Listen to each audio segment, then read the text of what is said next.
Chapter 1. 5 years. After being a vegetable for 5 years, Song Jingtang woke up. Beside her was her husband, Yun Shun, with his gentle and deep voice. He caressed her face and whispered, "Tang Tang, you have no value to me anymore. To sleep like this and never wake up. What a scoundrel." Song Jingtang clenched her palm tightly to suppress the nausea surging in her stomach. She met Hui Yunshan when she was 12 and married him at 20. She gave birth at 22 but had complications, and to save their 2 children, Song Jingtang became a vegetable. The doctor diagnosed her with only basic life functions and no perception. In other words, she was just a breathing doll. But in reality, Song Jingtang could hear and feel everything around her. She just couldn't wake up. Unexpectedly, this helped her see Hui Yunshan's true colors. A nurse knocked and entered. "Mr. Hua, visiting hours are up." Hui Yunshan smiled charmingly at the young nurse and said okay. Before leaving, as usual, he leaned down to kiss Song Jingtang's forehead, full of affection. "Tang Tang, wake up soon. I will always wait for you. Love you forever." Song Jingtang sneered coldly inside. Such good acting is truly wasted on a vegetable like her. But Hui Yunshan still had an audience. 2 young nurses outside were gazing at his retreating figure with reluctance. Nurse A sighed. "Mr. Hua is truly a rare good man. For 5 years, he has visited his vegetable wife every week. Nobody just looks handsome like Mr. Hua. He's worth billions. Women throw themselves at such a high-class rich man. Yet Mr. Hua hasn't had a single scandal in 5 years. Tisk tsk." Nurse B pouted enviously. What kind of virtue did Song Jingtang accumulate in her past life to marry such an extraordinary husband? Extraordinary husband? Song Jingtang laughed silently, with sarcasm, that a man who used her work ability to establish himself in the company, drained her reproductive value, and finally hoped she would be a vegetable for life. Truly good. Song Jingtang lifted the blanket, wanting to get out of bed, but after lying for 5 years, her muscles had atrophied. As soon as her feet touched the ground, she fell hard. She gritted her teeth, enduring the pain, and crawled to the window. Below, a black Bentley was waiting.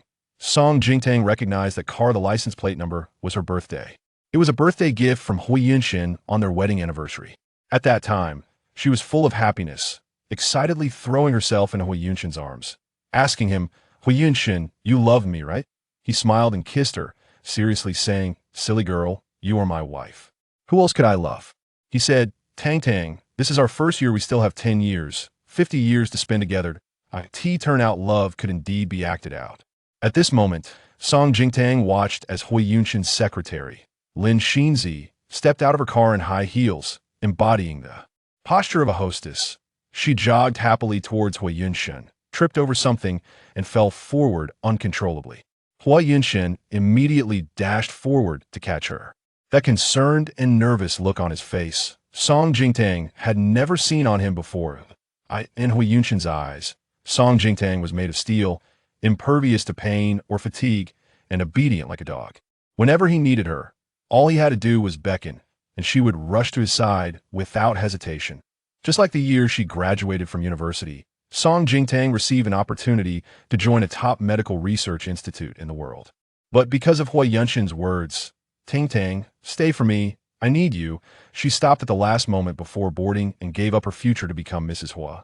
After marriage, she poured everything into helping Hui Yunshan, even to the point of suffering from a stomach bleed, finally developing a new drug that helped him establish himself. In Yuntian Group, becoming the youngest board member in history at that time, Hui Yunshan promised to treat her well for a lifetime. She naively believed him. Memories replayed like a dull knife cutting flesh, causing Song Jingtang to tremble with pain. She closed her eyes, tears sliding in her mouth, tasting bitter. Song Jingtang coldly watched Lin Xinzi, who was acting coy like a little girl, quickly pecking Hui Yunshan on the cheek. She felt disgusted enough to vomit. The next second, the backseat door of the car suddenly opened. Song Jingtang saw her pair of twins, Hui Qinghuan and Hui Chenxi, whom she fought to give birth to, getting out of the car. They were so beautiful, like precious gems. "Chenxi Huan Huan." Song Jingtang was overwhelmed with emotion, tears brimming in her eyes, her hand almost reaching through the glass to touch their adorable little faces. But her twins leaped into Lin Xinzi's arms, kissing her face from either side. Hua Yunshun stood by, smiling gently, looking like a perfect family of four. This warm scene stabbed like a needle into Song Jingtang's eyes. 5 years, a full 5 years. Hui Yunshin had brought the two treasures to see their mother only a handful of times. Song Jingtang clearly remembered one time Lin Xinzi came too, and, taking advantage of there being no one in the ward, Lin Xinzi deliberately made Huan Huan call her mom right in. In front of Song Jingtang, she wished she could rip that BDCH's mouth off. Song Jingtang pressed her fingers against the glass window, digging in tightly, her gaze becoming increasingly determined and calm. A man she could throw away like garbage, but the two treasures were flesh from her body. She had to get them back. Huan Huan seemed to sense something, suddenly looking up at Song Jingtang's window. The mother and daughter unexpectedly locked eyes. Song Jingtang instinctively tidied her hair, carefully smiling at her treasure, but Huan Huan seemed frightened, clinging to Lin Xinzi in terror. Song Jingtang's expression dimmed. Her own flesh and blood were afraid of her. "Daddy, Mommy Xinzi, there's someone over there." Huan Huan pointed at Song Jingtang's window. Hui Yunshin followed Huan Huan's finger, and his expression slightly changed. That was Song Jingtang's hospital room, but there wasn't even a shadow in front of the window. "Huan Huan, are you sure you didn't see wrong?" Hui Yunshin asked his daughter. "No." Huan Huan shook her head, adamantly insisting, "I saw it. There's someone, a lady with long hair." Hui Yunshin frowned, and was about to speak when his phone in his pocket vibrated first.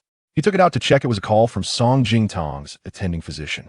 He answered, "Dr. Tang." "Mr. Hua." Dr. Tang was very excited. "Good news. Mrs. Hua has woken up." Chapter 2. Pretending to be blind. In the hospital room, Song Jingtang sat quietly on the bed, surrounded by several doctors and nurses conducting checks. Song Jingtang was the one who pressed the call button to notify the nurse station that she was awake. After being a vegetable for 5 years, she had had enough. Now, Song Jingtang was awake. She must get a divorce. Her youth could be fed to dogs, but the property, career most importantly, her 2 children, she would reclaim them all, and never let that dog of a man benefit. Song Jingtang's ultimate goal was to make Hui Yunshin lose custody and leave with nothing. But after being blank for 5 years, she still needed some time to prepare for the divorce. Out of the corner of her eye, Song Jingtang caught a glimpse of Hui Yunshin's coat. Tail outside the door. It was time. "Dr. Tang, how are my eyes?" Song Jingtang asked anxiously. "Why can't I see anything as soon as I wake up?" Just as Hui Yunshin entered, he heard this question. He frowned, walking to her bedside with a worried expression. "Tang Tang." He softly called her. Song Jingtang felt nauseated listening to him. "Yunshin, you finally came." She suppressed her nausea, her eyes vacant like a blind person, groping her way into Hui Yunshin's embrace. She caught a whiff of the lingering scent of a woman's perfume on him. "Yunshin, I'm so scared, I can't see you." Hui Yunshin held her gently and reassured her, "Don't be afraid. I'm here. No matter how much it costs, I will definitely cure you." Dr. Tang said, "Mr. Hua, don't worry too much. Mrs. Hua's eyes aren't in serious trouble. It might just be that she's been in a coma for too long, and her optic nerves haven't recovered yet." Hui Yunshin pressed. "Then how long will it take for her to fully recover?" Dr. Tang showed a hesitant expression, not daring to make any guarantees. The recovery time depends on the patient condition. It could take 2 to 3 months at best, but longer is hard to say. Song Jingtang leaned weakly in Hui Yunshin's arms, an endless chill spreading in her eyes. She could clearly feel Hui Yunshin's tensed body relaxing, that a blind person who didn't know when they would regain their sight was enough to make Hui Yunshin let down his guard. Taking advantage of the moment, Song Jingtang made a request. "Yunshin, I don't want to stay in the hospital anymore. I want to go home. Once my eyes are better, I want to see you and our child first." Dr. Tang also suggested, "Mr. Hua, it would be more beneficial for Mrs. Hua's recovery to return to a familiar environment." Hui Yunshin thought for 2 seconds and ultimately agreed to take Song Jingtang home from the hospital right away. Her legs were weak, and she couldn't walk yet. So Hui Yunshin borrowed a wheelchair from the hospital and pushed her downstairs. Song Jingtang recalled the scene of him holding Lin Xinzi earlier and suddenly found it a bit ridiculous. He could hold other women, but was unwilling to hold her. In the elevator, there was a mirror, and through her sunglasses, Song Jingtang observed Hui Yunshin behind her. After 5 years, he was still handsome, even more so with a touch of mature charm. But she looked pitifully thin, as if all her vitality had been drained away. In this relationship, she had indeed been drained of her fortune by Hui Yunshin. On the other side, after Hui Yunshin pushed Song Jingtang away, Dr. Tang secretly dialed a number. Mr. Pei, Mrs. Hua. Miss Song. Dr. Tang stumbled over his words, almost biting his tongue in panic. He hurriedly corrected himself and continued, she has finally woken up. Downstairs, Song Jingtang discreetly looked around Lin Xinzi, and the two children were not there. They must have left early. Hui Yunshin pushed Song Jingtang to the front passenger seat, opened the car door, and she immediately noticed the Chanel lipstick lying on the seat. Hui Yunshin glanced at Song Jingtang, quietly picked up the lipstick, and put it in his pocket. Then, he nonchalantly helped her into the passenger seat. Yunshin, Song Jingtang asked him softly, during the 5 years I've been in a vegetative state, has anyone else sat in this passenger seat? Of course not, Hui Yunshin denied vehemently. He paused for a moment and half-jokingly said, who in North City doesn't know that my wife, Hui Yunshin, is famously fierce? A little girl dared to burst into the kidnapper's hideout with a gun. Fierce? That's right. Shortly after they got married, Hui Yunshin was kidnapped, and the police were slow to act. Song Jingtang was almost driven mad with worry, using all her connections to investigate, and finally tracked down Hui Yunshin's whereabouts. She brought a suitcase full of money and a gun, risking her life to exchange for him. Hui Yunshin had once sworn not to let her down. As the red light turned on ahead, the car came to a steady stop behind crosswalk. Hui Yunshin suddenly turned to look at her. Tang, what was it like for you to be in a vegetative state for these 5 years? Song Jingtang looked at Hui Yunshin, who reached out to hold her hand, through her sunglasses with indifference that I only felt like I was in a very long dream. A dream full of darkness, with no sound, no light. So terrifying. Hui Yunshin heard the answer he wanted, his expression relaxing as he patted the back of her hand. It's all over, Tang. We're going home. Song Jingtang tugged at the corner of her mouth. Yes, it's all over. Hui Yunshin, our relationship is over too. Next, it's time to settle the score. The green light turned on, and Hui Yunshin stepped on the accelerator. The car gliding forward, a black Maybach rushed past them, and as they brushed by, Song Jingtang's face, wearing sunglasses, flickered past the tinted window of the Maybach's back seat. Inside the car, a man with a sculpted face concealed in the shadows exuded an air of no entry, until Song Jingtang's face slipped past his eyes, causing his pupils to constrict. Sharply, he rolled down the window, his gaze chasing after the car outside. Mr. Pei, what's wrong? The assistant Han Ying in the front passenger seat turned back to ask. He had never seen the big boss lose composure like this. Nothing. The Bentley drove away, shrinking into an invisible point. Pei Du slowly withdrew his gaze not far away. The sign of Yintian Group tower loomed grandly under the night sky. He squinted slightly, as if recalling something. The man's sharp, beautiful lips curled into a mocking smile. Song Jingtang.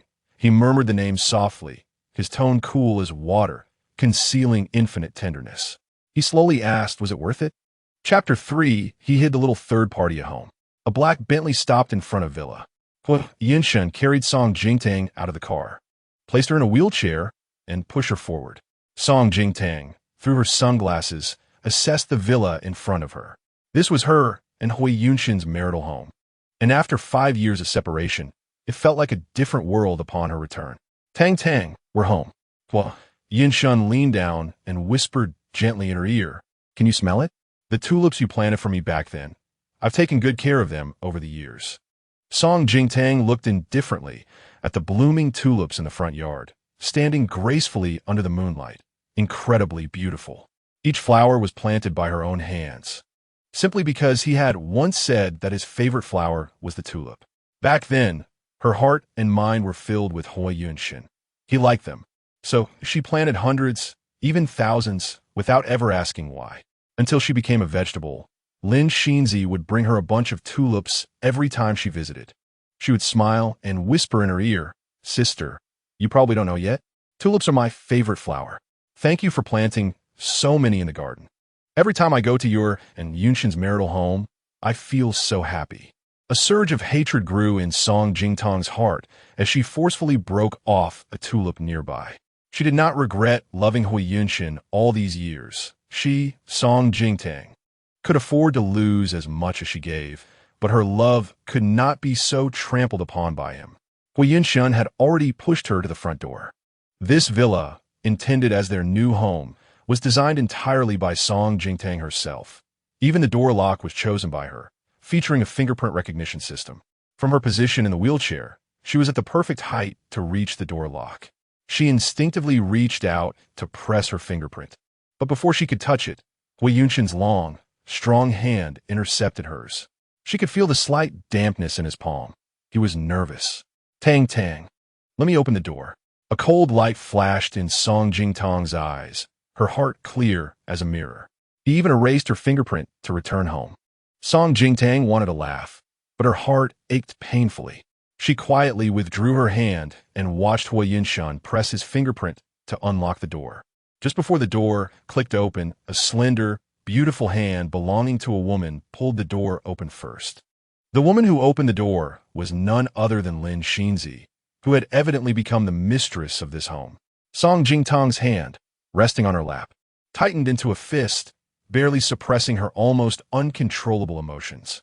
Had Lin Xinzi been living in her marital home, sleeping with her husband, and occupying her children during the 5 years she had endured the torment of being a vegetable, Lin Xinzi had originally opened the door with a smile. But upon seeing Hui Yunshin and the wheelchair-bound Song Jingtang, her smile froze on her face. At that moment, Song Jingtang spoke up. "What is wrong, Yunshin? Why aren't you pushing me inside?" Through the mirror on the opposite wall, she saw Hui Yunshin make a shushing gesture to Lin Xinzi, who quickly realized that Song Jingtang couldn't see. She quietly and obediently stepped back a few paces, allowing Hui Yunshin to push Song Jingtang inside. "Yunshin, where are Qinshan and Huan? Where are they?" Song Jingtang asked with some urgency. When she was pregnant, she had already named the 2 children. At this moment, she couldn't care less about Lin Xinzi, the home wrecker. She was eager to see her 2 treasures and hold them in her arms. For 5 years she had endured, relying on her love for her children, and finally, she had awakened. Hui Yunshan replied softly, "They have to go to school early tomorrow and are already asleep. Your eyes haven't recovered yet. There's no rush." The light in Song Jingtang's eyes dimmed beneath her sunglasses. She knew she couldn't appear too anxious at this moment, or it would raise Hui Yunshin's suspicions. Just as she was about to speak, she suddenly heard footsteps coming down the stairs. She instinctively turned her head and saw Huan and Qinshan holding hands as they descended. Both little treasures were dressed in pajamas and slippers, one in blue and the other in pink. Song Jingtang was almost moved to tears. "Daddy," Qinshan called out, his gaze landing on the wheelchair-bound Song Jingtang. He seemed to guess her identity, nervously clutching the hem of his clothes, looking somewhat at a loss. Huan, however, looked at Lin Xinzi with sparkling eyes. Huan opened her mouth to call out, but upon seeing Lin Xinzi shake her head slightly, she obediently closed her mouth, though she didn't understand. "Is that Huan and Qinshan?" Song Jingtang held back her heartbreak and opened her arms towards them. "I'm your mom. Come here and let mommy hug you, okay?" Instead of coming to Song Jingtang, Huan shrank back in fear. Only Qinshan hesitated for a moment before slowly walking to Song Jingtang. He cautiously reached out his hand and gently touched her face, as if trying to confirm if she was real. "You really are my mom?" "I am, sweetheart. I'm your and Huan's mom," Song Jingtang replied softly. She truly wanted to embrace Qinshan without reservation, but she was afraid of scaring her little treasures. After all, to Qinshan and Huan, she was probably just a stranger who had been asleep for 5 years. Hui Yunshin spoke up. "All right, it's getting late. Qinshan, take your sister back to the room to sleep. As for mommy, I'll explain everything to you after school tomorrow." Qinshan looked at Song Jingtang several times before turning to head upstairs. Song Jingtang could no longer hold back and called out, "Qinshan, can I hug you?" Her almost humble demeanor made a tear slip down from beneath her sunglasses. Qinshan hesitated for a long while, turning back to walk towards Song Jingtang, but at that moment, Hui Yunshin spoke again, his tone carrying paternal authority. "Qinshan, go back to your room." His hand rested on Song Jingtang's shoulder, softly comforting her. "Don't be anxious. The 2 children lost you as soon as they were born. They still need some time to accept it." A chill ran through Song Jingtang's heart. Hui Yunshin was doing it on purpose. He didn't want her to get close to the 2 children. By now, Qinshan had taken Huan upstairs, while Huan looked back at Lin Xinzi reluctantly and blew her a kiss. Song Jingtang witnessed this scene, closing her eyes, her heart filled with bitterness. She could easily throw the scumbag to the trash for Lin Xinzi, but her children were flesh of her flesh. No one could take them away. After the two children went upstairs, Hui Yunshin carried Song Jingtang back to the room and placed her on the bed. The wedding photo of her and Hui Yunshin that had originally hung on the wall had been taken down, carelessly tossed in the corner, and covered with a cloth that conveniently obscured her face. Song Jingtang sneered inwardly. It seemed Hui Yunshin had grown to despise her so much that he couldn't even stand her photo. Tang Tang, you should rest. I'm going to the study to handle some work. Hui Yunshin left these tender words before turning to leave. Yunshin, Song Jingtang suddenly called out to him. Do you know what my favorite flower is? Hui Yunshin was momentarily taken aback, seemingly not expecting her to ask this suddenly, but he quickly regained his composure. Of course I know. You love tulips because I like them. He said, Tang Tang, you've always been like this. Song Jingtang smiled faintly yes. I've always been this way. Always prioritizing Hui Yunshin's preferences, always placing herself behind him. It was simply foolish. As soon as the door closed, Song Jingtang's smile vanished completely. She certainly didn't believe Hui Yunshin had gone to the study. Struggling, she placed her legs on the floor, bracing herself against the wall to stand up slowly, moving her legs towards the window. Every inch she moved was agonizing. The short 10 meters took her a full 5 minutes, and she was sweating from the pain. Just as she reached the window, she saw Lin Xinzi and Hui Yunshin embracing each other under the moonlight downstairs. Chapter 4 Pay Do This Person. Lin Xinzi tightly wrapped her arms around Hui Yunshin's waist, and around them, the tulips she had personally planted made the scene even more picturesque. Song Jingtang laughed sarcastically. She watched as Hui Yunshin gently pushed Lin Xinzi aside, took out the lipstick she had accidentally dropped from his pants pocket, and handed it to Lin Xinzi. The two said something else, and Lin Xinzi tiptoed to kiss him. Song Jingtang felt disgusted and could not bear to watch any longer, so she moved away from the window and struggled to walk into the cloakroom. The cloakroom was very spacious, with her clothes placed separately on one side, most of which were solid-colored dresses, gentle and quiet. Hui Yunshin liked her in solid colors. In fact, she didn't like solid colors. She only dressed to cater to his preference because Hui Yunshin had once said she looked good in a white dress. Song Jingtang felt ridiculous. She opened a hidden compartment in the wardrobe, which contained her ID card, passport, bank cards, 2 mobile phones, and a bulging document bag. The words Yinbei University on the cover stung her eyes. She quickly averted her gaze after a brief glance.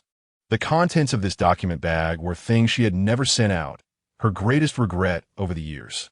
Song Jingtang took out one of the mobile phones, unlocked it, and opened the contact list. Fortunately, all her contacts were there. She dialed her best friend, Zhong Qiandai's number. As soon as the ringing started, it was immediately answered. Zhong Qiandai's excited voice trembled. Tang Tang? Is that you? Before Song Jingtang could speak, Zhong Qiandai began to pour out her thoughts on the other end. I warn you, if you're not my precious Tang Tang, but that dogman Hui Yunshin, and you disturb my sleep, I'll curse you on Weibo tomorrow. My 80 million fans are not to be trifled with. Song Jingtang laughed, finally feeling a long-lost warmth. Qiandai, it's me. The other end fell silent instantly. But Song Jingtang knew Zhong Qiandai too well. She moved the phone away and silently counted in her heart. 321. Ah! Zhong Qiandai burst into a sharp scream. Tang Tang, my precious. You finally woke up. Woo woo woo, I miss you so much. Are you in the hospital or at home? Give me an address. I'll rush into your arms right now. Song Jingtang wanted nothing more than to see her best friend as soon as possible, but now was not the time. Qiandai, I can't see you yet. I need your help with 2 things. You say, what do you need me to do? Zhong Qiandai said eagerly. I can hire someone to assassinate that dogman Hui Yunshin. How dare he make you a vegetable for 5 years? This was a true best friend. Song Jingtang silently smiled and got down to business. Qiandai, help me find out about that secretary named Lin Xinzi next to Hui Yunshin. The more detailed, the better. Okay, during the years you've been a vegetable, Lin Xinzi has been by Hui Yunshin's side at all public events, and she always dresses like Mrs. Hua. I've been annoyed with her for a long time. Song Jingtang fell silent. In fact, Lin Xinzi had initially been her secretary, and when she was pregnant, Hui Yunshan hired her, saying he was afraid it would be hard for her. Now it seemed that Hui Yunshan's relationship with Lin Xinzi was probably not that simple. Tang Tang, what's the second thing? Zhong Qianai pressed. Song Jingtang steadied her mind. Tomorrow, help me find a few gardeners to come to the villa. I want to dig up all the tulips in the front yard and plant my favorite yellow roses. Zhong Qianai quickly replied, got it. Song Jingtang was a bit surprised. How did you know? She had liked yellow roses since childhood, but very few people knew. Later, because Hui Yunshan liked tulips, she stopped mentioning it. Zhong Qiandai was her college roommate. How could she know? Zhong Qiandai murmured, I didn't expect him to be telling the truth. Your favorite flower really is yellow roses. Who is he? Song Jingtang asked. To her surprise, Zhong Qiandai mentioned a name that shocked her immensely. It's Pei Du, he told me before. Song Jingtang was so shocked that she almost dropped her phone. She was all too familiar with the name Pei Du, even the man's extraordinarily handsome face, with a hint of devilish charm, was etched in her mind and could not be erased. The last time she saw Pei Du was 7 years ago at the airport. She had received a call from Hui Yunshan and had turned around without hesitation at the last moment before boarding. Pei Du was the only one who stopped her. He stood in front of her, his tall and straight figure blocking out the light, and his extraordinarily handsome face was cast in shadow by the setting sun outside, making his mesmerizing dark eyes appear even colder and more sinister. Pei Du was a person who was actually aloof and indifferent, always carrying a hint of outsider's detachment in his eyes. Song Jingtang had never seen him lose control, but she remembered that Pei Du's gaze was extremely cold that day. In his icy depths, she could clearly see her own reflection. She remembered the last thing Pei Du said to her. He said, Song Jingtang, is it worth it? The man looked down at her, his beautiful thin lips forming a sharp curve.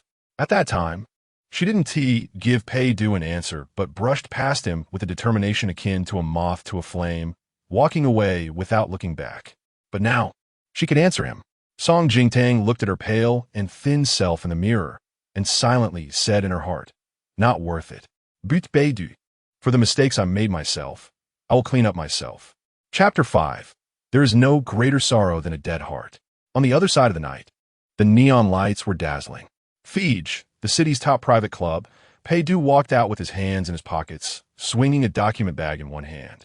His black shirt was casually unbuttoned at the collar, and he exuded an air of carefree arrogance. He looked like a true second-generation rich kid. Hanning, waiting by the car, immediately approached. President Pei. He had followed Pei Du for 7 years and could guess from Pei Du's expression that the business deal had been finalized tonight. Pei Du casually tossed the document bag to him. Inside was a 25 stake in Huaxi Pharmaceutical. From today on, Huaxi Pharmaceutical would be renamed Pei. He tugged at the corners of his mouth, his usual lazy tone failing to mask the arrogance that lay beneath. My Pei. Hanning said, tomorrow, young Master Pei will probably be furious when he hears this news. He has been eyeing Huaxi Pharmaceutical for half a year and hasn't been able to secure it. But President Pei, you've always avoided the domestic pharmaceutical industry. Why are you suddenly interested in Huaxi Pharmaceutical? Pei Du glanced at him indifferently, the pressure of an upper-class person instantly overwhelming. Hanning felt a chill run down his back and quickly lowered his head. Sorry, President Pei. It was my slip of the tongue. He quickly walked a few steps ahead to open the back door for Pei Du, but recalled another matter. President Pei, the arrangements at the hospital have been completed.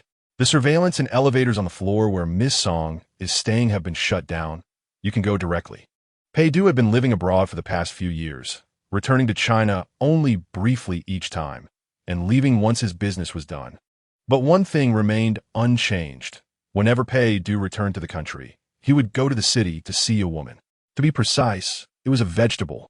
Hanning had once been unable to suppress his curiosity and bravely asked Pei Du, President Pei, who is this Miss Song?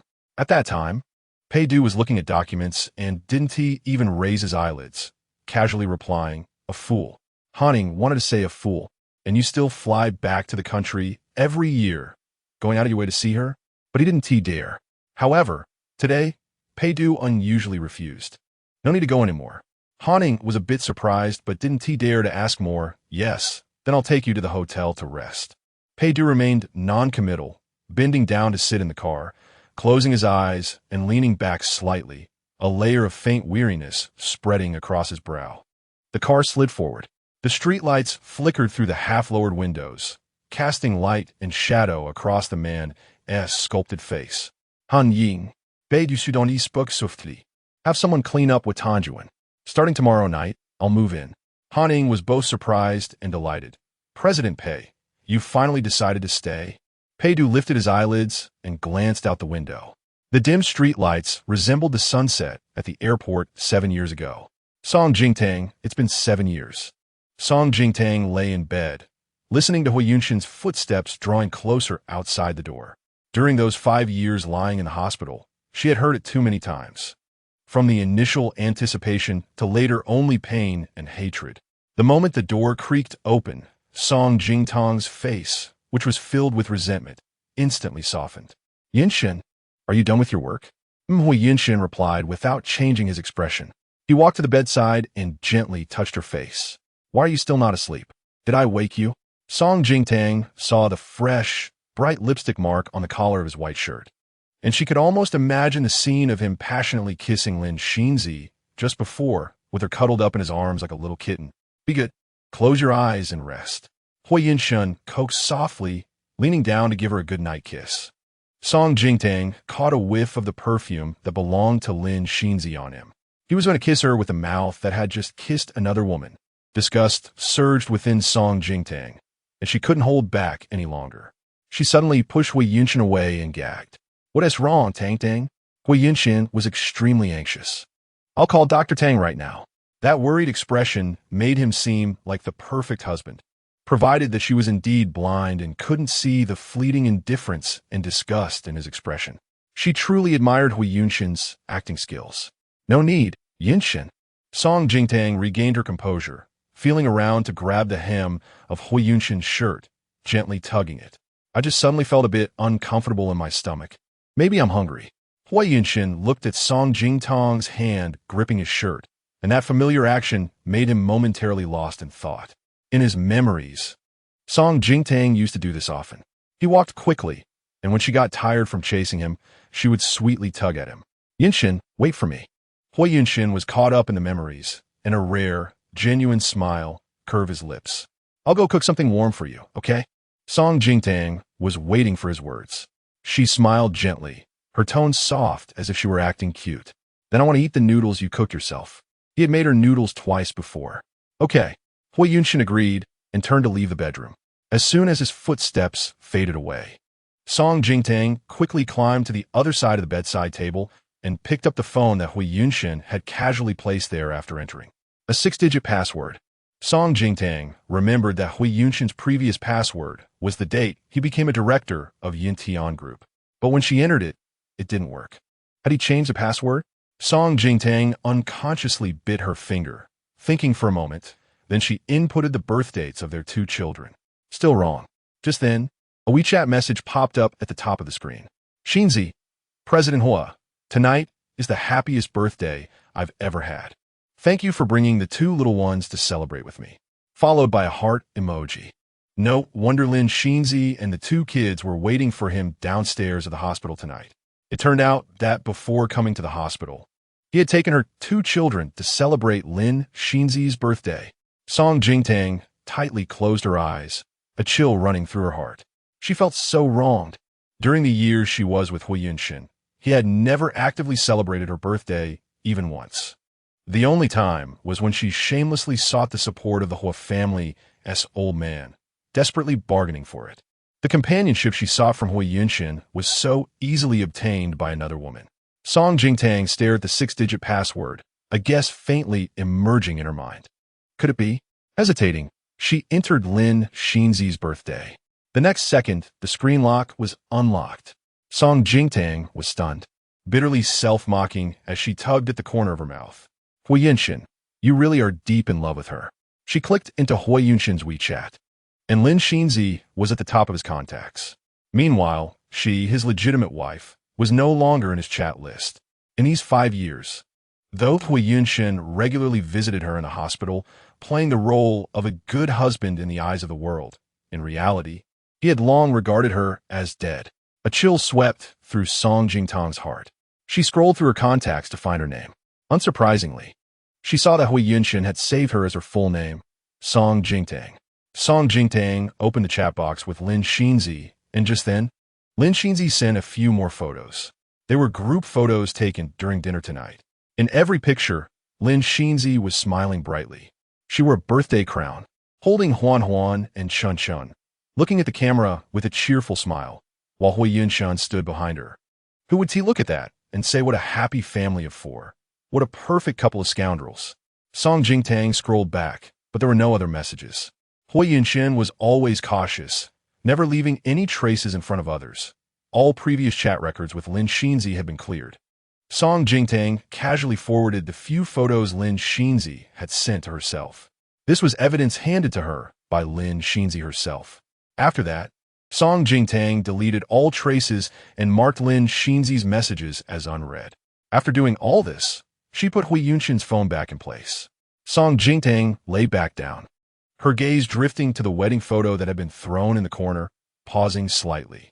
In the photo, her face was covered by a cloth, but Song Jingtang knew how sweetly she had smiled at that moment. And in the photo, Hui Yunshan was smiling, but his eyes were clearly filled with indifference. Didn't he love her? Or rather, he had never loved her. He had only ever used her. Song Jingtang raised her hand to wipe away the tears at the corners of her eyes. Hui Yunshan, she smiled, feeling relieved. I finally don't love you anymore. Chapter 6. Different dreams in the same bed the next day. Song Jingtang woke up very early. She wanted to personally wake the two little ones, kiss them, have breakfast with them, and then see them off to school. Just like any other mother, during the 5 years, she was unable to move in bed. She had relied on this little fantasy to keep herself going. Unfortunately, her legs were still not cooperating, and she could only depend on Hui Yunshan for help. Song Jingtang patiently waited for Hui Yunshan to come out of the bathroom. He had a habit of showering in the morning. Yunshan, can you help me pick out a set of clothes that Chun Chun and Huan Huan would like from the closet? Song Jingtang's face was beaming with a sweet, hopeful smile. After I change, will you take me to wake them up? She had been absent from the lives of her children for 5 whole years and needed to slowly reintegrate. She wanted Chun Chun and Huan Huan to know how much she loved them and that she would never leave them again. Hui Yunshan paused for a moment and walked over to her. Song Jingtang caught a whiff of the shower gel scent on him, sweet with a fruity fragrance. Clearly a scent that girls would like. A chill ran through Song Jingtang's heart. She remembered that Hui Yunshan used to use a sandalwood-scented shower gel from one brand. Once, when that brand ran out, she had unilaterally replaced it with a different scent. Hui Yunshan hadn't said anything at the time, but the next day, she found that unopened bottle of shower gel in the bathroom trash can. Now, for Lin Xinzi, he was willing to change his habits? Tang Tang. Hui Yunshan's gentle voice pulled her back from her memories. He touched her face, looking somewhat apologetic. Actually, the two kids, especially Huan Huan, are usually timid. Last night, she secretly told me she was very scared of you looking like this now. Song Jingtang's smile froze on her face. But I'm their biological mother. Of course. That was something no one could change. Hui Yunshan softly reassured her. What I mean is, you need to rest the most right now. Once your legs can walk normally, it won't be too late to accompany Chun Chun and Huan Huan. Song Jingtang was unwilling. But Hui Yunshan sighed lightly, looking troubled, and softly interrupted her. Tang Tang, after all, you have been absent for 5 years. To the two kids, you seem more like a stranger now. Give them some time. Song Jingtang really wanted to slap that hypocritical face of Hui Yunshan. If Hui Yunshan really treated her as his wife and the mother of their 2 children, he could have told the kids during these 5 years how much she loved them and that she became a vegetative state just to ensure their safe birth. Chun Chun and Huan Huan are flesh and blood from her, connected by bloodlines. She couldn't believe that if they knew all this, her children would still be so afraid of her and resist her. But Hui Yunshan clearly did nothing, and he even let that bitch Lin Xinzi take advantage of the situation, replacing her place as their biological mother in the children's hearts. Song Jingtang's hand, hidden under the blanket, gripped her thigh tightly to control her nearly collapsing emotions. Okay, I'll listen to you. Song Jingtang forced a smile, appearing obedient. Hui Yunshan was very satisfied with her compliance. So good. This tone of praising a little cat or dog made Song Jingtang feel nauseous. Hui Yinshin kissed her forehead and promised, I will also have a good talk with Chun and Huan. Let them accept you as soon as possible. Song Jingtang turned her vacant, lifeless eyes toward him, revealing a grateful smile. Husband, you are so good. Hui Yinshin looked at her silently, his eyes deep and meaningful. After a moment, he spoke, his tone unchanged. I'll go wake the two treasures up. As he reached the door, Hui Yinshin suddenly remembered something and turned back. By the way, I contacted Aunt Lu. She'll come over later to take care of you. Aunt Lu has been a nanny at home for 2 years and is very responsible. Just tell her if you need anything. Song Jingtang nodded obediently. Okay. Once the door closed, the tenderness on Song Jingtang's face faded completely, her gaze sharp and cold. She vaguely felt that Hui Yinshin didn't want her to have contact with the two children, and that Aunt Lu, rather than coming to take care of her, was more likely there to keep an eye on her. Downstairs in the dining room, Chun and Huan sat side by side for breakfast, with Chun occasionally glancing back at the stairs. He held back for a while, but ultimately couldn't help but speak up. Dad. Hui Yinshin, who was checking his phone, looked up. Chun pursed his little lips, feeling a bit awkward and shy to call for Mom. Why isn't she coming down to have breakfast with us? This morning, he had specially picked out the coolest little checkered coat to wear, tied his tie, and even sprayed on some nice-smelling cologne. He thought that even though that woman couldn't see him, he could at least let her hug him and touch his tie. But that woman didn't show up at all. Chun, unable to hide his emotions, visibly expressed disappointment. Hui Yinshin noticed his expression and said calmly, Chun, Mom just got out of the hospital. She needs to rest the most right now. Promise, Dad. Don't disturb her, okay? Oh, Chun replied sullenly, pouting in a proud manner. I didn't really want to have breakfast with her anyway. Huan, however, was carefree. Dad, I'm full. When is Mom Shinzi coming to take us to school? She is not coming today, Hui Yinshin replied indifferently. Only Dad will take you to school. Huh? Huan was unhappy, feeling disappointed. Hui Yinshin wiped his mouth and stood up. All right, it's almost time. Grab your backpacks and I'll go start the car. As Hui Yinshin left the dining table, Chun turned to educate Huan. Huan, you can't call Aunt Shinzi Mom anymore, okay? He reminded Huan seriously, our mom is back. If she hears you calling another woman Mom, she will be sad. Huan pouted, but I like Mom Shinzi. I don't like that woman. I don't want her to be my mom. Chun folded his arms, frowning, and called her by name, Hua Qinghuan. Huan was most afraid of her brother getting angry, so she stuck out her tongue reluctantly.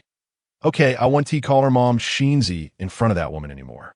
Chun was barely satisfied, and while he went to get his backpack, Huan secretly called Lin Shinzi on her phone watch, and it was immediately answered. Huan, sweetheart, Mom Shinzi, why didn't you come to take me to school today? Huan asked in a low voice. Lin Shinzi was silent for a moment before helplessly saying, Sorry, Huan, your real mom is back. From now on, Mom Shinzi can't come and pick you up, or she will be unhappy. After hearing this, Huan was even more annoyed with this suddenly returned mom. She made her brother scold her and would no longer be able to see Mom Shinzi in the mornings. She was such a nuisance. Chapter 7. As a wife, she is irrefutable. After Hui Yinshin dropped the two kids off at school, he drove straight to the company. Just as he walked through the company's entrance, Assistant Jiang Zhou approached him with a serious expression. President Hua, there's breaking news. The major shareholder of Huaxi Pharmaceutical has changed. Hui Yinshin's expression changed slightly upon hearing this. He took the tablet Jiang Zhou handed him and saw the headline news from the Financial Morning Post. Pharmaceutical leader Huaxi Pharmaceutical undergoes major equity changes. It is reported that former chairman Zhao Jing sold 25 of his shares last night, and the identity of the buyer has not yet been disclosed. Jiang Zhou followed closely behind Hui Yinshin, continuing his report. President Hua, from my investigation, this mysterious buyer not only acquired the 25 shares from Zhao Jing, but has also gradually bought a significant amount from some small shareholders over the past 6 months. Altogether, he should now hold over 50 of the shares. Holding over 50 of the shares means that this mysterious person has become the absolute authority in Huaxi Pharmaceutical. Jiang Zhou pushed up his glasses. President Hua, Huaxi Pharmaceutical is currently one of our largest partners. The strategic cooperation with Huaxi Pharmaceutical was negotiated by Mrs. Hua 5 years ago, and it expired last month. However, they have been delaying the renewal. Now with this new boss, we can't even find out their identity. Hua Yunshun stepped into the elevator, his reflection in the glass wall showing a gloomy face. What about Zhao Jing? Is he not willing to give any hints? Jiang Zhou swallowed hard. Zhao Jing took his family on an early flight this morning and has gone abroad to lay low. His personal contact information is likely only known by Mrs. Hua, but Mrs. Hua's current condition. Hua Yunshun's expression darkened further. He had not disclosed the news that Song Jingtang had woken up, nor did he intend to. The reason Huaxi Pharmaceutical chose to cooperate with Yuntian Group among many companies was because of Song Jingtang. She had once saved Mrs. Zhao's life, and because of that, Zhao Jing was willing to give Yuntian Group a chance. While pregnant, Song Jingtang had also submitted an excellent new drug research proposal under pressure, which Zhao Jing admired greatly, leading him to sign a 5-year contract with Yuntian Group in one go. Hua Yunshun's eyes turned cold, exuding a chilling aura. Is it that without Song Jingtang, Yuntian Group can't survive? No matter what means you use, find out the new owner of Huaxi Pharmaceutical within 3 days. Yes, Jiang Zhou could only comply. Hua Yunshun suppressed his anger and walked into the office. Just as he pushed the door open, he saw Lin Xinzi's figure, bending over to tidy up his desk. She wore professional attire, a white bodycon skirt, and her bent posture accentuated her rounded and beautiful lines. Hua Yunshun's throat moved slightly, and he restrained himself from looking away. Lin Xinzi heard the footsteps and turned around, breaking into a sweet and gentle smile. Good morning, President Hua. Before Hua Yunshun could respond, his phone rang. It was a call from the villa's landline. It was needless to say, it was Song Jingtang. Just thinking about her made Hua Yunshun feel irritated. He took a deep breath to adjust his emotions before answering the phone. What's wrong, Tang Tang? Song Jingtang. Yunshun, I forgot to tell you something. I want to find someone to tidy up the garden. You don't mind, right? Hua Yunshun frowned impatiently. Her so-called tidying up the garden probably just meant weeding. After all, that whole garden of tulips was planted by Song Jingtang herself. She would never be willing to make any changes. Hua Yunshun found it amusing to think about it. Just because he casually mentioned that he liked tulips, Song Jingtang took it upon herself to plant a whole garden, meticulously caring for it, leaving her hands covered in scars. And all he had to do was smile at her, and she felt it was all worth it. Her every emotion revolved around him. In fact, at the beginning, Hua Yunshun had also been touched. As a wife, Song Jingtang was impeccable. She helped him establish his footing in the company and wholeheartedly took care of him in their family life. Yet, the Song Jingtang he could see through at a glance was too uninteresting. You could decide on the household matters. Hua Yunshun responded, his gaze indifferent. I'm busy. Lin Xinzi walked over to Hua Yunshun in high heels and deliberately spoke up. President Hua, we can prepare for the meeting now. On the other end of the line, Song Jingtang heard Lin Xinzi's affected voice and couldn't help but sneer internally. Hua Yunshun should have just arrived at the company. Why were they so eager? She kindly said, okay, then you go ahead with the meeting. I won't disturb you. Hua Yunshun responded with a just about to hang up when he suddenly heard a busy tone. He paused for a rare moment, staring at the call that Song Jingtang had cut off, frowning slightly. Song Jingtang actually hung up on him first? In the past, she always waited for him to hang up first. What's wrong, President Hua? Lin Xinzi's voice pulled Hua Yunshun's thoughts back. She tilted her small face, looking at him with concern, her ample chest brushing against his arm. Hua Yunshun neither advanced nor retreated. Lin Xinzi slightly curled her lips, moving closer, affectionately reaching out to smooth Hua Yunshun's slightly furrowed brow. Did Sister Jingtang upset you?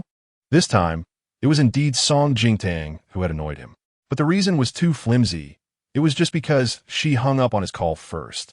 For some reason, Hua Yunshun vaguely felt that the awake Song Jingtang seemed a bit different from before. He felt inexplicably irritated and was about to push Lin Xinzi's hand away when someone pushed the door open and entered. Oh, I came at a bad time. A man's lazy voice interrupted, disturbing little sister-in-law and brother Yunshun. Lin Xinzi blushed, withdrew her hand, and called out, Brother Zhou. The newcomer was Zhou Chemu, whose family had a long-standing friendship with the Hua family. Zhou Chumu was not only Hui Yunshin's childhood friend, but also his university roommate. After Lin Xinzi left, Hui Yunshin glanced reproachfully at Zhou Chumu. Were you calling her randomly? Zhou Chumu lazily sat down opposite Hui Yunshin. There are no outsiders here, and besides, didn't we always call each other that back in university? Hui Yunshin picked up a document and threw it at him. Zhou Chumu nimbly dodged, putting away his nonchalant demeanor, and seriously said, Yunshin, let us talk business. You should have heard about Huaxi Pharmaceutical changing owners by now, right? Hui Yunshan felt a bit of a headache. I'm having someone check the identity of the new owner. Zhou Chumu leaned forward, coming closer to Hui Yunshin, and said mysteriously, I heard our old man mention it. The new owner of Huaxi Pharmaceutical is most likely the Pei family. Hearing the name Pei family, Hui Yunshin's expression changed slightly. If Yuntian Group's assets could rank in the top 10 of the city, then the Pei family was a presence that even the top 10 combined couldn't match. Hui Yunshin frowned, puzzled. Isn't the Pei family known for never touching the pharmaceutical field? Why would they suddenly acquire Huaxi Pharmaceutical? Zhou Chumu shrugged. I don't know, maybe they think the pharmaceutical industry is too tempting. After all, who would say no to more money? As the conversation progressed, Zhou Chumu glanced at the time, stood up to leave, and reminded Hui Yunshan at the door. By the way, don't forget that Lu Yanshi is coming back tonight. It's his birthday, and we're having a welcome dinner for him at Wanbao Tower at 7. Lu Yanshi was one of his university roommates and a longtime brother. He couldn't let him down. Hui Yunshan considered for a few seconds and picked up his phone to call the villa. President Hua. The person answering was Aunt Lu. Where's Madam? Madam is in the room. Let her take the call. The landline in the living room and the phone in the room were connected, and Aunt Lu directly transferred the call. Well, Yunshan waited for nearly half a minute, and just as his patience was about to run out, he finally got Song Jingtang on the line. In the past, Song Jingtang would always pick up his calls immediately. Yunshin, what's wrong? Hui Yunshin's tone was somewhat displeased. What are you busy with? Why did it take so long to answer? Song Jingtang looked at the silver needles inserted all over her legs and didn't hide it from him. I'm doing acupuncture on my legs. Try to recover normal walking as soon as possible. She had to continue pretending, but her legs needed to recover quickly. Otherwise, it would delay her upcoming plans. Coming from a medical family, she had been using needles since she could use chopsticks, even if she couldn't see. Finding the acupoints was as easy as pie for her. Hui Yunshan didn't question her. I was about to say, Hui Yunshan paused slightly and casually told a lie. I might have to work overtime and will be home late. Don't wait for me. You should rest early. Hui Yunshan didn't plan to tell Song Jingtang that he was going to celebrate Lu Yanshi's birthday tonight. The reason was simple. He found it troublesome. Over the years, Song Jingtang had always wanted to integrate into his circle. She worked hard to build relationships with his friends and even took the time to remember the birthdays of his childhood friends, preparing gifts a month in advance. However, what Song Jingtang gave were herbal medicines that she concocted herself for health and wellness. But what about his friends? They were all either rich or noble, and the gifts they brought were all more expensive and luxurious than the last. When Song Jingtang handed over the herbal package in front of everyone, Hui Yunshin clearly saw the mockery and disdain in their expressions. He knew very well that they looked down on Song Jingtang and even more on her gifts. If Song Jingtang knew he was going to celebrate Lu Yanshi's birthday tonight, she would probably insist on tagging along. But in her current state, it would likely only make Lu Yanshi and the others laugh at her. Right now, Song Jingtang didn't care whether Hui Yunshin worked overtime. She only cared about their 2 children. What about Chun Chun and Huan Huan? I'll go pick them up. Hui Yunshan glanced at the 2 children's photos on the table. Maintaining a calm expression, I just remembered they have 2 piano lessons with an international piano master after school today. I've arranged for the driver to pick them up. You just stay home and rest. Song Jingtang forced a smile. Okay, don't tire yourself out too much. Take care of your health. Once my legs recover, I'll go back to the company in a few days. She was the head of the Pharmaceutical Research and Development Department at Yuntian Group, and also the chief medical officer. She wanted to pick her career back up. But to Hui Yunshin's ears, it sounded like she was eager to return to the company to help him. Hui Yunshan lightly curled his lips. Song Jingtang was indeed still the same Song Jingtang, always revolving around him. As long as he gave her a smile, she would be satisfied. Hui Yinshen's tone grew increasingly gentle. Tang Tang, as long as I'm at the company, I promise you can come back anytime. Song Jingtang felt a wave of nausea. Clearly, she had relied on her own abilities and 3 medical patents to become the head of the research and development department. But in Hui Yunshin's mouth, it seemed as if her entry into Yun Tian Group was merely by his grace. Looking at herself in the mirror, Song Jingtang's cold brow and eyes conveyed a sober weariness, and she spoke in a tone of gratitude. Yunshin, you're so good to me. So good. No one knew that as the head of the research and development department at Yun Tian Group, her annual salary was only $1.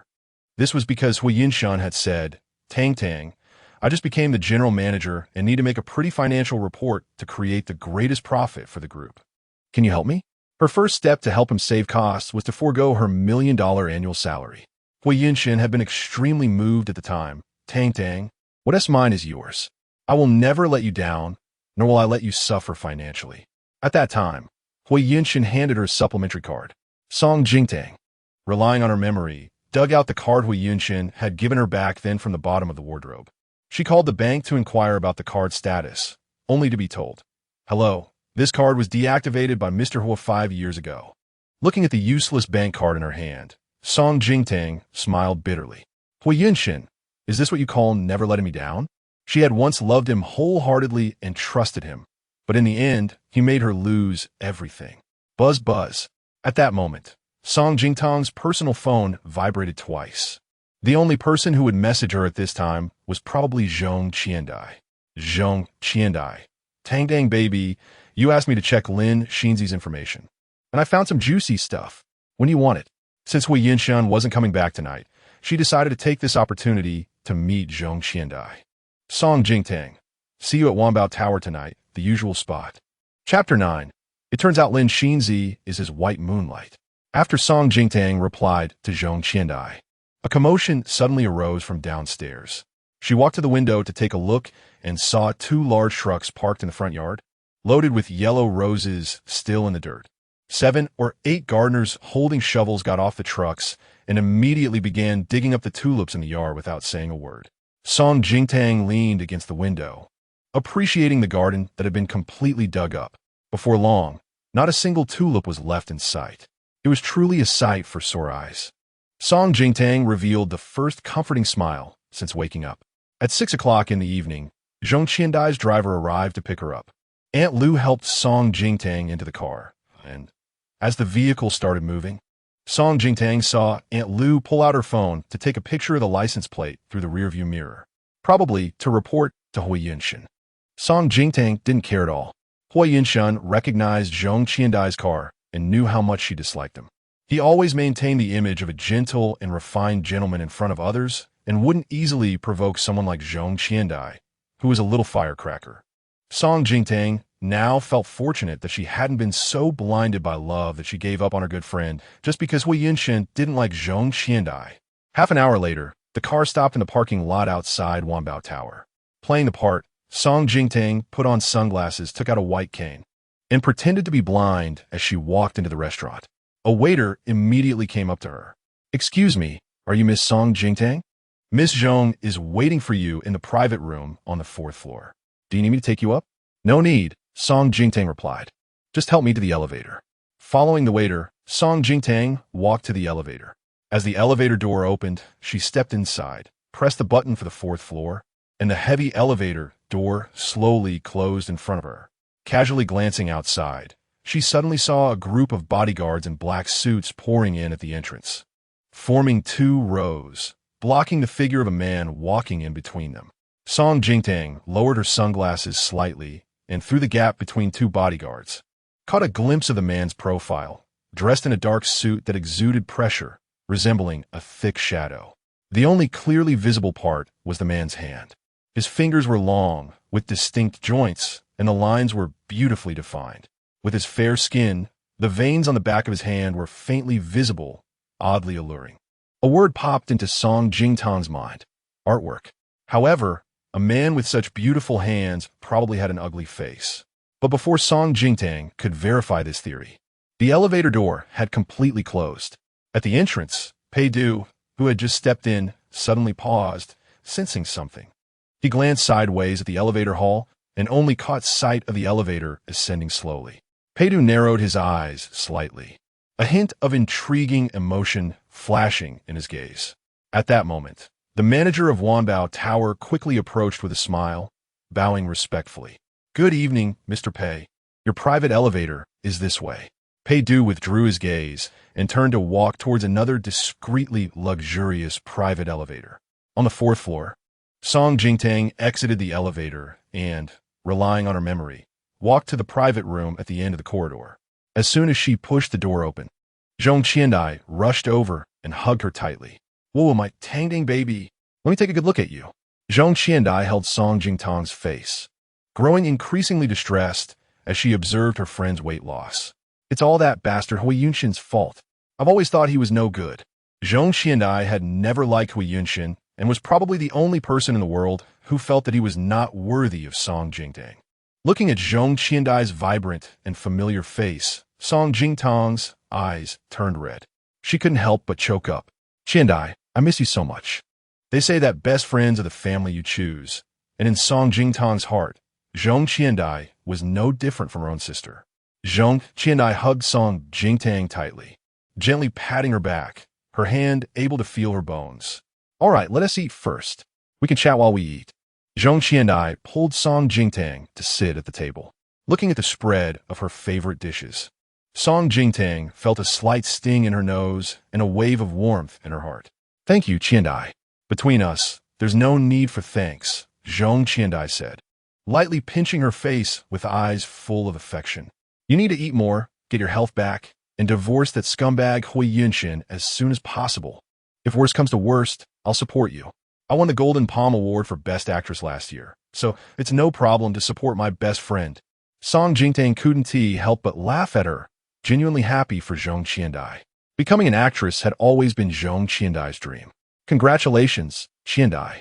You've achieved your dream." Zhong Qiandai looked at Song Jingtang, but couldn't smile. She felt it was unfair for her friend. "Tangtang, if 7 years ago you hadn't stayed for Hui Yunshin." Song Jingtang gently interrupted her. "What is done is done. It's meaningless to regret it now.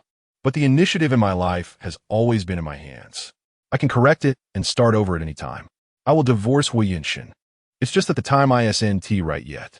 I still have many things to prepare to gain custody of the 2 children. I might need your help."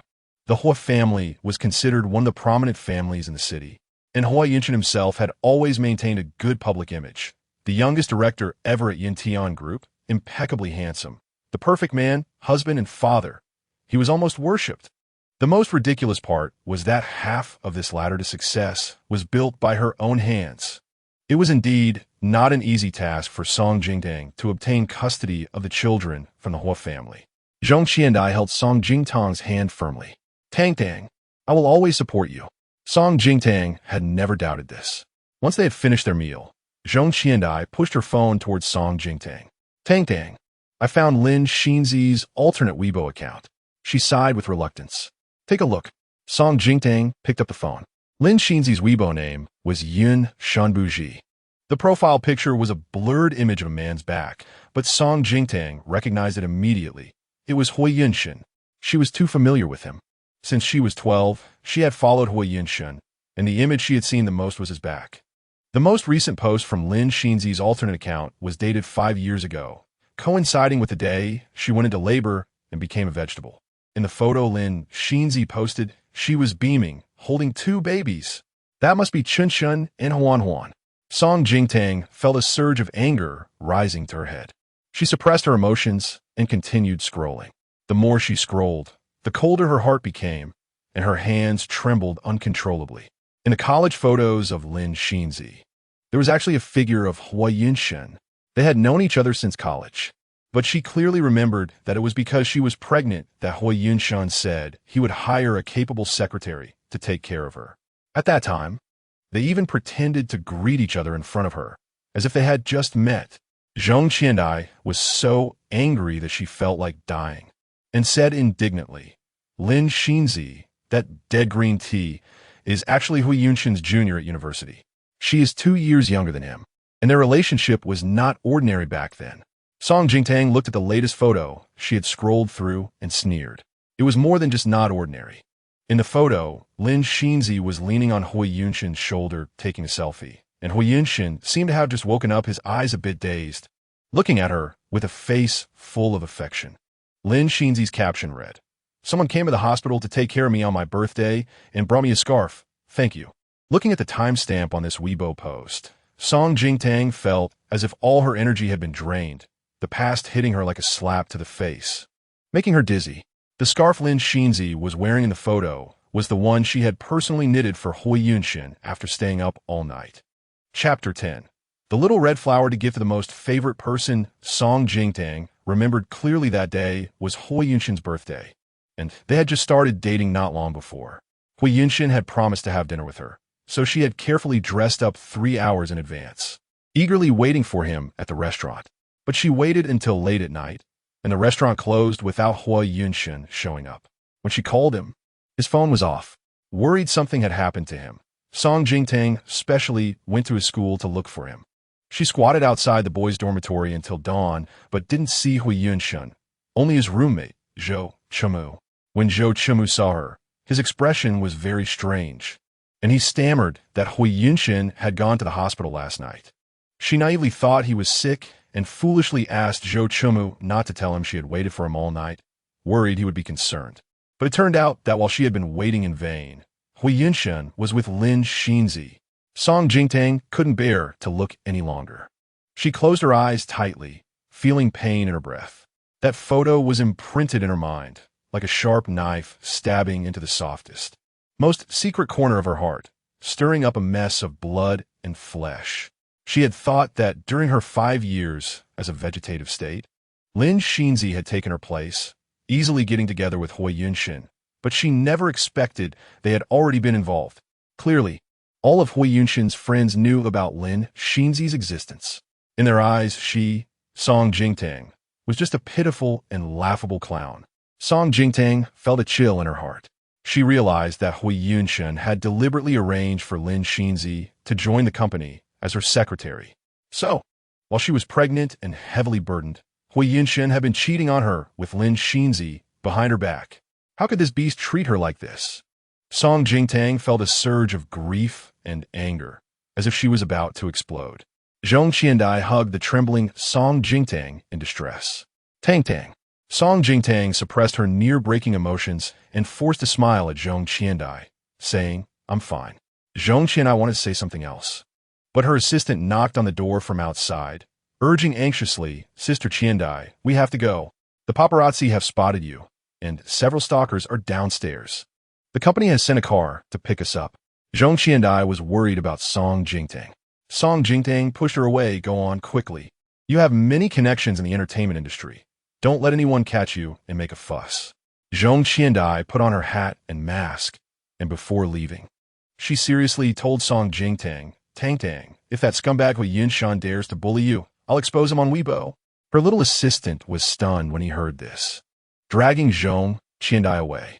"Oh my goodness, your account has been taken over by the company since yesterday." Song Jingtang couldn't help but laugh and cry at the same time.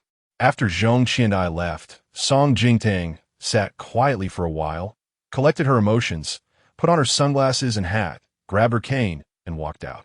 The Hui family was big and powerful. She certainly couldn't let Zhong Qiandai stick her neck out for her. Her problems, she would solve herself. What Hui Yunshin had done to her, what he owed her, she would make him pay back one by one. He was not fit to be the father of her 2 children. As Song Jingtang reached the corner of the corridor, she suddenly heard a crisp, babyish voice. "Mommy Xinzi, this is the little red flower I got today at kindergarten. The teacher said I can give it to my favorite person." Song Jingtang's pupils trembled. That voice was Huan Huan. But how could Huan Huan be here? Hui Yunshin had clearly said that the 2 children would be taken for piano practice after school. Before Song Jingtang could think it through, Lin Xinzi's gentle, smiling voice rang out. "Who does Huan Huan plan to give this little red flower to?" Huan Huan, without hesitation, replied, "Of course it's from Mommy Xinzi. I brought it especially for her. Besides brother and daddy, I like Mommy Xinzi the most." Hearing her daughter call Lin Xinzi mommy so sweetly was like countless needles stabbing deep into Song Jingtang's heart. causing unbearable pain. Mommy Shinzi likes Huan the most too. I will treasure this little red flower, Lin Shinzi said with a smile. Let's hurry back. Daddy and the others are still waiting for us in the private room. The daddy she referred to as naturally Hua Yunshin. That intimate tone made anyone who heard it think they were a happy and loving family. Song Jingtang tightly gripped the cane in her hand, suppressing her emotions on the verge of losing control. The sound of Lin Shinzi's high heels was getting closer. She quickly stepped in a nearby fire escape. Through the crack in the door, Song Jingtang watched as Lin Shinzi held Huan's hand and walked past her. Huan was wearing a cute princess dress, her little hand holding Lin Shinzi's, bouncing along while occasionally looking up at Lin Shinzi with a sweet smile. Song Jingtang's eyes became moist. Clearly, Huan was her precious daughter whom she had fought to give birth to, yet now she treated another woman as her mother. For some inexplicable reason, Song Jingtang followed them. Lin Shinzi led Huan to the door of a private room, pushed the door open, and as Song Jingtang followed, she heard flirtatious teasing sounds spilling out from inside. Someone calling out, "Little sister-in-law is here." That voice was familiar. It was Zhou Chumu, Hui Yunshin's childhood friend and university roommate. Since she started dating Hui Yunshin, Zhou Chumu had always looked down on her, treating her coldly and even with disdain and hostility. Even after she married Hui Yunshin, each time they met, Zhou Chumu would only coldly call her Miss Song. Hui Yunshin had once comforted her, saying that Zhou Chumu was just that kind of person, a spoiled second-generation heir, and that she shouldn't take it to heart. Song Jingtang laughed mockingly to herself. Zhou Chumu and Hui Yunshin were university roommates. He must have known about Lin Shinzi's existence long ago. The reason Zhou Chumu disliked her was that he had always regarded Lin Shinzi as the sister-in-law he recognized. He thought she had taken Lin Shinzi's place. Song Jingtang suddenly felt pathetic. Clearly, she was Hua Yunshin's legal wife. Yet in the eyes of his friends, she was even less than a mistress. Standing in the corner, through the crack in the private room door, she saw Hua Yunshin sitting on the sofa, his head slightly lowered as he looked at his phone. Her view was limited, and she couldn't see her son, Chen. "Daddy," Huan sweetly called out, leaping into Hua Yunshin's arms. The people beside Hua Yunshin naturally made room for Lin Shinzi. "Oh, I'm so sorry. I was clueless and took little sister-in-law's spot." Lin Shinzi smiled shyly, but did not refute it. She leaned against Hua Yunshin and sat down. Huan giggled, holding Hua Yunshin's big hand and placing it on Lin Shinzi's hand, while sweetly saying, "Daddy, your hand is so warm. Mommy Shinzi's hand is cool. Warm it up for her." This scene made Song Jingtang feel a suffocating pain in her chest, both hurt and angry. During her 5 years as a vegetative state, Lin Shinzi had seamlessly integrated into their lives, brainwashing Huan to treat her as her real mother.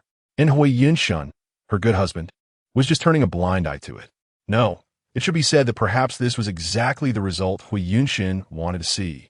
Chapter 11. A man like Pei Du is unforgettable once seen, afraid that she might not be able to resist rushing in to slap the pair of scumbags. Song Jingtang put on her sunglasses and quietly turned to leave. In the private room, Liu Yinsher glanced at the blushing Lin Shinzi who was being teased and, feeling a bit uncomfortable, downed his drink in one go. When he put the empty glass back down, out of the corner of his eye, Liu Yinsher caught a glimpse of a fleeting figure outside the door, and he paused slightly, feeling particularly familiar. "Stop it, Huan." Hua Yunshin withdrew his hand that had been placed on Lin Shinzi's wrist by his daughter, somewhat helplessly picking her up and taking her inside to play with her brother. Huan was a bit reluctant. Lin Shinzi squatted down to coax her. Huan, how about Aunt Shinzi goes with you?"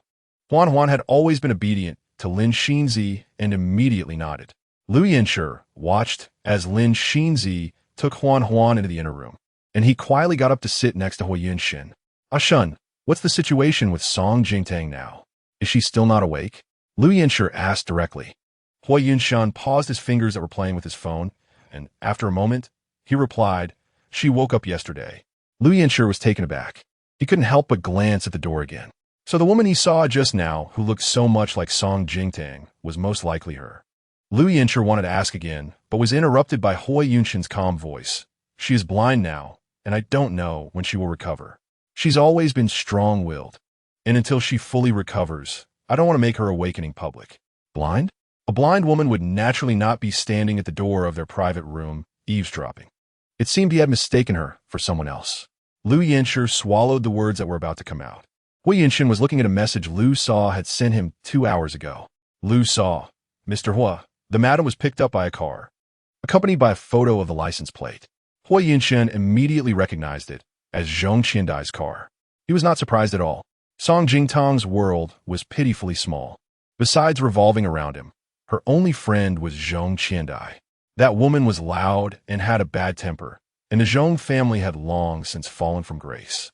Hui Yinshin had always looked down on Zhong Qiandai. As for Song Jingtang, she was quite perceptive. Although she still privately maintained a close friendship with Zhong Qiandai over the years, she never mentioned her in front of him. This time, she went out to meet Zhong Qiandai without informing him in advance, probably fearing it would upset him. Hui Yinshin couldn't help but curl the corners of his mouth. Feeling somewhat pleased, Song Jingtang's thoughts were always transparent to him. Leaning back on the sofa under the warm light, his handsome face shone like jade, but his eyes carried a hint of coldness. Song Jingtang was great. Whether as a wife or a work partner, she was perfectly impeccable. But a woman who was too easy to understand was like a glass of plain water, tasteless to consume, but a pity to discard. On the other side, achoo! Song Jingtang sneezed hard. She looked at the forked corridor in front of her, her mouth twitching in silence. It had been 5 years since Wanbao Tower had been renovated in the middle and expanded significantly. Song Jingtang had originally intended to return along the way, but her mind was elsewhere, and she ended up getting lost on this floor. As she was searching for signs on the walls and floor, she did not notice the man who suddenly appeared at the corner, nearly bumping into him. "Are you blind or something?" The man yelled angrily. Sporting a beer belly and a thick gold chain around his neck, clearly a nouveau riche out for fun. Song Jingtang smelled the alcohol on him and thought it was better to avoid trouble. She lowered her head, waving her cane to find her way. "Sorry, I can't see." The man became even more excited. "Oh, you really are blind." Through her sunglasses, Song Jingtang saw the man's grossly overweight face leaning in lewdly, the stench of alcohol making her stomach churn. "Hey, you actually look pretty good. My brother is a doctor. Come on, let him treat your eyes." Song Jingtang coldly replied. "Step aside." The man completely disregarded the seemingly frail Song Jingtang, lewdly teasing, "Call me good brother a couple of times, and I'll let you pass. How about that?" Song Jingtang had a belly full of anger with no place to vent, and this lewd man was clearly looking for a beating today. She glanced at the wall-mounted surveillance camera, pretending to be weak and helpless. "I don't believe you're a doctor. Don't come closer. I'm scared." As she spoke, she stepped back, luring the man into a blind spot of the camera. Seeing her pitiful appearance, the man became even more intoxicated and lustful, eagerly following her to the corner. "Don't be afraid, little beauty. Come with your brother to the private room, and tonight I'll treat your eyes well." A trace of coldness flowed through Song Jingtang's eyes beneath her sunglasses. She tightly gripped her cane. With one precise strike to a specific area, she could incapacitate this disgusting pig, and then she would kick out his third leg, just as the man reached out with his large hand. Song Jingtang was about to act when a man in a suit suddenly emerged from behind him, grabbing the lewd man's hand that was reaching towards Song Jingtang and twisting hard. "Ah!" The lewd man screamed in pain. Song Jingtang was also surprised as she carefully scrutinized the man who had suddenly come to her rescue. He looked to be about 30, exuding the aura of an elite executive, and she was certain she had never seen this type of person before. Hanning had already grabbed the lewd man's neck and slammed him hard against the wall. "This gentleman, if you're drunk, just go back to your private room and lie down. Do you need me to take you?" The lewd man was already frightened and sobered up a bit, hurriedly begging for mercy. "No, I don't need it. I'll go back myself." Just as he was about to leave, a low, indifferent voice suddenly rang out from behind, half smiling yet filled with chilling coldness, capable of freezing a person to the bone. "You think you can leave so easily?" This voice made Song Jingtang's body stiffen uncontrollably. She slowly turned her gaze back and saw, a few meters away, Pei Du's tall and slender figure striding toward her. The corridor's pale light filtered through his sunglasses into a soft, warm hue, reminiscent of a sunset. In a daze, Song Jingtang felt as if she had returned to the airport 7 years ago. Pei-du from 7 years ago overlapped with the man in front of her. Song Jingtang. Is it worth it? This question surged from the depths of her memory like a heavy drum, shaking Song Jingtang to her core. 7 years had passed. Chapter 12 now. She just wanted to live for herself. A man like Pei-du, once he appears, is the most vivid stroke in the painting of time. And meeting him even once is impossible to forget. Moreover, she and Pei-du had once been at odds, to the point where even Professor Chu had once joked that they were each other's match, neither overshadowing the other. Pei-du's tall and slender figure approached, dressed in a dark suit tailored to fit, accentuating his already sharp, three-dimensional face like an ancient Greek sculpture, exuding an almost unapproachable divinity. Compared to 7 years ago, Pei-du's demeanor was more stable and dangerous, like an unfathomable whirlpool that could quietly swallow everything. Song Jingtang just wanted to escape, to encounter a former rival at her lowest point, especially when the other party was clearly doing well. Was there anything more awkward? If Pei-du recognized her in her current state, he, who despised her so much, would probably wake up laughing at her in his dreams. Apologize to this blind lady. Pei-du's voice rang out again. Upon hearing this, the tension in Song Jingtang's mind relaxed. Great, Pei-du didn't recognize her. After all, it had been 7 years. She had lost a lot of weight, and wearing sunglasses made it perfectly normal for Pei-du not to recognize her. Pei-du glanced at Song Jingtang's hand, which was gripping the blind cane, and visibly relaxed. He subtly curled his lips, his eyes filled with amusement. TSK, still so easy to deceive. The sleazy man, though reluctant, saw Pei-du's intimidating aura and realized that with one of his arms still in Han Ying's grasp, he could be easily broken, so he had no choice but to back down. I'm sorry, miss. I drank too much and offended you. Please forgive me. Pei-du casually replied. If you're drunk, find a place to lie down. Yes, the sleazy man repeatedly agreed, fleeing in haste. Thank you, gentlemen. Song Jingtang intentionally changed her voice, speaking in a high pitch. Excuse me, where is the elevator? Pei-du did not respond immediately. He lowered his gaze to examine Song Jingtang, subtly furrowing his brow. So thin, the sunglasses obscured 2/3 of her face, revealing only her sharp chin, which appeared so pale under the light that one could see the veins beneath the skin, resembling a fragile porcelain doll that could shatter at a touch. Just as Song Jingtang felt her scalp tingle under Pei-du's gaze and was about to slip away, Pei-du moved his thin lips. Hunting, take this young lady downstairs. Yes. Just to the elevator, Song Jingtang quickly added. She wanted to escape from Pei-du's side as soon as possible. Once Song Jingtang's figure disappeared around the corner with Han Ying, Pei-du withdrew his gaze, the warmth in his eyes dissipating completely. He slipped his hands into his pants pockets and leisurely strode forward. At the end of the corridor, behind an antique screen, was an open terrace. The sleazy man, who had just been humiliated, stood in a corner of the terrace, gritting his teeth while making phone calls to gather more people. Damn it, bring more people over. I need to vent my anger today. That little pretty boy who popped up out of nowhere dared to play the hero in front of me. The image of Song Jingtang's pitiful expression flashed through his mind, eliciting a sleazy grin. His other hand itched to touch himself. Leave a few people at the entrance and bring that girl back. That little blind girl looks really enticing, and her voice is nice too. It must be even more exciting in bed. Just as he was getting into it, he suddenly heard footsteps behind him. Clack, clack, clack. Each step resonated clearly against his nerves in the silent night. The sleazy man turned around to see Pei-du's figure appearing behind him like a ghostly figure of Yama. The overwhelming pressure made him shiver. Pei-du held a cigarette between his fingers, the white smoke obscuring his expression, but his black eyes emitted a terrifying ruthlessness. You don't understand what I said, do you?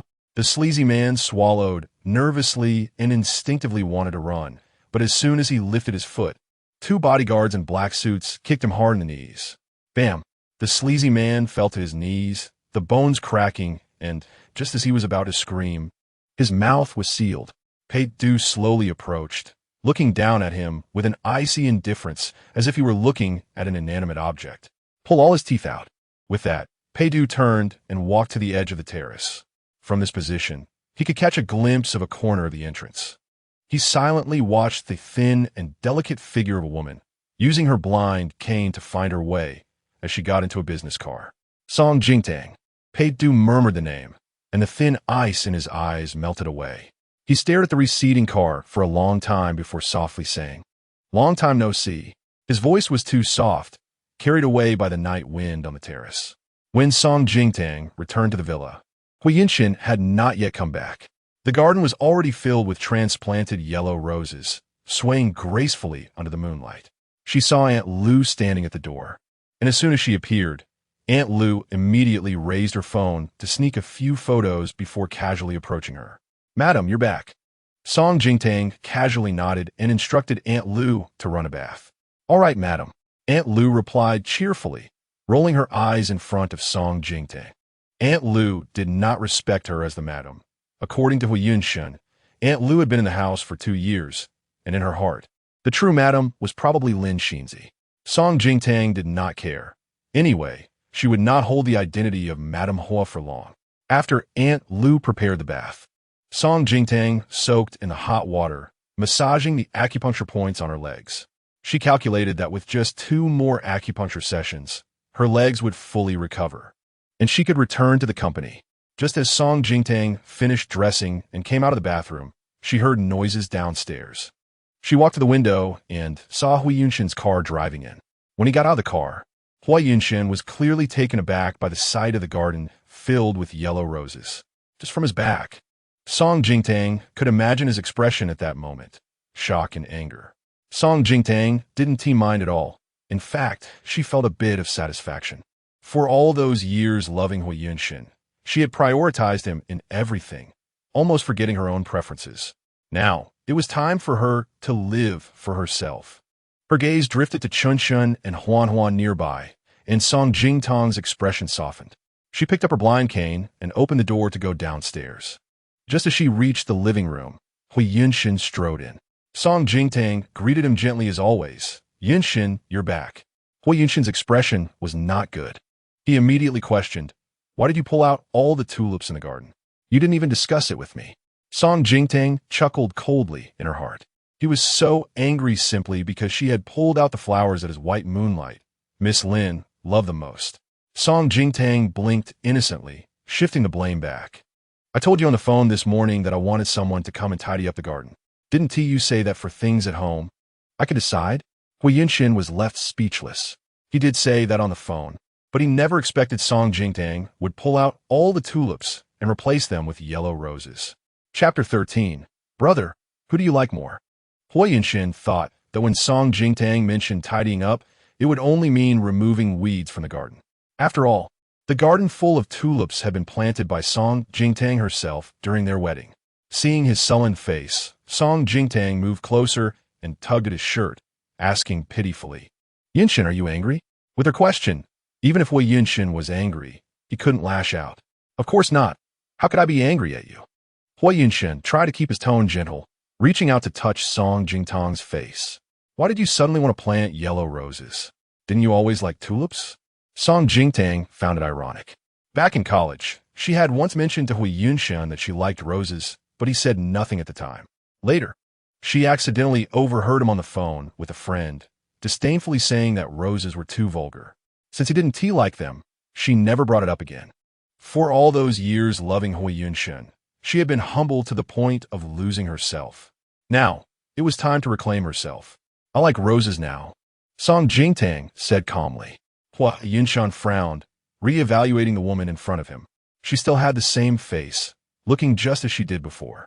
But Hui Yunshin vaguely felt that something about Song Jingtang had changed. At least the old Song Jingtang would never have contradicted him. "Dad." At that moment, Huan ran over, tugging on Hui Yunshin's big hand and whining, "I'm so sleepy. I want to drink some milk and then sleep." Song Jingtang immediately said, "Huan, Chunshun, let Mom heat up some milk for you."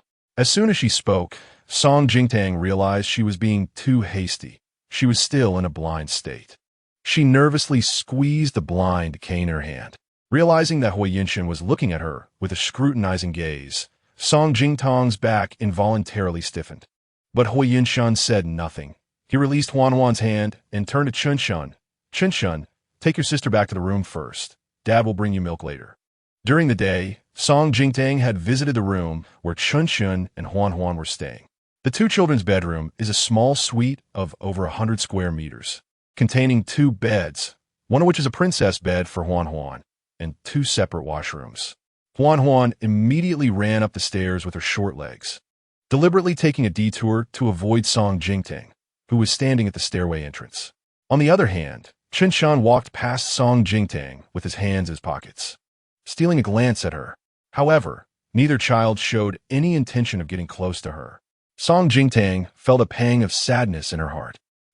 Yun Shan leaned closer to her and whispered, "Don't be too anxious. The most important thing for you right now is to take care of your health." She realized that Hui Yunshan thought she had spoken carelessly out of a desire to please the children. Song Jingtang naturally acquiesced. Hui Yunshan continued to comfort her, saying, "It's normal for Chun Chun and Huan Huan not to be close to you. After all, they lost their mother the moment they were born. Take it slow, give them some time." Listening to these grandiose words made Song Jingtang feel sick. Others might not know, but Hui Yunshan understood better than anyone that her poor health and the complications that left her in a vegetative state were entirely due to him. In those years, to help Hui Yunshan secure his position as general manager, she worked day and night in the research institute developing new drugs, during which she was exposed to a large amount of chemical substances. Her physical condition deteriorated rapidly. She once experienced severe nosebleeds, high fevers, and fainting spells. Waking up in a hospital bed, Hui Yunshan, appearing gentle and caring, stayed by her bedside, but made sure she heard him being questioned by Hui's father about when the new drug would be ready. She still remembered how Hui Yunshan sat by her bed, holding her hand tightly, his eyes red, looking haggard yet affectionate. He said, "Tang Tang, it doesn't matter if I lose my position as general manager. I can't let you suffer for me anymore." At that moment, she was deeply moved, believing she had married the best man in the world. But now, looking back, if Hui Yunshan truly cared about her health, he would have kept her in the hospital whenever she was too weak to even get out of bed, as long as he didn't agree to let her leave. Whether someone loves you or not is not about what they say, but about what they do. And what did Hui Yunshan do? The moment she expressed her desire to be discharged, he immediately arranged for her discharge, and the next day sent her back to the research institute. Hui Yunshan knew her too well and understood just how much she loved him. As long as he frowned, she would want to give him the world. He exploited her feelings for him, draining her of her last drop of blood to secure his current position. Song Jingtang felt a chill spreading from her heart, crawling through her limbs. "Hui Yunshan, you truly have a cruel heart." Song Jingtang raised her face and smiled at the man in front of her. "You're right. I'm too anxious. I should listen to you and take it slow."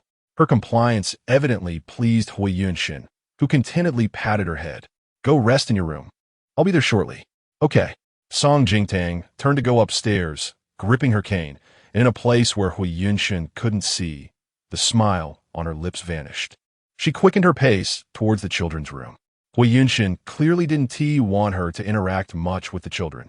She needed to seize the opportunity to talk to them alone and let them know how much she loved them.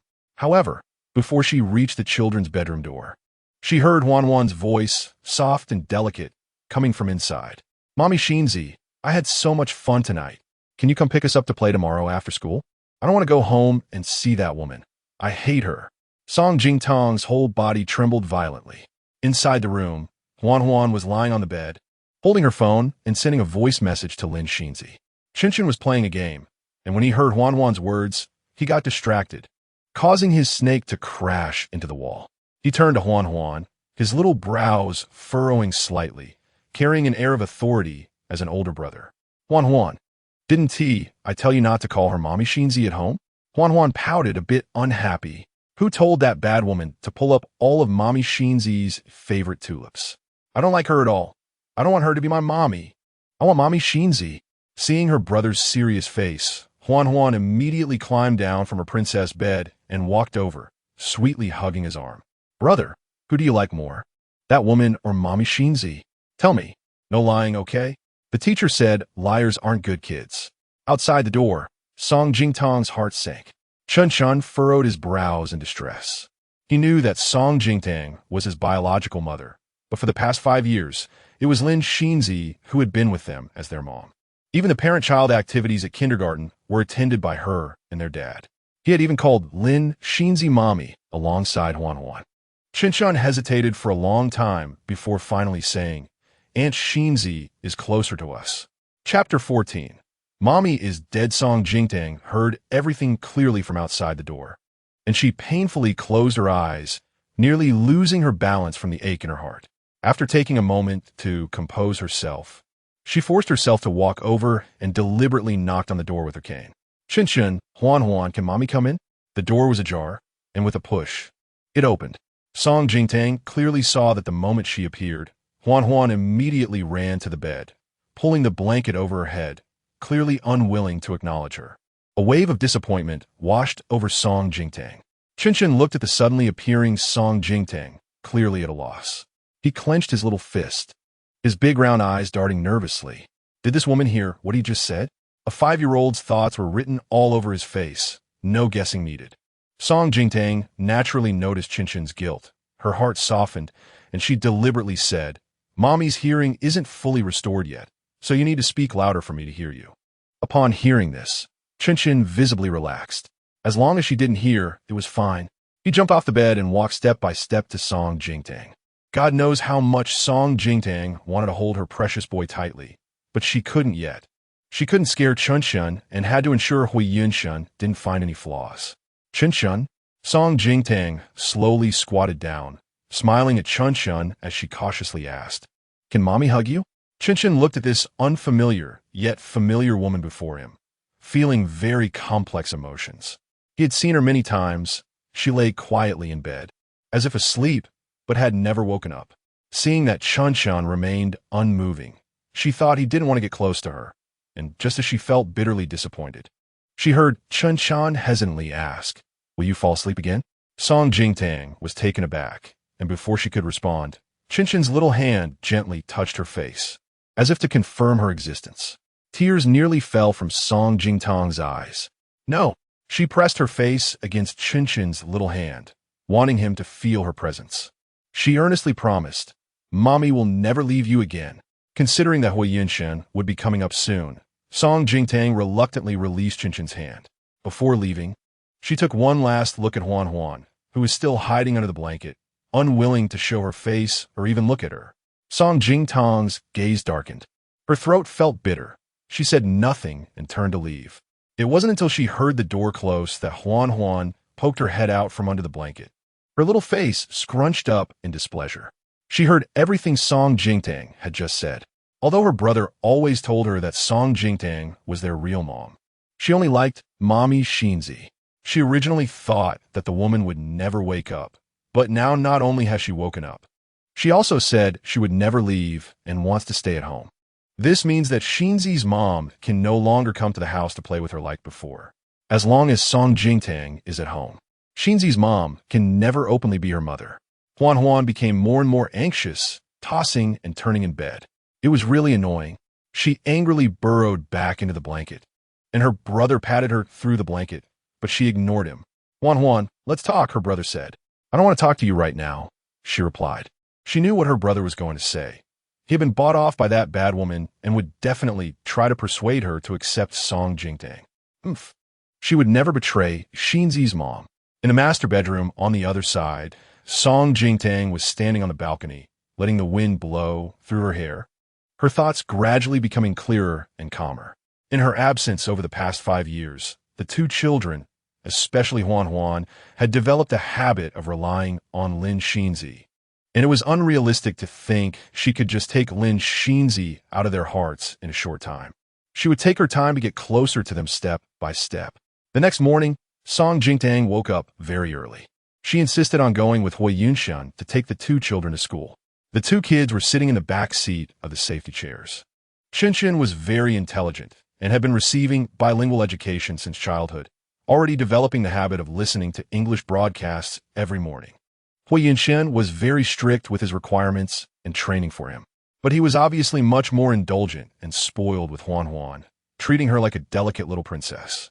At this moment, Huan Huan was holding her phone, skillfully tapping the screen with both hands, clearly messaging someone. She occasionally pursed her lips and giggled, looking extremely happy. Through her sunglasses, Song Jingtang watched this scene in the rearview mirror and guessed that Huan Huan was most likely contacting Lin Xinzi. It would be a lie to say she was disappointed. All the way there, she was trying to find topics to talk about with the two children, asking about their situation and preferences at school. Only Chen Xian would respond to her a couple of times, while Huan Huan was unwilling to acknowledge her. Even when she had to respond, she would just say a couple of times, giving Song Jingtang no opportunity to continue the conversation. When they were about 50 meters from the school gate, Huan Huan put down her phone, reached out to grab Hui Yunshin's seat, and leaned in to act cute. "Daddy, can you stop here? I'm a bit tired from the car ride and want to walk to school." After saying this, a hint of guilt flashed in her big, dark grape-like eyes as she quickly glanced at Song Jingtang in the passenger seat. She was lying. She wasn't tired from the car ride. She was just worried that when they got to the school gate, Song Jingtang would get out to send her off, and with so many little friends and teachers around, everyone would know her mom was blind, which would be too embarrassing. Besides, Huan Huan secretly observed Song Jingtang. She wasn't unattractive, but she just didn't have any style. She didn't wear pretty earrings or big diamond rings, nor did she wear branded clothes. It all felt so tacky. The mothers of her classmates were all like Xinzi's mom, beautiful and fashionable. She would rather have the other kids think the stylish and pretty Xinzi's mom was her real mom. Chapter 15. A new way to attract his attention. Song Jingtang could certainly guess Huan Huan's thoughts, and her eyes behind the sunglasses dimmed slightly. Hui Yunshin, as always, indulged Huan Huan. "All right, let your brother accompany you. Daddy will watch you from the car as you walk into school." "Thank you, Daddy," Huan Huan said with a sweet smile. Song Jingtang, feeling uneasy, reminded them, "Chun Chun, Huan Huan, be careful on the road and pay attention to safety." Bang! Huan Huan slammed the car door shut and walked away without looking back. Chun Chun took a few steps out and glanced back at the car parked behind them, where Song Jingtang was still waving goodbye with one hand sticking out the window. He felt a bit reluctant. Even though he knew Song Jingtang couldn't see, he still waved back at her. Song Jingtang felt a hint of comfort in her heart. At least Chen Xian wasn't so resistant towards her. Hui Yunshin kept one hand on the steering wheel and turned his head to look at Song Jingtang. "Tang Tang, a client is coming to the company soon, and I need to attend to them personally. I'll drop you off at the intersection ahead and let the driver take you back." Song Jingtang refused. "No need, Yunshin. I want to go to the company with you."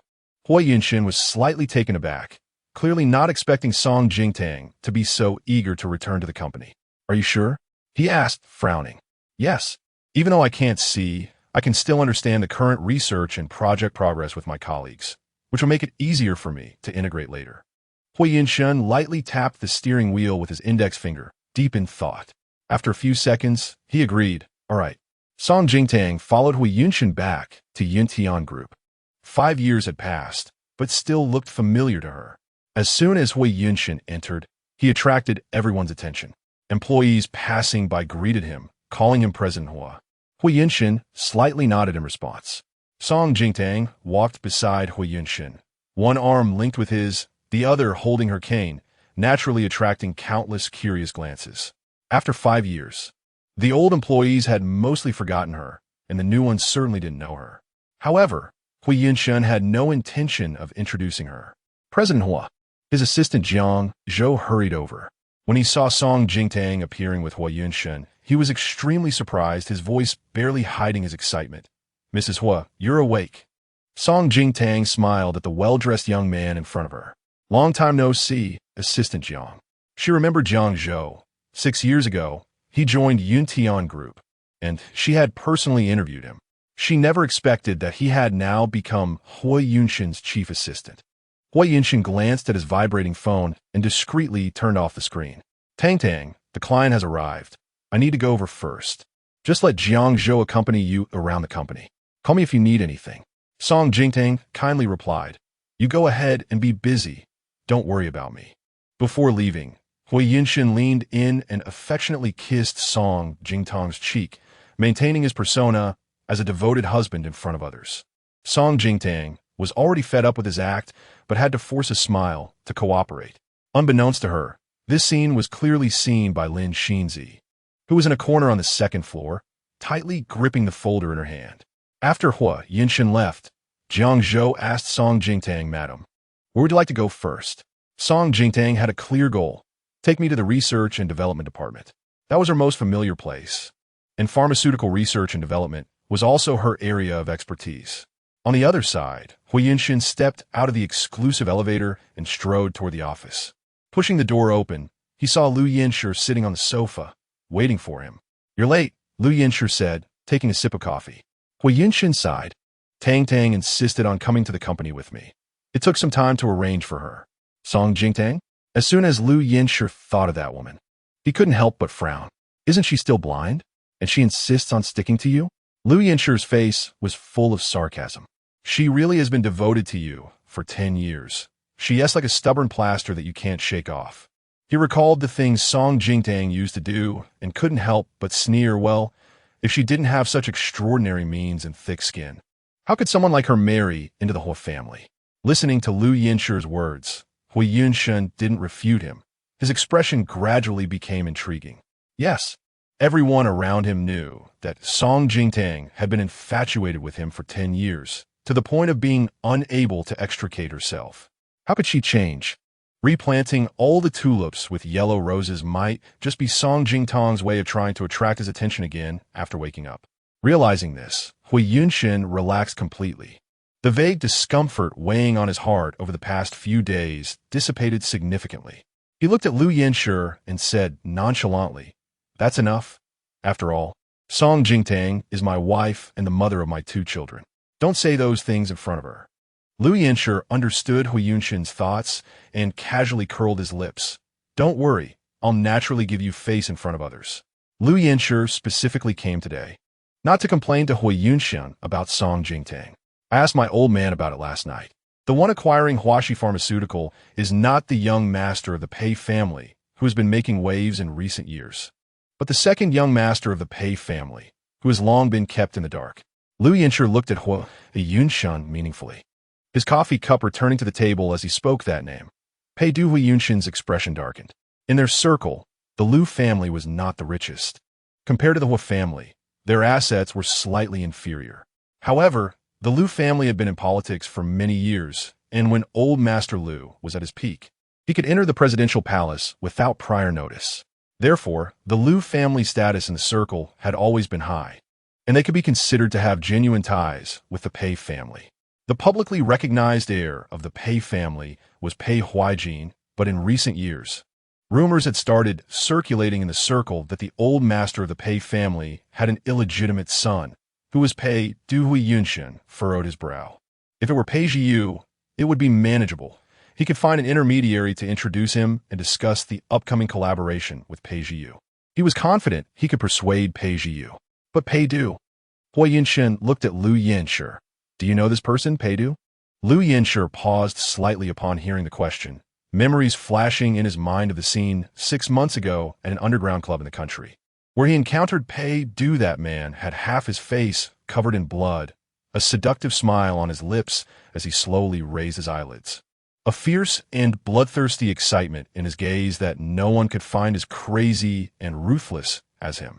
Lu Yinshi still felt a lingering fear to this day. He seriously reminded Hui Yunshin, "You'd better not provoke Pei Du." Chapter 16. Finally meeting officially Research and Development Department. Jiang Zhou diligently accompanied Song Jingtang on a tour of the RD department, introducing her to the current situation.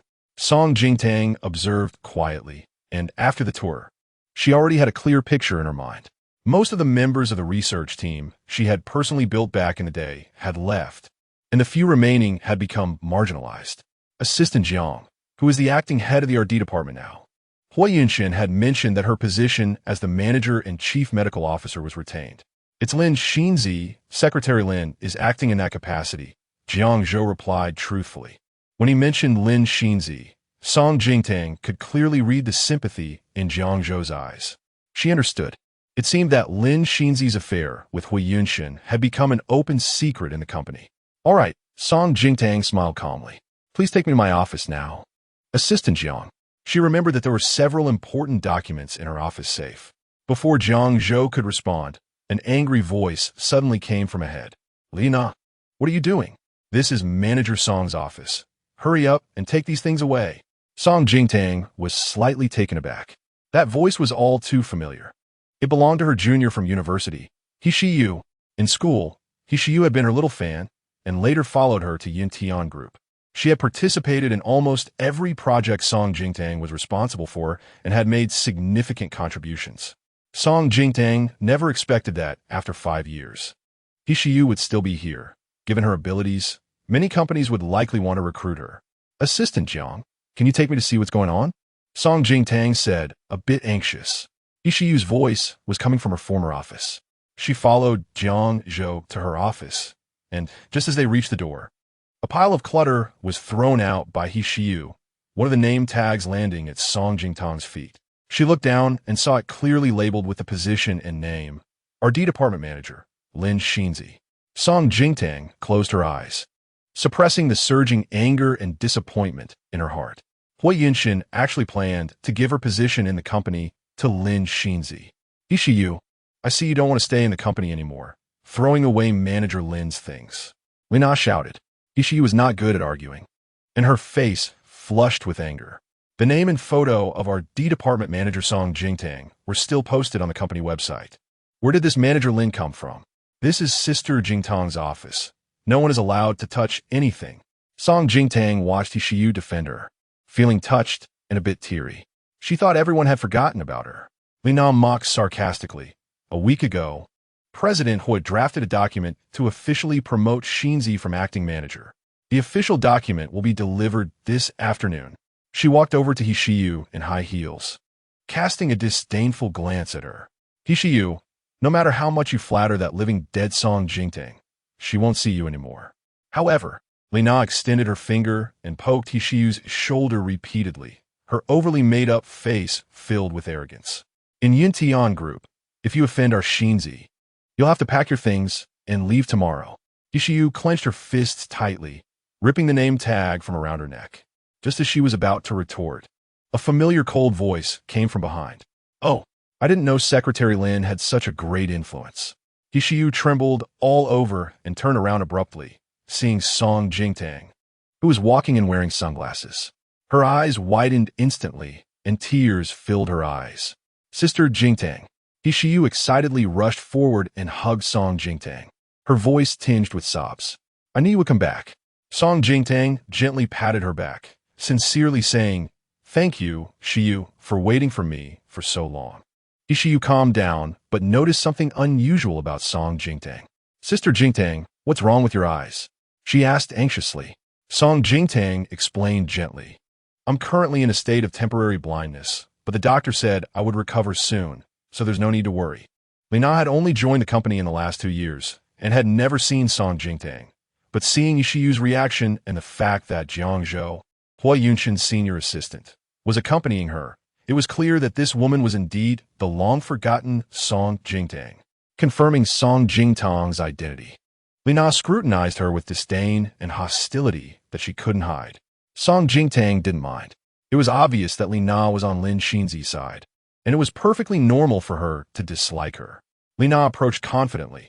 Miss Song, it's truly better to meet in person than to hear about you. Song Jingtang raised an eyebrow and smiled. Miss Song? Since 7 years ago, everyone in the company has called me Manager Song or Mrs. Hua. Are you denying my position as manager or not acknowledging me as President Hua's wife? As she spoke, a faint smile remained on her lips, her tone gentle. It was sharp as a knife. Lina felt extremely embarrassed by the retort. Just then, she suddenly saw a woman walking in from behind, and her eyes lit up as she waved and shouted, Xinzi! Song Jingtang slowly turned around, looking through her sunglasses at Lin Xinzi, who was walking elegantly toward her. Finally, they met officially. Lin Xinzi was wearing a crisp, white business suit today. Her makeup soft and clean, and her long chestnut curls seemed meticulously styled. Sister Jingtang, Lin Xinzi stopped in front of Song Jingtang, showing a sweet and graceful smile. I just heard President Hui say you came to the company, and I was worried that Assistant Jiang, being a man, might not be attentive enough. So I came to see if I could help with anything. Song Jingtang couldn't help but sneer inwardly. The way she spoke made it seem as if Lin Xinzi was the mistress of the company, and she had become the visiting guest. Lina affectionately linked her arm with Lin Xinzi, seizing the opportunity to complain. Xinzi, I just moved your things to the office when Shiyu barged in, causing a scene, insisting on questioning President Hua's appointment. The colleagues in the RD department had already gathered around to watch the drama unfold. Lin Xinzi looked somewhat helpless. Nana, thank you for helping me move my things, but the manager's position was originally Sister Jingtang's. Lin Xinzi apologetically glanced at Song Jingtang, Sister Jingtang. You woke up too suddenly. I haven't had a chance to explain. Song Jingtang, wearing sunglasses, coldly observed Lin Xinzi's performance. The more she acted humble and uncontentious, the more it made those around her feel sympathetic and willing to stand up for her. Sure enough, Lina immediately became a pawn in this game. She shot a hostile glance at Song Jingtang and indignantly said, Mrs. Hua, you've been in a vegetative state for 5 years. The position of the RD department manager can't just sit empty waiting for you, right? Besides, Xinzi has completed several new drug developments during her time as acting manager, and the market feedback has been very good. To be honest, Xinzi deserves to be the RD manager. Lin Xinzi spoke up to stop her. Nah. Don't say anymore. The more Lin Xinzi tried to stop her, the more Lina insisted on defending her. She stubbornly raised her voice, Mrs. Hua. If you don't believe it, you can ask the other colleagues in the RD department. Everyone recognizes Xinzi's ability and agrees she should be the manager. You can't just bully us ordinary employees just because you're Mrs. Hua. Song Jingtang heard the voices of the RD staff supporting Lin Xinzi from behind. She was not surprised. Even the group of friends around Hua Yunshin, who had always looked down on others, treated Lin Xinzi with favor, proving her exceptional ability to win people over. Ishiyu was getting anxious. Lina, stop talking nonsense and stirring things up. She knew Sister Jingtang's character in college. She was never one to fight for things. Although a genius, she had no arrogance and was easy to talk to. Sometimes she even preferred to suffer herself rather than make things difficult for others. Truly an unyielding, good person.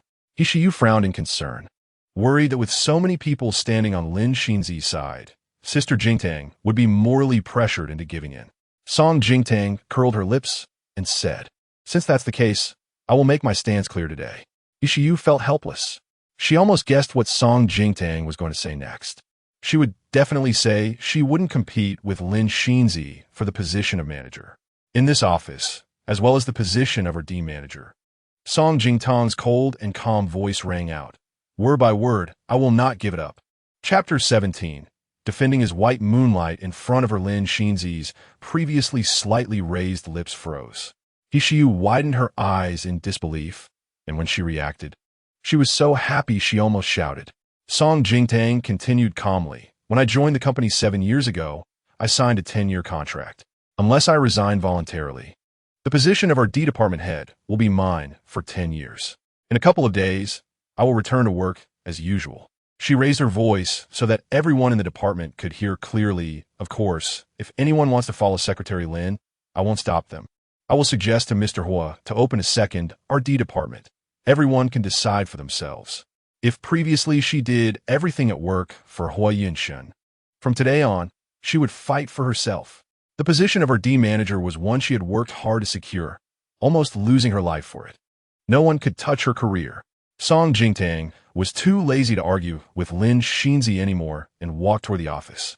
When she moved into this office, she had installed a hidden personal safe inside. It contained several important RD documents she had come to retrieve today. Wait, Lina, unable to contain her anger, grabbed Song Jingtang's arm and shouted, Song Jingtang, I see you are clearly using your identity as Mrs. Hua to settle personal scores with Xinzi. How shameless can you be? This remark was too much. Jiang Zhou frowned and was about to pull Lina away when he saw Song Jingtang coldly lift her arm and, while shaking off Lina, slap her hand hard against her face. Slap. The crisp sound silenced the scene completely. Jiang Zhou stared at Song Jingtang in disbelief. He remembered the previous Mrs. Hua was the gentlest and easiest to talk to. She never even raised her voice. How did she become so fierce after waking from a vegetative state?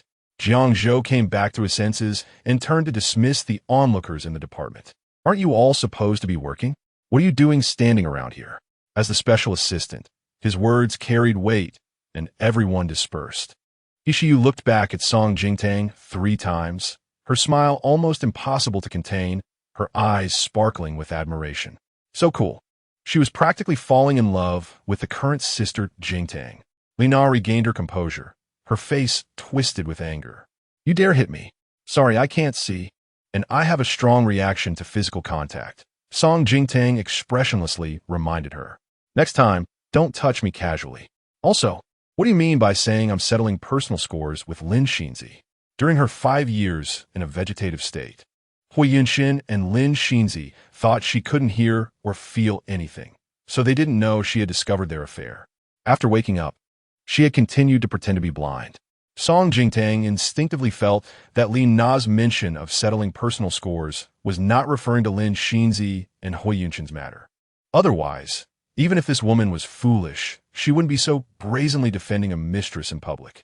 Li Na rolled her eyes and sarcastically said, "Oh, Mrs. Hui really has a bad memory. Don't you remember back then?" Nah. Lin Xinzi interrupted at this moment, grasping Li Na's hand, and gently said, "Don't forget. You have an important client to meet later. Hurry and ice your face." That client was a rich second generation she had been eyeing for a long time.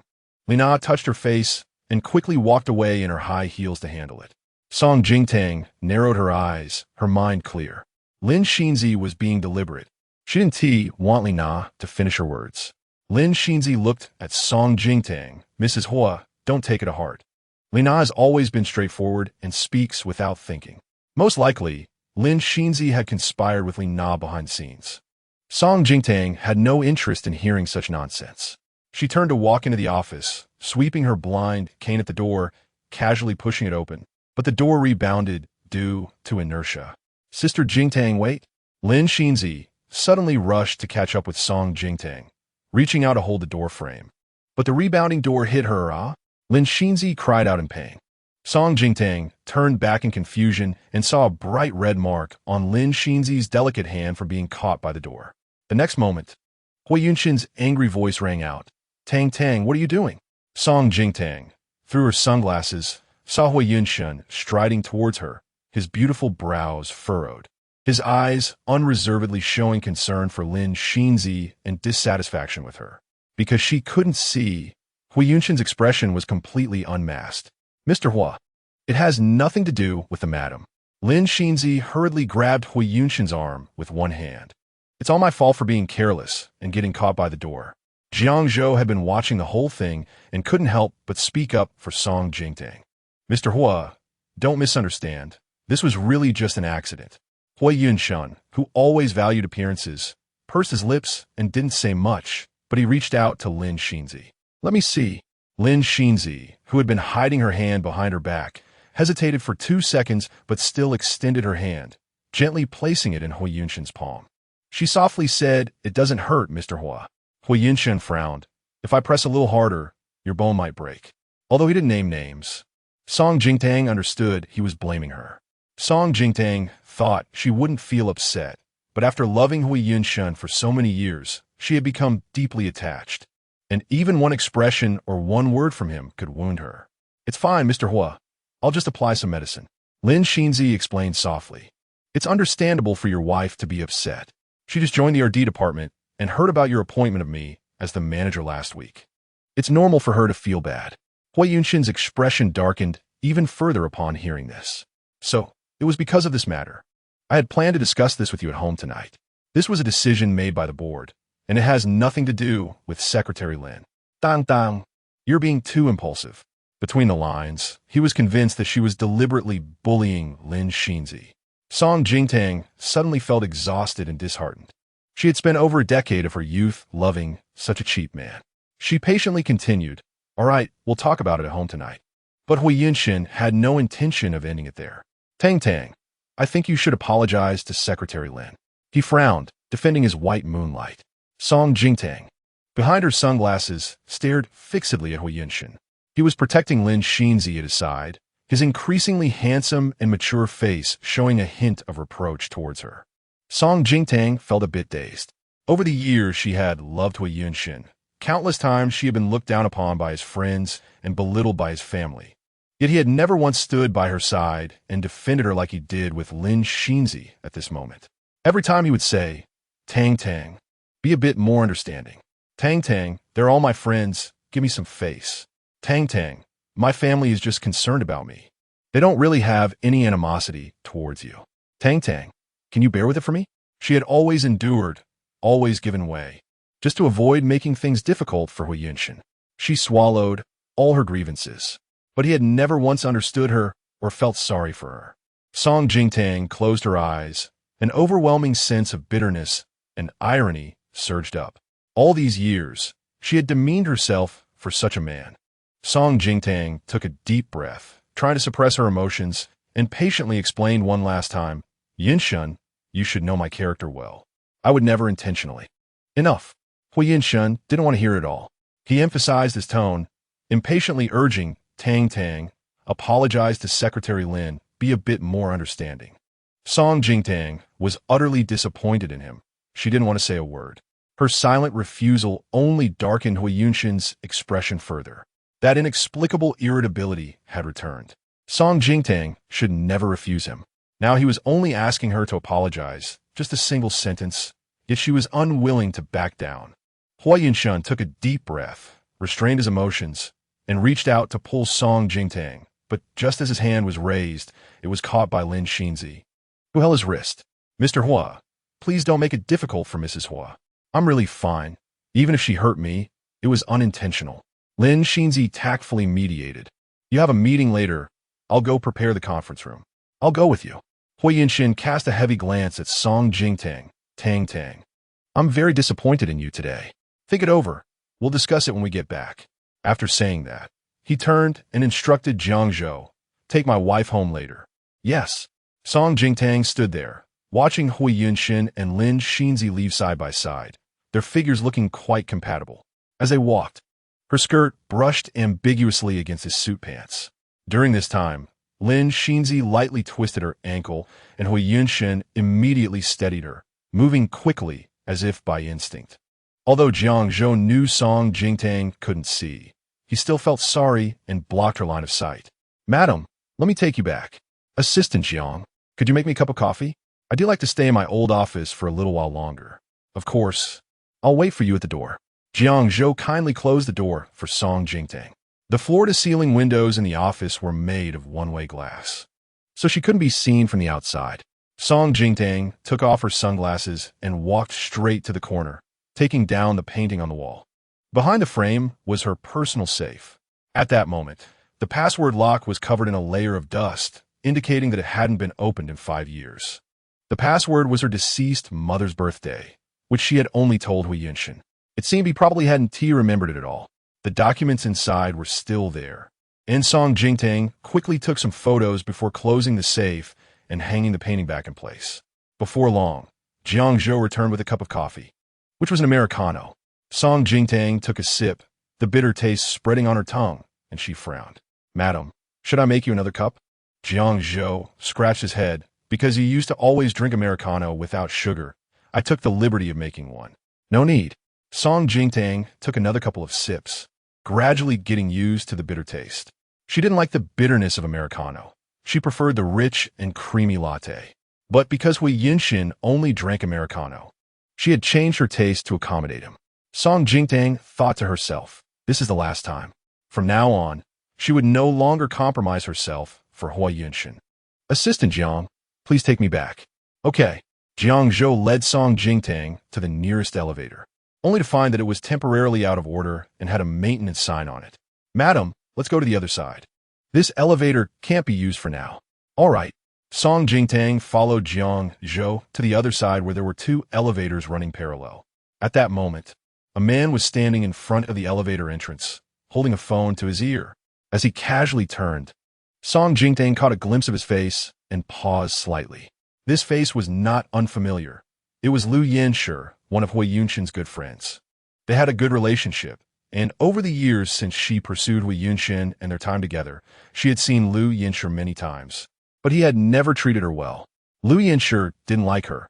Song Jingtang had known this from their first meeting. She had once tried hard to please Hui Yunshin's friends, hoping to win their acceptance, but all her efforts had been in vain. She remembered a year when Liu Yinshi had a birthday.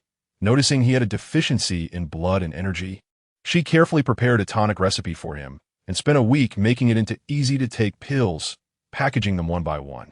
On the day of Liu Yinshi's birthday party, she personally gave them to him. At that time, Liu Yinshi had a subtle expression, took them with a half-smile, and said, "You're thoughtful."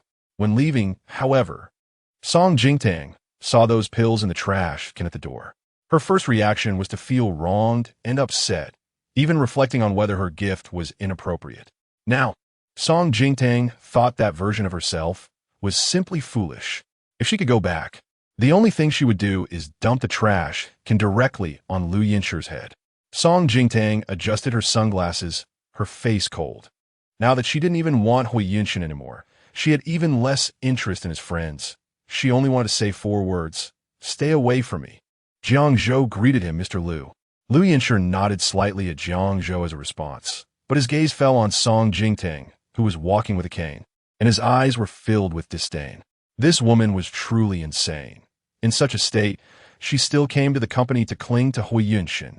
Soon, this foolish woman would probably show her usual placid smile, initiating a conversation with him. Liu Yinshi decided to ignore Song Jingtang, letting her embarrass herself. But unexpectedly, Song Jingtang treated him like air. She didn't even turn her head in his direction, let alone greet him. Liu Yinshi suddenly found it hard to hold back. He realized that perhaps Jiang Zhou's Mr. Liu had been too vague, causing Song Jingtang to take him for a stranger. Liu Yinshi spoke up, "Assistant Jiang, what are you busy with?" He deliberately let Song Jingtang hear his voice. Jiang Zhou, though a bit puzzled, replied politely, "President Hui asked me to take the lady around the company." Liu Yinshi nodded and waited for Song Jingtang to talk to him. After all, this woman was blind. But she wasn't deaf. She should be able to hear him. However, to Liu Yinshi's surprise, Song Jingtang still ignored him and stepped into the elevator as soon as it arrived, swaying her cane. Liu Yinshi. Jiang Zhou saw that Liu Yinshi was still standing outside and reached out to block the elevator door. "President Liu, aren't you coming in?" Liu Yinshi stared at Song Jingtang in the elevator, his back teeth slightly clenched, and squeezed out a sentence from between his teeth. "No need. I just remembered I left something in President Hua's office." The elevator door closed in front of him, completely blocking Song Jingtang's cold face. Liu Yinshi felt a lump in his chest, stuck in limbo, and darkly took out his phone to send a message to Hui Yunshin. "Liu Yinshi, has Song Jingtang been in a coma for 5 years? Besides her eyes, did she have any other sequelae? For example, is her brain damaged?" Chapter 19. To keep him, she has many tricks up her sleeve. At this moment, Hui Yunshin was in his office, having just helped Lin Xinzi deal with her swollen wrist injury when his phone vibrated. Hui Yunshin picked it up, glanced at Liu Yinshi's message, and was instantly speechless. Liu Yinshi had looked down on Song Jingtang for a long time, so Hui Yunshin didn't take it seriously and casually set his phone down. In the meantime, Lin Xinzi had already tidied up the medical kit he had just taken out. "Let me do it." Hui Yunshin reached out to take it, but Lin Xinzi dodged him. She playfully smiled at him. "If you treat me like this for such a minor injury, I might lose my job tomorrow." Hui Yunshin was amused by her joke, and his previously furrowed brows relaxed. Lin Xinzi suddenly leaned in and touched his brow. Hui Yunshin paused but didn't move. "Senior," Lin Xinzi stood on her tiptoes, her beautiful eyes staring straight into his, just like back in school, and softly said, "Don't frown because of me. I like to see you smile." Hui Yunshin's gaze deepened, but before he could speak, Lin Xinzi had already tactfully stepped back, returning to her professional demeanor. "President Hua, I'll go arrange the meeting room and notify the department heads attending the meeting. You can come over in 20 minutes. Secretary Lin," Hui Yunshin called her back. "Your appointment letter will be delivered this afternoon. Since I promised you the position of our D manager, there won't be any changes." Lin Xinzi's eyes clearly lit up, but the next moment, she restrained her joy.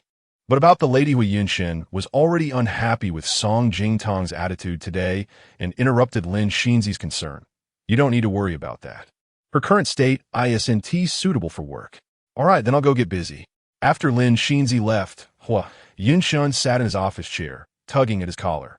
Recalling Song Jingtang's refusal to apologize to Lin Xinzi in the RD department, feeling inexplicably irritated. If changing all the tulips to yellow roses was Song Jingtong's deliberate way to attract his attention, then what was she doing today? Although he had indeed signed a 10-year contract with Song Jingtang when hiring her as the R&D manager, she had later become a vegetable. He had saved her position for 5 years, which was already quite generous. Moreover, during these 5 years as the acting manager, Lin Xinzi had developed several new drugs, all of which had received good market responses, making her promotion completely justified. In the past, even if Song Jingtang had grievances, she would endure it, waiting until they got home to ask him nicely, or say nothing at all, supporting all his decisions. No matter what, she would never have contradicted him in public like she did today. While Hui Yunshin was feeling troubled, a phone call came in from the Hua family's old mansion. Hui Yunshin straightened up slightly and answered the phone. Before he could speak, he heard his father's deep voice. Yunshin, when I went for my checkup at the hospital today, the director said Song Jingtang has woken up. His father was also a shareholder in that hospital, and he had secondary hypertension, requiring regular checkups. Hui Yunshin remembered that today was indeed the day his father had to go for his examination. Hui Yunshin pinched his brow, feeling a bit tired. Yes, she just woke up a couple of days ago, but she can't see for now. I was planning to wait until she recovers before telling you. Can't see? His father's tone revealed a hint of undisguised disdain. He paused and said, forget it. Since she is awake, bring her back for dinner tonight. Your mother has been mentioning wanting to see her precious grandson. Hui Yunshan hesitated, not wanting to bring Song Jingtang back to the old mansion for dinner tonight. Dad, tonight. But before he could finish his refusal, he was interrupted by his father. Remember to have Song Jingtang dress formally tonight. There is an extremely important guest coming. He is also an alumnus from Qingbei University, the same class as Song Jingtang. I remember she was quite famous back in school, right? It would be even better if he recognizes her. Hui Yunshin couldn't help but be curious. Who is this person that you value so much? Enough to invite him to our home for dinner? The Hua family's old mansion was not only the Hua family's residence, but also a famous protected garden in the city. Stunningly beautiful. His father meticulously maintained the old mansion and rarely invited outsiders over for dinner. His father teased, you'll find out when you come back. I've been trying to get this guest for a long time, so be sure to come home early and don't be late. If you manage to impress this guest tonight, it will greatly help your future career. Understood, Dad. Since his father said so, Hui Yunshin naturally had no reason to refuse. If Song Jingtang could indeed help tonight, that would be even better. By the way, were you about to say something? Hui Yunshan hesitated briefly and simply recounted what happened with Song Jingtang at the company and her refusal to apologize to Lin Xinzi in the R&D department. Secretary Lin's appointment letter has already been approved by the HR department and will be officially communicated this afternoon, yet she insisted on causing trouble at this critical moment. His father couldn't help but sneer. Of course she is causing trouble. Hui Yunshin was puzzled. Dad, are you saying that Tang Dang is doing it on purpose? His father scoffed disdainfully. You know what her family situation is. If it weren't for her ability to help you and the fact that she particularly pleased the old lady, I would never have agreed to let someone like her into the family. These words were somewhat harsh, but Hui Yunshin remained silent, listening without rebuttal. His father continued to analyze. Now that your position in the company is secure and Song Jingtang has given birth to 2 children for our Hua family, leaving a legacy. She can't see now. If she doesn't hold on to the position of her D manager, what value does she have to you? A blind person with no value will only be abandoned. His father's words made Hui Yunshin suddenly realize. Yes, this was the only reasonable explanation. Song Jingtang had always loved him deeply, and after being a vegetable for 5 years, she was worried about being abandoned because she felt worthless, which explained her unusual behavior. To stay by his side, she was indeed going to great lengths to play her cards right. Interesting.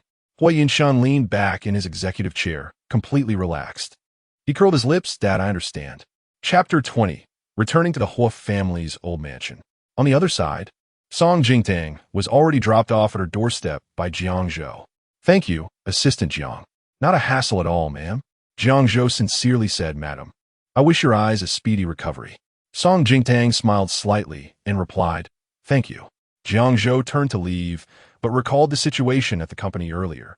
Feeling a bit reluctant, he turned back to comfort Song Jingtang, saying, Madam, Most of the employees in the R&D department were recruited in recent years. They don't know you well, but once they see your capabilities, they will definitely feel at ease working under you. Jiang Zhou said this not only out of gratitude for Song Jingtang's support back in the day, but also because he knew her abilities.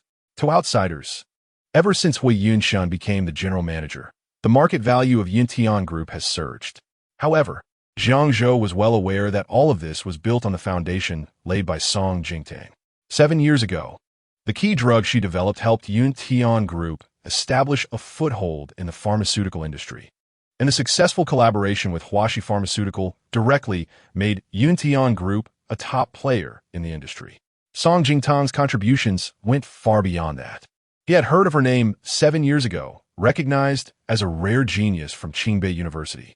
Jiang Zhou once thought it was an exaggerated compliment to Song Jingtang. But after truly getting to know her, he realized it was her modesty. Song Jingtang could tell that Jiang Zhou was being sincere, not just polite. She genuinely said, "Thank you, Assistant Jiang." Jiang Zhou bowed slightly, and then remembered that Song Jingtang could not see. He awkwardly scratched the back of his head and said, "Madam, I'll head back to the company now." "All right." As Song Jingtang turned around, she noticed the big door behind her had opened for some reason, and Lu Sa peeked out from behind it, stealthily taking a photo of Jiang Zhou's back with her phone. It seemed she had been eavesdropping just now. Song Jingtang pretended not to see and waved her blind stick to simulate feeling her way, hitting Lu Sa's calf. "Ouch!" Lu Sa cried out in pain. Song Jingtang feigned surprise. "Lu Sa, how come you were so quiet standing behind me? Does it hurt?" That hit landed solidly, causing Lu Sa to grimace. But she couldn't admit she had been eavesdropping. "It's fine, madam. It doesn't hurt. I was just sweeping the floor and saw you through the window, so I wanted to come and open the door for you." Song Jingtang kindly reminded her, "Then you need to be more careful in the future. I can't see right now, and if you're silent next to me, I might hit you without knowing." Lu Sa could only force a smile. "You're right, madam. It was my oversight. I'll be more careful next time." Song Jingtang used her blind stick to clear her path and entered the door. She fumbled and sat down on the sofa, instructing Lu Sa to cut some fruit. Once Lu Sa entered the kitchen, the landline next to the sofa rang. Song Jingtang picked up the receiver. "Who is this?"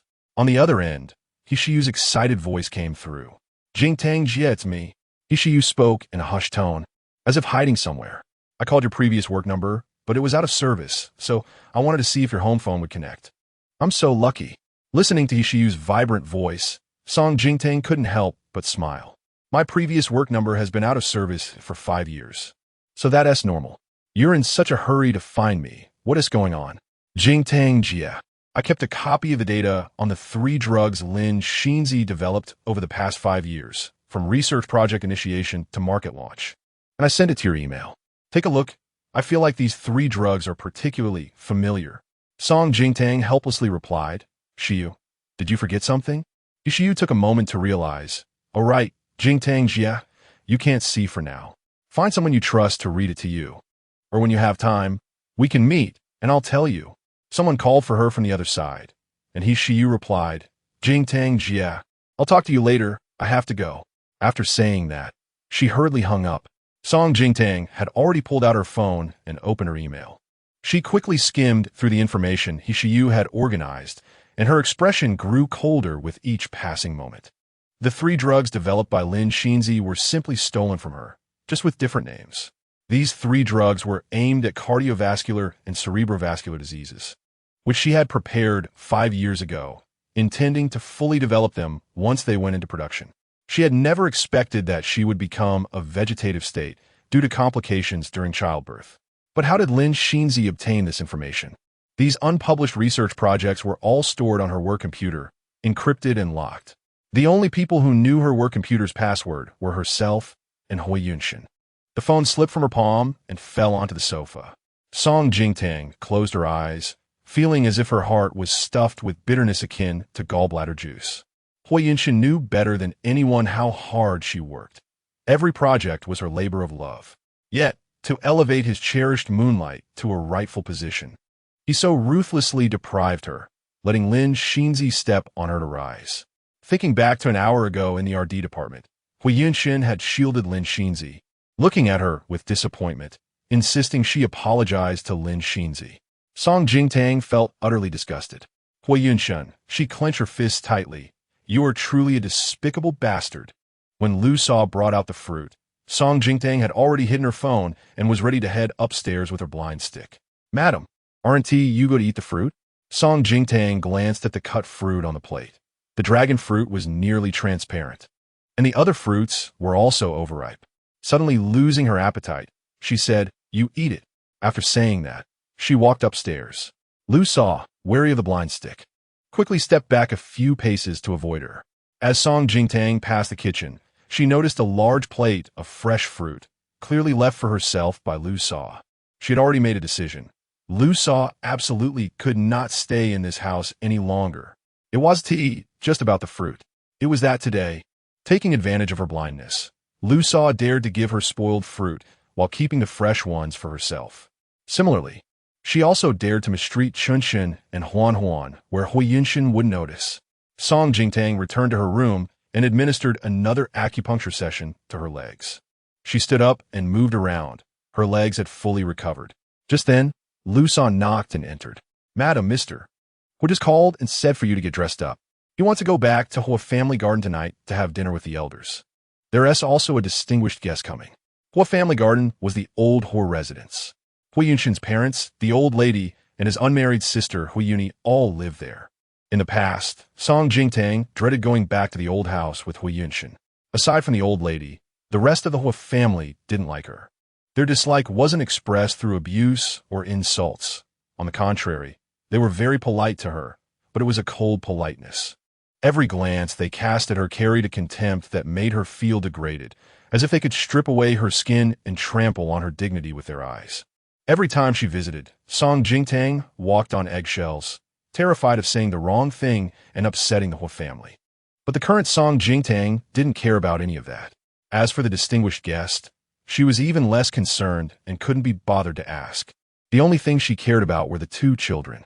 Are Chunshin and Huan going too? Lu Sa replied, Yes, madam. Mr. Hui said he would pick up the two children directly from school and take them back to Hui's house. He also arranged for a driver to pick you up. I understand. Since Chunshin and Huan were going, she would go too, as long as she could spend more time with the two treasures. She would accompany them wherever they went. Song Jingtang asked Lu Sa to prepare a bath for her. Madam, which outfit will you wear? Do you need me to find a makeup artist for you? No need. Just bring me the water-green chi pao with embroidered butterflies for my wardrobe and lay on the bed. Lu Sa found the chi pao as instructed and laid it down.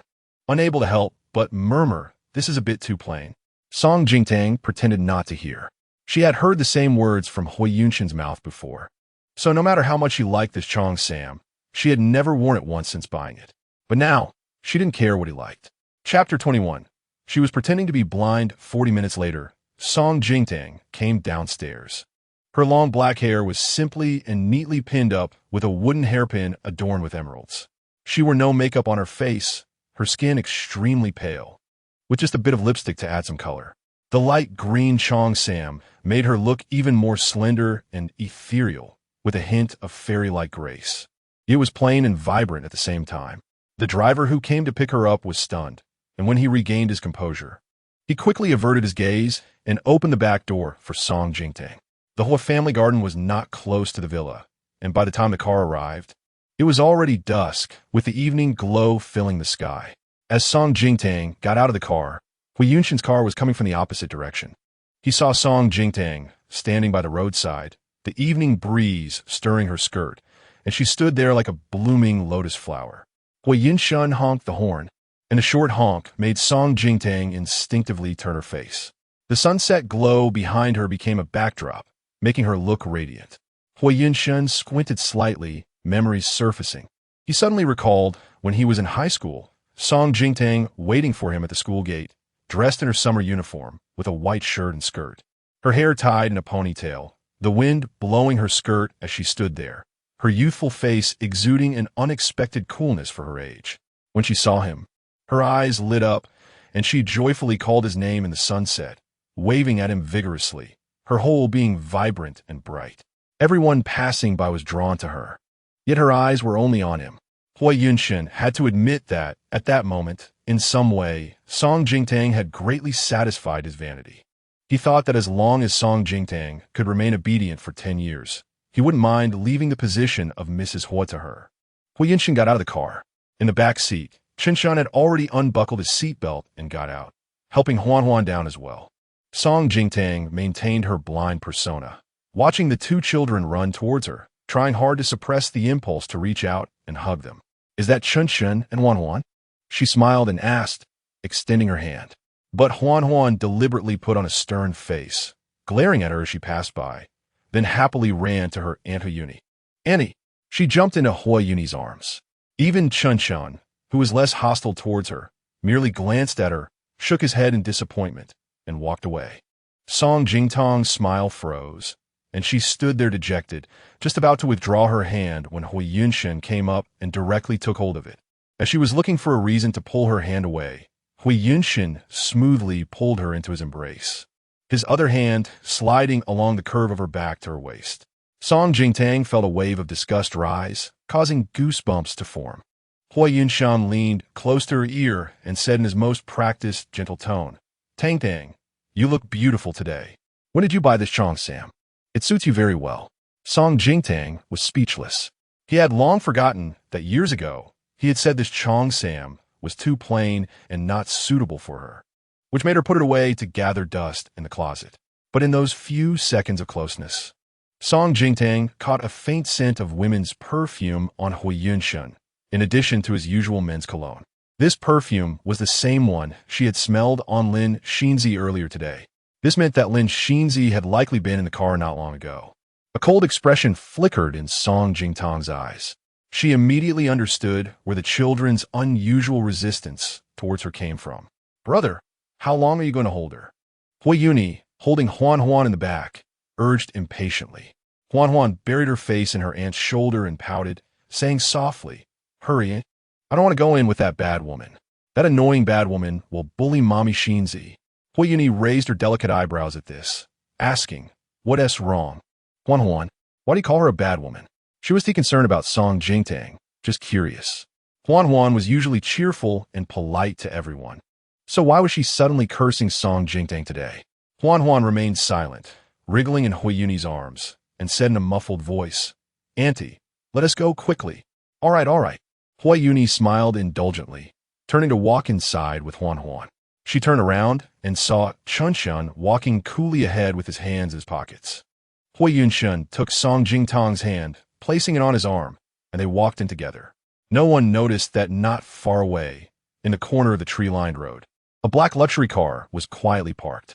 The back window rolled down, and a man with a cigarette in hand rested his hand on the window ledge, his long, pale fingers moving slightly, letting a burnt ash fall, which was blown away by the evening breeze.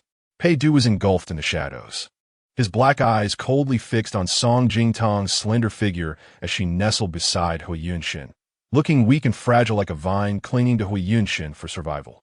Pei Du's long eyelashes fluttered slightly, concealing the silent turbulence rising from the depths of his dark eyes. "Song Jingtang, you really haven't made any progress at all." The driver, Han Ning, inexplicably felt the air pressure inside the car drop to a freezing level, and he didn't dare to breathe.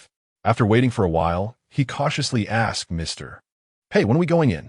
Pei Du glanced at the brown paper bag thrown on the seat beside him. A photo was peeking out of the bag, showing a couple embracing. The man was not visible, but from the back, it was recognizable as Hui Yunshan, while the woman, smiling sweetly, was his secretary, Lin Xinzi. The reason he agreed to Hua Tingyue's invitation was to personally give Song Jingtang this big gift. But now, it seemed that the foolish woman was still so attached to Hui Yunshan. If she knew he was cheating, she would probably cry terribly. The image of Song Jingtang crying in front of him many years ago resurfaced in Pei Du's mind. She curled up quietly, tears falling like beads from a broken string, crying so hard without making a sound. Pei Du cursed under his breath, feeling annoyed, and stubbed out his cigarette. "Back to the company," he said coldly. His handsome face darkened. "Yes, Mr. Pei." Han Ning could tell that Pei Du was in a very bad mood and didn't dare to ask any more questions. Immediately turning the car around.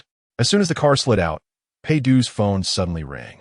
He glanced at the caller ID, his expression darkening slightly, and pressed answer. "Speak." A respectful voice came through immediately. Mr. Pei, the test results are out. Based on the various physical data collected over the past 5 years on Miss Song Jingtang, as well as feedback from her medical treatment, her brain's visual nerves have recovered well, and there are no issues. Upon hearing this, a thoughtful glimmer passed through Pei Du's eyes. So, Song Jingtang can't possibly be blind? The other party cautiously replied. The eyelid muscles may have difficulty opening due to lack of exercise, but with more exercise, they can recover. However, the possibility of blindness is extremely low. If previously he had merely suspected that Song Jingtang was pretending to be blind during their encounter at the restaurant, now he could confirm that she was indeed pretending. The fleeting neon lights of the passing streets reflected in Pei Du's dark, deep eyes, and the coldness dissipated a bit, replaced by a hint of confusion. Pretending to be blind? Pei Du raised his eyebrows slightly, tapping his fingers on the armrest, his expression becoming profound. Song Jingtang, what exactly are you trying to do? Chapter 22. The sun is protecting her as a private garden villa. The Hua family garden was meticulously designed and beautifully constructed. Even the streetlights on both sides of the path were specially made to resemble ancient lanterns. Song Jingtang walked in the middle, feeling a sense of time travel. In fact, every time she came here before, it felt like she had traveled back in time, as if she had returned to the feudal era hundreds of years ago. She had to watch everyone's expressions, almost like a servant, and even the old housekeeper at home could give her orders. Just at this moment, Song Jingtang saw the figure of Uncle Li, the housekeeper, standing at the entrance of the main hall from a distance. In front of him was a fire basin. "Young master, you're back," the housekeeper said with a warm smile to Hui Yunshin, then turned to Song Jingtang, his demeanor noticeably cold. "Madam, congratulations on your recovery." Hui Yunshin glanced at the fire basin on the ground. "Uncle Li, what does this mean?" Before the housekeeper could answer, Hui's mother's voice sounded first. "It's something I arranged to cross the fire basin to ward off disasters." Hui's mother then walked over, stopping at the entrance. She was dressed quite elaborately today, wearing a complete set of jade bracelets and a jade pendant. Song Jingtang's distracted gaze crossed over Hui's mother and noticed a few people sitting on the sofa in the living room. Besides Hui's father, Hui Tingwei, and Hui Yuni, even Hui Yunshin's uncle, Hui Tingshan, and his family were present. The Hua family, a large family, appeared calm and harmonious on the surface. But Song Jingtang knew very well that the waters were deep in the wealthy elite. Hui's father and Hui Tingshan were engaged in both open and secret struggles within the group, each trying to place their own son in a better position. Initially, both Hui Tingshan and Hui Tingwei wanted to promote their own sons to the position of general manager, leading to a lot of ugly disputes between the two families, even to the point of mudslinging. In the end, it was because Song Jingtang married Hui Yunshin that he was able to ascend to that position and stabilize himself as the general manager. Hui Tingshan's family was definitely not here for her, so there could only be one reason for the so-called distinguished guest tonight. Originally, Song Jingtang didn't take care at all, but now, seeing the Hui family make such a big deal to welcome a guest, she felt a bit curious about who this distinguished guest really was. Jingtang. Hui's mother's slightly displeased voice pulled Song Jingtang back to her thoughts. Coming back to her senses, Song Jingtang suppressed her discomfort and obediently called out, "Mom." Hui's mother snorted lightly, her tone neither warm nor cold. "The old lady has not been well lately, and you have been in the hospital for 5 years. With disasters around you, crossing a fire basin will ward off the bad luck. The old lady is unwell?" Upon hearing this, Song Jingtang's expression changed slightly, and she asked with concern, "Has her illness relapsed? I'll go see her." No wonder the old lady didn't come to welcome her. In the Hua family's garden, the only one who had ever given Song Jingtang warmth and truly cared for her was the old lady. Only she sincerely treated her as a daughter-in-law of the Hua family. Hui's mother, showing some impatience, replied, "The family doctor has seen her. The old lady is resting now. You don't need to worry about her. Just cross the fire basin first." Song Jingtang's eyes reflected the blazing fire basin. Hui Yunshin had no objections. "Tang. Mama's doing this for your own good. Lift your skirt a bit and just step over it. I'll wait for you in the living room." After saying this, he even let go of Song Jingtang's hand and stepped into the living room ahead, leaving her standing alone in place. Huayini peeked her head out from behind, giggling while holding up her phone to record the scene. Song Jingtang clenched her fists. Right now was not the time to confront the Hua family. She could endure a little longer. Song Jingtang lifted her skirt and stepped over the fire basin. Just as she steadied herself, the housekeeper took a prepared willow branch and struck her. "Madam, please forgive me," he pretended to say. Then while striking he cursed, "Shameless thing. Get out of the Hua family quickly. Dirty things, don't come near the Hua family." This sounded like a way to ward off evil spirits, but in reality, it was aimed at her. A woman of no standing. Get out of Hua family as soon as possible. Song Jingtang had overheard Hua's mother cursing her like this during a phone call with a friend. She tightened her grip, telling herself to endure. "Stop it." Suddenly, a small figure rushed over. It was Chun Chun, pushing the housekeeper with all his might. His delicate little face was flushed with anger. "The willow branch is for driving away ghosts. Am I a ghost? If I'm a ghost, then what am I? Am I a little ghost?" Song Jingtang stood there in shock, seeing Chun Chun open his little hands to shield her. Her eyes turned red with emotion, suddenly feeling that all the grievances were worth it. Chun Chun, you misunderstood Uncle Lee." Hua's mother squatted down and pulled Chun Chun in her arms, soothing him. "Uncle Lee isn't hitting her. He is driving away the dirty things that follow her. If my precious grandson is unhappy, then we want to do it, okay?" Hua's mother lovingly embraced Chun Chun and walked in, casting a cold glare at Song Jingtang as she passed by. Song Jingtang no longer had the heart to argue. Her mind was filled with the image of Chun Chun rushing to protect her, and she felt her heart soften as if a piece had collapsed.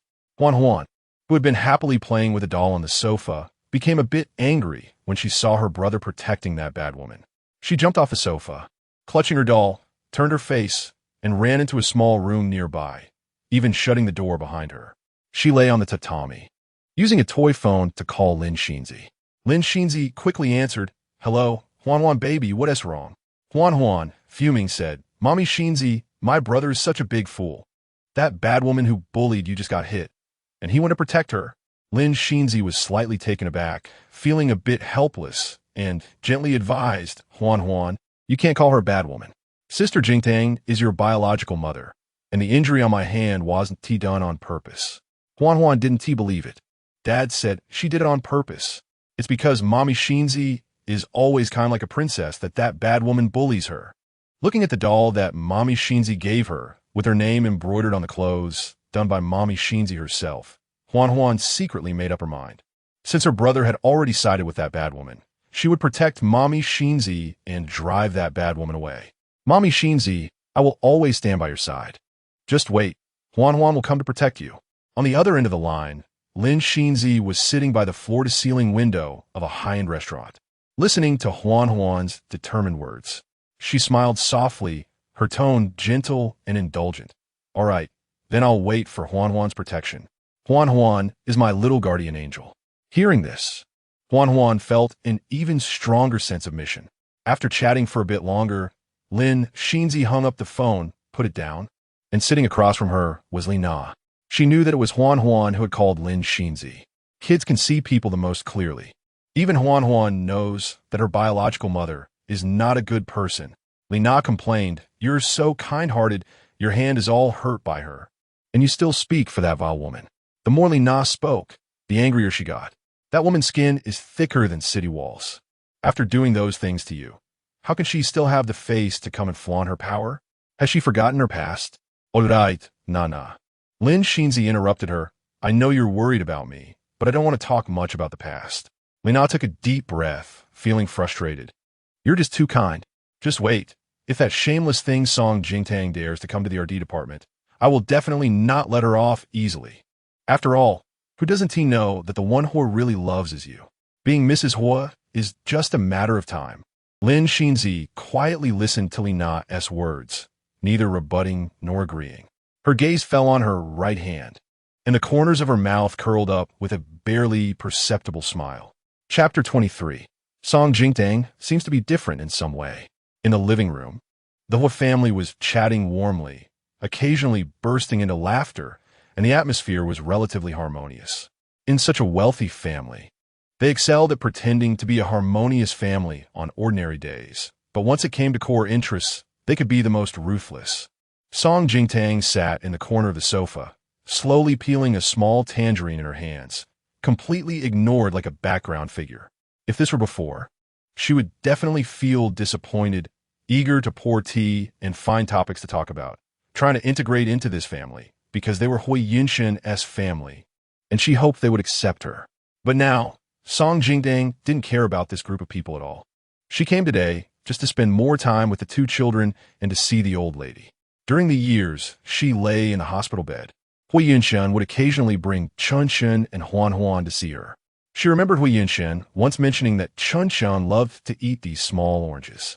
Thinking of a scene just now when her son defended her, Song Jingtang smiled slightly. Sitting diagonally opposite her was Hui Yunshen's cousin, Hui Silai. He was 1 year younger than Hui Yunshen.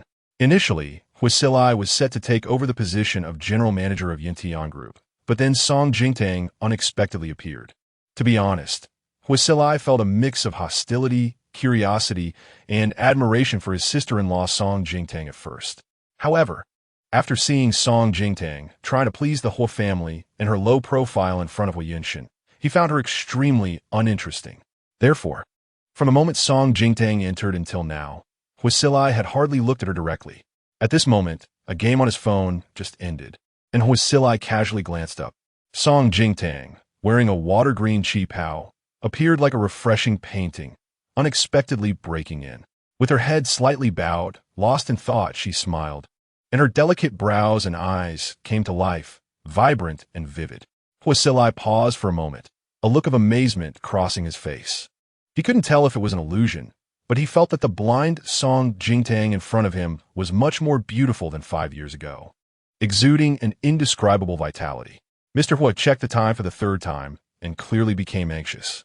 At this moment, the butler, Uncle Li, came over to report, "Sir, the dishes are ready in the kitchen, and the dining room has been set up. When shall we sit down?" Before Mr. Hui could speak, Hui Tingshan, with a half-smile, interjected sarcastically, "Big brother, you aren't being fooled by that middleman, are you? Since young Master Pei returned to the country, he has never shown his face publicly. I heard he hasn't even visited the Pei family castle.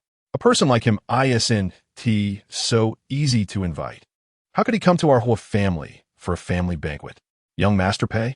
Song Jingtang placed the peeled oranges on a small plate brought by a servant. On the surface, she remained calm, but her mind was racing. Her memories of the outside world were still 5 years behind.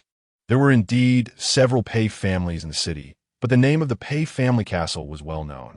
Not to mention in the city, even throughout the entire northern country, the Pei family status was second to none. However, she remembered that the Pei family had only one son, Pei Jiu. Where did this young Master Pei come from? Song Jingtang subtly furrowed her brows. Perhaps because of the surname Pei, a flash of Pei Du's devilish face crossed her mind. She couldn't help but smile at herself, admiring her rich imagination. During those 4 years at Qingbei University, Pei Du had always been at odds with her. This complicated relationship began when she accidentally witnessed Professor Chu persuading Pei Du to apply for financial aid for impoverished students, right? She had seen Pei Du's family information form. In the parents section, he wrote orphan. That was why he had become such a proud, yet insecure contradiction. At 18, Pei Du had once blocked her in a dark stairwell, his dark hair framing his deep, cold brows and eyes, colder than the night outside the skylight. Song Jingtang, who do you think you are? My savior? In front of her, he slowly tore apart the application form she had filled out for him to study abroad at a top medical research institution. Pei Du, no one else knows about me paying your application fee. You can pay me back later, and Professor Chu recommended you. It would be a pity to miss this opportunity. She didn't continue, as Pei Du's tall and cold figure suddenly moved closer. She could smell the woody scent on him, mixed with the odor of cheap laundry detergent. Also, there was a suffocating sense of oppression. Her eyelashes trembled as she stepped back, not daring to look at Pei Du's face, her heart pounding rapidly in her chest.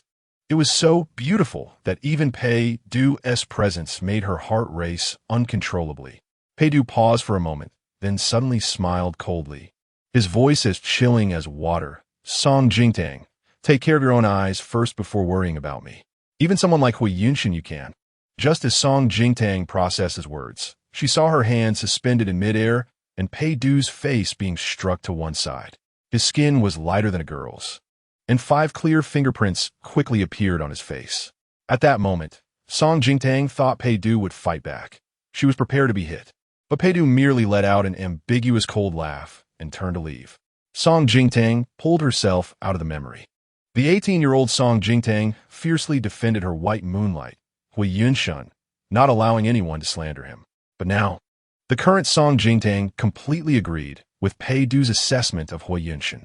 Song Jingtang silently peeled another orange, recalling the last time she encountered Pei Du at a restaurant, where people around him called him President Pei. He should be doing well now, right? Over there, Mr. Hua, with a darkened face, made a phone call on the balcony, and Hui Yunshan got up to follow him. Song Jingtang didn't care at all, focusing on peeling the small oranges.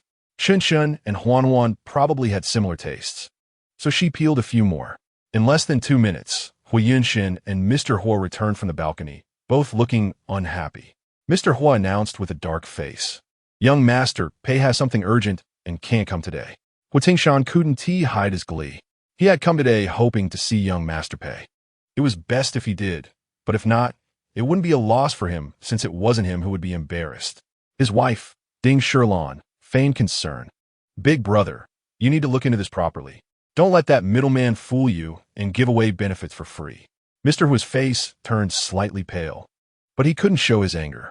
Hu Tingshan's family wasn't there to eat anyway. With young master Pei not coming, they naturally left.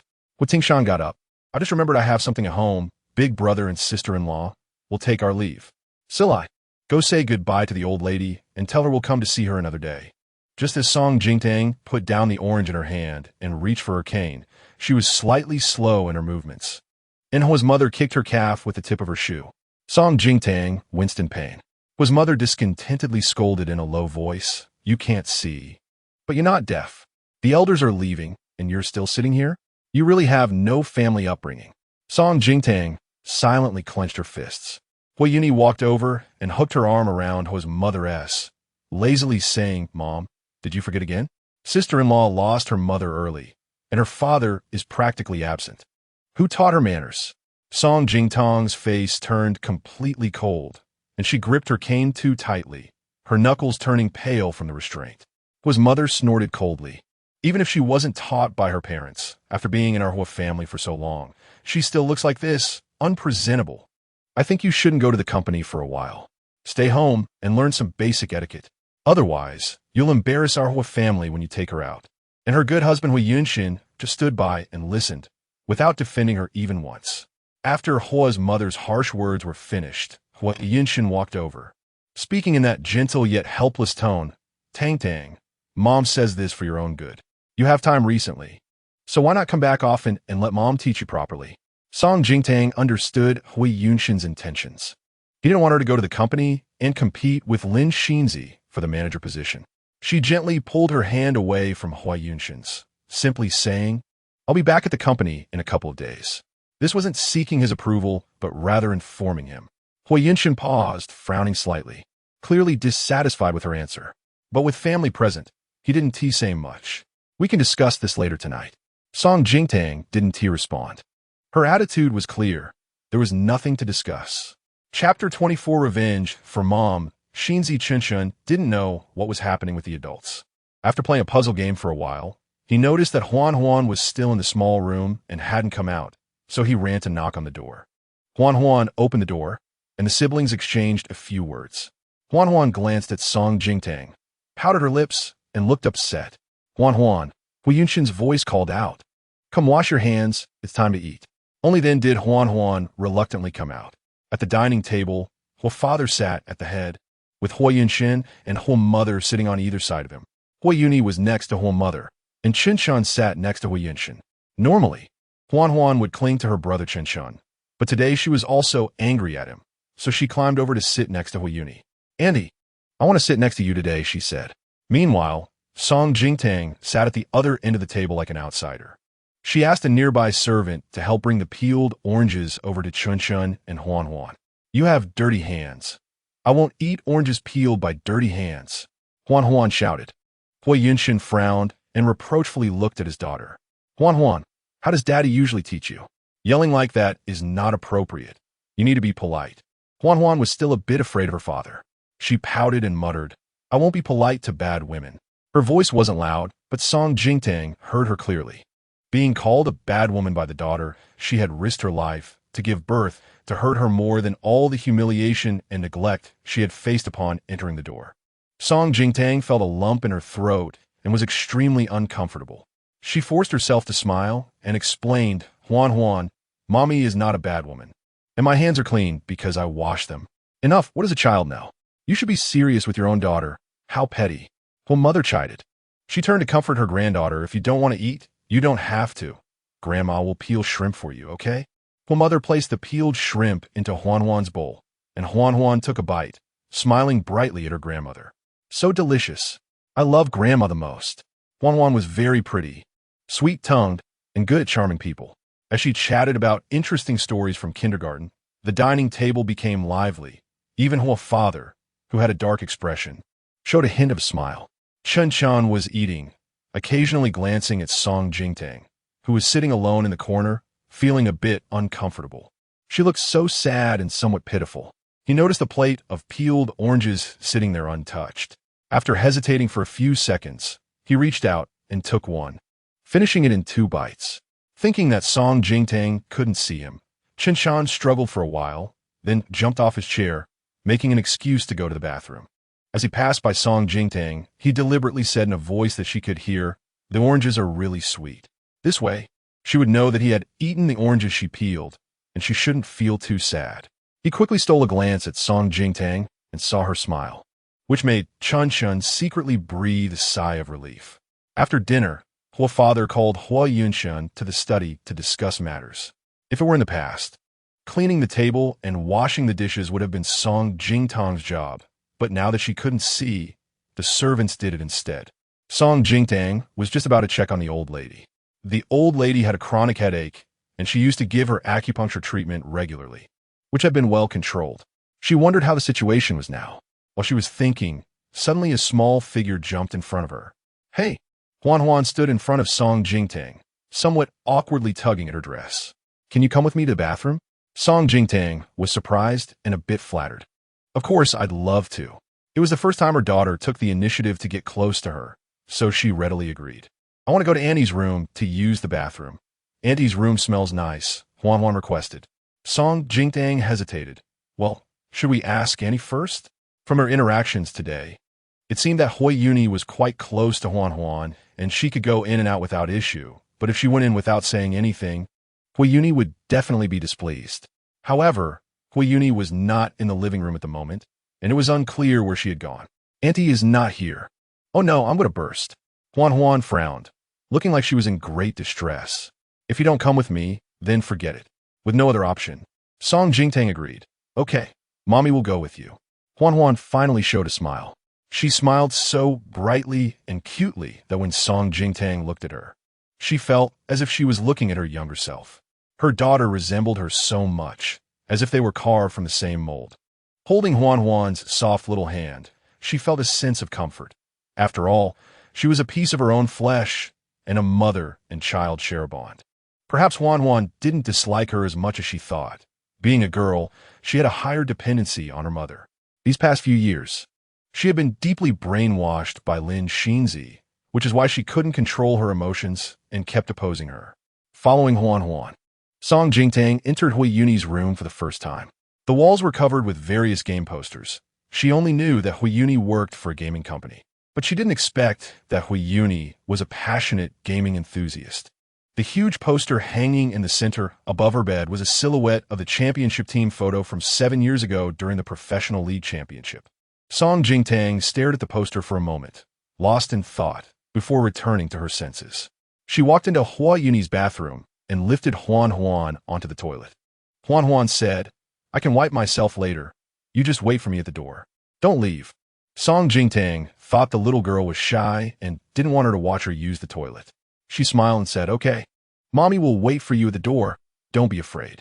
Once Song Jingtang stepped out of the bathroom, Huan Huan immediately jumped off the toilet. Hui Yuni's dressing room was next to the bathroom, and Huan Huan ran to the dressing table, skillfully flipping through her jewelry box. The bottom layer contained Annie's favorite jewelry, all very expensive. Huan Huan picked out the most expensive diamond bracelet and hid it in her pocket. While doing this, Huan Huan felt a bit scared and guilty.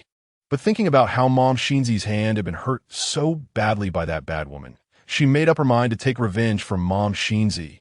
Mom Shinzi had taught her that when one's abilities are insufficient, they should learn to utilize other strengths to achieve their goals. She had remembered Mom Shinzi's words well. Then Huan Huan ran to flush the toilet, washed her hands, and opened the door. Song Jingtang was indeed waiting at the door. Huan Huan, let's go, Song Jingtang said, reaching out her hand gently. Huan Huan stared at Song Jingtang and suddenly said, "You have something dirty in your hair. Squat down, and I'll help you take it off." Seeing her daughter being so friendly, Song Jingtang had no reason to refuse. She squatted down, but the next second, when she saw Huan Huan's actions, Song Jingtang's smile froze on her face, and she felt as if she had fallen into an ice cave. She saw Huan Huan secretly take out an expensive diamond bracelet while she was squatting down, then quietly slip it into her handbag. Song Jingtang trembled uncontrollably. Her 5-year-old daughter was actually setting her up. Chapter 25 Years of Concealment. Song Jingtang felt as if she had been hit by several heavy blows to her chest, feeling both angry and hurt, with every breath causing sharp pain. Huan Huan was small but clever, knowing how to play the whole act. After hiding the bracelet, she even reached up to pat Song Jingtang's head a couple of times. "All done," she said cheerfully, but her eyes were too guilty to look at Song Jingtang's face. Even though she knew that her mother couldn't see and wouldn't notice her little actions, Huan Huan still felt anxious.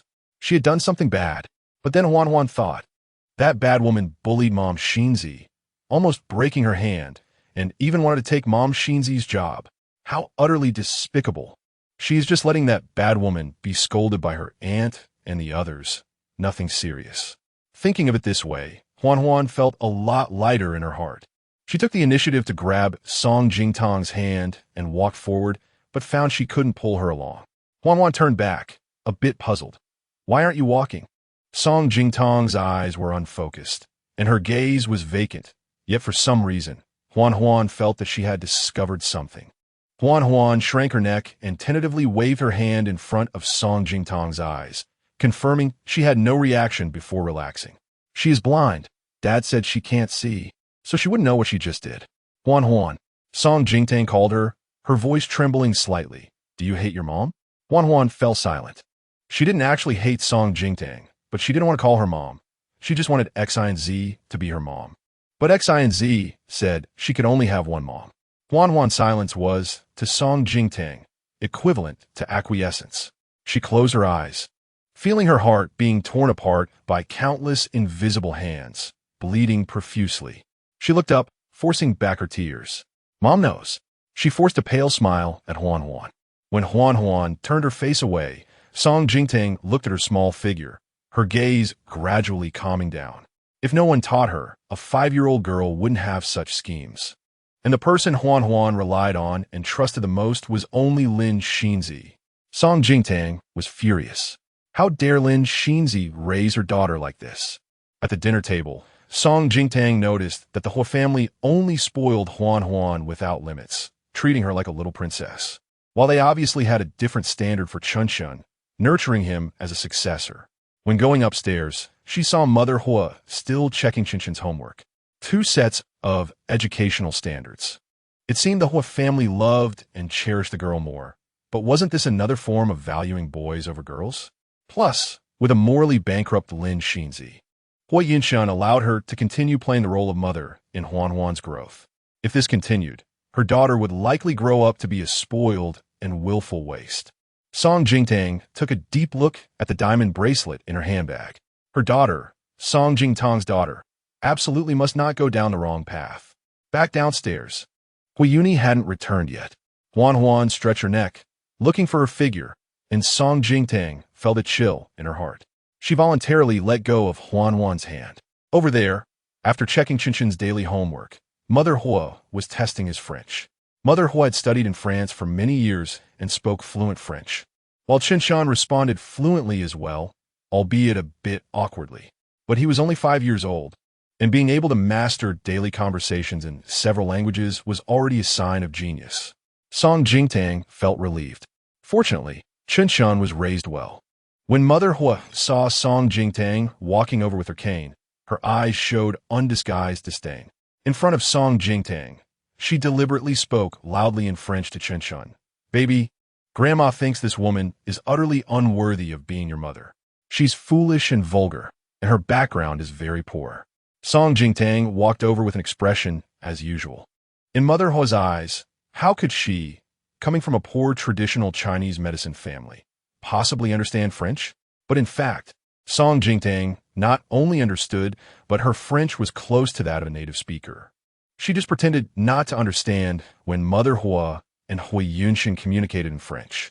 It was because at that time, Mother Hua asked Hui Yunshan what he liked about her. Hui Yunshan said, "She's a medical genius and can help me at work. Aside from that, she knows nothing else. Is very naive, very obedient, and I'm very satisfied." The subtext was that too smart a woman was unlikable. So she pretended to be silly and obedient, hiding her talents for years just to please Hui Yunshan. Song Jingtang felt she was simply ridiculous. Hui Yunshan didn't like her. He only liked the tool that met all his needs, Song Jingtang. Chen disagreed with his grandma's words, but couldn't think of a rebuttal at the moment. He scratched his head and glanced at Song Jingtang, who was close by. Fortunately, this woman didn't understand, so she shouldn't be upset. He relaxed and turned to find Huan Huan. Huan Huan had just run outside to call Hui Yuni, knowing she would be back soon, happily holding her brother's hand and going to the toy room to play. "Mom, I want to go see the old lady." Song Jingtang stopped in front of Mother Hua, saying that if Yunshan came back first, she could let him pick her up to see the old lady. Mother Hua called her back. "Wait a minute."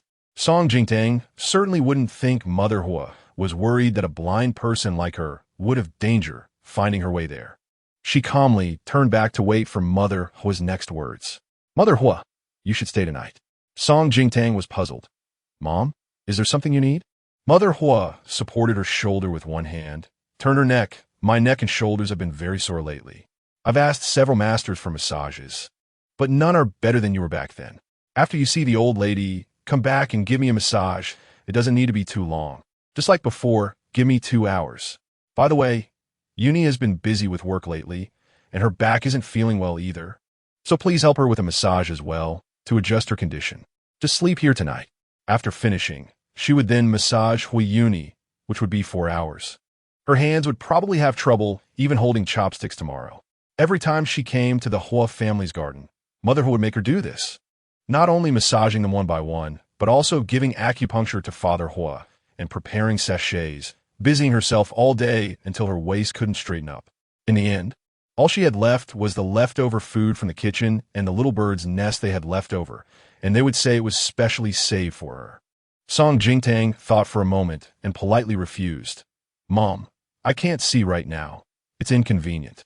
Mother Hua's hand paused on her shoulder, frowning as she stared at Song Jingtang, as if she had just said something outrageous. "You can't see, but your hands aren't broken.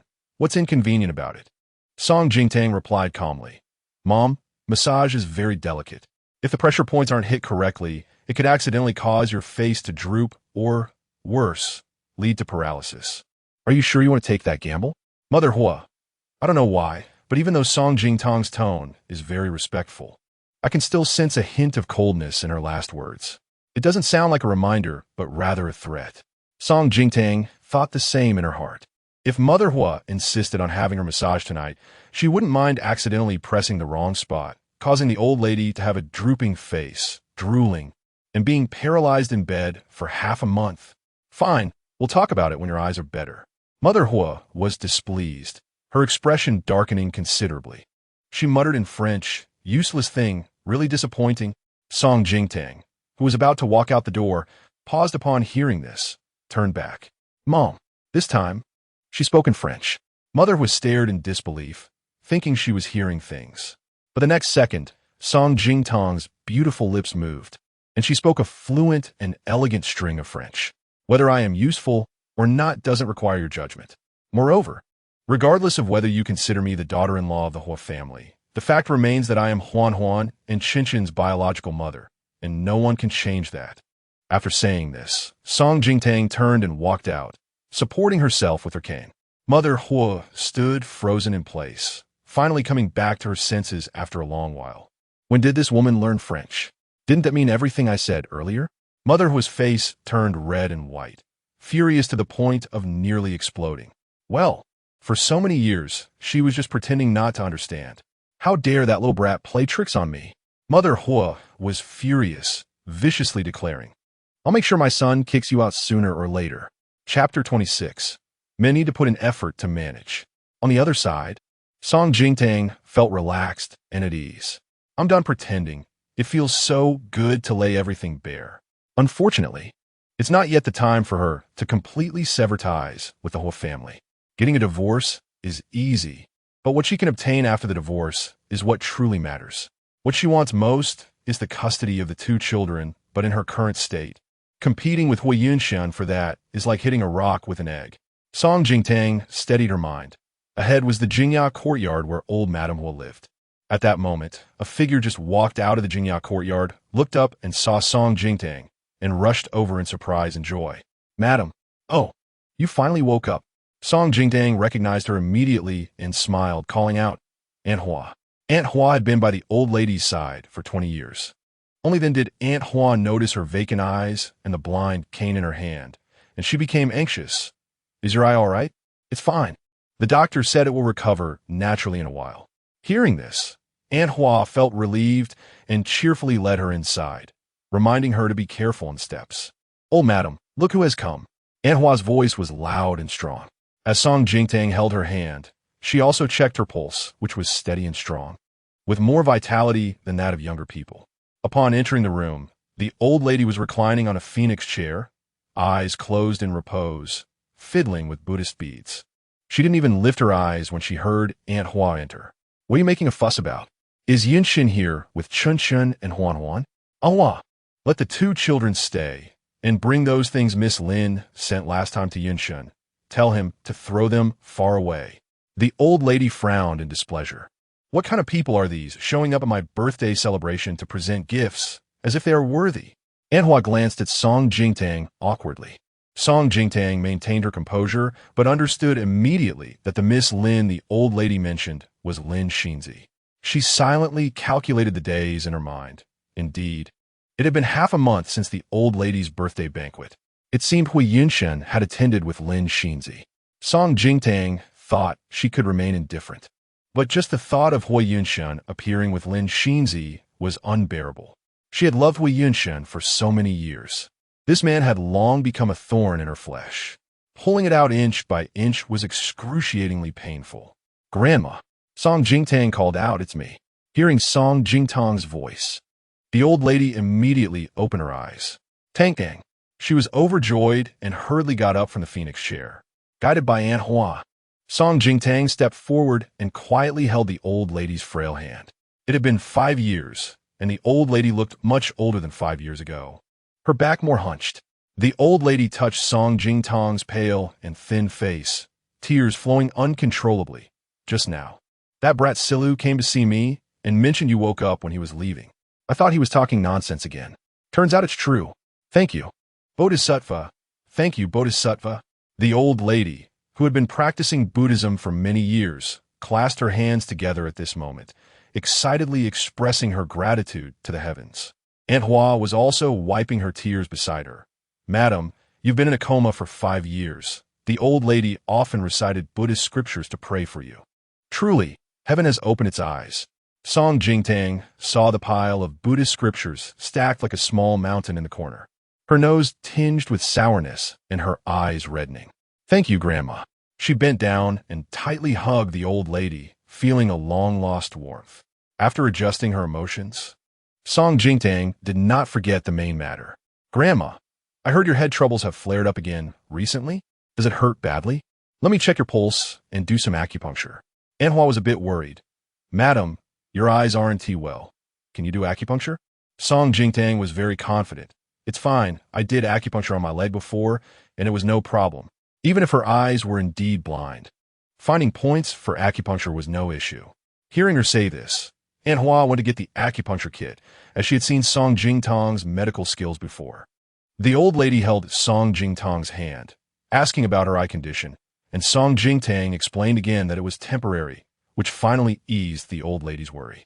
Song Jingtang helped the old lady back to the phoenix chair and concentrated on checking her pulse. Tang Tang, the old lady looked at her granddaughter-in-law, hesitated for a while, and still couldn't help but ask tentatively, "Did you hear what I just said?" The old lady regretted her words deeply. Why did she say that? Song Jingtang remained calm. "Grandma, the Miss Lin you mentioned is Yunshin's secretary. Lin Xinzi, right? I know her. She used to be my secretary." The old lady muttered, "What do men need a female secretary for? And one that's young and beautiful at that. Yunshin has so many assistants and an entire secretarial office. I think they should just replace her. I don't like that Miss Lin anyway. She looks obedient, but has shifty eyes, quite enchanting." Song Jingtang couldn't help but laugh out loud. The old lady still had sharp eyes. However, feeling the old lady's weak pulse, Song Jingtang didn't want her to worry at her age. She knew the old lady truly cared for her. But Hui Yunshin was also her blood-related grandson. Both were dear to her, and Song Jingtang didn't want the old lady to get involved. "Grandma, don't worry. Yunshin and I are fine. There's nothing wrong. It's just that during my coma, Yunshin was busy with work. So he asked Secretary Lin to help take care of Chunshun and Huan a bit more. Now that I'm awake, there's no need to trouble Secretary Lin anymore." After hearing this, the old lady showed no signs of relief. Instead, she became even more worried. "You silly child." The old lady sighed with concern. "You're just too naive and love Yunshin too much, believing everything he says. Men, you have to pay attention to, with Yunshin's good conditions. So many scheming women are waiting to push you aside." Song Jingtang lowered her eyes, listening obediently and smiling, looking calm and unbothered. The old lady shook her head and sighed, feeling regretful. What a silly girl. The old lady could see how much Song Jingtang loved Hui Yunshin. Although Hui Yunshin was her own grandson, sometimes the old lady felt it was unfair for Song Jingtang.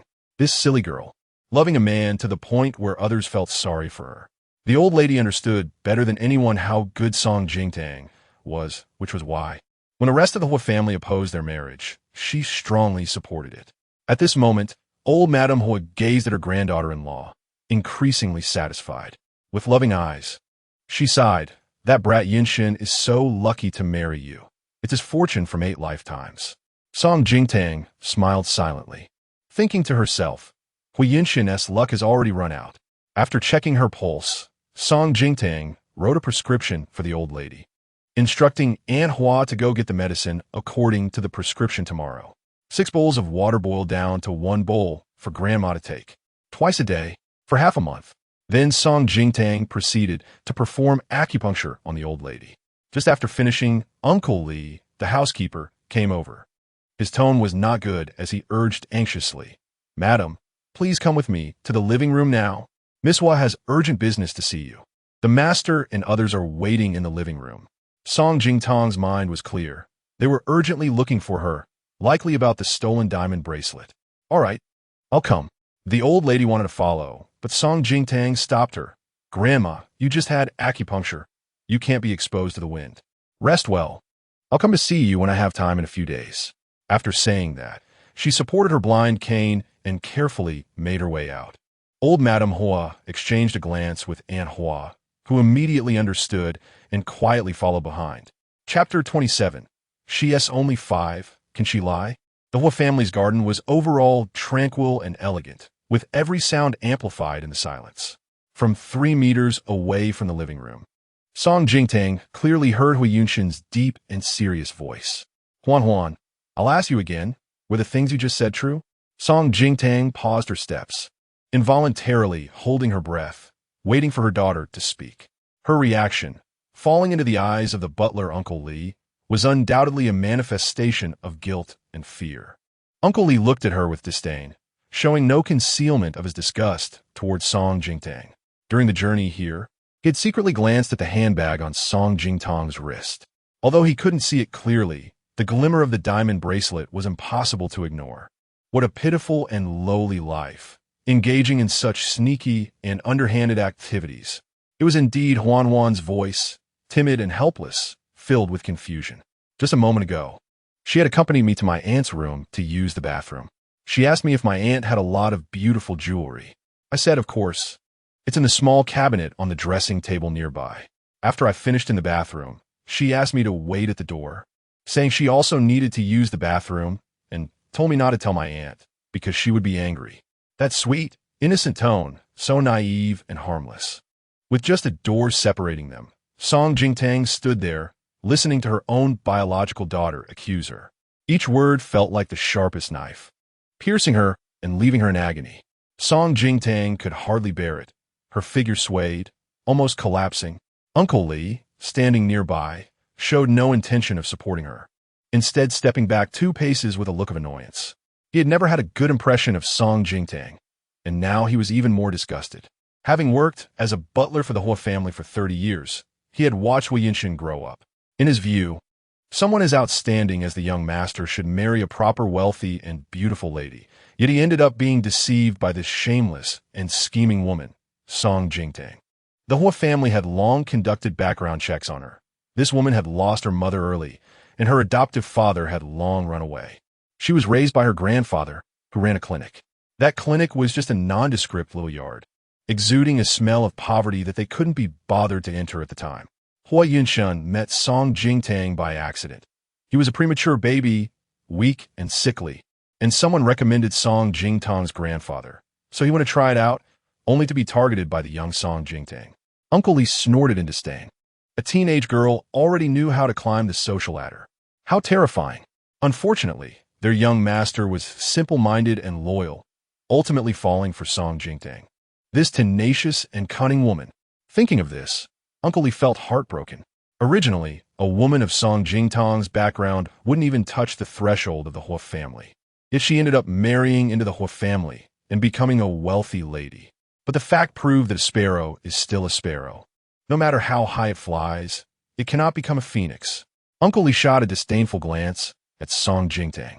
Dressed like an ethereal fairy, she really knew how to put on an act. In the living room, after hearing his daughter's words, Hui Yunshin's frown deepened, and his gaze towards Huan unconsciously intensified. After all, he had known Song Jingtang for many years and was familiar with her character. She appeared gentle and easygoing, but at her core, she was quite aloof and principled. Such petty theft was really not something Song Jingtang would do. Huan had long rehearsed in her mind, brainwashing herself. So when she spoke these words, it felt as if it had really happened. But now, her father looked so serious, it was somewhat frightening. She shrank her neck, not quite understanding why her father was unhappy and why he asked her twice. Her mother Xinzi was hurt, and that bad woman Song Jingtang was taking her job. These 2 things should have made her father angry. Now that he had the chance to teach that bad woman a lesson, he should be on her side to protect her mother Xinzi. Huan reached out her small hand, gently tugging at Hui Yunshin's clothing, her eyes timid. Did she say something wrong? Are you angry with Huan? The delicate daughter in front of him looked like a pure little angel. What did she know? Hui Yunshin's heart softened. His expression became gentler. He wasn't angry. He just wanted to confirm things. Huan was only 5 years old, although she didn't like Song Jingtang. She shouldn't be lying or intentionally accusing her. Reflecting on her odd behavior since she woke up, Hui Yunshin felt somewhat shaken. Hui Yunshin naturally noticed Hui Yunshin's conflict. She had been pampered by the Hua family since childhood, developing a spoiled temper, and she was immediately displeased. Brother, if it weren't for that shameless woman, Song Jingtang, clinging to you back then and causing that incident, what right would she have to marry into our family? Hui Yunshin was furious. That diamond bracelet was a birthday gift from Dad last year, custom-made by a high-end jewelry designer, worth over 3 million. She's just a poor Chinese medicine practitioner. If she hadn't married into our family, she would never have had the chance to touch such high-end jewelry in her life. Hui Yunshin said fiercely, if I find it later, I'll call the police. Send her to jail for 10 or 8 years. Yunshin, Hui Yunshin said displeased. After all, she's your sister-in-law. Sister-in-law? She is worthy of being that? Huan, who was being held on Hui Yunshin's lap, heard Hui Yunshin say she would call the police to arrest Song Jingtang, and she panicked, her small hands anxiously gripping Hui Yunshin's clothes. What to do? She just wanted her aunt to scold that woman. She didn't want her to be caught by the police. And she definitely didn't want her to be locked away for 10 or 8 years. Huan bit her lip nervously. At that moment, she vaguely realized that she seemed to have done something very wrong. Only Qinshan noticed Huan's odd behavior. They were twins with a certain telepathic connection, and he immediately sensed something was off. After thinking for a moment, Qinshan suddenly put down his tablet and quietly slipped upstairs while the adults were distracted. Entering Aunt Huiyuni's room, he remembered that Aunt was a game streamer for a new game developed by the company and had played with him for a while. At that time, they had installed a surveillance camera here. Found it. Qinshan quickly located the camera disguised as a toy on the corner of the desk, flashing a small red light, still working. The camera was aimed perfectly at the entrance of the bathroom. It might have captured something. Qinshan opened Huiyuni's computer, his small face serious, his little hands flying over the keyboard. Downstairs, no one noticed Qinshan had slipped away. Because of Huiyunshan's defense, Huiyuni was very angry. Brother, if it weren't for that shameless woman Song Jingdang clinging to you back then, causing that incident, what right would she have to marry into our family? She entered and heard every word clearly. That incident? She didn't know what she had done to provoke Huiyuni's righteous indignation. However, Huiyuni had always looked down on her. No matter what she did, it seemed that in her sister-in-law's eyes, she always had ulterior motives. Yuni enough. Huiyunshan immediately scolded coldly upon seeing Song Jingtang's figure. Huiyuni turned around and saw Song Jingtang appear. She rushed over without saying a word, reaching for the embroidered handbag hanging on Song Jingtang's wrist. As she charged over, Song Jingtang tilted her head, pretending to listen for the sound, dodging while her blind cane struck out straight, hitting Huiyuni's hand perfectly. Huiyuni's hand turned red instantly. She cried out in pain, furious, "You shameless thief! How dare you hit me?" Originally sitting on the sofa watching the drama, Hui's mother immediately stood up nervously upon seeing her precious daughter's injury, calling for the servants to bring the first aid kit. Song Jingtang seemed to realize that she had hit Huiyuni. She blinked her vacant eyes, looking innocent, and said, "Sorry, Yuni, I didn't know it was you. I can't see right now, so I'm very sensitive to sound. I thought it was some wild cat pouncing on me." The Hua family's garden was large, and indeed, wildcats occasionally sneaked in. Huiyuni was so angry that her face turned green. She really wanted to slap that shameless woman a few times, but she had no reason to make a move. Just now, she had indeed acted impulsively and forgotten that Song Jingtang was now blind. Her instinctive reaction was understandable, considering the context, and there were so many eyes in the living room watching. Even Aunt Hua, who was beside Old Lady Hua, had come over and was now standing at the door, staring at the situation inside. Huiyuni could only suppress her anger and accuse her. "Song Jingtang, shame on you for stealing my diamond bracelet. Hand it over quickly." Chapter 28. She was determined to report this to the police today. Song Jingtang remained calm and showed no signs of panic. "Yuni, you can eat things randomly, but you can't speak carelessly. Do you have any evidence that I stole anything?" Huiyuni laughed in anger, still pretending here. Huan said it all. Song Jingtang's expression darkened, and she spoke with a hint of heartbreak. Huan, you mean you saw Mommy steal Annie's diamond bracelet, right?" In her peripheral vision, Huan, who was sitting on Huiyunshan's lap, had buried her head in his arms like a little ostrich, too guilty to look at her. But this action made others in the Hua family see it more as a child being afraid. Hua's mother comforted Huan. "Don't be afraid, sweetheart. This is the Hua family. Could my precious granddaughter be scared by an outsider?" She deliberately emphasized the word outsider, casting a sideways glance at Song Jingtang, making her meaning very clear. In the Hua family, Song Jingtang would always be an outsider. Song Jingtang stood there quietly, showing no extra expression on her face. Being accepted and recognized by the Hua family had once been her greatest hope. But now, she didn't care at all. Huiyunshan finally spoke. Tang, if you accidentally took Yuni's bracelet, you should bring it out now." Even he didn't believe her. Song Jingtang lowered her eyes, sarcastically tugging at the corners of her mouth. She had known Huiyunshan since she was 12, spending half her life with him. She had ventured into the gates of hell for him several times, giving up the opportunity to be a partner with $1 million salary. He had even been her closest confidant. She thought that even if Huiyunshan didn't love her, he would at least have a bit of trust in her. It seemed she was still too naive. Huiyunshan said helplessly, Tang Tang. That bracelet has special significance to Uni. If you really want it, I can buy you one at the same price. Song Jingtang could no longer listen. She interrupted coldly. I didn't take it. Hui Yunshin's eyes were filled with disappointment as he frowned. Tang Tang, how did you become like this? You didn't take it. Could it be that Huan Huan is deliberately framing you? She's only 5. What does she understand? Seeing that she was still stubborn, Hua's mother directly ordered the servant. Grab her bag. You don't need to do it. I'll do it myself. Song Jingtang knew that this was the Hua family's territory and that she had no room to resist as a lone individual. With her last shred of hope, she asked Huan Huan, Mommy asked you one last time. Are you sure it was me who took Annie's diamond bracelet? If Huan could realize the seriousness of the matter and bravely speak the truth at this moment, this incident could come to an end. Huan, nestled in Hui Yunshin's arms, unconsciously bit her fingers, a habit she had when nervous. She burrowed deeper into Hui Yunshin's embrace, seeing the red mark on her aunt's hand from where Song Jingtang had struck, reminding her of Lin Xinzi's injuries. With a guilty conscience, Huan stubbornly said, I really saw it. Song Jingtang's last shred of hope was completely shattered. Today, she had to teach her daughter a good lesson. Lying and stealing was already wrong. Being unrepentant was even worse. Song Jingtang took a deep breath and directly opened her bag in front of everyone, turning it upside down and pouring out all its contents, among which was the eye-catching diamond bracelet. Aunt Hua covered her mouth in disbelief, unable to believe what was happening. Madam, did she really steal the diamond bracelet? Hui Yuni looked smug, as if she had known this all along. Now we have the person and the evidence, Song Jingtang. Let's see how you deny it. I don't need to admit to something I didn't do. Song Jingtang stood there with her back straight, her posture as upright as a bamboo, exuding an unapproachable aura. You can call the police and have them check this bracelet for my fingerprints. Fingerprints?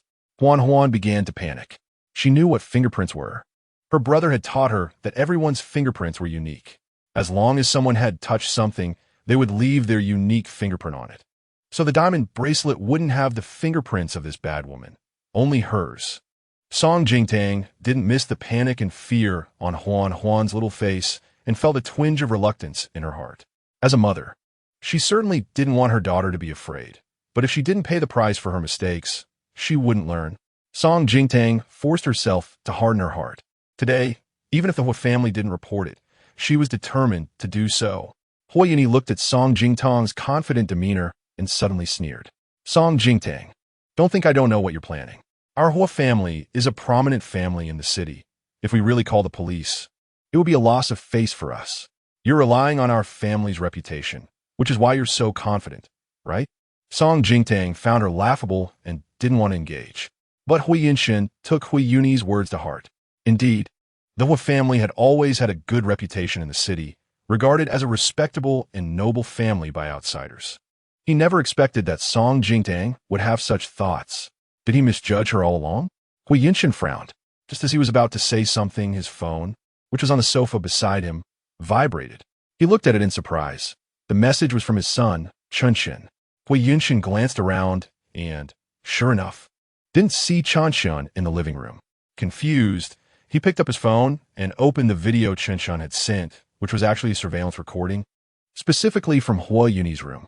Chunshin, Dad, this is the surveillance footage from Andy's room. Take a look. Andy's bracelet wasn't stolen by her.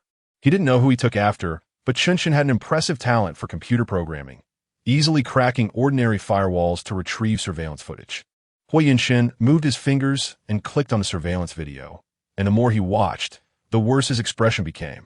Chapter 29. Who are you trying to scare with your act? Meanwhile, Hui Yuni was still insisting on calling the police to teach Song Jingtang a lesson. Hua's mother was shouting to kick Song Jingtang out. How can our Hua family have such a daughter-in-law with dirty hands? It's simply an insult to our family. Yunshin, hurry up and divorce her. As the situation grew more chaotic, Huan pressed her lips tightly together, her little face turning pale. She was genuinely scared now. If the police came, would they arrest her as a thief? Annie's diamond bracelet was so expensive. Would she be locked up for a long time? She didn't want to be locked up. The more Huan thought, the more afraid she became, and tears began to well up in her dark grape-like eyes. She didn't notice that behind her Her father Hui Yunshen was looking at her with a very complicated expression. At this moment, as the head of the family, Hui's father finally spoke up. Enough. Have you had enough of the commotion? Hui's father heavily set down the teacup in his hand, his serious face exuding authority. We're all family, and if this gets out, aren't you afraid of being laughed at? Hui Yuni and Hui's mother were both afraid of him, seeing Hui's father angry. The mother and daughter quieted down considerably. Hui Yuni was still angry. After holding back for a while, she couldn't help but shout, "Dad, you are also helping this woman. It's clearly Song Jingtang who stole my things. It's fine if you don't call the police, but I want Song Jingtang to kneel and apologize to me." Hui's father frowned at her words. After weighing the situation for a few seconds, he planned to mediate, suggesting that they each take a step back. Hui's father said, "After all, Jingtang is your sister-in-law. If she apologizes to you, we can let this matter go." Hui Yuni retorted dissatisfiedly, "Dad, today, she must make that shameless Song Jingtang kneel and admit her mistakes." However, the next second, Song Jingtang's cold voice, clear and distinct, echoed throughout the living room. "Hello, I want to report a crime." Everyone turned to look, realizing that at some point, Song Jingtang had picked up the landline and directly called the police. Holding the receiver, her beautiful face showed no extra expression as she calmly stated, "Someone is falsely accusing me of stealing a 3 million diamond bracelet. The address is..." Just as she was about to say the address, the call was cut off, leaving only a busy tone in her ear. In Song Jingtang's line of sight was Hui Yunshen's distinct hand, his index finger pressing firmly on the hang-up button of the landline. Distracted, Song Jingtang noticed that he was still wearing their wedding ring on his ring finger. At this moment, Hui Yunshen's handsome face tightened slightly, his brows furrowing as he spoke with a hint of warning. "Tang Tang, are you sure you want to escalate this?" According to the surveillance footage sent by Chun Shan, he had clearly seen that the diamond bracelet was taken out of Huan Huan's pocket and placed in Song Jingtang's bag while she was squatting down. Hui Yunshen also guessed the reason for his daughter's actions. Because Lin Xinzi's hand was injured and she couldn't drive.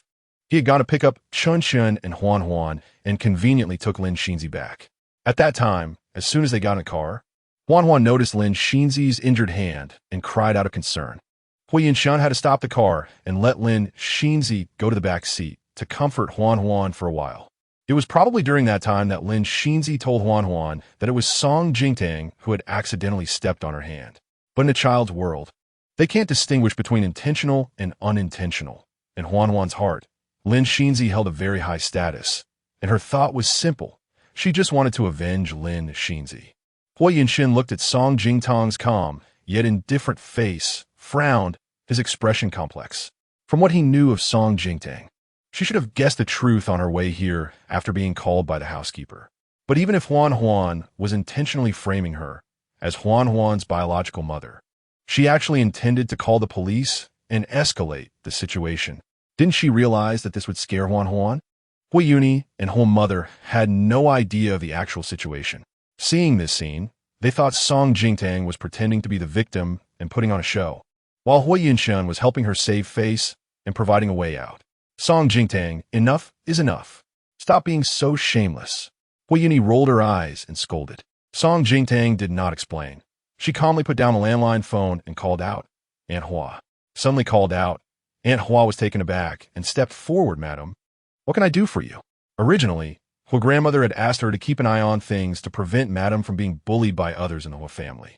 Although she didn't understand the situation, she knew there was a pressing need, so she naturally stepped in. Song Jingtang said, "Please help me call the police." "No calling the police." Hui Yunshen's tone grew heavier. Aunt Hua stood there, looking troubled. In fact, she couldn't call the police now. The phone she was holding behind her back was on a call, letting Hui's grandmother hear the situation. Hui Yunshen looked at Song Jingtang, who was resolute in disbelief. "Tang Tang, do you even know what you're saying? Why do you want to call the police? To have the police scare your own daughter? Just because you haven't raised Huan Huan? Are you going to be so cruel to her?" Hui's mother had no idea that the real culprit was her precious granddaughter. She stepped forward, tugging at Hui Yunshen, casting a cold glance at Song Jingtang, her expression arrogant. "Yunshen, don't stop her. Let her call the police. When the police come, she'll have something to cry about. Let them take her away for a few years, and maybe she'll be obedient. Who does she think she's scaring?" Hua mother secretly planned to teach Song Jingtang a lesson today, even if the police really came, with the Zhu family's status in the media industry. Even if there was family disgrace, she, Zhu Wenhui, would find a way to keep it from getting out. She would definitely not let that little shameless Song Jingtang tarnish the Hua family's reputation. In the corner, Huan Huan was now frightened, her fingers digging into the sofa, her delicate face filled with confusion and fear. The development of events was nothing like she imagined. At first, she didn't want her aunt and grandmother to call the police on Song Jingtang. She just wanted to see that bad woman who bullied Mama Shinzi get a good lesson from her aunt. But now, that bad woman insisted on calling the police.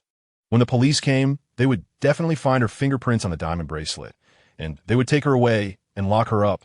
Then she would never see Mama Shinzi, Daddy, or her brother again. After all, she was just a 5-year-old child. The thought of that scene made her tremble in fear. And soon, tears filled her eyes. Hua Yunshun, still unclear about the situation, felt a bit of a headache from his aggressive mother. Just as he was about to speak, Huan Huan's voice, tinged with tears, interrupted. No. Hearing her, Song Jingtang felt a sharp pain in her heart. Don't call the police. Huan Huan's big eyes were now brimming with tears, droplets falling down, her nose red. She clutched the hem of her dress, looking helpless and scared. Grandma, Daddy, Huan Huan doesn't want the police to come. Chapter 30. Help her out a bit. Song Jingtang closed her eyes. The flesh she gave birth to was crying in front of her like a little tearful person.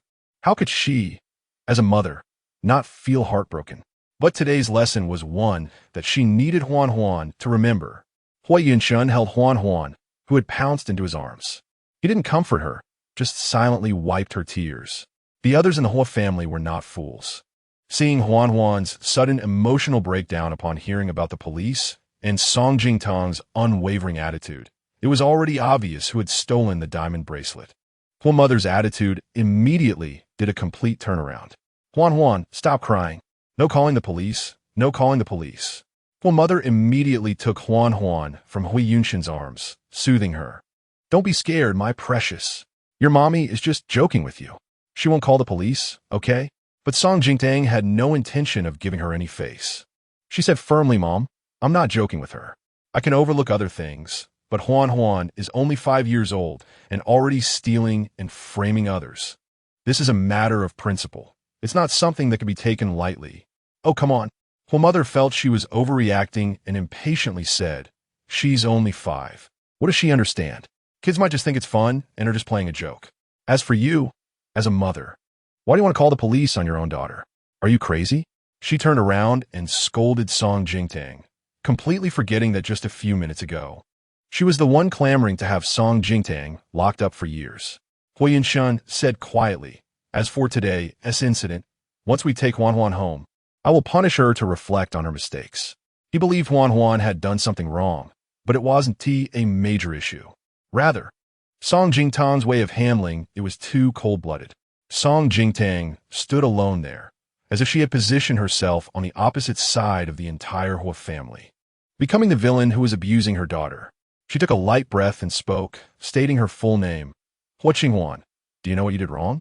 Originally burying her face in Hui Yunshun's arms like an ostrich, Huan Huan heard this and hugged her father's neck tighter, burying her face even deeper, looking all spoiled and reluctant to face the situation.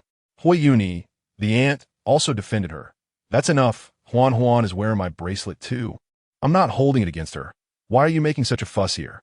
In the end, she became the one causing the fuss. Song Jingtang found it ironic and ridiculous. If she were still the Song Jingtang from 5 years ago, if she really went mad one day, it would definitely be because of the Hua family driving her to madness. Song Jingtang knew very well that if today's incident were to be brushed aside, Huan Huan would think that no matter what mistake she made, as long as she cried and acted spoiled, she would be forgiven and could escape the consequences. She would never allow her daughter to grow up like that. Song Jingtang instinctively ignored Hui Yuni and, after waking up, for the first time asserted her authority as a mother. Hua Qinghuan, your mother needs you to come over now, admit your mistake in front of everyone, promise not to do it again, and then apologize to your mother. She paused and softened her tone a bit. Huan Huan, knowing your mistakes and being able to correct them makes you a good child. Isn't that what your teachers at school have taught you? Hua's mother sarcastically replied. Song Jingtang, what kind of airs are you putting on? Have you ever raised Huan for even a day since she was born? Why do you have to discipline her? This statement undoubtedly poked at Song Jingtang's sore spot. Before she could respond, suddenly Hua Laotai's strong voice of scolding came from behind, just coming from Aunt Hua's phone. Chu Wenwei, you shut up. Hua Laotai had been listening on the phone for a while and understood the situation. Seeing that things were about to be resolved, she and T planned to interfere. But Hua's mother's words made her furious. At her age, Hua Laotai could still scold people with sharp words. Why can't Tang Dang personally raise her 2 children? Don't you know? Your grandchildren were almost lost during childbirth, and you're trying to make things worse? How shameless. Song Jingtang couldn't help but chuckle.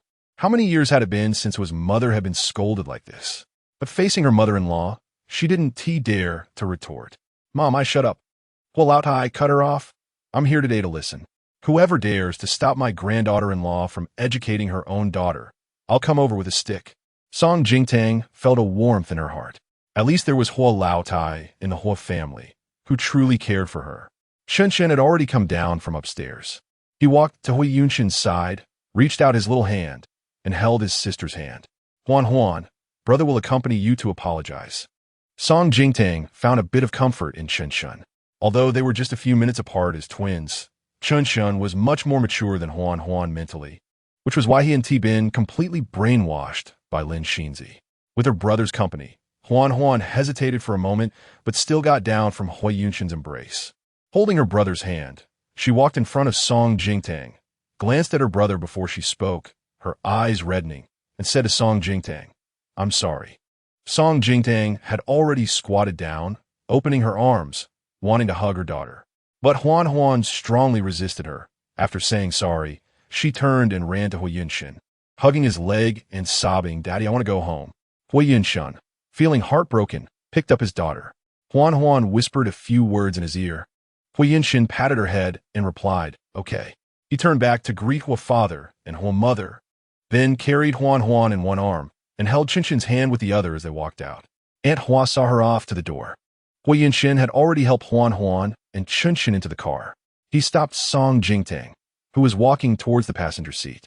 With a slightly cold tone, Huan is not in a good mood and doesn't want to be in the same car with you. You could take the driver's car back. After saying that, Hui Yunshin drove away. Song Jingtang stood there, her expression forlorn. But it wasn't for Hui Yunshin. It was for Huan. Not wanting to be in the same car with her must have been what Huan whispered to Hui Yunshin. She didn't care about Hua Yunshin's attitude, but every action of the 2 children tugged at her heart. Aunt Hua noticed her disappointment, but misunderstood it. The driver's car had arrived, and Aunt Hua opened the back seat door for her. Madam, don't worry. Mr. Hua is just a bit unhappy right now. But he will understand. You're also doing this for the children. When you go back tonight, have a good talk with Mr. Hua. After all, you're a couple. It's normal to argue and make up. Aunt Hua kindly comforted her. Song Jingtang just smiled calmly and reminded her not to forget to give the old lady her medication on time. Sitting in the car, Song Jingtang lowered the window, and the night wind brushed her face.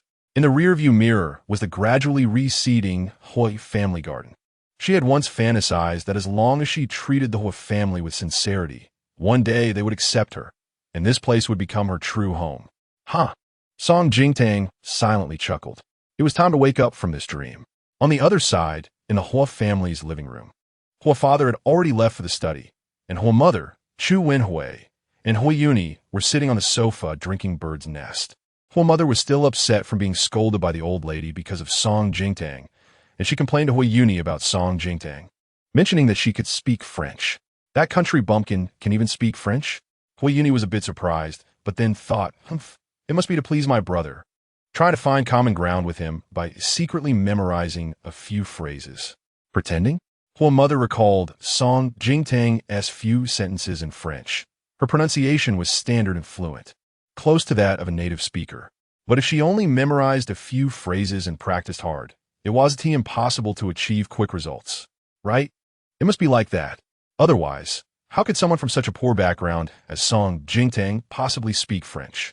Hua mother looked at her with disdain. to keep Yin Shun. She really can use any means. Tonight, she deliberately made such a big fuss. I see it as emphasizing that she is the mother of Huan Huan and Chun Chun. Try to remind Yin Shun to remember the old feelings and not kick her out. Hui Yuni was playing with her phone when she suddenly had an idea. Her eyes lit up. Heh, since that is the case, then I, as the little ant, will help her Song Jingtang become popular. Chapter 31. What video? Hui Yuni opened her album and found a video she had recorded a few hours ago. It was exactly when Song Jingtang entered the door and crossed the fire pit, only to be whipped by Uncle Li with a willow branch. The angle she shot from deliberately made Song Jingtang look clumsy and foolish. Hui Yuni smirked proudly and casually sent this video to a WeChat group, where all the members were the city's top rich second generation. Hui Yuni, everyone, I have good news to announce. My sister-in-law Song Jingtang has finally woken up after 5 years in a coma. Today, she crossed the fire pit to ward off bad luck. Sharing this joy with you all. Her mother, watching from the side, felt a bit worried. Would this video get spread around in the group? So what if it gets spread? Hui Yuni was not worried at all, comfortably sipping her bird's nest. Mom, Song Jingtang doesn't team-match our family. It's only a matter of time before my brother kicks her out. You know, my brother married her out of necessity back then. Now that he has recovered, he doesn't need her anymore. Her mother also showed a hint of a cold smile. Indeed, she already has children. It's more convenient for her to be a single mother. Previously, Song Jingtang became a vegetable due to complications during childbirth. If my brother divorced her, he would be talked about. But now Hui Yuni lazily leaned back on the sofa, her eyes gleaming with calculation. Let everyone see how tacky Song Jingtang really is.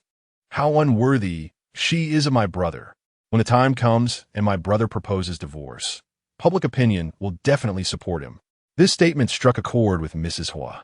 That rustic Song Jingtang is just a stepping stone on her son's path to success. Mrs. Hua said happily, I heard from your dad that the second young master of the Pei family we invited tonight is the new boss of Huaxi Pharmaceutical. As long as your brother can seize this opportunity and continue to sign a strategic cooperation with Huaxi Pharmaceutical, his status in the group will greatly improve. The second son of the Ho family, Huasili, will no longer be able to threaten him. In the future, the probability of your brother inheriting the group will be even greater. The more Mrs. Hua thought about it, the happier she became. Oh, plus Yun Shun's personal conditions are so outstanding. After the divorce, he can find a top-notch wealthy woman to support his career in his second marriage. Even if he takes her out, our Hua family will have more face. Mrs. Hua's later words were not carefully listened to by Hui Yuni. Her attention was entirely drawn to the mysterious second young master of the Pei family. Mom, how did Dad get in touch with that mysterious second young master of the Pei family? Have you met him? Is he handsome? She was extremely curious. How could I have met him? Mrs. Hua replied, Your dad is always reluctant to let me get involved in business matters. You should ask less to avoid being scolded. Just focus on managing your game company. By the way, don't you have an important event tomorrow? That overseas company, what was it called? Mrs. Hua couldn't remember the name for a moment. It's international. Hui Yuni got excited when she mentioned this company, as it is currently the largest game company overseas. They are coming to inspect the domestic market, and I pulled many strings to make them choose our company as their first stop. If we can become the first domestic game company to cooperate with international, it would be like having a golden signboard to back us up. Future financing and going public will be much smoother. Mrs. Hua quickly said, then I'll contact that celebrity makeup artist and stylist now, so they can come over early tomorrow morning to give you a good makeover. On the other side of the night, in a grand conference room on the top floor of a business building, a large space exaggerated in size, Pei Du sat lazily in the main seat, his long legs casually stretched out in tailor trousers, playing with a sheet of A4 paper, folding a few times, and a butterfly was born at the tips of his slender fingers. In front of him sat 7 or 8 high-level executives who usually did not smile, gathered around the table, all staring at the reports in their hands, which detailed the profit situations of various departments for the past year. Without exception, every department showed varying degrees of loss. The executives did not dare to breathe, and cold sweat dripped from their necks. The butterfly lightly landed on the table. Pei Du raised his eyelids and spoke casually. This is the revenue situation of your respective departments for the past year. I need an explanation. The room fell into a dead silence. After a few seconds, the head of the marketing department sitting to pay dues right stammered, President Pei. I've already conveyed the work objectives. It's the people under me. Pei Du raised his eyebrows and smiled. A smile that added a captivating charm to his already handsome face. He stood up, and the oppressive aura around him suddenly intensified with his height. As he walked towards them, the speaking executive turned pale. The next second, Pei Du's hand landed on his shoulder. The man in his 40s was so frightened that he shivered. President Pei. Pei Du's face showed no extra emotion. I asked you to explain, and you shift the blame to your subordinates? Shouldn't you share some of that $1 million salary with them? In the corner, Mo Zhaoye, who was looking at his phone, suddenly couldn't hold back and let out a laugh. The next second, he quickly covered his mouth and knelt on the sofa to admit his mistake. His older brother, Mo Jingzhou, knew that Pei Du had returned to the country and immediately sent someone to bring this second-generation heir back from abroad, throwing him beside Pei Du under the pretext of letting him learn. But in reality, it was just to take advantage of the fact that he was most afraid of Pei Du, so Pei Du would help keep him in check. Of course, the business benefits would also be considerable.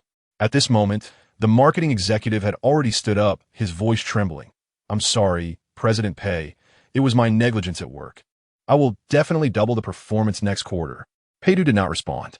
Clearly, he was not satisfied with this answer. All the executives were shrewd individuals. Seeing this, they immediately stood up in unison. All top elites worth billions were at this moment lowering their heads in front of Pei Du, like grandsons waiting to be scolded. Pei Du expressionlessly threw the documents in his hand onto the table, his sharp and cold gaze sweeping over the entire room. Next quarter, I expect to see your answers. If you can't do it, go to the HR department and resign. With that, he turned and walked out. Han Ying immediately followed quickly. He could tell that President Pei was not in a good mood tonight, probably after returning from the Hua family garden. Pei Go, wait for me. Mo Zhaoye also chased after him, almost getting caught by the elevator door. Pei Du didn't even give him a glance. I really didn't mean to laugh. Mo Zhaoye felt wronged. It's all because of that Hua family, what's her name again? He couldn't remember the name for a moment, clicked into the group, and confirmed it again. Yes, Hui Yuni, this woman posted a video of her sister-in-law in the group. Pei Du, who had been ignoring him, suddenly turned around, his cold, star-like eyes fixed on him. What video?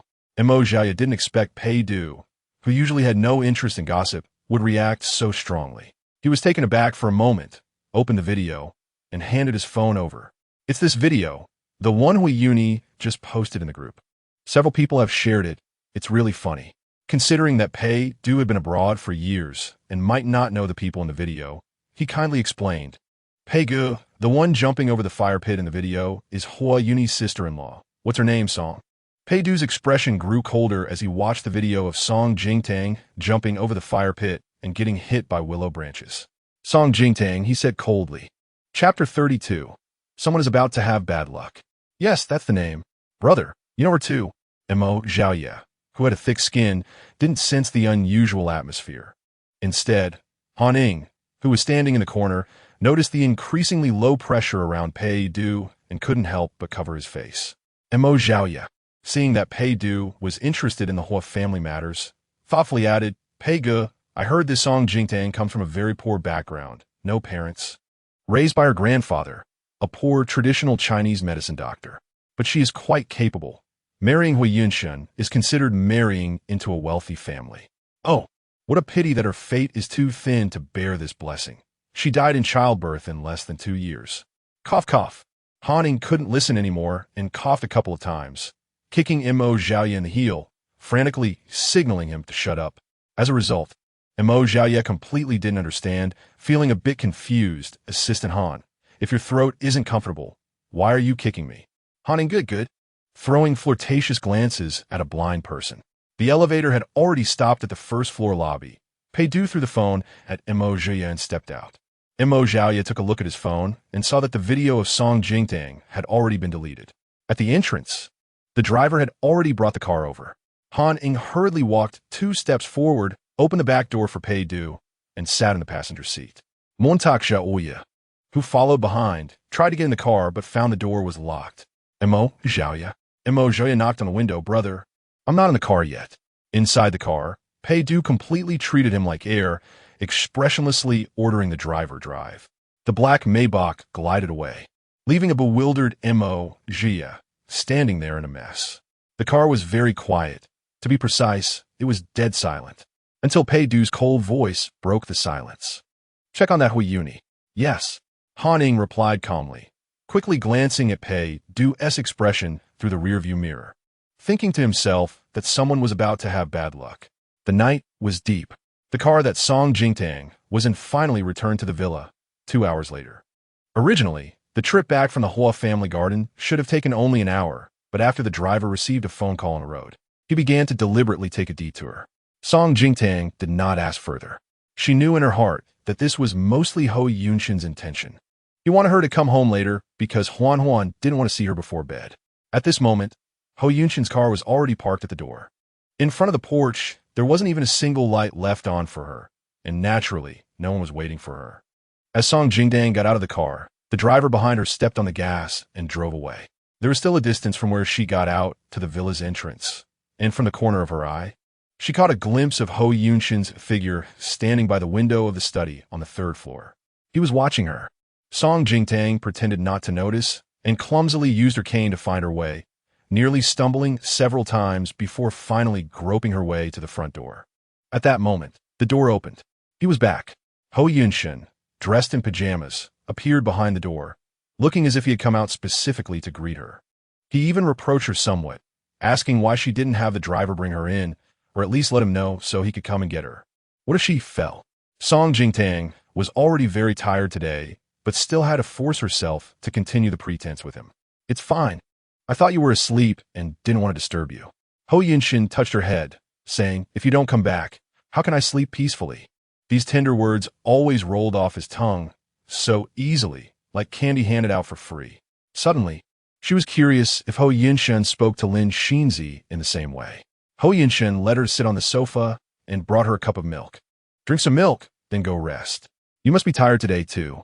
What about Huan Huan and Chen Chen?" Song Jingtang asked softly while holding the warm cup of milk. "They are already asleep."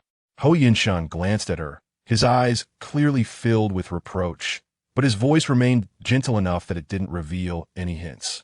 "You scared Huan Huan today." Song Jingtang bit her lip, wanting to speak, but Ho Yunshin held her hand first. "I understand your feelings, but Tang Tang, Huan Huan is just a child. You have been absent from her life since she was born. To Huan Huan, you are a stranger." "Stranger."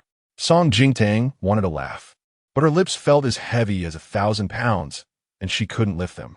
When she lay in bed, she could hear the sound around her. She remembered that when Huan Huan was able to talk, she had curiously asked Ho Yunshin more than once, "Why is mommy lying here? Doesn't she want us anymore?" Ho Yunshin would either remain silent or perfunctorily respond that she would understand when she grew up. Lin Xinzi was even more outrageous. She would never forget how Lin Xinzi had gently said to her daughter, "Huan Huan, since your biological mother is lying here and doesn't want you anymore, why don't we not want her either?" Every time she thought of these things, Song Jingtang felt her heart was being cut like a knife. Ho Yunshin and Lin Xinzi, this pair of scum, had colluded to steal the love her 2 children should have had for her. In these 5 years, if Ho Yunshin had explained to Chun Shun and Huan Huan even once how much she loved them enough to give her life, Huan Huan would not have been so attached to Lin Xinzi, calling her Mommy Xinzi with every breath. Song Jingtang tightly gripped the milk cup in her hands, suppressing the anger and grievance in her heart, and forced out a smile. "I understand, Yunshin. I will pay more attention in the future." Ho Yunshin seemed somewhat satisfied with her attitude. He brought up another matter. "By the way, Tang Tang, I discussed it with Dad today, and the position of ERD department manager is still reserved for you. I will have HR arrange it, and you can go back to the company normally next week." This news surprised Song Jingtang a bit. Buzzing, Ho Yunshin's phone, which he had thrown on the table, suddenly vibrated with a new message. Since Song Jingtang couldn't see, he wasn't cautious at all and directly opened it in front of her. The message was from Ho's father. "Altinjuit." He sent a voice message. Ho Yunshin glanced at Song Jingtang, then directly converted the voice message to text. "Ho's father, Yunshin, I have confirmed with the senior management of Huashi Pharmaceutical. After the second young master of the Pei family takes over Huashi Pharmaceutical, The next focus of drug development will be on Alzheimer's disease. This is exactly what Song Jingtang is best at. In college, she studied under academician Chu, and her research direction was Alzheimer's disease. Song Jingtang couldn't help but sneer inwardly. So this was the reason Ho Yunshin suddenly changed his mind and agreed to let her continue as the RD department manager. Yunshin, whose message is that? Why aren't you speaking? Song Jingtang feigned ignorance and asked. It's Dad's message. Ho Yunshin's tone was helpless. He said, regarding your return to the position of our D department manager, a few board members are not very satisfied. Don't worry, I will handle this. He freed one hand to hold Song Jingtang's hand. Song Jingtang smiled. Yunshin, it's so good to have you. What silly words are you saying? I'm your husband. It's only natural that I should protect you. The warmth in Ho Yunshin's eyes faded the next second as he typed a reply to Ho's father in front of Song Jingtang. Ho Yunshin, yes. Academician Chu had already helped her apply for our D funding. Her drug research is already halfway done, but it was halted for other projects to assist me. I remember she kept all the materials and stored them carefully in a brown paper bag. Song Jingtang's gaze narrowed slightly. The brown paper bag Ho Yunshin mentioned was the one she had previously hidden in the safe in her wardrobe. Ho's father's second voice message quickly came through. Ho's father. All right, then hurry up and let Song Jingtang pick up this project again and continue. As long as we have this project as leverage, there won't be any worries about continuing cooperation with Huashi Pharmaceutical. Song Jingtang lowered her head, sipping the milk in small sips. This project was also her biggest bargaining chip of the moment. She needed to use it to turn her fortunes around and return to the medical field. Tang Tang, it's getting late. Let's go back to the room to rest. Ho Yunshin put away his phone, took the empty milk cup from Song Jingtang's hands, and led her upstairs. Just as they reached the door, Ho Yunshin's phone rang again. He did not avoid Song Jingtang and directly took out his phone to open WeChat. This time, the message was from his pinned contact, Lin Xinzi. Lin Xinzi. Mr. Ho, are you asleep? I'm at the hospital now. Can you come over? If it's not convenient, it's okay. Then, Lin Xinzi sent a photo. In the photo, her thin, pale hand was receiving in 4-drip, looking pitiful. Ho Yunshin calmly typed on the screen. Address. In the next second, Lin Xinzi sent the location. Ho Yunshin put away his phone, his expression unchanged. Tang Tang, I have a serious issue with an overseas project. I need to go to the company now. Then you should hurry, Song Jingtang said thoughtfully. Be careful on the way. Ho Yunshin leaned down to kiss her forehead, apologetically saying, Tonight, I might have to sleep at the company. Song Jingtang clenched her palms tightly, forcing down the nauseating urge to push him away. It's fine. Work is important. We don't mind a day or two. She truly admired herself for still being able to smile brightly at Ho Yunshin. Ho Yunshin changed his clothes and hurriedly left. Song Jingtang stood by the window, watching Ho Yunshin drive impatiently into the endless night, quickly disappearing from her sight. He really couldn't wait. When Song Jingtang came back to her senses, she realized she had wrinkled the curtained fabric in her hands. She released her grip, feeling bitter and lonely in her heart. Lin Xinzi only needed a message, a photo, to make Ho Yunshin abandon his wife and children in the middle of the night and rush to the hospital to accompany her. She recalled the records in Lin Xinzi's Weibo account, detailing the little moments between her and Ho Yunshin during their university years. Every word and sentence was like a slap in the face to Song Jingtang. She is now 27 years old and has been in love with Ho Yunshin for almost half her life, while Lin Xinzi effortlessly gained his affection, which she could only yearn for. Song Jingtang wiped away the tears that had unknowingly spilled from her eyes, gathered her emotions, and quietly walked into the children's room. Chen Chen and Huan Huan were already asleep, and the room was softly lit by a nightlight. Song Jingtang carefully approached Chen Chen's bedside, gazing tenderly at her son, who slept soundly with his small hands neatly resting on his belly. At such a young age, his handsome features were already evident. There were many books on his bedside table, covering various subjects like astronomy, geography, and programming languages. Chen Chen was a genius. Song Jingtang had heard about it during the years she was in a vegetative state from the nurses who cared for her. They envied her, for although she had become a vegetable, she had given birth to 2 exceptionally beautiful and outstanding children, especially Chun Chun, who was famously talented. They even envied her for having a wealthy, devoted, and handsome husband. Thinking of this made Song Jingtang feel amused. Only her 2 children were her sole consolation. She wanted to touch Qinchin's face, but was afraid to wake him. So in the end, she merely kissed his forehead as lightly as possible. "Good night, baby. Mommy loves you very much," she murmured softly. Huanhuan's bed was on the other side, a dreamy princess bed adorned with exaggerated pink lace curtains.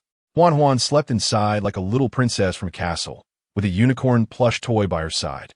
When Song Jingtang saw the tear stains on her daughter's face, her heart ached. However, what Huanhuan did tonight had truly crossed her bottom line.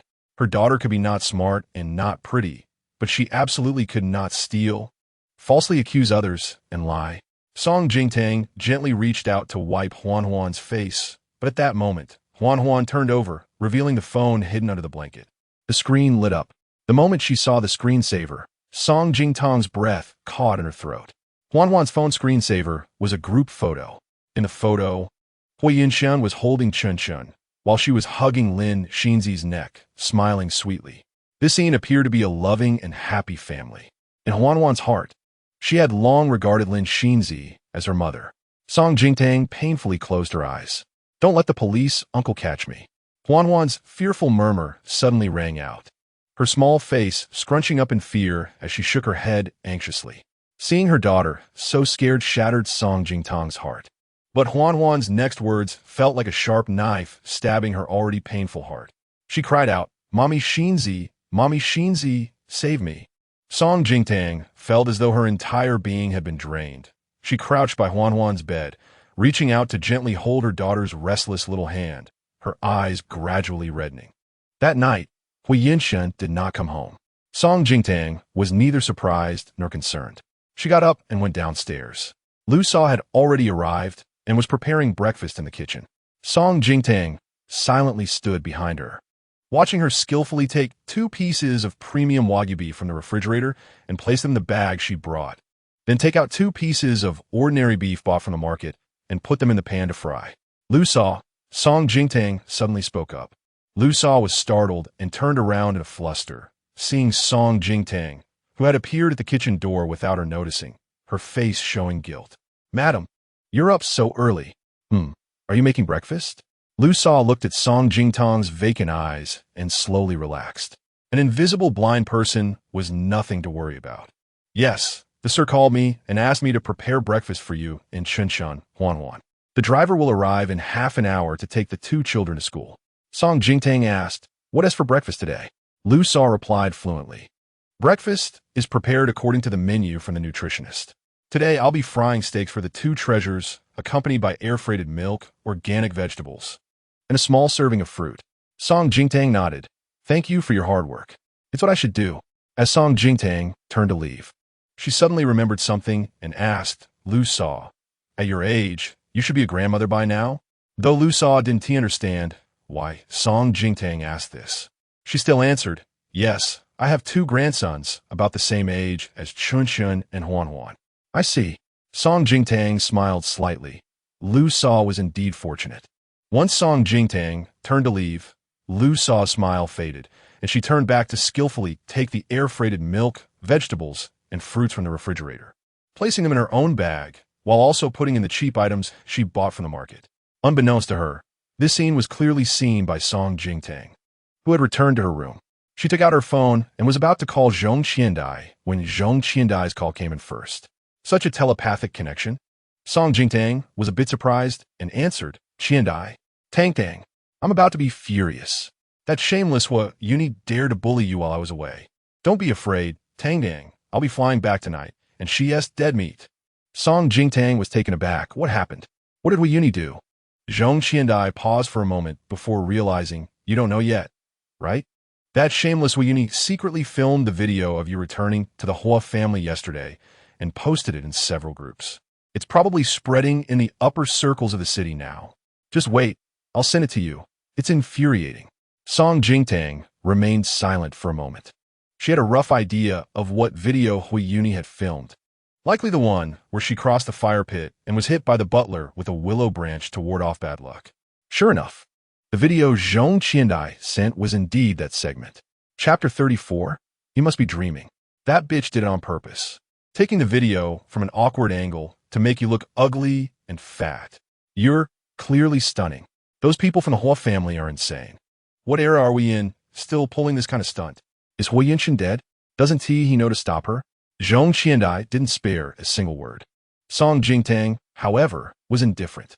Moreover, Chun Shan had come out to protect her at that time. Thinking of her son warmed her heart, and she cared even less. It's fine. Let her post whatever she wants. I don't care how those upper circles view me. Zhong Qiandai was displeased. You can endure it. But I can't. I only have you as a best friend. If they bully you, it's the same as bullying me. Don't worry about this. She wasn't able to endure. She just didn't care. Song Jingtang helplessly said, Qiandai, I really don't mind. Just let this matter go. I have other things I need your help with. She certainly wasn't worried about Hui Yuni.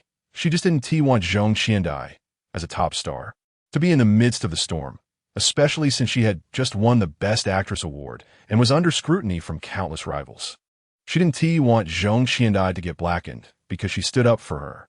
Zhong Qiandai pouted, not addressing the first half of Song Jingtang's sentence. She didn't want to let Hui Yuni off so easily. Baby, what do you want me to help you with? Hui Yinshan hired a nanny named Lu Sa. I suspect she is switching the food for Chun Chun and Huan Huan with her grandsons. Can you arrange for someone to keep an eye on her? Also, I want to install a surveillance camera in the kitchen. This Lu Sa is so dishonest. Is Hui Yinshan blind? How can he keep a nanny like her to take care of the two kids? Zhong Qianai complained. Song Jingtang, however, had a different answer in mind. After a moment of silence, she said, Lu Sa was probably recommended by Lin Xinzi. She is likely a relative of Lin Xinzi. She had noticed that Lu Sa was secretly filming her every move, reporting back to Hui Yinshan, and also synchronizing with Lin Xinzi. Zhong Qiandai was both amused and furious. That woman is truly something. She even arranged for her own people to become a nanny in the Hua family. A shameless mistress really thinks of herself as the mistress of the Hua family. Song Jingtang sarcastically tugged at the corner of her mouth as she looked at the wedding photo collecting dust in the corner. If she hadn't woken up, Lin Xinzi would probably have moved in openly by now. By the way, there is one more thing. After finishing the call with Zhong Qiandai, Song Jingtang planned to wake the two children. Just as she reached the door, she heard Huan Huan's half-coquettish voice from inside. Daddy, my brother, and I also want to come find you. Song Jingtang's smile froze on her face. Before her, Qin Shan had already opened the door, and upon seeing Song Jingtang at the entrance, he quickly nudged Huan Huan. Huan Huan turned her back to Song Jingtang, her face filled with displeasure as she said softly, Bye, Daddy. See you later. Song Jingtang forced a smile.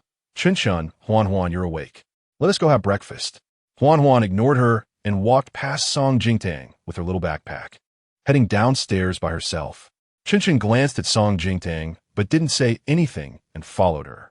However, he remembered that Song Jingtang couldn't see, so he looked back at her after a few steps, seemingly worried she might fall. A hint of comfort washed over Song Jingtang. At least Chun Shun didn't reject her so vehemently. In the dining room, Aunt Lu had already set the breakfast on the table. The fried steak was plated quite nicely. In Song Jingtang was served bird's nest porridge, but the bird's nest was clearly of inferior quality. Aunt Lu, the steak for Yinshin, is it the top-grade Wagyu flown in? Yes, ma'am. Hui Yinshin was born with a silver spoon and was very particular about food. The ingredients were always the best. I want to try the steak today. Song Jingtang said lightly. Please cut a piece from the steaks for Chun Shun and Huan Huan for me. Aunt Lu was taken aback and tried to evade, ma'am. This steak is portioned by the nutritionist specifically for the two children. Mr. Huan knows it's not good to give you a bit. Using Hui Yinshin to pressure her? Song Jingtang replied coolly. Then you go fry another piece for Chun Shun and Huan Huan to make up for it. What? Do I need your permission to eat a piece of steak in this house? Or do you want to call Yinshin? That's not what I meant, ma'am. Aunt Lu said awkwardly with a forced smile. Song Jingtang showed no extra expression on her face. She pushed the plate in front of her forward, making it clear that Aunt Lu should divide a piece of beef from Chun Shun and Huan Huan's plates right now. Huan Huan thought Song Jingtang was deliberately bullying Aunt Lu, and angrily threw down her fork. I don't want to eat anymore. You can have it all. Brother, let us go. I want to eat the soup dumplings from Xiangbao building. Let the driver take us. Actually, it wasn't that she wanted to eat. It was because Mommy Shinzi loved the dumplings from Xiangbao building the most, and she wanted to bring some from Mommy Shinzi. She dragged the still hesitant Chen outside, completely ignoring Song Jingtang's pleas. Huan, wait a minute. Mommy will take you. Song Jingtang felt a little anxious, stood up to chase after them. But she wasn't paying attention to her feet and tripped over the corner of the table, falling heavily to the ground. She was too thin, and her body hit the cold floor, making her unable to get up for a moment due to the pain. Chen turned back just in time to see this scene and felt a bit sorry, wanting to help Song Jingtang, but Huan held him tightly. Brother, don't mind her. Aunt Lu is here. Let us hurry and go. The driver is waiting for us. Once they got into the car, Huan politely said to the driver, Driver uncle, please take us to Xiangbao building. I want to buy breakfast for Mommy Shinzi and Daddy. She happily sent a voice message to Lin Shinzi. Mommy Shinzi, my brother and I are going to buy breakfast for you and Daddy, your favorite dumplings, and then we'll come to the hospital to see you right away. Love you today too. Lin Shinzi immediately replied with a voice message. Huan clicked to listen with the phone by her ear. Sweetheart Huan, you're so thoughtful. You're truly a little angel sent by heaven to me. Huan held the phone, smiling with her eyes crescent-shaped. Chen, watching his sister, pressed his lips together and reminded her, Huan, Aunt Shinzi isn't our biological mother. Huan knew what her brother was trying to say and stayed silent, playing with her phone. Chen took away his sister's phone and put on a serious brotherly demeanor, saying, Huan, you made a mistake yesterday. If you make a mistake, you need to apologize. If Song Jingtang hadn't stopped Huan from apologizing yesterday, he would have stood up to clarify the truth too. Huan crossed her arms, displeased, and said, but she bullied Mommy Shinzi first, causing Mommy Shinzi to get hurt. But how could she bully Aunt Shinzi if she can't see? Aunt Shinzi herself said it was unintentional. That was because Huan wanted to explain, but remembering what Mommy Shinzi said, she swallowed her words. Mommy Shinzi had said that it was a secret between the two of them that no one could tell, not even her brother or father. Huan pouted and turned her face to look out the window.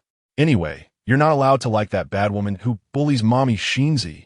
Chen thought, actually, compared to Huan, he and spent as much time with Lin Shinzi. He was very busy. Although they attended the same school, they were in different classes, and during breaks and weekends, he had to undergo other training for successor education. Strictly speaking, most of the time, Lin Shinzi was taking care of Huan. He knew Huan always regarded Lin Shinzi as her biological mother, and that was fine in the past, but now their biological mother had returned. And he didn't actually dislike that woman. Chen raised his small hand to touch his forehead, unsure if he was dreaming. Last night, Song Jingtang seemed to have come to his room and kissed him goodnight. A very light kiss, but it was so warm. But then he thought, Song Jingtang couldn't see, so it must have been a dream. Chen's eyes dimmed as he put down his hand, a wave of disappointment washing over him. Chapter 35, he was at the hospital with his secretary. Song Jingtang had fallen quite hard and sat on the sofa for a while to recover. Her arm had a bruise, and more seriously, she had twisted her left ankle. She tried to get up and walk a few steps, but her ankle throbbed with pain, and it seemed she needed to get acupuncture to relieve the bruise. Aunt Lu pretended to ask, Ma'am, do you want to call the family doctor to take a look? She herself was a doctor, and just as Song Jingtang was about to refuse, the doorbell rang suddenly. Aunt Lu went to open the door, and upon seeing who was at the door, she widened her eyes in surprise. Dr. Sun, what are you doing here? The one ringing the doorbell was indeed the family doctor, Sun Yeni, who was carrying a medical kit and wearing black-framed glasses. Aunt Lu was puzzled.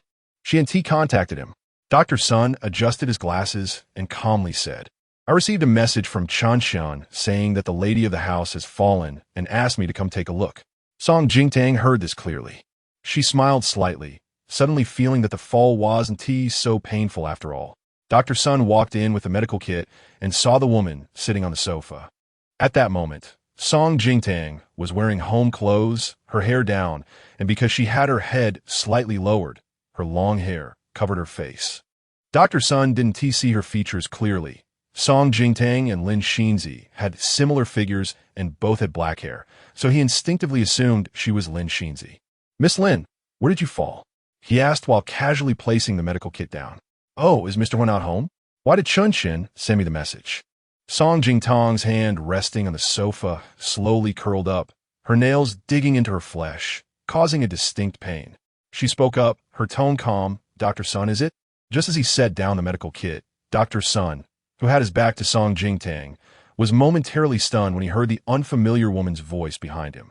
Turning around, he saw that the woman sitting on the sofa was not the Lin Xinzi he thought, but a remarkably pale and beautiful woman with a unique aura. Gentle yet cold, but her eyes were vacant, like a blind person. Song Jingtang calmly extended her hand for a handshake and introduced herself. "Hello, I am Song Jingtang, Hui Yunshin's wife." Sun Yini felt so embarrassed that he just wanted to find a hole to hide in. He knew that Hui Yunshin was married and had a wife. When he first visited, Hui Yunshin and Song Jingtang's wedding photos were still hanging in the living room. At that time, Sun Yini was quite taken aback by the bride's beauty in the photo. Beyond her looks, what truly impressed Sun Yini was the way she gazed at Hui Yunshin. He had previously read about eyes full of love and tenderness, and thought it was an exaggeration. But seeing Song Jingtang in the photo made him understand what it meant to have a heart full of love reflected in one's eyes, overflowing with emotion. The bride in her wedding dress was so dazzlingly beautiful that she could attract the gaze of the entire world, yet in her eyes, there was only Hui Yunshan beside her. Sun Yini silently remembered the bride's name, Song Jingtang. He also knew that she had become a vegetative state due to complications during childbirth, and at that time, he felt quite sympathetic towards her. Just from looking at the wedding photos, he could sense Song Jingtang's longing for married life. What a pity. The second time he visited was when Huan had a fever. As soon as Sun Yini walked into the living room, he noticed that the wedding photos had been taken down, and the person receiving him in casual wear was Lin Xinzi. Later, almost every time Chen Shun or Huan fell ill, including when Hui Yunshan felt unwell, he would always see Lin Xinzi's figure when he visited. Hui Yunshan had introduced her before, saying she was Secretary Lin. But what kind of proper secretary would come out of her boss's house wearing silk pajamas? However, since Hui Yunshan was also his boss, Sun Yini naturally wouldn't comment on his boss's private life. Over time, he accepted that Lin Xinzi was the unofficial mistress of the house. He just didn't expect that after 5 years, Song Jingtang would actually wake up. Sun Yini was stunned, and it took him several seconds to regain his composure. He hurriedly shook Song Jingtang's hand and noticed that she was very thin. The segment of her arm peeking out from the sleeve of her pajamas was almost just skin and bones. "Mrs. Hua, I'm sorry," Sun Yini awkwardly apologized. "I didn't mean it like that just now." Song Jingtang didn't intend to make him uncomfortable. It was Hui Yunshan who had cheated. Why would she make things difficult for an innocent worker? "It's okay, I understand. During my coma, Secretary Lin helped Yunshan take care of the 2 children and came in and out of this home quite often. It's normal for you to misunderstand," she said with a calm demeanor. Sun Yini was left speechless. This Mrs. Hua really is a standard love-struck simpleton. Lin Xinzi was not just taking care of the 2 children. But of course, Sun Yini dare not say that. First, for the sake of his job. Second, he had seen Lin Xinzi enter and exit Hui Yunshan's bedroom in her pajamas, but he hadn't seen the 2 actually go to bed together. Better to avoid trouble. Sun Yini shifted the topic back to his area of expertise. "Mrs. Hua, where did you injure yourself?" "I scraped my arm, and it seems like I twisted my left ankle," Song Jingtang reminded him. "By the way, Dr. Sun, I can't see for the time being. Could you please help me apply some medication?" "Sure." 20 minutes later, Sun Yini closed the medical kit. The injured area on Mrs. Hua's leg had been treated and simply bandaged. "Mrs. Hua, try to walk less in the next couple of days. You'll recover quickly," he advised. After thinking for a moment, he added, "Also, your malnutrition is quite serious. You need to take care of yourself and remember to avoid worrying too much." "Thank you, Dr. Sun." Song Jingtang smiled in response. Sun Yini looked at her weak face and sighed silently. He stood up to leave. "Then I'll take my leave." "Take care," she replied. After Sun Yini left the villa and returned to his car, he didn't start driving immediately. After some consideration, he decided to call Hui Yunshan, at least to inform him, as her husband, about Mrs. Hua's situation. The phone rang twice before it was answered, but it was Hui Yunshan's voice on the other end. "Hello, Dr. Sunday." Hearing Lin Xinzi's voice, Sun Yini paused for a moment. Lin Xinzi seemed a bit surprised. "Why are you calling at this time? Is there something you need to discuss with Mr. Hua?" "You want to get my medication." Sun Yini thought. His own wife was at home injured, yet he was personally at the hospital accompanying the secretary, even thoughtfully fetching her medication. In the hospital room on the other end, Lin Xinzi was listening to the phone when Hui Yinshen walked in. She handed the phone over. "It's Dr. Sunday, Sun Yini." Hui Yinshen raised an eyebrow in surprise, and Chen Chun, who followed him in, paused for a moment. His expression showed no sign of abnormality as he calmly sat down on a nearby small sofa and took out a tablet to start reading international news. Hui Yinshen took the phone. "Dr. Sun, what's the matter?" Chen Chen stole a glance at his dad. Upon hearing Hui Yinshen's reaction, Sun Yini realized that Chen Chen hadn't told him about Song Jingtang's fall at home. Unsure of the situation, he thought for a moment and didn't he betray the little master, Chen Chen. Sun Yini cautiously said, "Mr. Hua, I just passed by the villa and wanted to say hello. I happened to find Mrs. Hua injured at home, so I treated her wound and thought I should let you know." Hui Yinshen frowned. "Tang Tang is injured? Is it serious?" "It's not a big deal." Hua Yinshen relaxed. "I understand. Thank you for your hard work. We'll settle this as an outpatient visit." After Hua Yinshen hung up the phone, Lin Xinzi anxiously asked, "Sister Jingtang is injured? How did that happen?" "Yinshen, why don't you call home to check on the situation?" Since it wasn't a work-related context, Lin Xinzi stopped addressing Hui Yinshen by his title. Huan, nestled in Lin Xinzi's arms, bit her lip nervously, distractedly playing with a doll whose hair she had already twisted into a mess. Her big, dark eyes darted around, a bit worried. That bad woman wouldn't tell Dad, would she? If that bad woman told Dad it was because she didn't listen and skipped breakfast to run outside, and she fell trying to catch her, would Dad scold her? Huan shrank her neck and looked pleadingly at her brother across from her. But this time, Chen Chen didn't notice her reaction at all. His attention was half on the news and half on their dad. Hui Yinshen dialed the home number while glancing at the two children, then turned to leave to make the call. At the end of the hallway by the window, Hui Yinshen patiently waited for the call to connect. After nearly a minute, he finally heard Song Jingtang's voice on the other end. "Hello." Hui Yinshen's tone was filled with concern. "Tang Tang, I heard from Dr. Sun that you got injured at home. How could you be so careless? Does it hurt?" Song Jingtang looked down indifferently at the bandage wrapped around her ankle, listening to Hui Yinshen's voice, which sounded anxious as if it were genuine. She suddenly wanted to test him. If she said it hurt, would this man come back to her like he had left her to find Lin Xinzi last night? "It hurts a lot," Song Jingtang said softly. "Yinshen, can you come back and keep me company?" Hui Yinshen paused. Song Jingtang's response clearly exceeded his expectations. The Song Jingtang he was familiar with would never complain about pain. No matter how sick or tired she was, to avoid worrying him, she always smiled and told him it was nothing. She would never delay his work because of herself. But today Hui Yinshen frowned slightly. The hint of half-true, half-fake worry in his eyes was diluted by a sense of unfamiliarity. Sun Yini clearly said on the phone that her injury wasn't serious. How come she seemed more melodramatic after waking up? "Tang Tang, be good," Hui Yinshen said, a bit weary as he pressed his fingers to his forehead. "I was busy at the company all night yesterday, and I'm very tired now." Song Jingtang thought she wouldn't feel sad anymore, but hearing the lies come out of Hui Yinshen's mouth, her heart still ached sharply. Hui Yinshen's intentions couldn't be clearer. He would spend the night with Lin Xinzi, but would never do the same for her. The balance in Hui Yinshen's heart had been tilted towards Lin Xinzi from the very beginning. Song Jingtang self-deprecatingly tugged at the corner of her mouth. She no longer entangled herself, calmly saying, "I was just joking with you. Once you're done, take a break in the office. Don't tire yourself out too much." This was the Song Jingtang he was familiar with, always obedient and never asking anything of him. The frown between Hui Yinshen's brows relaxed. He smiled with satisfaction, his voice soft. "I knew my wife was the most considerate and well-behaved. I'll come home early tonight to keep you company." "Okay," Song Jingtang responded, her eyes full of sarcasm. Yes, she was the most obedient. Even the dog they had at home would have its temper, but she, Song Jingtang, did not, letting him summon her at will and dismiss her just as easily. How foolish. "Yinshen." Just as Hui Yinshen was about to hang up, he heard Song Jingtang's voice again. He put the phone back to his ear. "What's wrong?" "Qiandai is back in the country today, and I want to go out and meet her for a bit." Hui Yinshen did not immediately agree. To be honest, among Song Jingtang's friends, He disliked Zhong Qiandai the most and did not want her to get too close to her. Song Jingtang continued.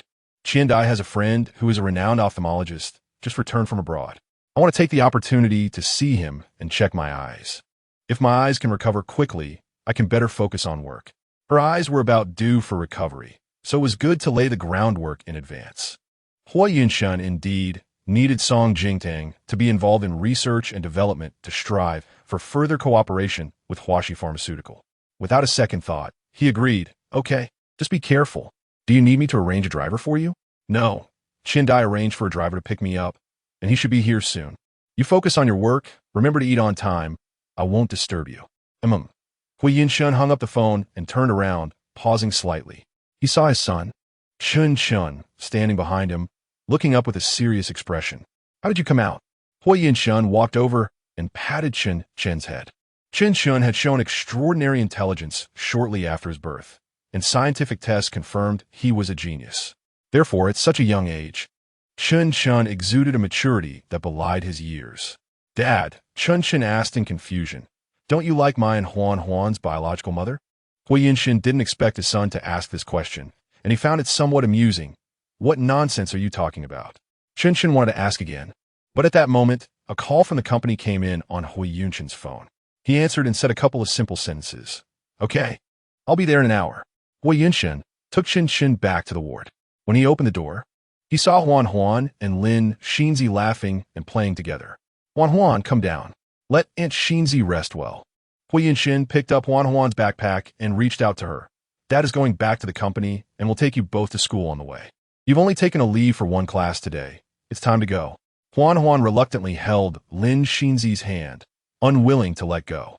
Lin Xinzi smiled gently. Then Huan, how about Aunt Xinzi goes with you? Huan's little face immediately brightened, yay. However, Hui Yinshin was not too agreeable, Huan. Lin Xinzi protected Huan, raising her eyes and playfully blocking his words. Yinshin, my fever has gone down, and I've taken my medicine. After your careful care last night, I'm fully recovered and can go back to work. Seeing her insistence, Hui Yinshin did not stop her any longer, just reminded her, if you feel unwell, don't force yourself. Tell me anytime. Lin Xinzi obediently raised 3 fingers. I promise. In a daze, Hui Yinshin seemed to see Lin Xinzi as she was in college. He smiled indulgently. Then, Hui Yinshin let Lin Xinzi take the 2 kids downstairs first while he personally went to handle her discharge procedures. After completing the paperwork, the 4 of them walked out of the hospital together, and the driver's car was parked by the roadside. Huan clung to Lin Xinzi, holding her hand and skipping along, while Hui Yinshin and Chun Chun lagged half a step behind. Hui Yinshin was striking in appearance and exuded an extraordinary aura, while Chun Chun, at such a young age, already had the presence of a domineering CEO. The sight of the 4 of them walking out together was quite pleasing to the eye and attracted the attention of many passersby. A black business car quietly glided across the road from the opposite side. The one-way tinted windows were pitch black from the outside, but the people inside could see everything outside. Song Jingtang sat in the back seat, quietly watching Hui Yinshin and Lin Xinzi across the street through the car window. Hui Yinshin, who had originally lagged half a step behind, took a long stride forward as he approached the car, kindly opening the door for Lin Xinzi. Lin Xinzi looked up and smiled sweetly at him, and after saying something, even Hui Yinshin, who usually showed little emotion, revealed a smile. Song Jingtang expressionlessly shifted her gaze and casually put on sunglasses. Out of sight, out of mind. Today it was Zhong Qiandai's assistant, Miao, picking her up. Miao knew well that Miss Song was the only one who could manage Zhong Qiandai, the live ancestor, so she paid special attention to Song Jingtang. As she drove, she kept an eye on Song Jingtang and noticed she had put on sunglasses.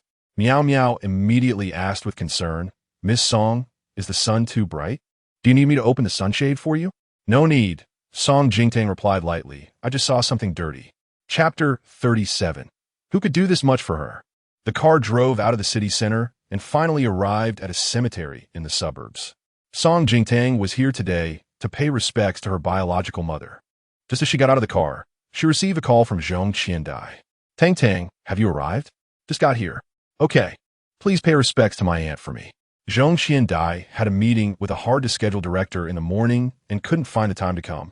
So she bought 2 bouquets of white chrysanthemums for the tribute and placed them in the car. At this moment, Song Jingtang was holding both bouquets in her arms when she heard someone calling Director Li from the other end, and quickly said in a low voice, "Qiandai, you go to your thing, I'll hang up first." 5 years had passed, but Song Jingtang was not unfamiliar with this cemetery. She used to come here often, sharing all her thoughts with her mother. She never found the cemetery eerie. Those lying here were all family or loved ones whom others longed for. When she reached her mother's grave, Song Jingtang was somewhat surprised. Her mother's grave was clearly well maintained, even newer than the one built next door last year. And there was a bouquet of tribute and offerings placed in front of the tombstone. The offerings were very fresh, and the flowers had not wilted, obviously placed there in the past few days. Song Jingtang looked around, feeling a bit puzzled. Who could be? Her mother had passed away many years ago, and her old friends had scattered, almost no longer in contact. As for relatives, that was even less likely. Song Jingtang was momentarily at a loss. She placed the flower she was holding down and looked at the photo of her mother, Song Changle, on the tombstone, her nose tingling and tears welling up. "Mom, I'm an unfilial daughter. It's taken me so long to come see you." Her mother, Song Changle, had passed away at not yet 30 years old. Though her name meant long happiness, her mother's short life was filled with more sorrow than joy. In the photo, Song Changle was young and beautiful, her brows gentle as water. Song Jingtang took her mother's surname, Song, because her father, Lin Shuhan, was a son-in-law who had come to the family. Lin Shuhan was originally one of the impoverished students supported by her grandfather, Song Hongyi. That year, he came excitedly to share his acceptance letter from university, and it was her mother, Song Changle, who opened the door, leading to a cliché yet romantic love at first sight. But later, Song Jingtang caressed her mother's photo, her expression sorrowful. She remembered her mother on her deathbed, holding her hand and saying, "Tang Tang, don't hate your father. Your mother hopes you will have peace and joy in your life, and only meet good people." But how could she not hate? Song Jingtang closed her eyes, anger and hatred churning in her chest. When her mother needed him the most, that man abandoned his wife and children, took all the family's money, and flew away with his mistress. Yet her mother thought of him until her death. Only meet good people, huh? Song Jingtang's heart was filled with bitterness as she self-mockingly said, "Mom, I'm sorry, I couldn't fulfill your wishes." When she met Hui Yunshun, she thought he was the one for her in this life. As long as she loved him enough and worked hard enough, she could attain happiness. Now it seemed it was just her wishful thinking. Love and marriage were always matters between two people. "Miss Song?" A surprised voice suddenly rang out. Song Jingtang turned around to see a middle-aged man in his 50s, dressed in cemetery work attire, standing behind her. She recognized him. She had often seen him when she came to the cemetery to pay respects to her mother. After several encounters, they had become familiar enough to greet each other. "Long time no see," Song Jingtang smiled in greeting. "I haven't seen you for a long time. I heard your husband say you were sick. Are you better now?" Song Jingtang's polite smile froze, and she was extremely surprised. "You said my husband?" "Yes. He comes here every year to pay his respects personally. He even donated a large sum of money to the cemetery to help take care of the grave. Who else could do this for her except her husband?" Song Jingtang turned to look at the well-maintained grave, finding it hard to believe. Could it be that Hui Yunshun had been taking care of her mother's grave all these years? But she remembered Hui Yunshun only came once after their engagement, and after a simple visit, he left in a hurry. In the 2 years after their marriage, she had tentatively suggested he accompany her, but he either made excuses or stood her up. After 2 or 3 times, Song Jingtang understood that Hui Yunshun was unwilling to come. So she stopped asking and went alone to pay her respects with flowers. Could it be that after she became a vegetable, Hui Yunshun suddenly changed his temperament? Or did he feel guilty about her and wanted to make amends? Song Jingtang couldn't figure out. She confirmed with the staff, "The husband you mentioned. Is it Hui Yunshun?" The staff repeated the name hesitantly, scratching his head as he struggled to recall. That man seemed to have mentioned his name. But what was it? Unfortunately, too much time had passed, and he couldn't remember. He only remembered that the man was exceptionally handsome. even more so than the stars on television. Just as he was about to say something to Song Jingtang, he was interrupted by a colleague who rushed over looking for him. "Old Joe, stop chatting. We need you for a job." The man hurriedly said goodbye to Song Jingtang. "Miss Song, I have to go." Song Jingtang nodded politely and watched him leave. She looked back at her mother's tombstone, her feelings complex. After standing in front of the grave for a while, Song Jingtang turned and left. Meanwhile, Old Joe followed his colleague to help handle a newly moved grave, and halfway through, he suddenly slapped his forehead. "I remember now. His last name is Pei." Chapter 38. It's the first time Mr. Pei personally made a phone call to her. After leaving the cemetery, Miao Miao drove Song Jingtang to a high-end kaiseki restaurant. Miao Miao took her to a private room on the second floor. "Miss Song, please sit here for a moment. She and I will come over after finishing up with Director Lee." "All right, thank you for your trouble." Miao Miao remembered something and took out a box from her bag. "This is the mini surveillance camera you wanted." Song Jingtang opened it to take a look. It was only the size of a thumb, very easy to hide. If she installed this in the kitchen, she would have evidence of Lu Sa's theft. "Miao Miao, can I borrow your computer for a bit?" "Oh, no problem." Miao Miao always carried her computer for work, and she took out her laptop from her bag and handed it to Song Jingtang, reminding her, "Miss Song, my computer has been a bit slow lately, and it keeps popping up ads. Let me take a look." Song Jingtang opened Miao Miao's computer and did a few operations, connecting the surveillance to her phone. She also cleaned up the viruses and junk on Miao Miao's computer. Miao Miao watched Song Jingtang's beautiful, slender fingers flying over the keyboard, a screen full of code she couldn't understand, and then, in the next moment, the screen was clean. "All right, your computer should run smoothly from now on." Song Jingtang handed the laptop back to her. Miao Miao's eyes sparkled with admiration. "Sister Jingtang, you're amazing. Aren't you studying medicine? How do you know so much about computers?" Song Jingtang smiled and said, "Some medical research requires computer assistance. So I took some time to self-study computer programming in college and also got a few certificates." Miao Miao was almost kneeling in admiration. Self-studying computer programming and getting certificates? Is this the difference between a top student and me? I'm a bit ashamed. I just used to squeeze in time to sleep during college. Song Jingtang couldn't help but laugh at her. Just as Miao Miao finished putting away her computer, she received a work phone call and went outside to take it. Song Jingtang sat quietly at the table, savoring her tea, with a floor-to-ceiling window beside her. She absent-mindedly looked at the street view outside, calculating her next moves in her mind. As long as she could return to the workplace, she would have enough confidence to sever financial ties with Huiyun Shun. Plus, with Huiyun Shun's infidelity, getting a divorce wouldn't be difficult. Her only headache was how to obtain custody of Chun Shun and Huan Huan from the Hua family. If the two children continued to grow up in the Hua family, especially Huan Huan, they would definitely be spoiled by them, and they would become increasingly distant from her. This was something Song Jingtang was most unwilling to accept. For a mother to lose her children was akin to dying again. She put down her teacup and slowly exhaled. Suddenly, her gaze froze as she looked out the window, fixating on the opposite side of the street. She saw a silver Mercedes parked by the roadside, and the woman getting out of the car was someone she knew all too well. Huiyun Yi? Song Jingtang raised her eyebrows in surprise. Across the street was an Intercontinental Hotel. Huiyun Yi was dressed in a high-end Chanel suit, clearly well-prepared. She looked somewhat anxious as she hurriedly walked into the hotel on high heels.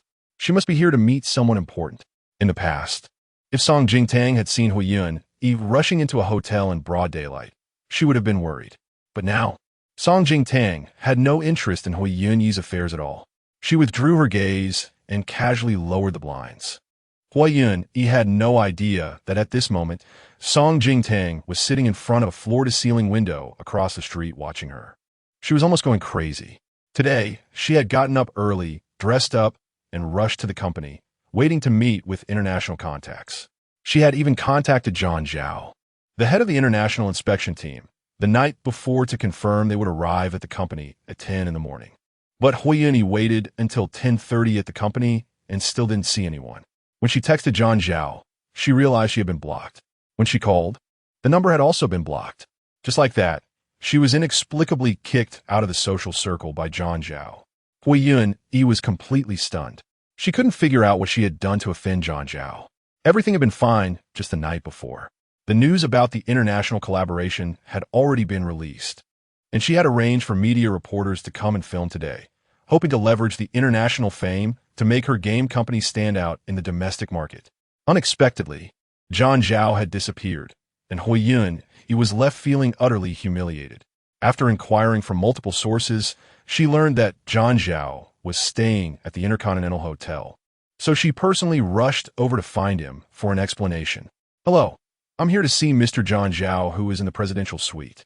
Hui Yun walked to the front desk in high heels. "Please wait a moment." "The front desk checked for her, ma'am. Mr. Zhao is currently out. If you have something to discuss, I can relay your message." Hui Yun was a bit anxious. "When will he be back?" The front desk initially said they didn't know, but could only respond helplessly when Hui Yun threatened to complain about her platinum membership. "Mr. Zhao has booked a spa appointment in 2 hours. He should be back before that." At this time, across the street, a discreetly luxurious business vehicle stopped. A woman with an excellent figure, her face completely covered with a scarf, stepped out and quickly walked into the restaurant, heading straight for the elevator with her head down. When she came out of the elevator, Zhong Qiandai took off her scarf and headed straight for the private room. "Dang dang, darling." Upon seeing her, Zhong Qiandai gave Song Jingtang a big hug, excitedly sharing, "I got an audition opportunity for director Li's new movie." Song Jingtang looked at Zhong Qiandai, who was thriving in her career, and felt happy for her. She raised her glass and smiled. "Then I'll pre-celebrate your win for Best Actress. I definitely won't miss your next award ceremony." Zhong Qiandai blew her a kiss, but then noticed the bruise on Song Jingtang's arm. "What happened? Who hit you?" Zhong Qiandai had a fiery temper and was quick to explode. "That bastard Hui Yunshin, did he hit you?" Song Jingtang found it somewhat amusing and pulled her sit down. "No, I just accidentally fell. It's just a small injury." This wasn't a complete lie, but she omitted the reason for her fall. After all, she didn't want to hold grudges against her own child. Speaking of Hua Yunshan, Song Jingtang recalled the incident at the cemetery and couldn't help but mention it to Zhong Qiandai. After listening to her, Zhong Qiandai found it hard to understand. "So you're saying that while you were in a vegetative state for 5 years, Hui Yunshin has been worshipping Aunt Song for you and even renovated her grave? Is he really that good?" On one hand, he was repairing the grave for his mother-in-law, fulfilling his filial duty to Song Jingtang, while on the other hand, he was allowing Lin Xinzi, that mistress, to enter the house. Hui Yunshin was too contradictory. Song Jingtang hesitated. "I haven't confirmed with Hui Yunshin whether it's really him." Although Zhong Qiandai didn't want to admit it, she rationally analyzed that Hui Yunshin was indeed the most likely candidate. "Tang Tang, there are very few people around you who know Aunt Song. It must be that scumbag Hui Yunshin having a moment of conscience." Song Jingtang remained silent. Indeed, she rarely mentioned her family matters to others. Even Zhong Qiandai, her best friend, only learned about her family situation in the 7th year of their friendship. Besides Hui Yunshin, she couldn't think of a second person. Seeing Song Jingtang's silence, Zhong Qiandai immediately leaned closer, holding her shoulders with a serious expression. "Tang Tang, you mustn't soften your heart towards Hui Yunshin because of this. Don't fall back in." In the past, Song Jingtang would have felt endless gratitude, but now she calmly denied it. "I won't." The torment of 5 years, along with his unwavering favoritism towards Lin Xinzi, had already been enough to make her heart grow cold. After a while, the chef entered with freshly airlifted ingredients and began to prepare dishes for them on the spot. Zhong Qiandai kept urging the chef to place the finished dishes on Song Jingtang's plate, and soon, the food in front of Song Jingtang had piled up like a small mountain. "Eat more, Tang Tang, look at how thin you become." Zhong Qiandai looked at her with concern. The Song Jingtang in university was so bright and radiant, yet now she had been worn down by this marriage. Zhong Qiandai genuinely felt that Song Jingtang deserved better, but fortunately, she had woken up now. Meanwhile, in the lounge area of the Intercontinental Hotel, Hui Yuni was getting increasingly bored while waiting, until she finally saw John Zhao's figure walking in. "John!" Hui Yuni rushed over without caring about her image.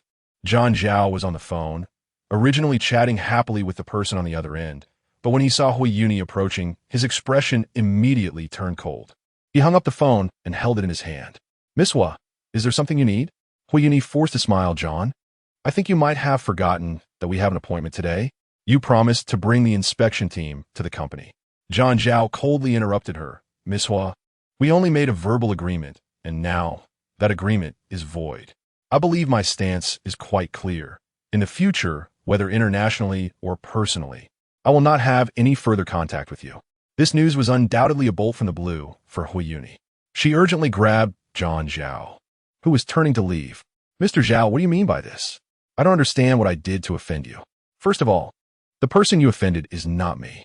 Zhang Zhao shook off Hui Yuni's hand, his eyes filled with disgust and a more complex emotion. To have Mr. Pei personally called to notify and blacklist you. You're the first one.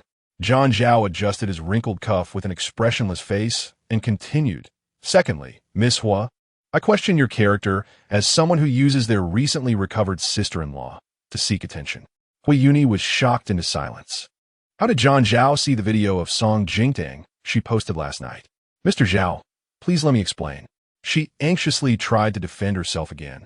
But out of the corner of her eye, she caught a glimpse of Zhang Zhao's phone screen, which had lit up. His wallpaper featured a glamorous female, star holding a trophy, dressed in a blue and white porcelain gown, flamboyant and eye-catching. That face was becoming increasingly familiar to Hui Yuni. Chapter 39. Do you still need to pick a date to hit you?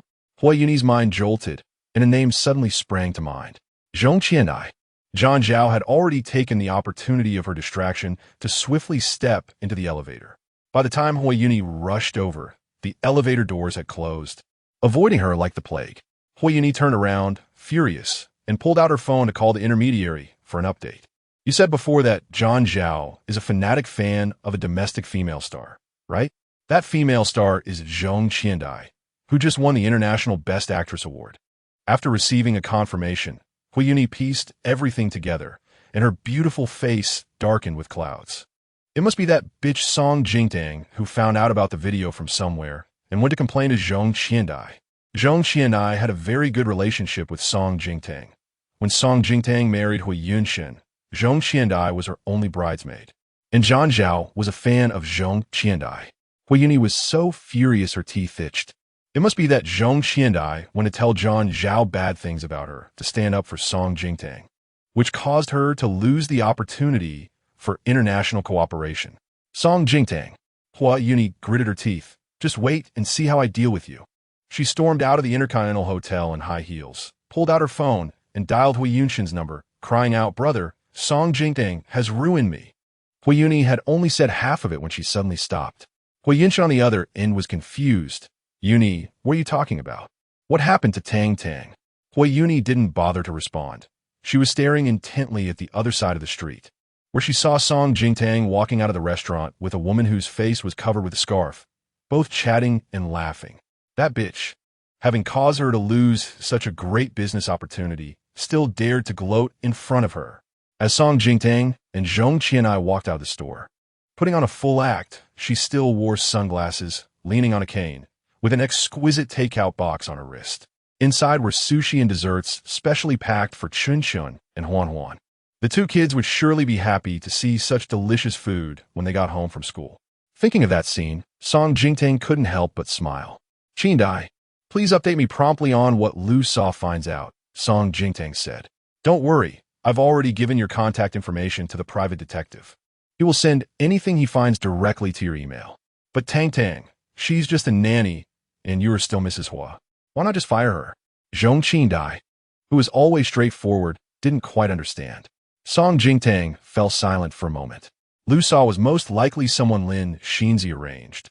And given Lin Xinzi's current standing in Hui Yunshen's heart, without solid evidence, if she rashly fired Lu Sa, she feared Lin Xinzi might retaliate, causing her a lot of trouble. Now in the Hua family, she was already isolated and helpless. But Song Jingtang didn't plan to tell Zhong Qindai this. She was busy enough with her work and had already done enough for herself. Even though they were close friends, being good to her was a matter of affection, not something owed. The trivialities of life had to be managed by herself. Song Jingtang smiled at Zhong Qindai, deflecting the topic. "Okay, let us go. Don't let anyone recognize you." The car to pick up Zhong Qindai was already waiting by the roadside, with the manager inside. "I'll go first, Tang Tang. Take care of yourself. Message me if anything happens, Zhong Qindai said, looking at Song Jingtang's thin, pitiful face, worriedly reminding her. Song Jingtang chuckled lightly, about to speak. Song Jingtang, you little bitch. A sharp and piercing voice suddenly rang out.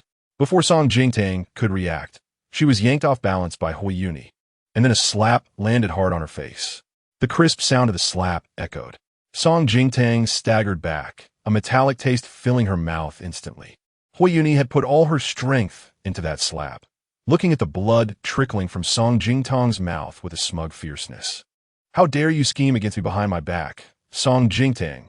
You've really grown some skills. Everything happened too suddenly and too fast. Zhong Qindai reacted in a fury, rolling up her sleeves to hit Hui Yuni. You fucking. However, Song Jingtang quickly turned around and firmly blocked her. I'm fine, she softly reassured Zhong Qindai. Her peripheral vision focused on the paparazzi lurking in the corner. In fact, she had noticed the paparazzi as soon as she exited the store. But Zhong Qindai was wrapped up tightly and wouldn't be caught doing anything outrageous, so she didn't pay it much mind.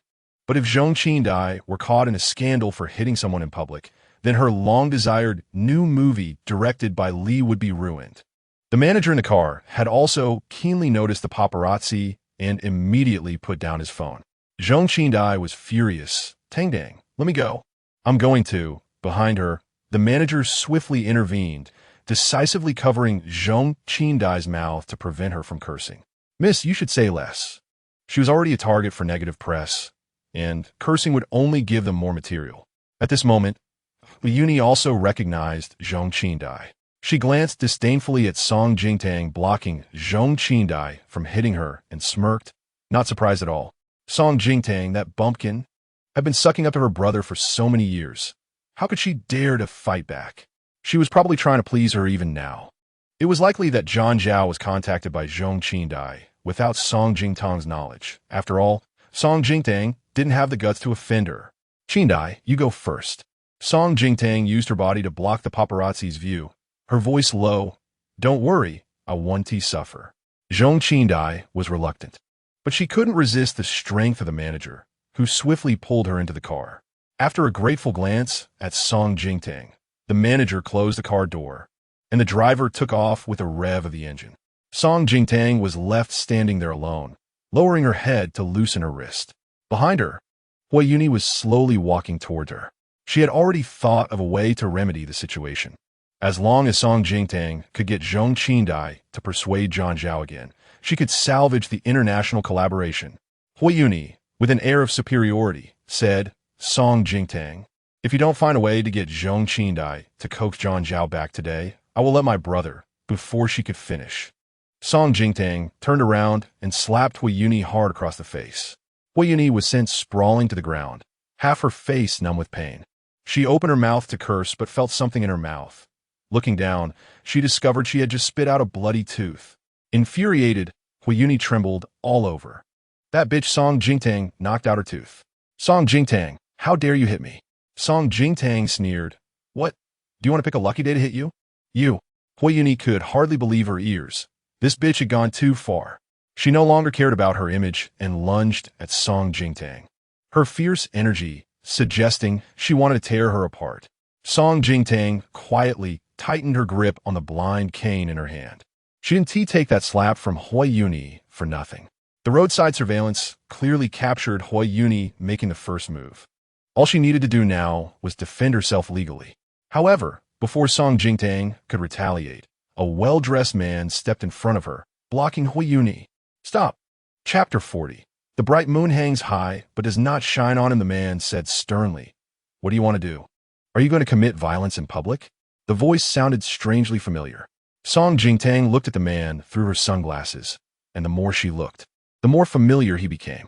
In a flash, she remembered that he was the one who had helped her out last time at Wanbao Building. She recalled his name was Han Ing, an underling of Paidu. Song Jingtang felt a headache coming on. She was worried that Paidu would suddenly appear again. Just like last time, others were one thing, but she really didn't want him to see her in this embarrassing state. Who are you? Mind your own business. Hui Yuni forcefully pulled her hand back, looking the man up and down. Although his business suit didn't show it obviously, it was clear it wasn't cheap. The watch on his wrist was at least 7 figures, and his demeanor was extraordinary, clearly a wealthy person. Seeing Song Jingtang standing behind him with a delicate and pitiful look, Hui Yuni immediately understood. No wonder Song Jingtang dared to be so arrogant now. It turned out she had hooked up with a rich man and had backing. So that's it, Hui Yuni sneered coldly, glaring at Song Jingtang with malice. Shameless bitch. You wait for me. With that, she turned and left. Han looked at Hui Yuni's retreating figure with disdain.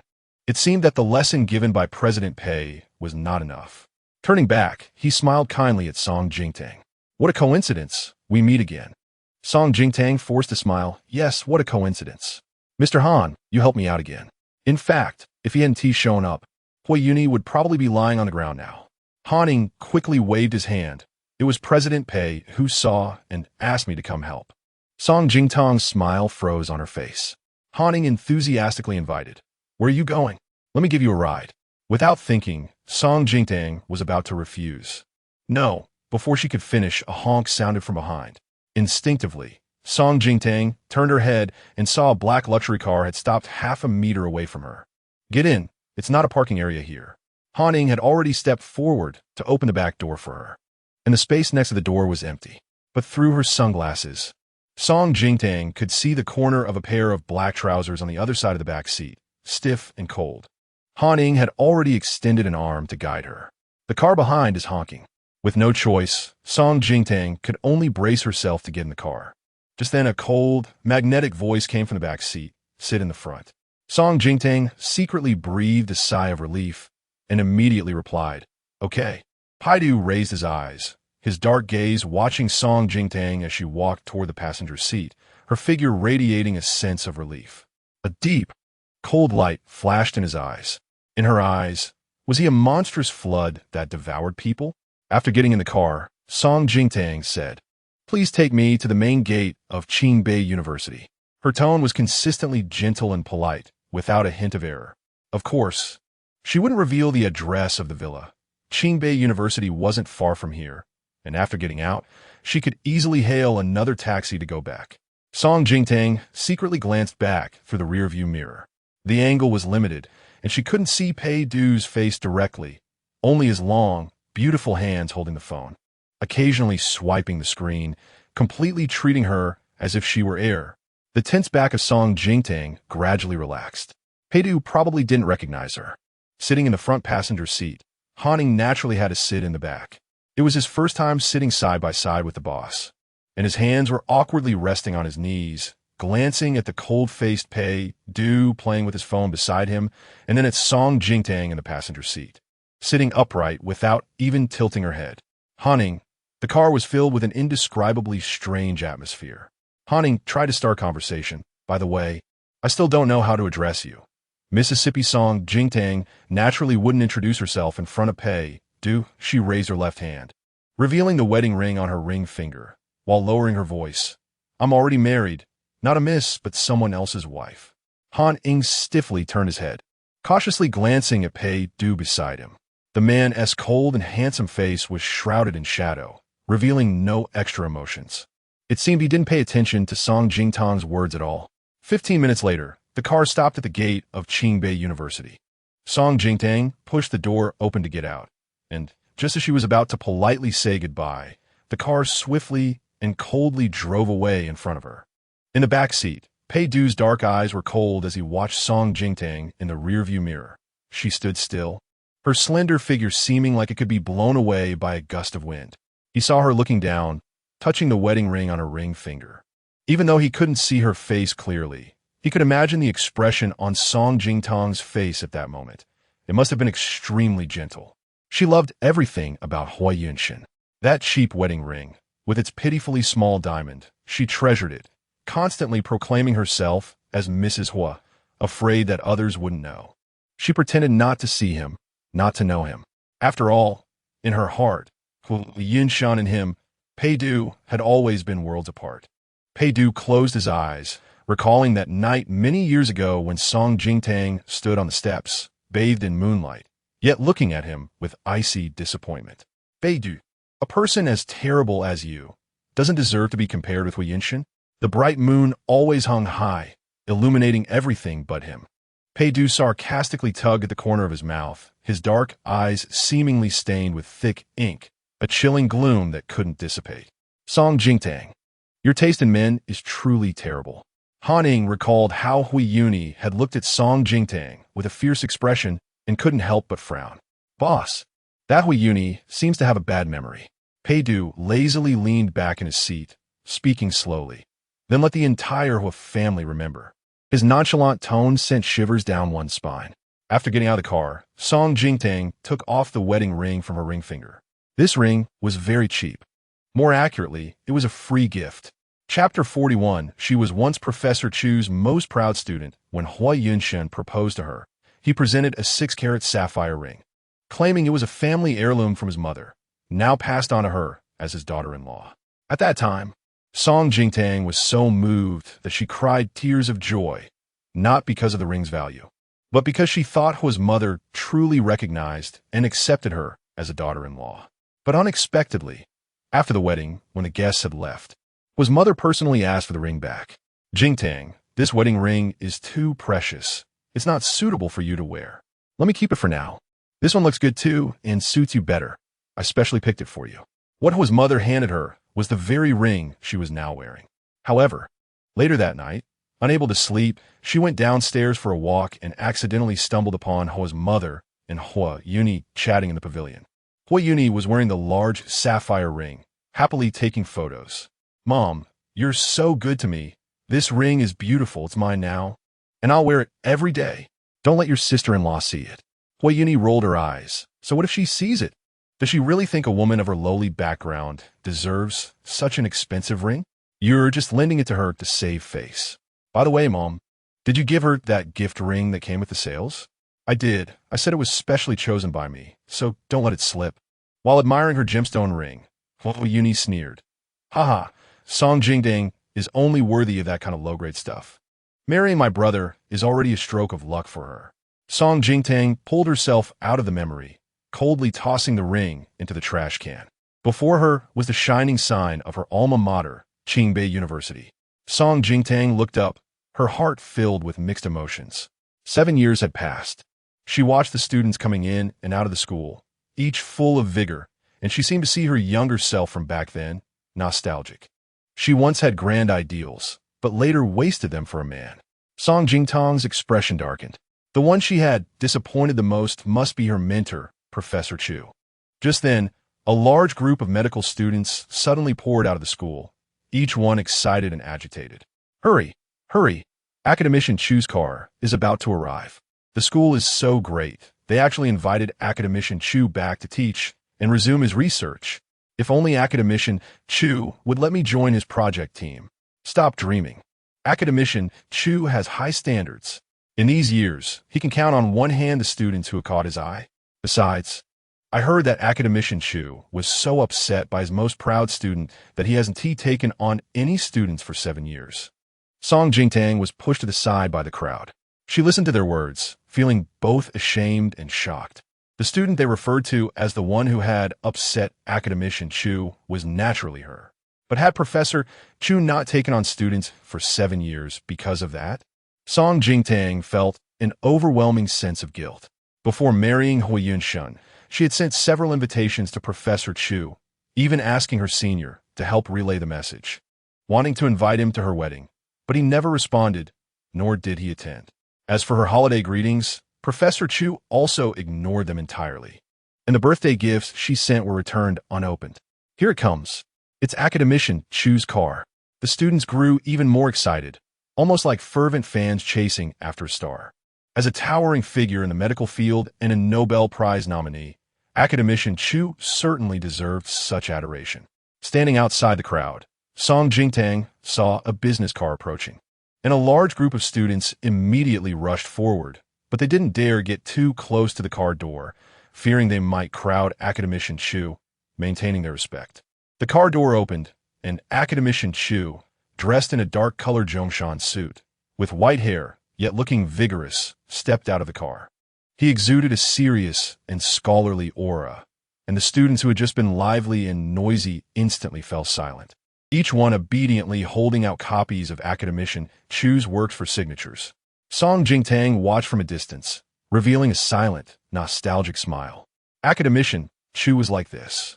He looked stern and intimidating, but he was very kind to his students, staying up late to help graduates revise their papers, giving opportunities to talented students, and secretly lending money to those who were talented but faced family difficulties. Yet such a good academician, Chu had been deeply hurt by her. Song Jingtang couldn't face him. She lowered her head and quietly turned to leave. Li Husheng, a disciple standing beside academician Chu, keenly noticed the fleeting figure in the corner and paused, somewhat surprised. The figure looks so much like junior sister. What are you spacing out for? The teacher has already left. When Jingshu gently pushed the dazed junior brother, Li Husheng turned around. Senior brother, I think I saw junior sister. As soon as he said this, Wen Jingshu immediately covered his mouth, glancing nervously at their teacher who was walking a few steps ahead, ensuring that the teacher didn't hear him before he quietly breathed a sigh of relief. Don't talk nonsense.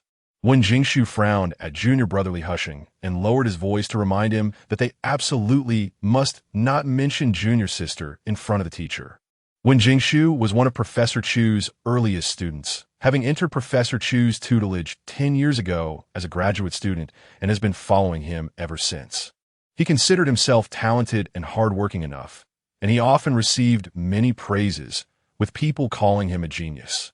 However, Professor Chu only said that he could make up for his shortcomings through hard work.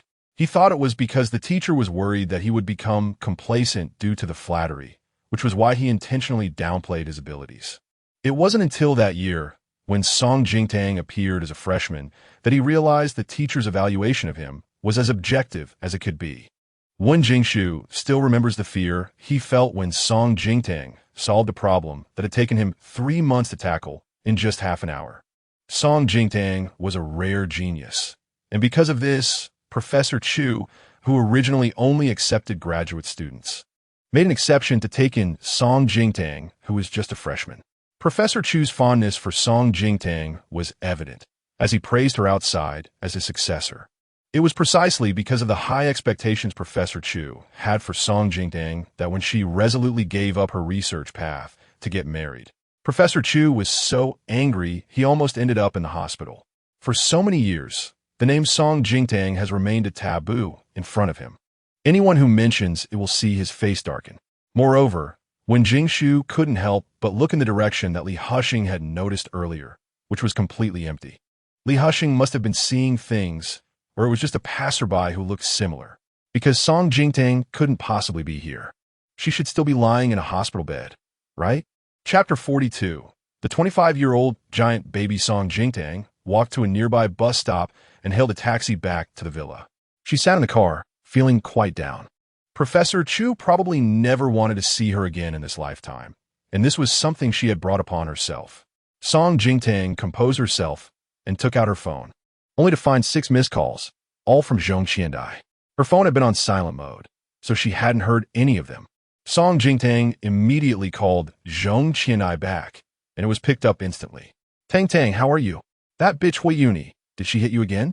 You know you should fight back, right? If you can't win, just scream, throw a fit, and make the passersby call the police. Zhong Qiandai rambled on, filled with anger and a bit of helplessness. Song Jingtang opened her mouth to respond, but Zhong Qiandai was like a firecracker, bursting with words, giving her no chance to speak. Hui Yuni is finished.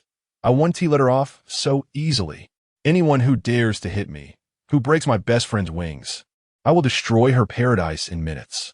Song Jingtang. Thanks, I'm a bit touched. She could still hear Zhong Qiandai's manager on the other end, unable to hold back their complaints. I beg you, little ancestor, how many years ago was that lame joke? Only you're still saying it. Do you know you have a nickname online called Queen of Lame Jokes? Queen of Lame Jokes is still a queen. Zhong Qiandai retorted confidently. Song Jingtang couldn't help but laugh.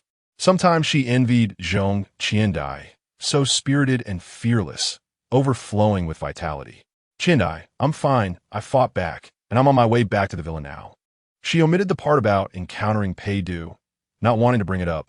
Just thinking about him sent chills down her back. Anyway, she probably wouldn't encounter him again. Really? Zhong Xiandai sounded skeptical. Song Jingtang had always been gentle and good-tempered. She couldn't imagine her fighting. Really, I knocked out her tooth. If you don't believe me, you can check the surveillance. Song Jingtang said seriously. Zhong Xiandai was amused and relieved. That's more like it. She became serious again. Tang Tang. I found out why Hui Yuni went crazy today. Song Jingtang was taken aback. At that time, Hui Yuni had looked like she wanted to eat someone. And after hitting her, she had scolded her for backstabbing her. Song Jingtang had thought Zhong Qiandai was avenging her because of the video incident a couple of days ago, which was why she hadn't rebutted. But judging by Zhong Qiandai's reaction, it was clear she was unaware of the situation. Song Jingtang felt a bit confused. Tang Tang, you know that the Hua family funded Hui Yuni to open a gaming company, right? I have a vague impression. The year Hua Yuni opened the gaming company was exactly when Song Jingtang was pregnant and gave birth, 5 years ago. Zhong Qianai huffed. The gaming industry burns money the most. Although Hui Yuni's company has developed a few games that seem to have decent market feedback, overall, it has been running at a loss. In recent years, it has been barely surviving thanks to the Hua family's support. Currently, the largest gaming company overseas, International, plans to enter the domestic market this year. Hui Yuni spent a lot of money to establish connections, so today, the international inspection team came to visit her company, hoping to reach a collaboration. Guess what happened? Zhong Qiandai couldn't help but laugh. That fool Hui Yuni brought this on herself. She secretly filmed your video and sent it to the head of International, Zhang Zhao, who thought her character was lacking and directly blacklisted her. After hearing this, Song Jingtang felt that things were not that simple. She had no ties to Zhang Zhao, and the Hua family was a prominent family. So for Zhang Zhao to blacklist Hui Yuni without hesitation was tantamount to offending the entire Hua family. All for a video of hers. In the business world, it was all about interests, and she didn't believe that Zhang Zhao would be so reckless as to blacklist Hui Yuni. There had to be other reasons behind this. But what those reasons were, Song Jingtang couldn't figure out. She had a faint feeling that there was an invisible hand protecting her. Back at the villa, while Aunt Lu was not there, Song Jingtang quickly set up a surveillance camera in a corner of the kitchen. She glanced at the time. Chen Shun and Huan Huan would be back from school soon. Just as Song Jingtang arranged the sushi and desserts she had brought back on the table, the sound of a car came from outside. They were back. The side of her face that had been slapped by Hui Yuni was still swollen. So Song Jingtang pushed her long hair to one side to cover it, not wanting the children to see. The door opened, and the first to come in were Chun Shun and Huan Huan, followed by Hui Yun Shun, who entered with a slightly cold expression. Seeing his expression, Song Jingtang guessed that Hui Yuni had probably complained about her. She couldn't be bothered to care. She was still pretending to be blind, so she acted as if she hadn't seen anything. Chin Shun, Huan Huan, is that you back? Song Jingtang smiled gently. Mom brought you delicious sushi and desserts. They're on the table. Chin Shun, take your sister to wash her hands first. Before she could finish, Hui Yun Shun interrupted in a deep voice. Chun Shun, first take your sister to the study to practice piano. I need to talk to Mom. The smile on Song Jingtang's face faded. Huan Huan shot her an annoyed look and tossed her head before leaving. Chun Shun lagged behind a couple of steps, his small brows slightly furrowed, looking a bit worried. On the way back, Dad received a call from his aunt, and he didn't know what was said, but his aunt was crying. After Dad hung up the phone, he had been wearing a dark expression. He rarely saw his dad this angry. Chun Shun glanced at Song Jingtang again. She was sitting on the sofa, looking thin, as if a gust of wind could blow her over. Chun Shun. Yin Shun's tone turned colder as he saw that Chun Shun was still standing still. Song Jingtang stood up from the sofa. Let's talk on the balcony, she said calmly. The two kids just got back from school. Let them rest for a while. After she finished speaking, she ignored Hui Yunshin's reaction and walked towards the terrace with her cane. Hui Yunshin frowned but still followed her. As soon as they entered the terrace, Hui Yunshin shut the glass door behind him. There were only the two of them on the terrace. And Hui Yunshin got straight to the point. I heard from Yuni that you not only ruined their company's cooperation with the international market, but also hit her? Tang Tang. Give me a reasonable explanation. His tone was icy. It was not a question, but an accusation. Between her and the Hua family. He always unconditionally stood on the side of the Hua family, regardless of right or wrong. Song Jingtang didn't explain anything. She simply brushed her hair aside, revealing her still swollen cheeks. Did Yuni tell you she hit me first? She countered. Hui Yunshin looked at her red and swollen face, frowned slightly, but was not surprised. You know Yuni has always been a bit impulsive. She couldn't help but hit you after you ruined such a big deal for her company. Song Jingtang let out a sarcastic laugh. Impulsive? A 25-year-old child.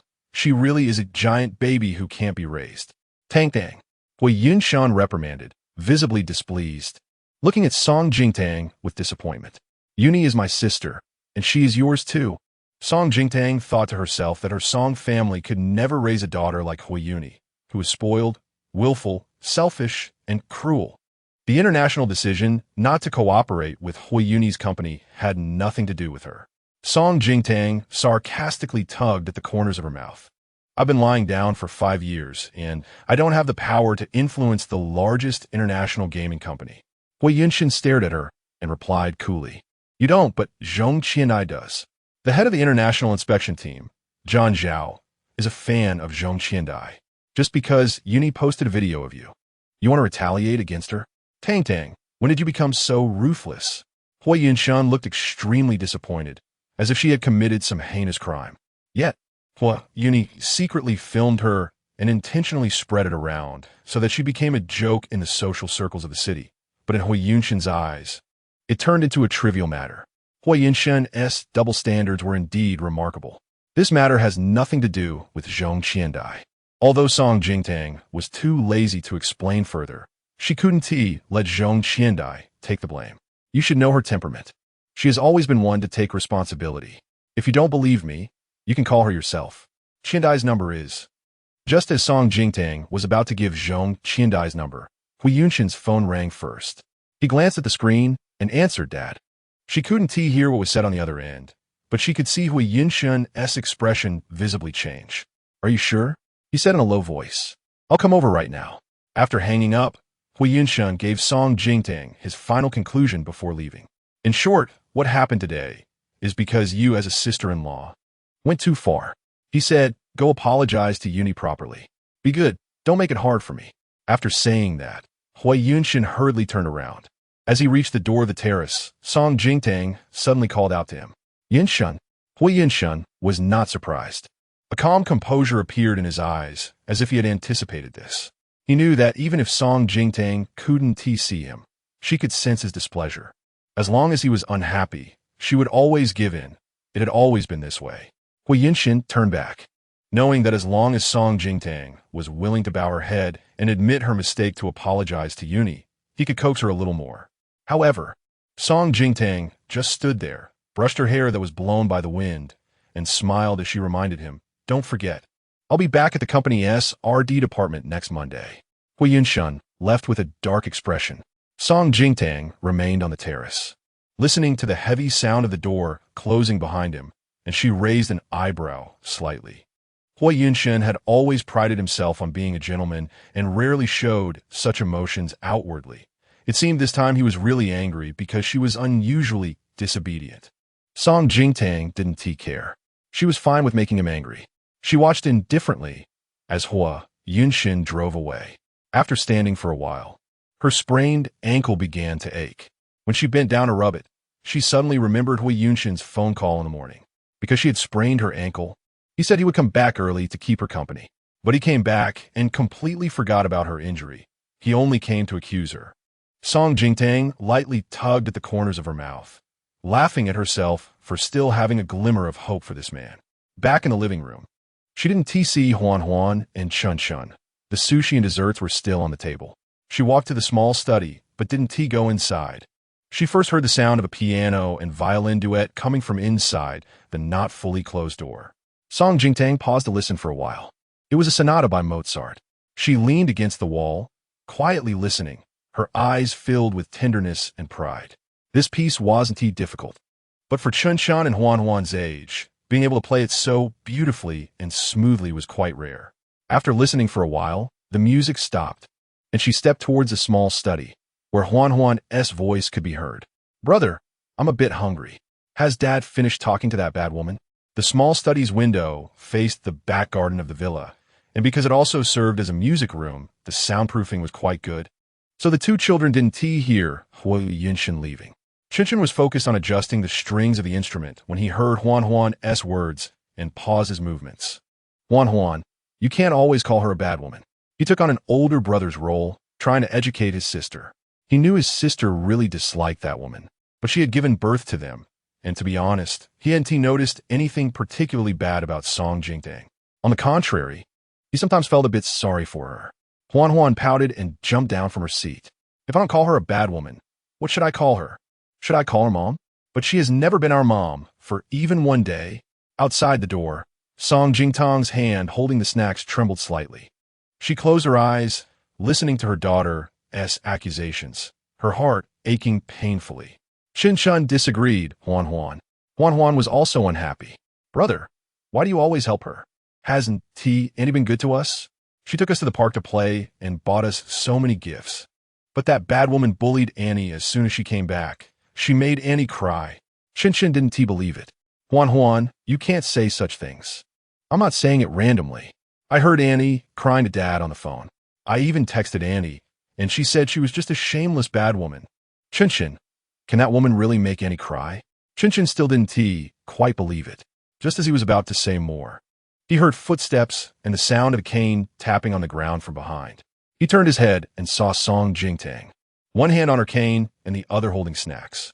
Shinshin gently shook his head at Huan, signaling her not to continue with the previous topic. I came to bring you some food. I won't disturb you. Song Jingtang smiled casually at the two children and reached out to see if there was a table nearby. Shinshin felt a bit sorry for her and stepped forward, gently holding Song Jingtang's cane to guide her. Song Jingtang smiled silently, feeling quite gratified.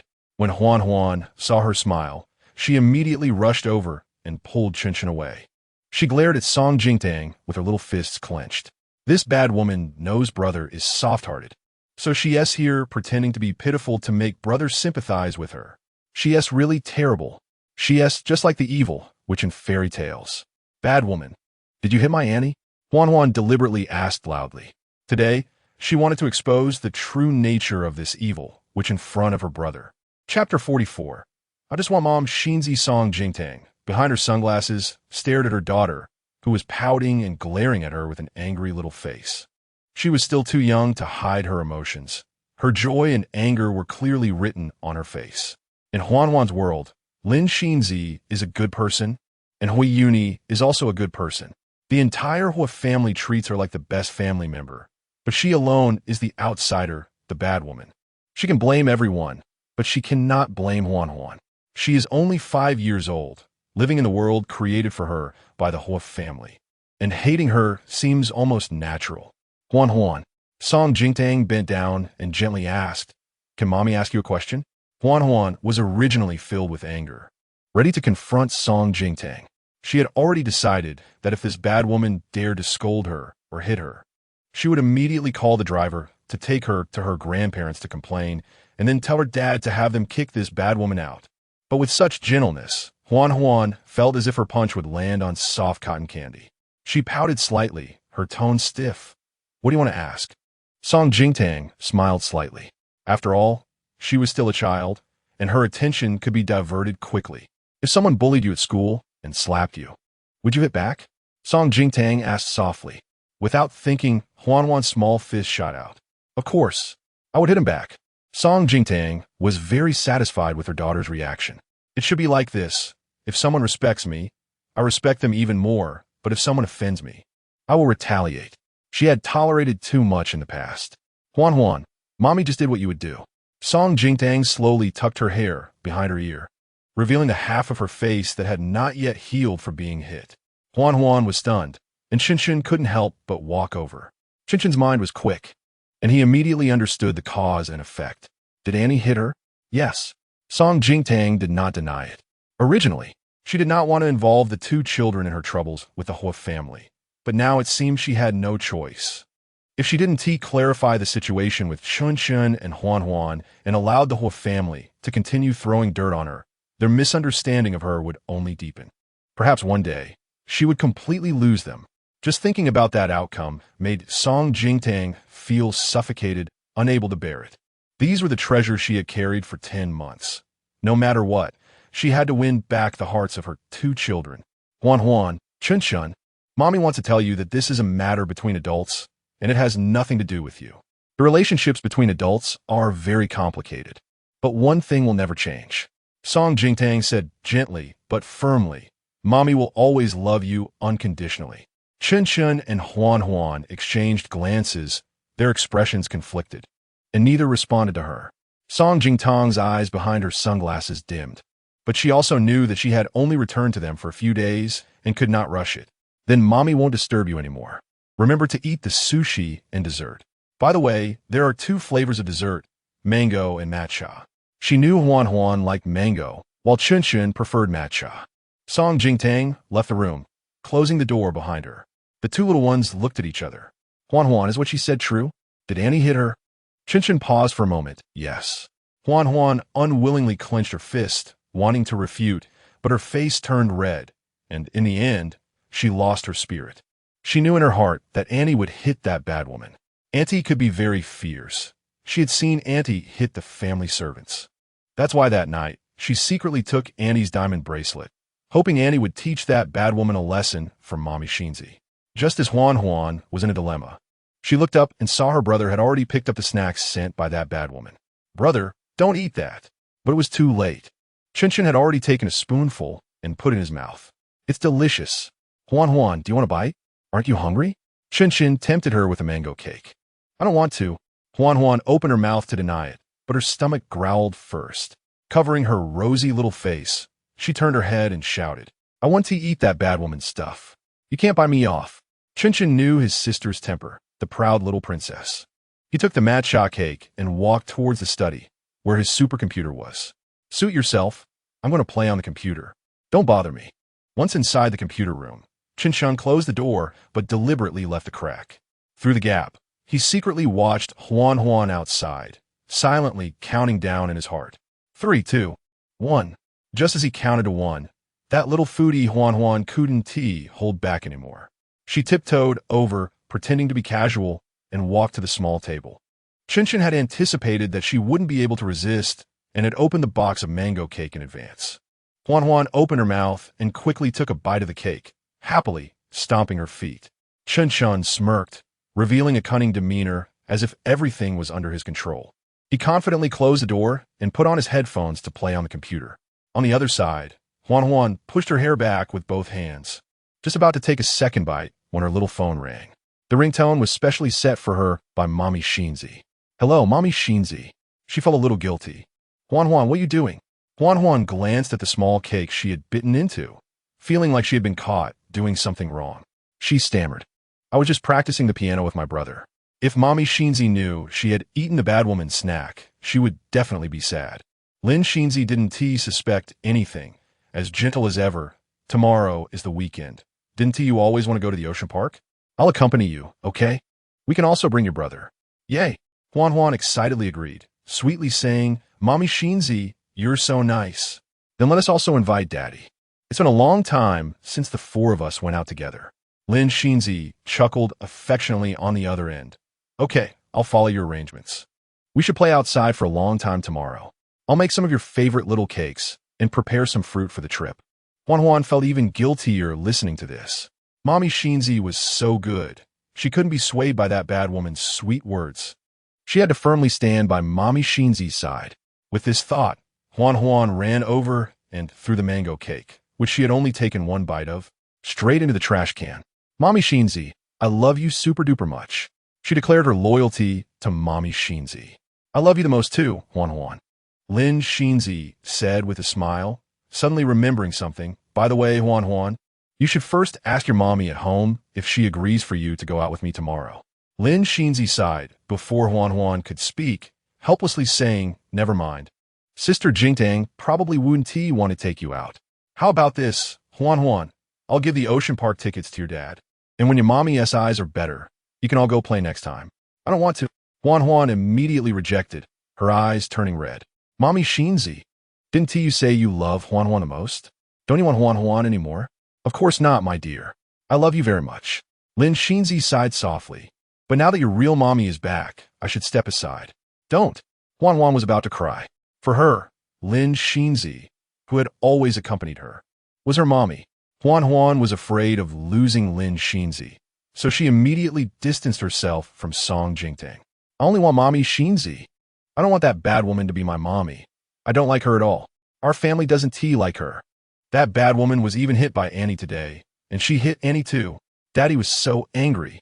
Huan rushed to say in one breath. On the other end of the phone, Lin Xinzi was listening while casually watering the potted plants by the window with a watering can. After hearing what Huan said, her movements came to a halt. Really?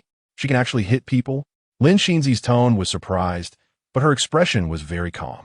She curled her lips, revealing a sarcastic smile. Yes, she was indeed very bad, and no one liked her. Unlike Xinzi's mom, everyone liked her. Anyway, I only need Xinzi's mom. She sweetly acted cute, saying, Xinzi's mom, let's meet at the aquarium tomorrow, it's settled. Huan quickly finished speaking, as if afraid Lin Xinzi would change her mind, and immediately hung up the phone.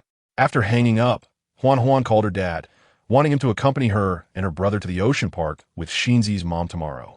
Their family of four hadn't gone out to play alone for a long time, but her dad, who usually answered her calls quickly, did not pick up this time, and she heard a busy signal instead. Chapter 45. Song Jingdang has a wild man outside. At this moment, Hua Yunshen was driving to the Hua family home, his suit jacket thrown in the back seat, and his personal phone buzzing in his pocket, which he ignored. Upon returning to the Hua family home, he first saw Hua father Hua Tingyue sitting on the sofa with a dark face, smoking a cigar, with a thick layer of white ash accumulating in the ashtray in front of him. Hua Tingyue was listening to a call, and the more he listened, the darker his expression became. He said heavily, Old Joe, we've already drafted the contract. What do you mean by pulling out your investment at this time? Mr. Hua, I feel bad about this, but if I continue to cooperate with you, my company will be the next to crash tomorrow. The other party hurriedly hung up, unwilling to say another word. Hua Tingyue, suppressing his anger, called back, but the other side didn't answer. You old bastard, betraying me. Hua Tingyue cursed angrily, veins bulging on his forehead. Hua Yunshen, seeing this situation, also had a serious expression, and he poured a cup of tea for Hua Tingyue. Dad, I've already used my connections to investigate. We should have news soon. I want to see who exactly is targeting our Hua family. The Yuntian group was founded by Hua Tingyue's father, but whose grandfather had 4 children, 3 sons and 1 daughter, each of whom was quite capable. Therefore, although Hua Tingyue was the eldest son, he was not the sole heir of the group. Instead, he shared the ownership with several siblings, leading to fierce internal family competition. Hua Tingyue knew that he couldn't put all his eggs in one basket. Besides the group's affairs, he privately started 2 companies that were also doing quite well, even going public last year with a total market value of nearly 10 billion. This was also Hua Tingyue's confidence. But today, both companies encountered problems. Either contracts were canceled or previously agreed collaborations suddenly fell through, and the stock was plummeting near the closing bell. In just 2 hours, Hua Tingyue's wealth evaporated by 5 billion. This could not possibly be a coincidence. Someone was definitely scheming against the Hua family. Hua Tingyue ground the cigar in the ashtray with a sharp, dark gaze. Within a day, there were hardly a few people in the entire northern country capable of achieving such a thing. A few assistants under Hua Tingyue were huddled in a corner, sweating profusely as they monitored stock market changes. The news of Old Joe pulling out his investment had already spread. One assistant said, Our company's stock price has hit the limit down. If this continues, the losses before the market closes will likely exceed 10 billion. Another assistant, after finishing a call, reported, Mr. Hua, several partners we had agreed with have also sent messages saying they want to reconsider. Hua Tingyue had just stood up when he almost collapsed again. Dad, Hua Yunshen quickly supported him. Fortunately, at this time, Hua Yunshen had inquired around and received news. Lu Yinsher called. Yunshen, your uncle Hua's company is being targeted by an overseas capital. You should be familiar with it. His tone carried a hint of caution, and after taking a breath, he said, It's the king. Hua Yunshen's expression changed slightly. The name of this capital was notorious. To be precise, it had a bad reputation. Not only in the northern country, but globally, it was well known. 5 years ago, it suddenly emerged, as arrogant and fearless as its name, sweeping through the international top-tier financial market, like a vicious tornado, forcing the entire financial circle to be reshuffled.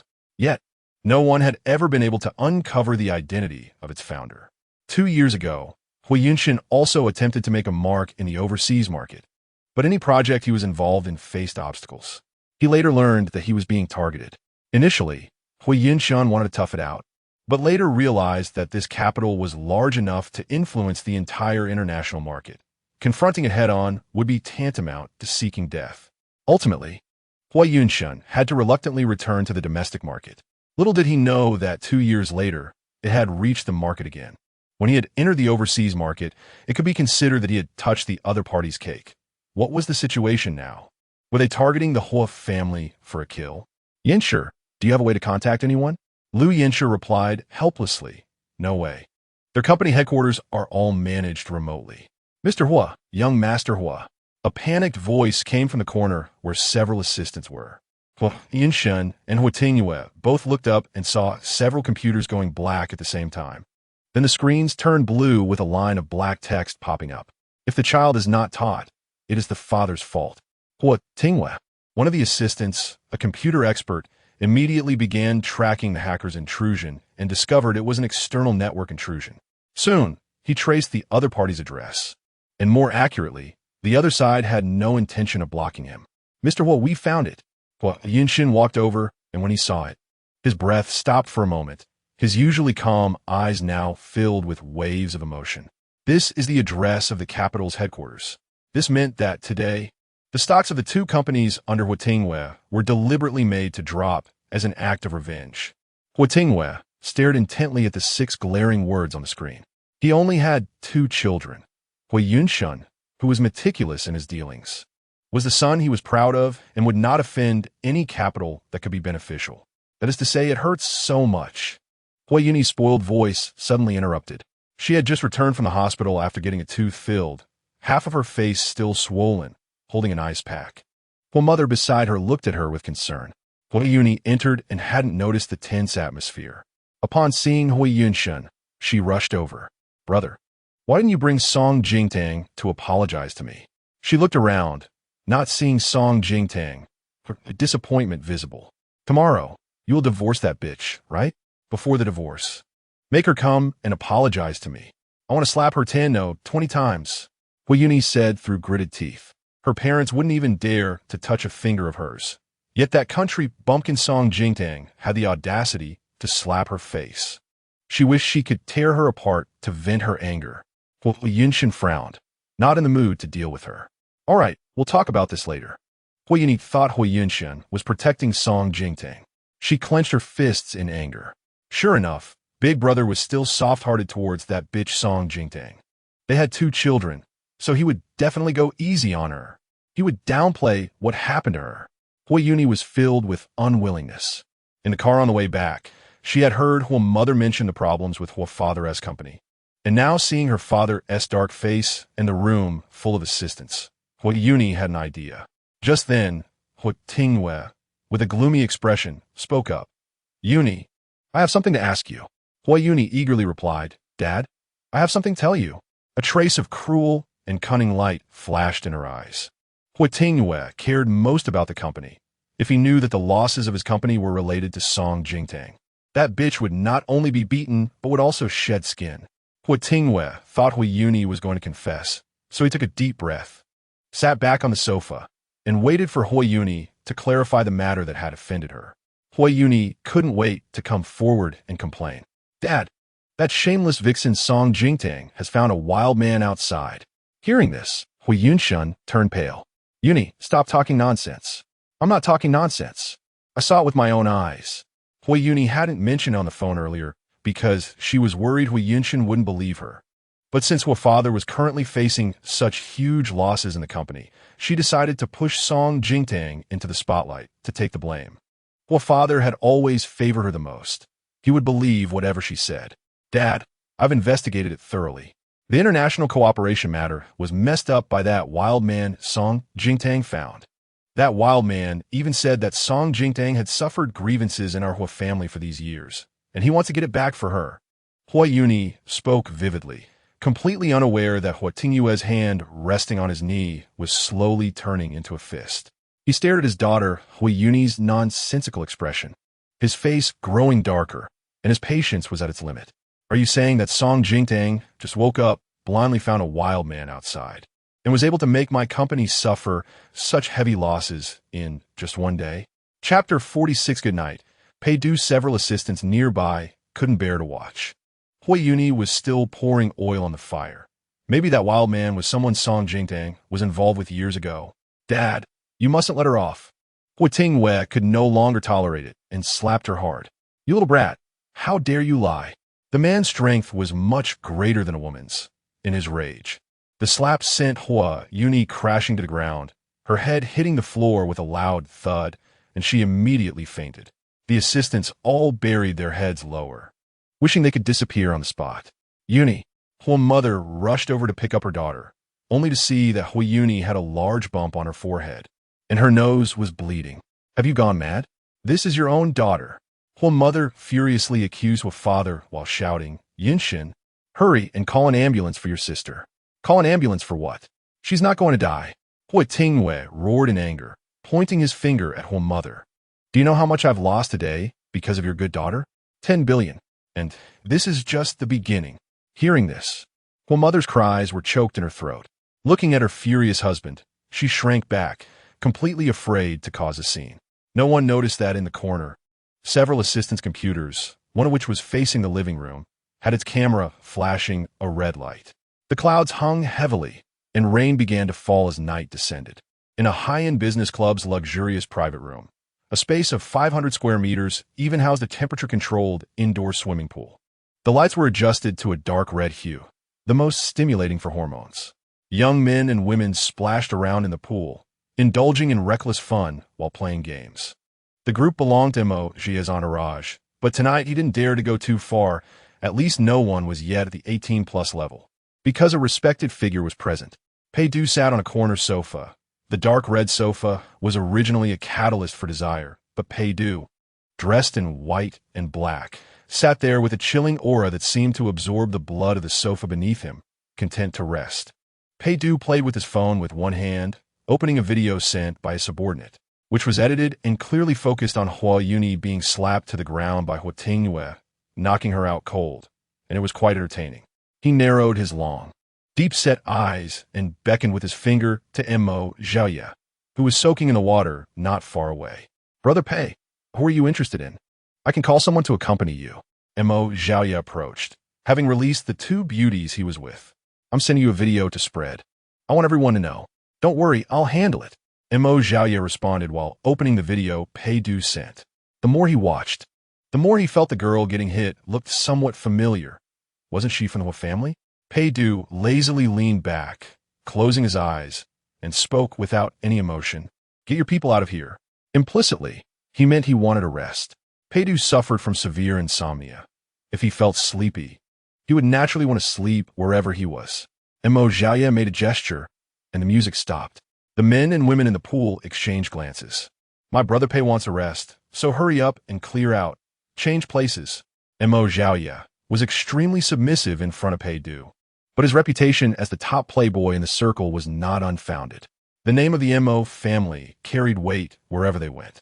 Once he spoke, no one dared to delay and immediately got up to leave.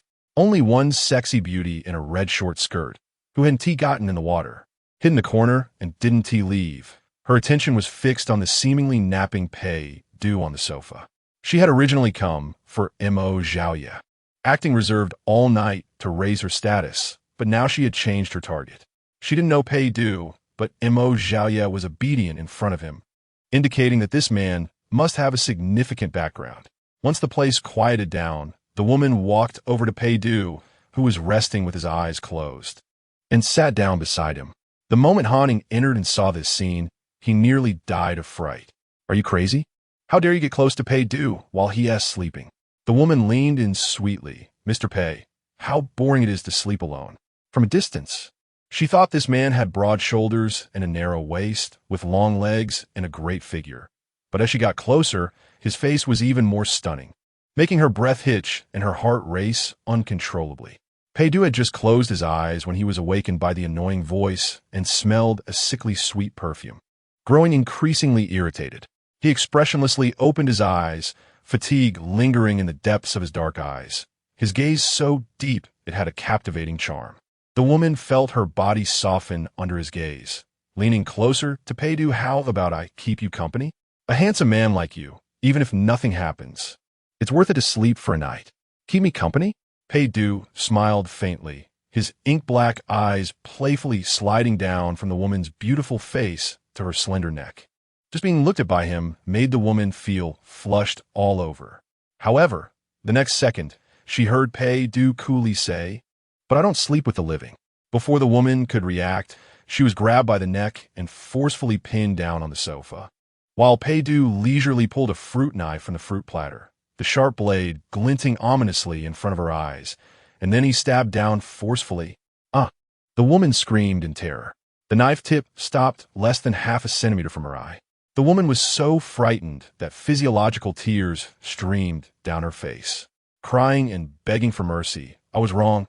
I'm sorry, I was wrong. Please forgive me." Pei-du chuckled coldly with this little courage. "You still want to sleep with me?" The man's pitch-black eyes showed no warmth at all. Under the dim red light, he exuded a crazed ruthlessness.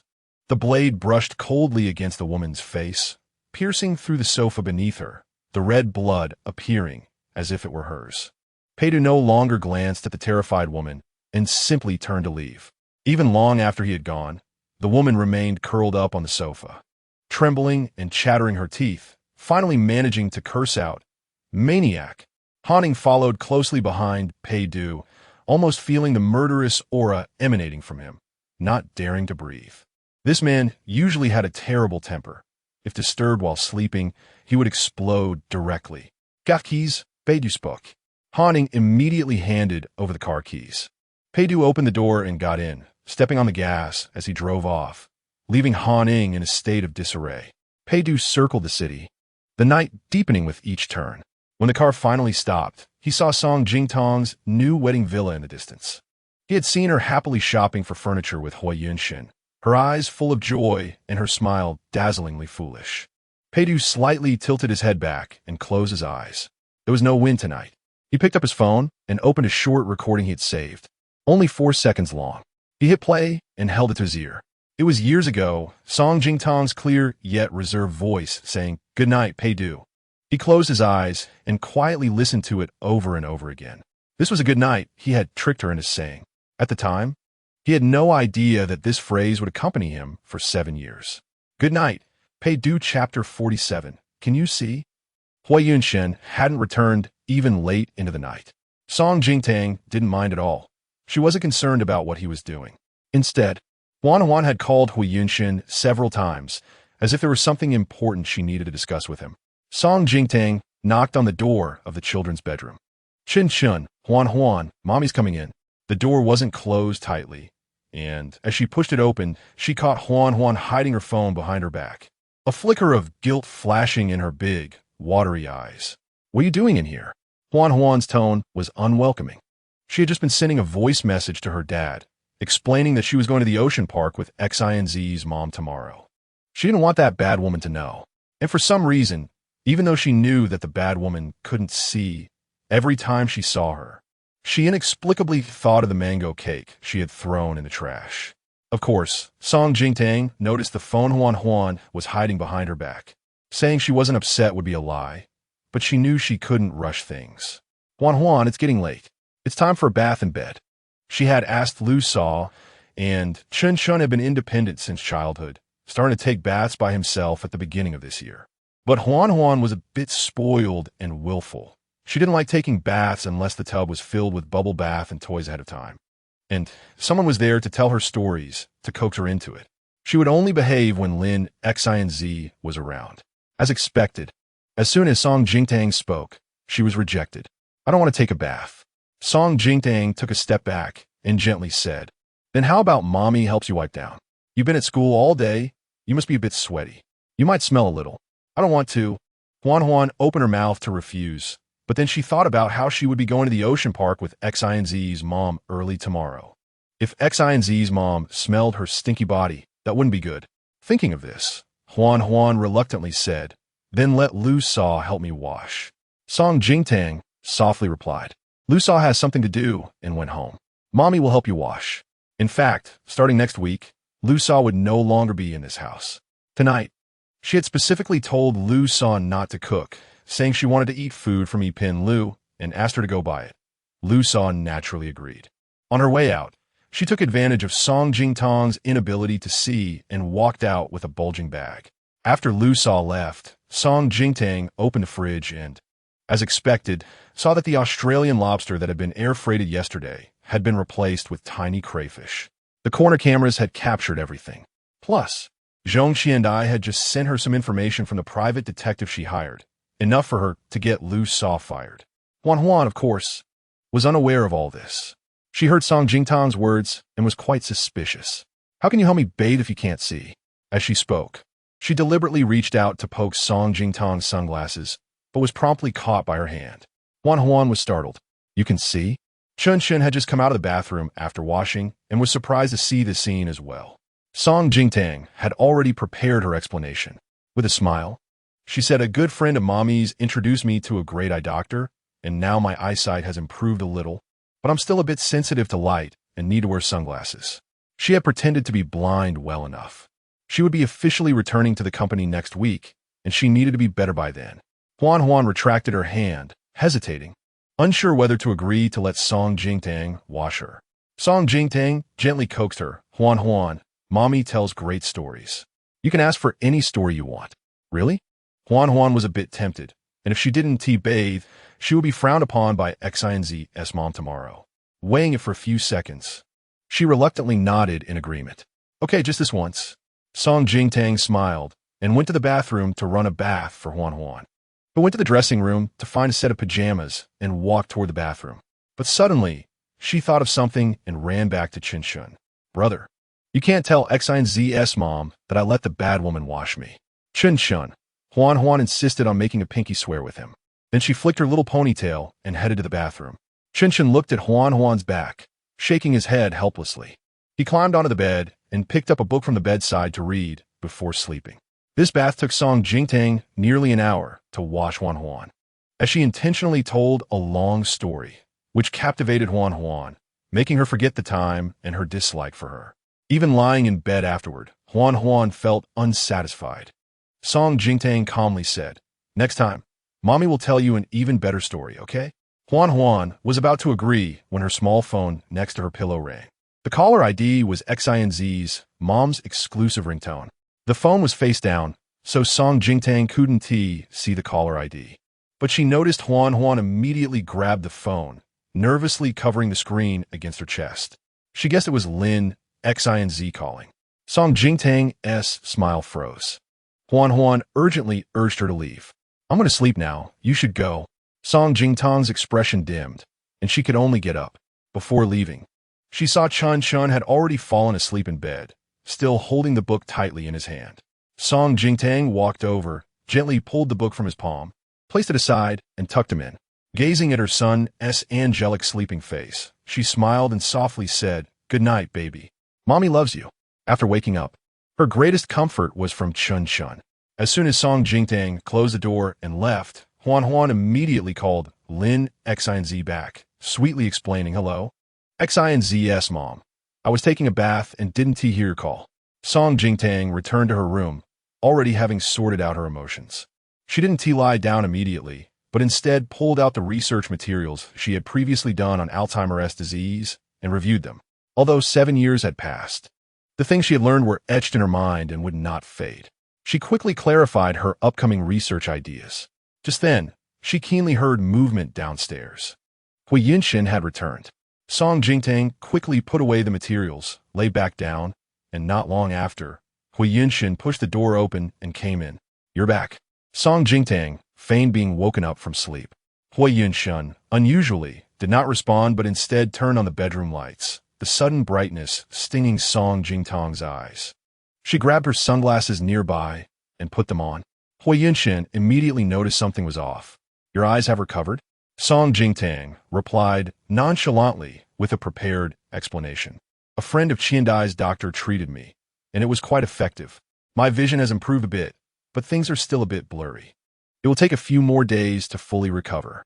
Hui Yunshen didn't seem suspicious. For him, Song Jingtang's recovery was a good thing. He pulled open his collar, turned, and walked to the bar counter to pour himself a drink. Song Jingtang had loved Hui Yunshen for more than 10 years, and her sensitivity to his emotions had become a habit ingrained in her bones.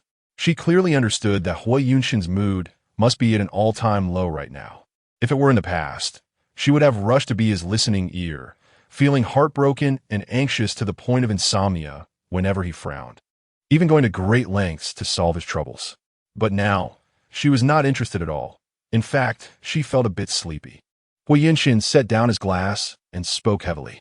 Today, the stocks of his father's 2 listed companies had been maliciously shorted by a capital firm, resulting in heavy losses.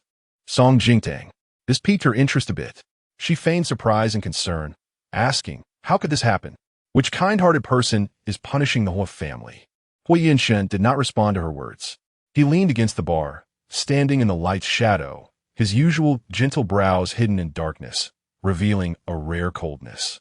Yuni said that a man helped you out today. She even saw you get into that man's car. Why didn't you tell me about this?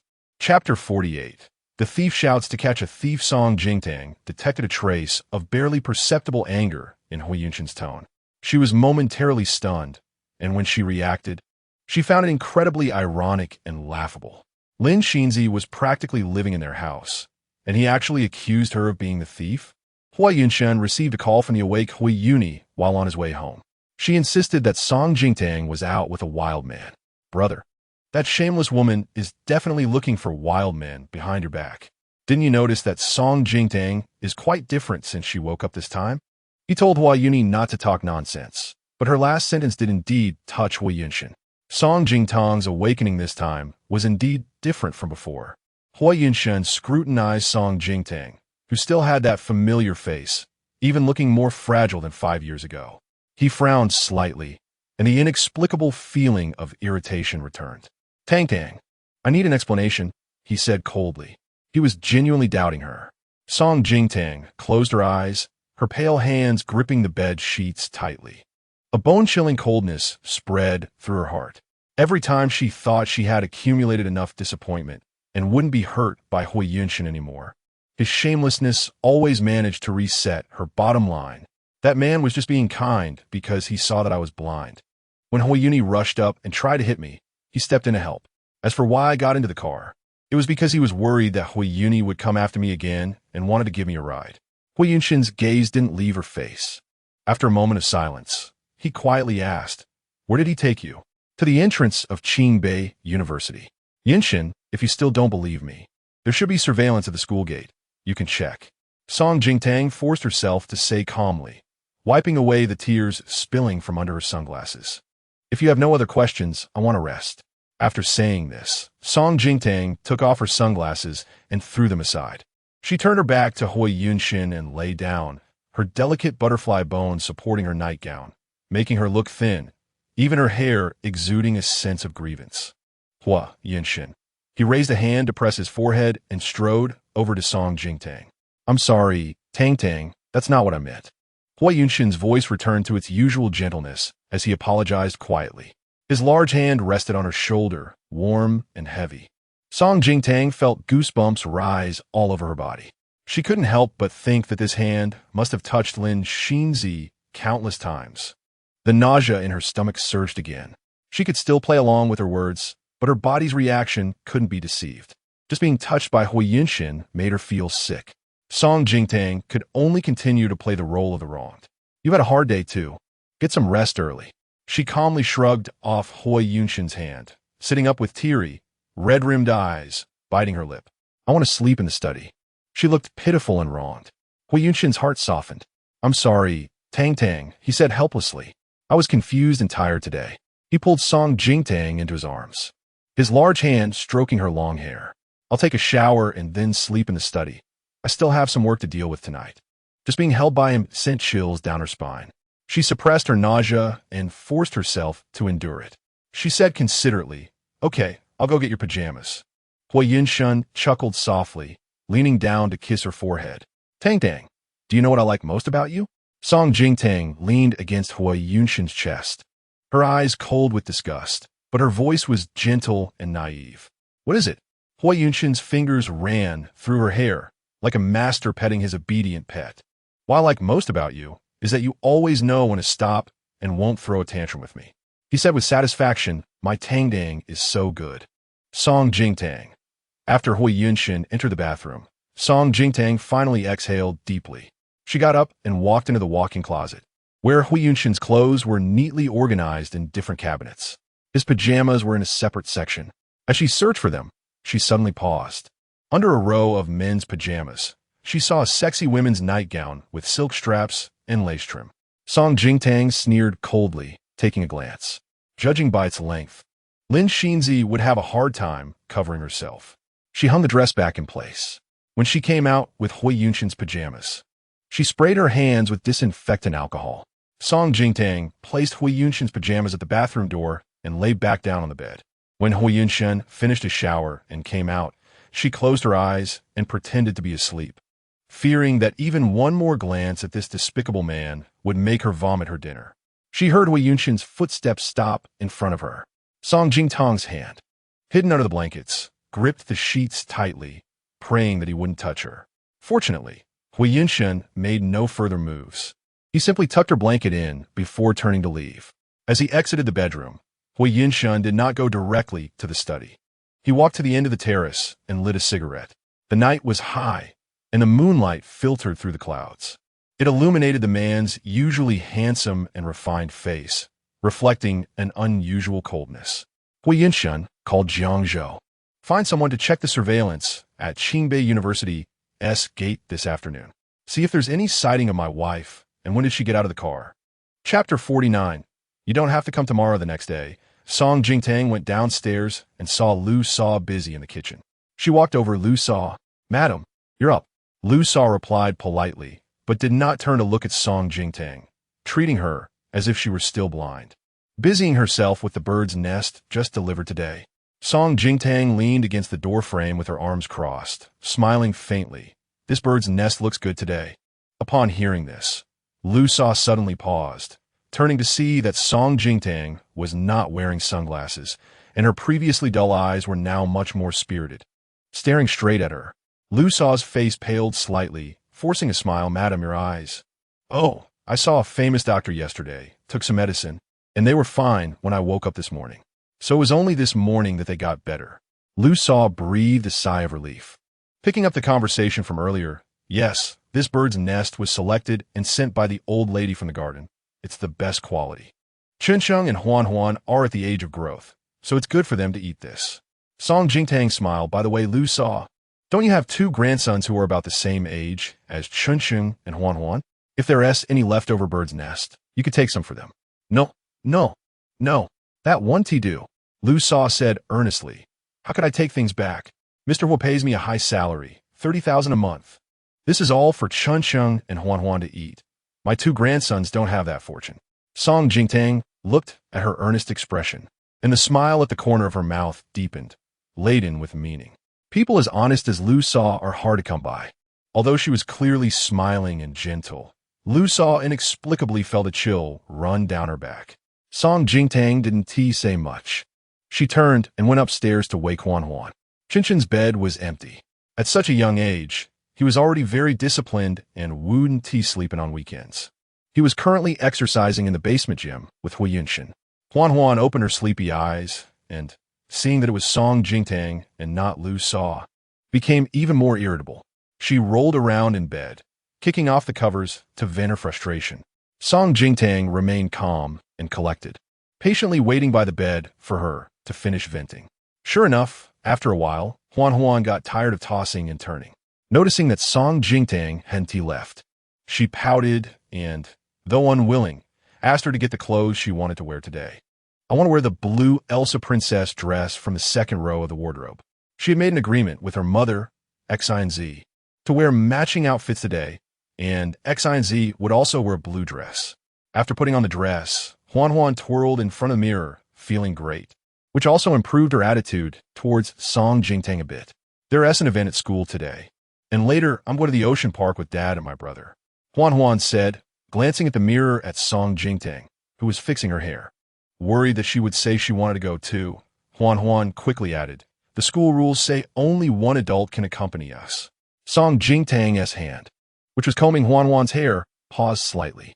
She didn't need to look at Huan to know that her last sentence was deliberately directed at her, fearing that she would want to tag along. Song Jingtang's expression dimmed slightly, feeling a sense of disappointment.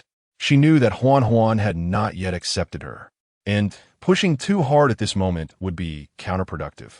Moreover, she had other matters to attend to today. "All right, then you three have fun." Song Jingtang forced a casual smile. At the breakfast table, Huan ate quickly and urged Hui Yunshin, "Dad, hurry up and finish eating. The three of us are going to the ocean park." Hui Yunshin looked at Song Jingtang, who was pouring milk for Chunshin, intending to say something. But Song Jingtang met his gaze first and spoke up. "Huan told me that the school rules say only one parent can accompany. You all go ahead." Hui Yunshin replied, "Okay." Chunshin, who was drinking milk, frowned slightly behind the glass. Why is Dad lying again? When leaving, Song Jingtang worried that the two kids would get cold playing outside for too long, so she grabbed 2 coats to let them take with them. No, this coat you picked is so ugly." Huan rejected it and threw it aside, running to the car. Mom Xinz said she would bring an Elsa princess shawl for her. She didn't want this ugly coat. Song Jingtang sighed softly and bent down to pick up the coat that Huan had thrown. Chinchin's small hand reached out first, picked up the coat from the ground, and hugged it to himself. Song Jingtang was slightly taken aback. Chinchin then took the one she had prepared for him, feeling a bit awkward, and quickly said, "Thank you." Song Jingtang paused for a moment and smiled. "It's Mommy who should thank you, darling." Chinchin's ears turned a bit red. "Don't call me darling. I'm not a 3 or 4-year-old child anymore. I'm 5. Chinchin turned and got into the car. Through the car window, he saw Song Jingtang still standing at the door, waving to them from a distance, exuding a gentle aura. "Is this Mommy?" "Mommy." Chunshan silently repeated this title in his heart, feeling an uncomfortable goosebumps rise on his skin. But it didn't seem so unpleasant. Actually, the other members of the Hua family, including Aunt Xinz, also called him darling, but it felt different when this woman did it. She was very gentle, and when she looked at him and Huan, her eyes seemed to well up with tears at any moment. "Brother, what is wrong with you?" Huan noticed her brother's odd behavior and leaned over to see him holding 2 coats, immediately pouting. It must be that bad woman forcing brother to take both coats. So annoying. She angrily snatched the coat from Chunshan's arms and threw it to the back seat with force. Chunshan frowned and was about to educate her, but Huan covered her ears, acting as if she wouldn't listen, and turned her back. Chunshan, helpless, could only let her be. Hui Yunshin drove them to the ocean park. When the car stopped at a traffic light, he received a message from Jiangzhou. Jiangzhou worked efficiently and had already obtained a segment of surveillance video from the corner of the entrance of Qingbei University. The video showed the date and time, and a black luxury car was parked at the entrance, with a camera angle just right to capture Song Jingtang getting out of the car. As soon as she got out, the car drove away without lingering for even a second. Moreover, the timing matched what Hui Yuni had said. In the footage, Song Jingtang stayed in place for a moment before turning and walking out of the camera's view. Hui Yunshin put away his phone. It seemed he was indeed overthinking it. Inside the villa, after sending off Hui Yunshin and the 2 kids, only Song Jingtang and Lu Sa remained in the villa. After finishing her cleaning, Lu Sa prepared to leave. "Madam, I'll be going now." "Lu Sao." Song Jingtang called out to her, sitting on the sofa, sipping her tea, cold and indifferent. "Take your things with you. Starting tomorrow, you 1T need to come anymore." Chapter 50. Both kindness and severity, just as Lu Sa reached the entrance. She heard this and turned her head, almost doubting her ears. "Madam, what do you mean by this?" Lu Sa looked incredulous, rushing back to Song Jingtang, starting to plead. "I've worked in this house for 2 years, working hard and without complaint. How could you?" Song Jingtang couldn't be bothered to waste words with her and directly pulled out the surveillance video from her phone, placing it in front of her. Lu Sa looked down in confusion, and in the video, there was evidence of her swapping ingredients from the kitchen over the past few days. Her face, which was full of grievance, froze abruptly, twisting it with a hint of distortion. "Do you have anything else to say?" Song Jingtang leaned back against the sofa, resting her chin on one hand, gazing at her lightly.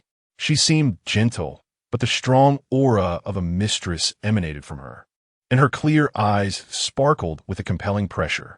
Lu Sa clenched her fists tightly, her old face darkening, and suddenly, without saying a word, she turned and rushed into the kitchen, rummaging through everything. Finally, she found a tiny surveillance camera hidden in a very secret corner. She gripped it tightly, realizing it had been hidden here. Before Song Jingtang returned, there hadn't been any surveillance in the kitchen. It must have been installed by Song Jingtang later. Yet she had entered and exited the kitchen so many times every day without noticing. This little thing was hidden so well that even a blind person couldn't have done it. I see, you're not blind at all. Lu Sa rushed out, throwing the camera in front of Song Jingtang, angrily threatening. I'm going to tell Mr. Hua right now that you're this scheming woman, always putting on an act. Huh? Song Jingtang laughed, raising an eyebrow at her. You, a nanny who swaps ingredients, dare to report the mistress? Who gave you the courage? A gleam of smugness flashed in Lu Sa's eyes as she was about to speak, but Song Jingtang spoke first. It's Lin XINZ, right? So what if it is? Since the mask has been ripped off, Lu Sa stopped pretending, sitting down opposite Song Jingtang, crossing her legs with a cold smile. You've been Mrs. Hua for 2 years, but Miss Lin has been in this house for 5 years. In the hearts of Mr. Hua and the 2 kids, Miss Lin holds much more weight than you, this mistress. Song Jingtang's expression was indifferent, but when she heard Lu Sa mention the 2 kids, there was a flicker of turbulence in her eyes. The next second, her gaze turned cold, and she splashed the hot tea in her hand directly onto Lu Sa's face. Lu Sa screamed and stood up, about to lose her temper, when Song Jingtang picked up the craft paper bag beside her and threw it in front of her. The photos inside the bag fell all over the floor. Lu Sa wiped the tea leaves stuck to her eyelids, and upon seeing the people in the photos, her face instantly turned pale. These are her 2 little grandsons. Lu Sa hurriedly picked up the photos on the ground, some showing them going to school and others showing them coming home, all clearly taken. Song Jingtang said slowly, Lu Sa, your 2 little grandsons are quite cute, but children can easily run around, and you never know when you might lose them.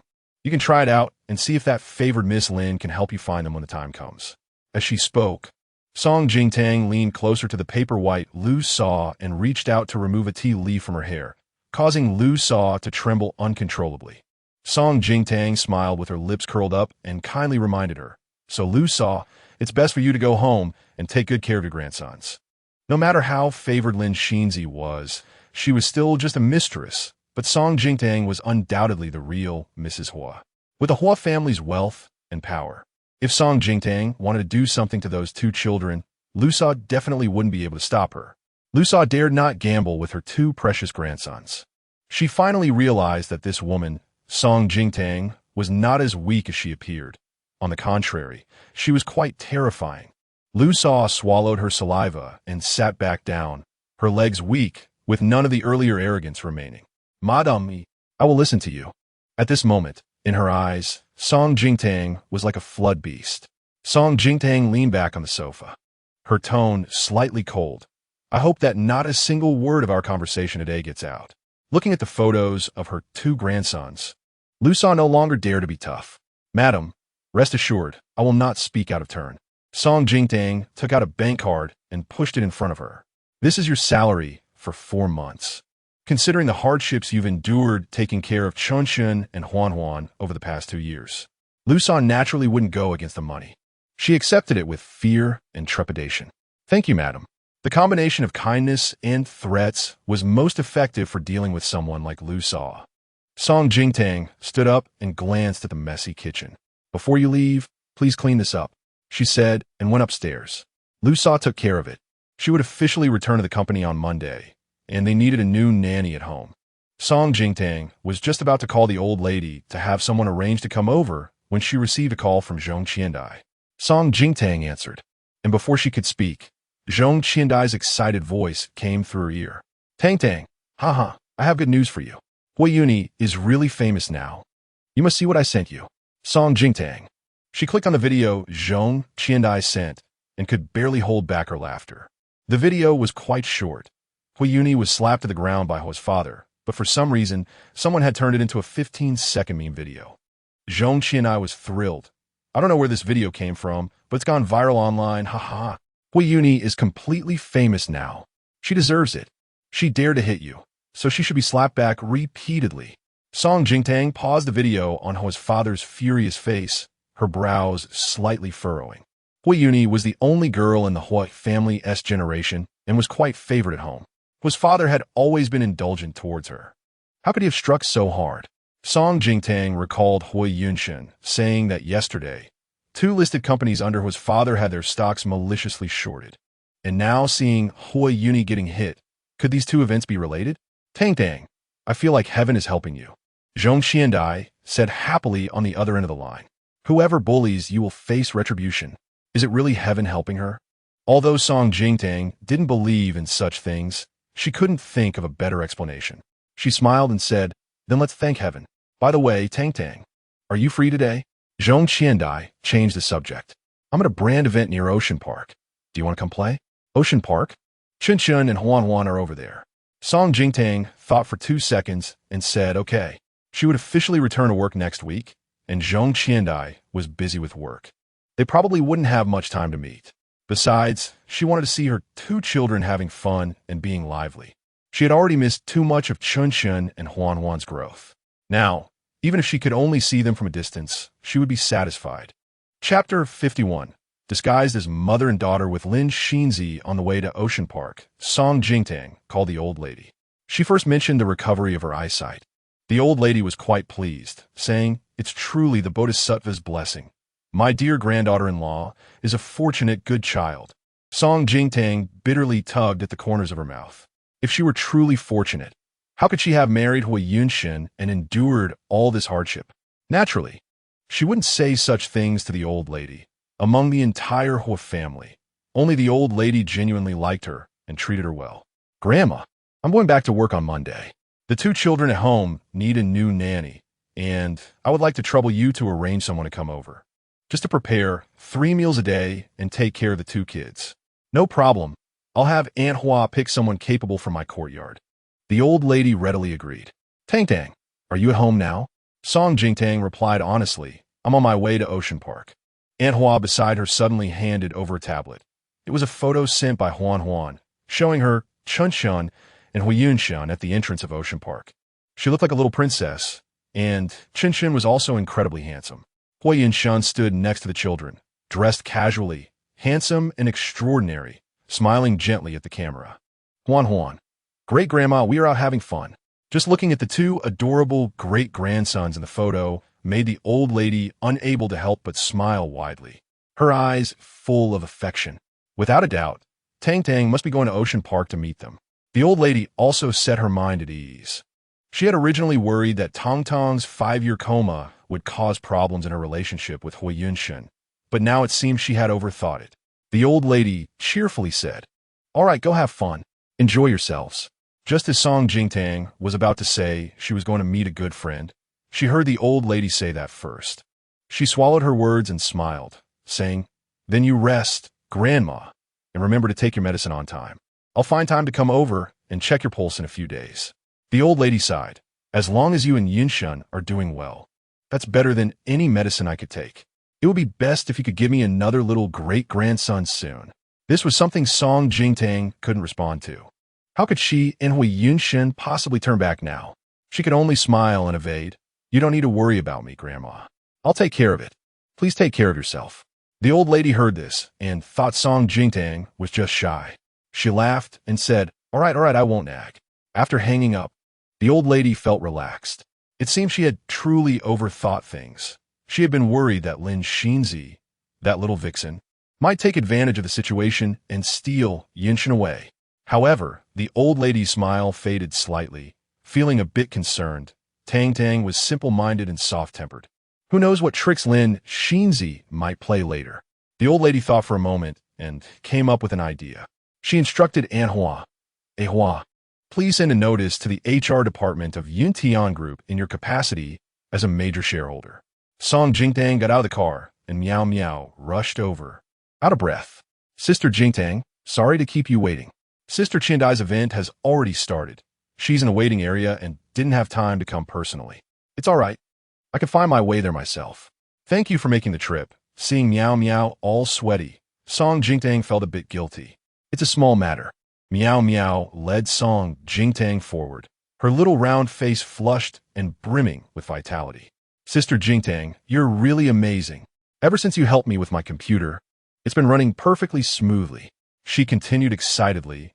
I have a friend who knows about computers, and he said you installed a super awesome system for me. What is it called? Times, Song Jingtang replied.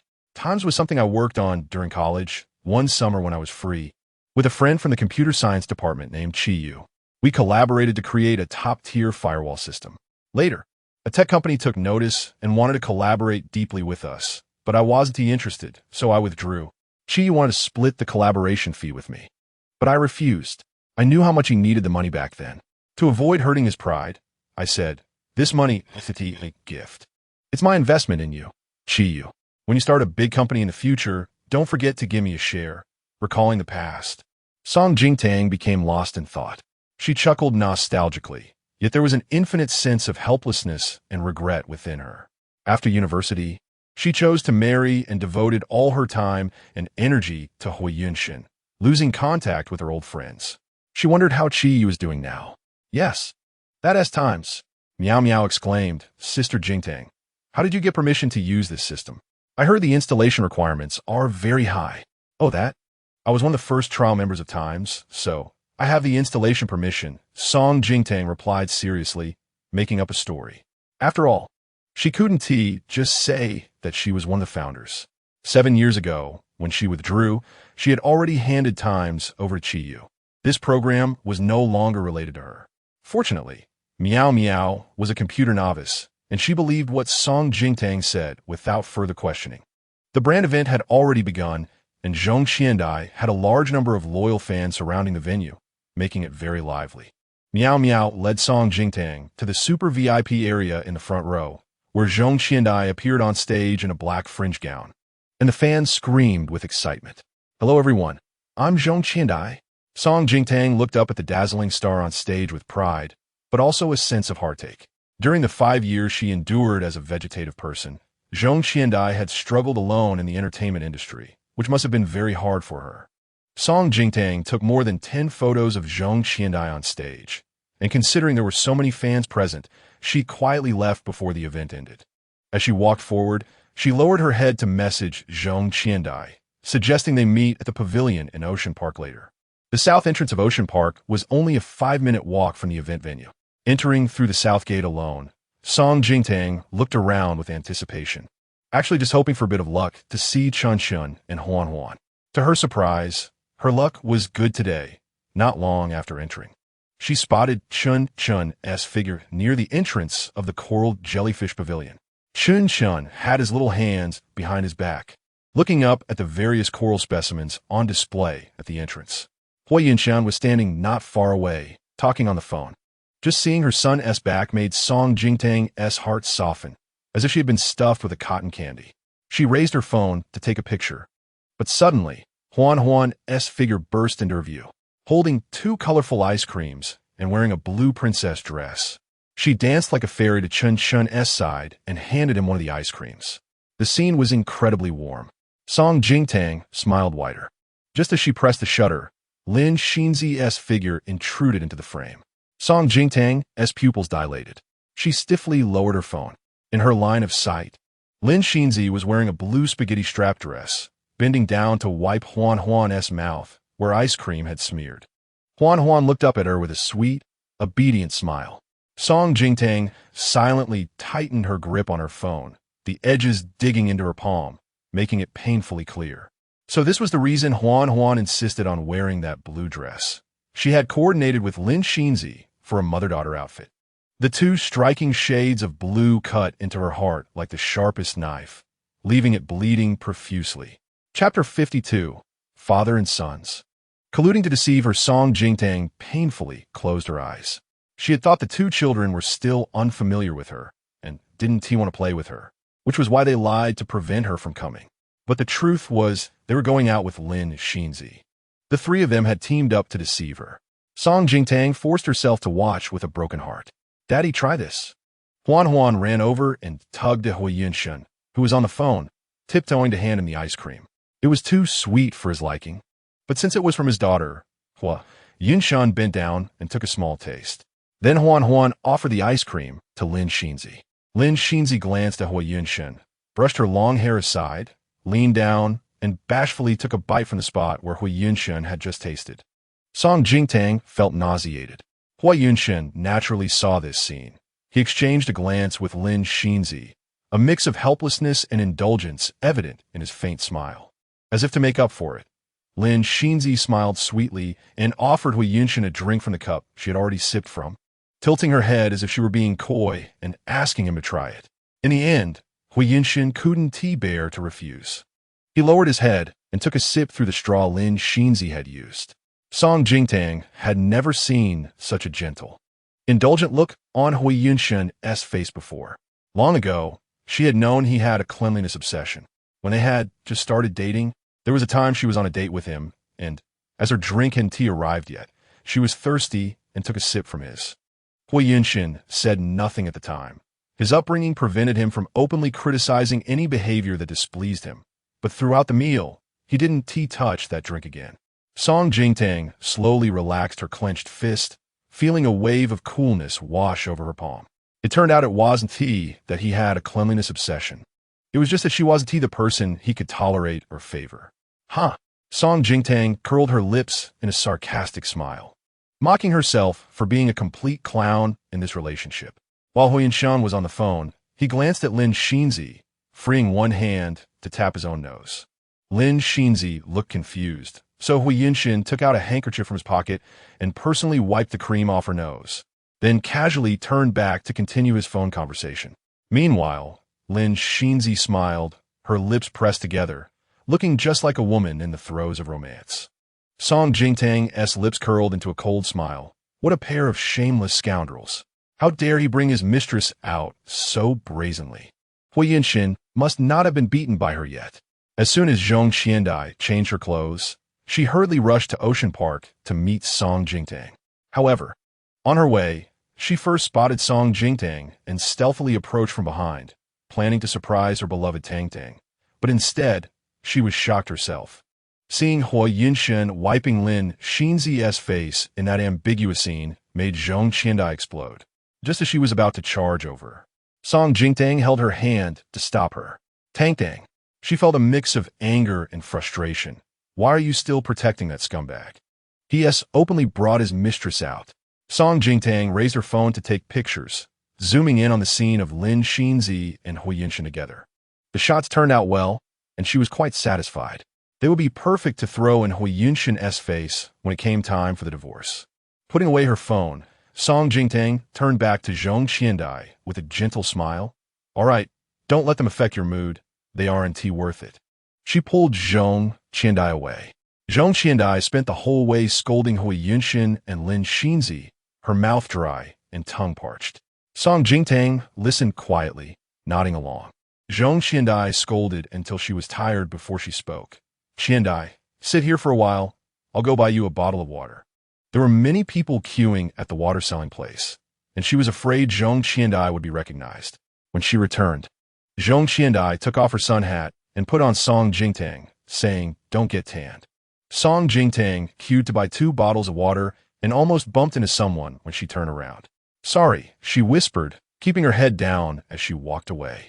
The man seemed taken aback when he heard Song Jingtang's voice, his gaze following her figure, his eyes like a boulder dropping into a lake, stirring up silent waves. That familiar voice, could it be her? But how could she appear here? Song Jingtang was naturally unaware of all this. She returned with the water, only to see Zhong Qiandai surrounded by fans. In just that short time, she was recognized. Song Jingtang lowered her head and rushed into the crowd of fans, pulling Zhong Qiandai out and turning to run. The fans chased after them madly. After finally shaking off the fans temporarily, Song Jingtang dragged Zhong Qiandai into the restroom. While quickly changing clothes, she told Zhong Qiandai to contact her assistant to come and pick them up. 3 minutes later, Song Jingtang changed into Zhong Qiandai's clothes and walked out wearing sunglasses, immediately attracting the attention of the group of fans searching for Zhong Qiandai. The goddess Qiandai is over there. Hurry, chase her. Goddess, wait for us. Song Jingtang quickened her pace to lead them away. Zhong Qiandai peeked her head out from the women's restroom, confirming it was safe outside, then pressed down her hat brim and walked toward the meeting spot agreed upon with Meow Meow while wearing Song Jingtang's clothes. Wait! A man suddenly rushed out and tightly grabbed Zhong Qiandai's arm, his voice unable to contain his excitement. You are Zhong Qiandai? She could still be recognized dressed like this? She helplessly accepted her fate. Yes, I'm Zhong Qiandai. Zhong Qiandai straightforwardly admitted it, taking off her hat and boldly looking at the other person, unexpectedly stunning him. She didn't expect there would be such a handsome guy among her fans. Zhong Qiandai's tone softened a bit. I can give you an autograph, but no photos. Chiyu, it's not her. As expected, he had mistaken her. The expectation in Chiyu's eyes vanished, and he released his grip, apologizing, sorry. I mistook you for an old friend of mine. After saying that, he turned to leave, leaving Zhong Qiandai standing there questioning her life. What's going on? Mistaken identity? A beauty of my level isn't just an ordinary face. Zhong Qiandai looked unconvinced, flipping her hair and scoffing. TSK, men have so many pickup lines. I'll remember you. Chapter 53. Truly, not a bit of face left. On the other side, inside the ocean park, Lin Xinzi was hugging Huan Huan, interacting with dolphins, while Huan Huan was laughing joyfully. Hui Yinshan stood nearby, holding Lin Xinzi's bag. Daddy, take a picture of me and Mommy Xinzi. Huan Huan turned to Hui Yinshan. Acting cute, Hui Yinshan cooperatively took out his phone and took pictures of them. The staff nearby watched with envy.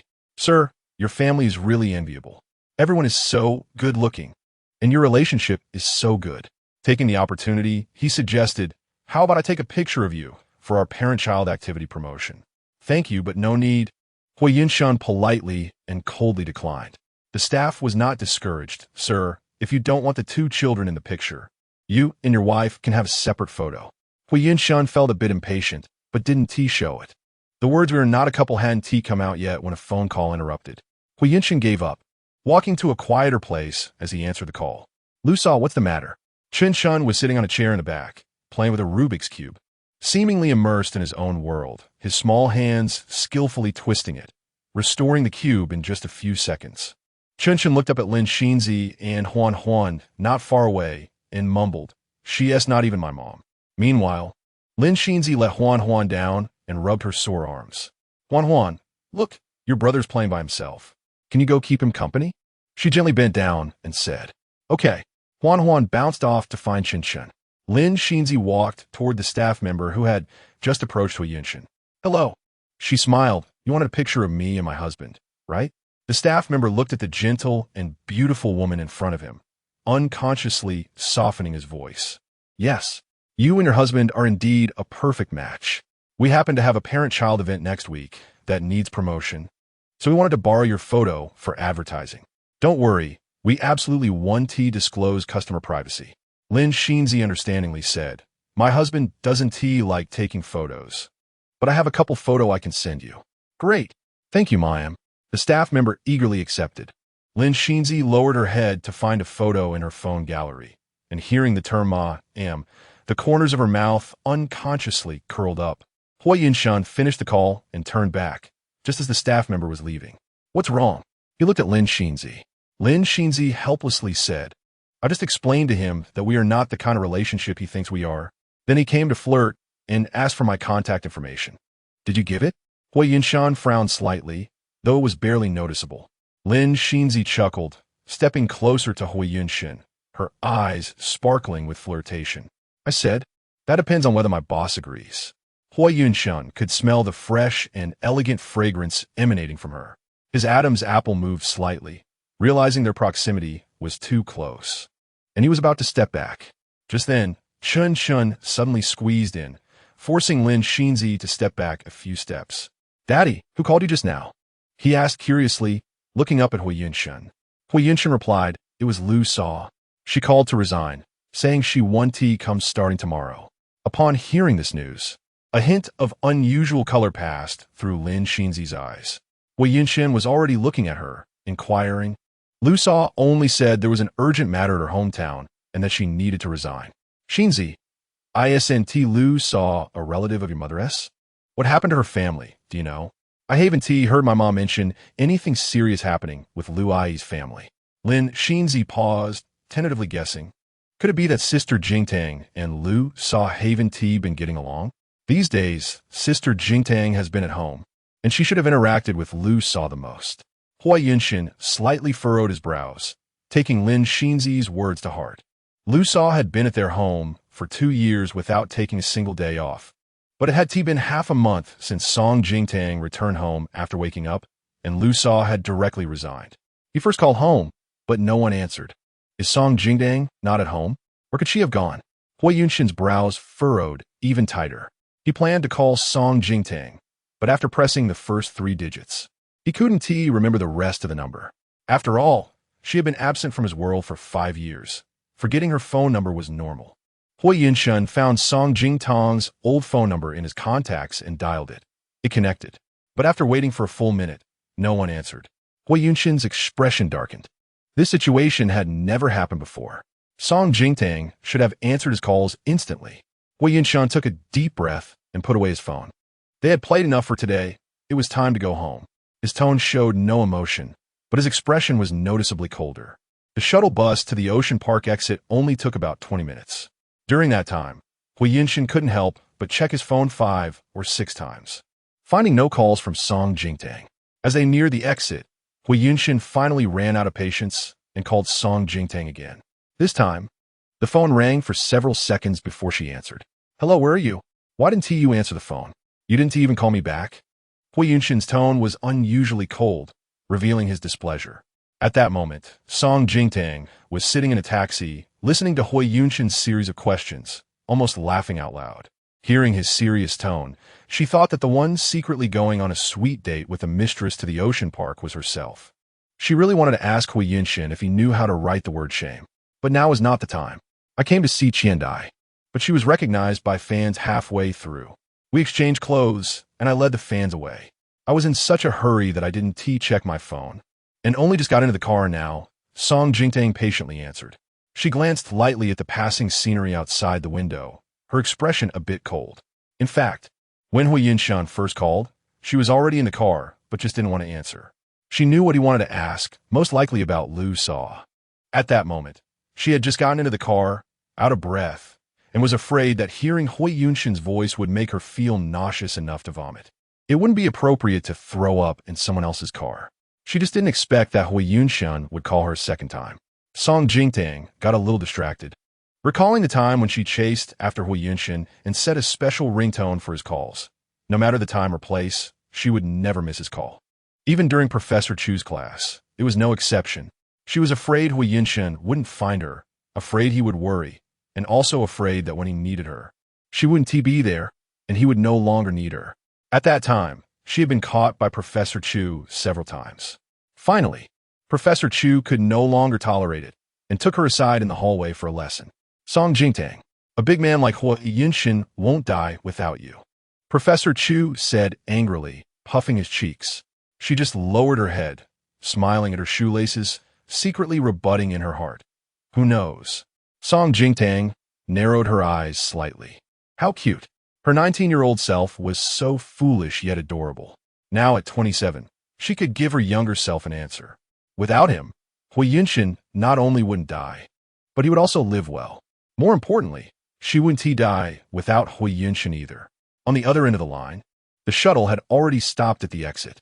Hui Yunshin stepped out of the shuttle, and behind him, Lin Shinzi stumbled as she got out, exclaiming in surprise. Ah! Hui Yunshin quickly reached out to support her.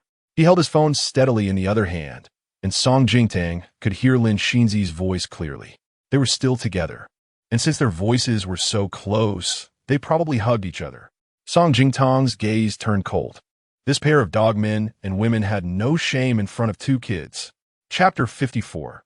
Whatever he wanted, Song Jingtang would give. Tang, do you know about Lu Sa resigning? Hui Yunshin asked casually after letting go of Lin Shinzi. Song Jingtang replied calmly. She said she had an urgent matter back home and asked me to let you know before she left. Hui Yunshan paused. Is that all? Song Jingtang innocently replied. Should I know anything else? Hui Yunshan was momentarily choked by her retort. By the way, Yunshan, when I called to check on Grandma this morning, I mentioned this matter to her. The family needs a reliable nanny to take care of the two kids. Grandma said she would arrange someone to come over. Just a nanny. Since it was the old lady's intention, Hui Yunshan naturally had no objections. Okay, I understand. We'll do as Grandma wishes. Yunshan, when will you be back? Song Jingtang inquired. We just left, and we're getting ready to head home now, Hui Yunshan said, already taking out the car keys to unlock the doors. He opened the back door and let Chun Chun and Huan Huan get in first.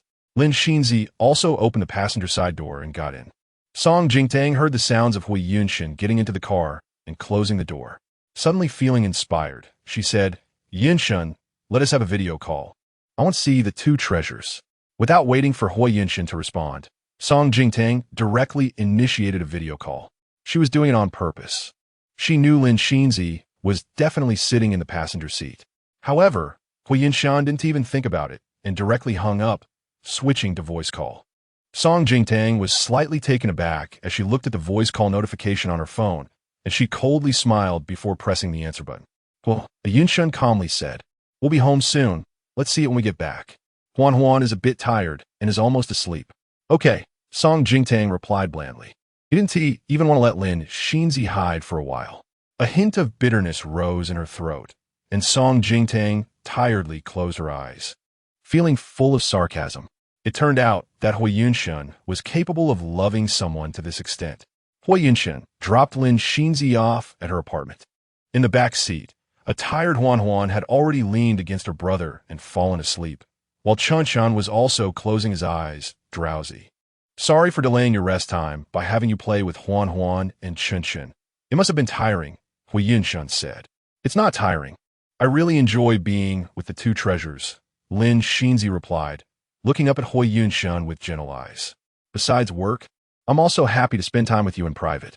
After speaking, Lin Xinzi didn't wait for Hui Yunshan to respond and quickly unbuckled her seatbelt and got out of the car.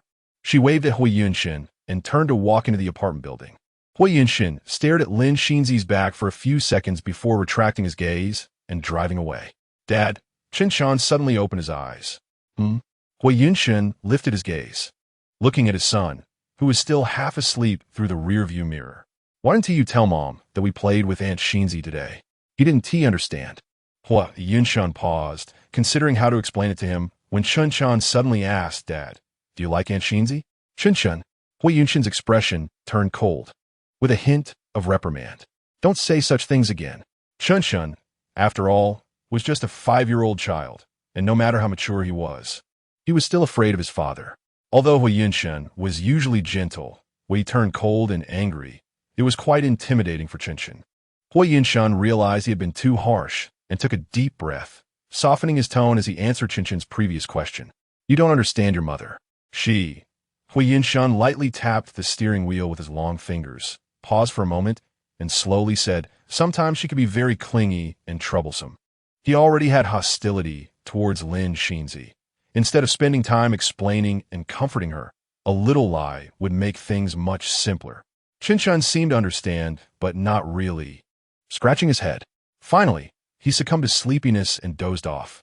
As Hui Yunshan drove past the headquarters of Huashi Pharmaceuticals, he inadvertently glanced outside and spotted a familiar figure. It was his cousin, Hui Silly. He got out of the car, holding a document, and quickly walked towards the entrance of Huashi Pharmaceutical, where a secretary-like person was coming out to greet him. A wave of unease swept through Hui Yunshan's eyes. Could it be that Hui Silly had privately contacted the mysterious second young master of the Pei family, Pei Du, who was now the owner of Huashi Pharmaceuticals? He rarely felt flustered. If Hui Silly managed to secure a collaboration opportunity with Huashi Pharmaceuticals, his position as general manager would be hard to keep. A sense of crisis surged through Hui Yunshan. Just then, his father's call came in. Dad, Hui Tingwei cut straight to the point, his voice deep. The second branch of their family has somehow established a connection with the second young master of the Pei family. Moreover, the collaboration project Hui Silly proposed seems to interest him greatly, and he has agreed to meet. You need to hurry. What's the situation with Song Jingtang? Although Hui Tingwa looked down on his daughter-in-law, Song Jingtang was indeed a genuine talent. The project she worked on in college regarding Alzheimer's disease was currently the most interesting direction for Huaxi Pharmaceuticals, as long as Song Jingtang can achieve further results. Those projects in Huasili's hands have no competitiveness at all. Hui Yinshen said in a low voice, Jingtang will return to the company on Monday, and I will make her fully commit to the Alzheimer's project. Within a week, we will have a complete RD plan. Hui Tingwe was barely satisfied. A week is about right. Before cooperating with Huaxi Pharmaceuticals, there will be a half-month assessment period. It won't be so easy to secure a deal with Huasili. Hui Tingwe finally sounded a warning to Hui Yinshen. I don't care what methods you use, whether to coax or deceive. You must ensure that Song Jingtang invests herself wholeheartedly in this project. Your position in the group will soar or plummet, depending on Song Jingtang. Hui Tingwe paused, not knowing what he was thinking, and chuckled meaningfully. The current situation is quite similar to 7 years ago. Hui Yinshen remained silent.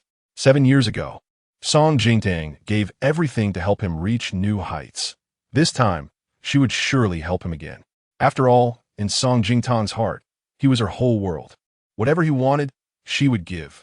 She had never hesitated to give even her life. Dad, don't worry. Hui Yinshen was very confident, smiling as he said, Jingtang will never let me down. The medical genius Song Jingtang is his wife and his most loyal and useful trump card. Chapter 55, she feels undervalued in the high-end apartment. As soon as she entered, Lin Xinzi immediately opened the drawer under the living room coffee table, which contained several mobile phones. She took one out and dialed Lu's number. Soon, the call was answered. Xinzi, Lu's voice came through, somewhat awkward. She felt a bit guilty toward Lin Xinzi. Lu, why did you suddenly resign? Lin Xinzi asked gently and with concern. Yinshen told me it was because of an urgent matter at your hometown. He also asked me to check if there's anything we can help with. So don't hesitate to ask. After all, Lin Xinzi tidied her hair in front of the mirror, her eyes revealing arrogance, but her tone remained undetectable. You and my mother are considered relatives of the same bloodline. Yinshen regards you as half-family too. Hearing this, Lu felt even more ashamed. Xinzi, you and Mr. Who are both good people.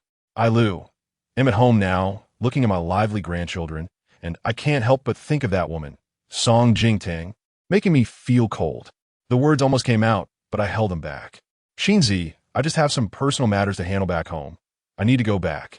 How about I return the extra 20,000 you gave me each month before? Lin Xinzi's delicate brows revealed a hint of coldness. When she arranged for Lu to enter the Hua family, it was to have her report on the situations of Chunshen and Huan in detail, making it convenient for her to cater to their needs. This is also why she holds such weight in the hearts of the two children, especially Huan. Lu was a pawn she used very smoothly. It's nothing. That was just me being filial to you as a junior. Since it's really an urgent matter at home, I want to keep you. Lin Xinzi said thoughtfully. Lu sighed. Xinzi, you're truly beautiful and kind-hearted. I wish you and Mr. Hua can soon become a couple. You two are a match made in heaven. Lin Xinzi curled her lips, just about to speak when she heard Lu lower her voice to remind her. Xinzi, you need to be careful of that Song Jingtang. She didn't dare to say more and quickly hung up, excusing herself to cook for her grandson. Song Jingtang repeated the name in her mind, a cold smile playing on her lips. I underestimated you. In the villa, after returning home, Song Jingtang contacted Ishiyu, briefly informing her about her eye recovery and her return to the company on Monday. Ishiyu was overly excited, screaming, "Ah, that's amazing!" Anticipating her reaction, Song Jingtang moved the phone away from her ear in advance. Boo-hoo, boss. You have no idea what a hard time I've had these past few years without you. Hishiyu felt wronged, saying, Lin Xinzi knows we were all recruited by you, so she has us running errands, buying coffee, organizing files, doing miscellaneous tasks. We weren't allowed to participate in projects at all. So many of our peers couldn't stand it and left. Song Jingtang listened quietly. She had seen this kind of exclusion tactic many times before. Hishiyu sniffed, but I believe you will definitely come back. Song Jingtang was also touched. She softly promised, Shiyu, as long as I'm in the RD department, no one can treat you as a gopher anymore. MMHM. Hishiyu nodded vigorously, but then seemed a bit worried. Boss, right now the entire RD department is practically filled with Lin Shinzi's people. They probably want to cooperate with you. It's fine. I don't think much of the people Lin Shinzi recruited. But Song Jingtang's calm attitude made Hishiyu frown with concern on the other end of the line. During university, she admired Song Jingtang greatly and had always been her little fan. But Hishiyu could also see that Song Jingtang's interpersonal relationships were quite average. It wasn't that there was something wrong with her. On the contrary, she was too perfect, beautiful, capable, and her temperament was incredibly gentle. Thus, when the other girls in her dormitory needed help, they took advantage of her. Obviously, they completed assignments together, but they made excuses to hand them to Song Jingtang. And when she finished, they shamelessly added their names to it to share credits. But when it didn't need her, they isolated her in groups. Hishiyu couldn't stand it several times, but it was always Song Jingtang who held her back, smiling and saying it was all trivial. Forget it. Perhaps a genius's mind is just different from that of an ordinary person. Shiyu, are you able to use your computer now? Lin Shinzi has been working on the projects with the RD team these years. I want to confirm a few details with you. Sure. Song Jingtang immediately entered work mode. She opened her computer and synced with Hishiyu about the several RD projects Lin Shinzi had developed over the past 5 years. There were a few unclear points in the materials Hishiyu had sent earlier, and Song Jingtang confirmed the details with her face-to-face. After hearing Hishiyu finish, she understood. Boss, these medical projects Lin Shinzi developed were all ones you had researched halfway. They just needed some time to be completed. Hishiyu couldn't help but complain. She is so thick-skinned, directly stealing your projects and just changing the names to make them her own. Even Mr. Hua was deceived by her. Why don't you just tell Mr. Hua and expose her true colors? Upon hearing this, Song Jingtang gave a silent, sarcastic smile. These RD materials were probably handed to Lin Shinzi by Hua Yinshin himself. However, these were personal matters she needed to handle. And Song Jingtang didn't want to dirty Hishiyu's ears with them. Lin Shinzi has also made some innovations based on my research. She objectively evaluated that Lin Shinzi was not entirely useless. Then what level is she at? Hishiyu was somewhat unconvinced. Song Jingtang looked at the research data on her computer and said lightly, close to the level I had in my first year of high school. Hishiyu was thrilled. The way Jingtang effortlessly dismissed, it was so cool. This is the once-in-a-century genius Song Jingtang from Qingbei University. The two chatted for a few more minutes before ending the call. Song Jingtang closed her computer, her gaze slightly, sitting on the sofa in deep thought.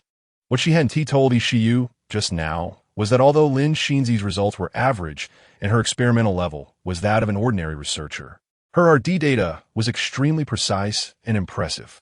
Even if she came personally, she wouldn't be able to do much better than this. Song Jingtang frowned slightly.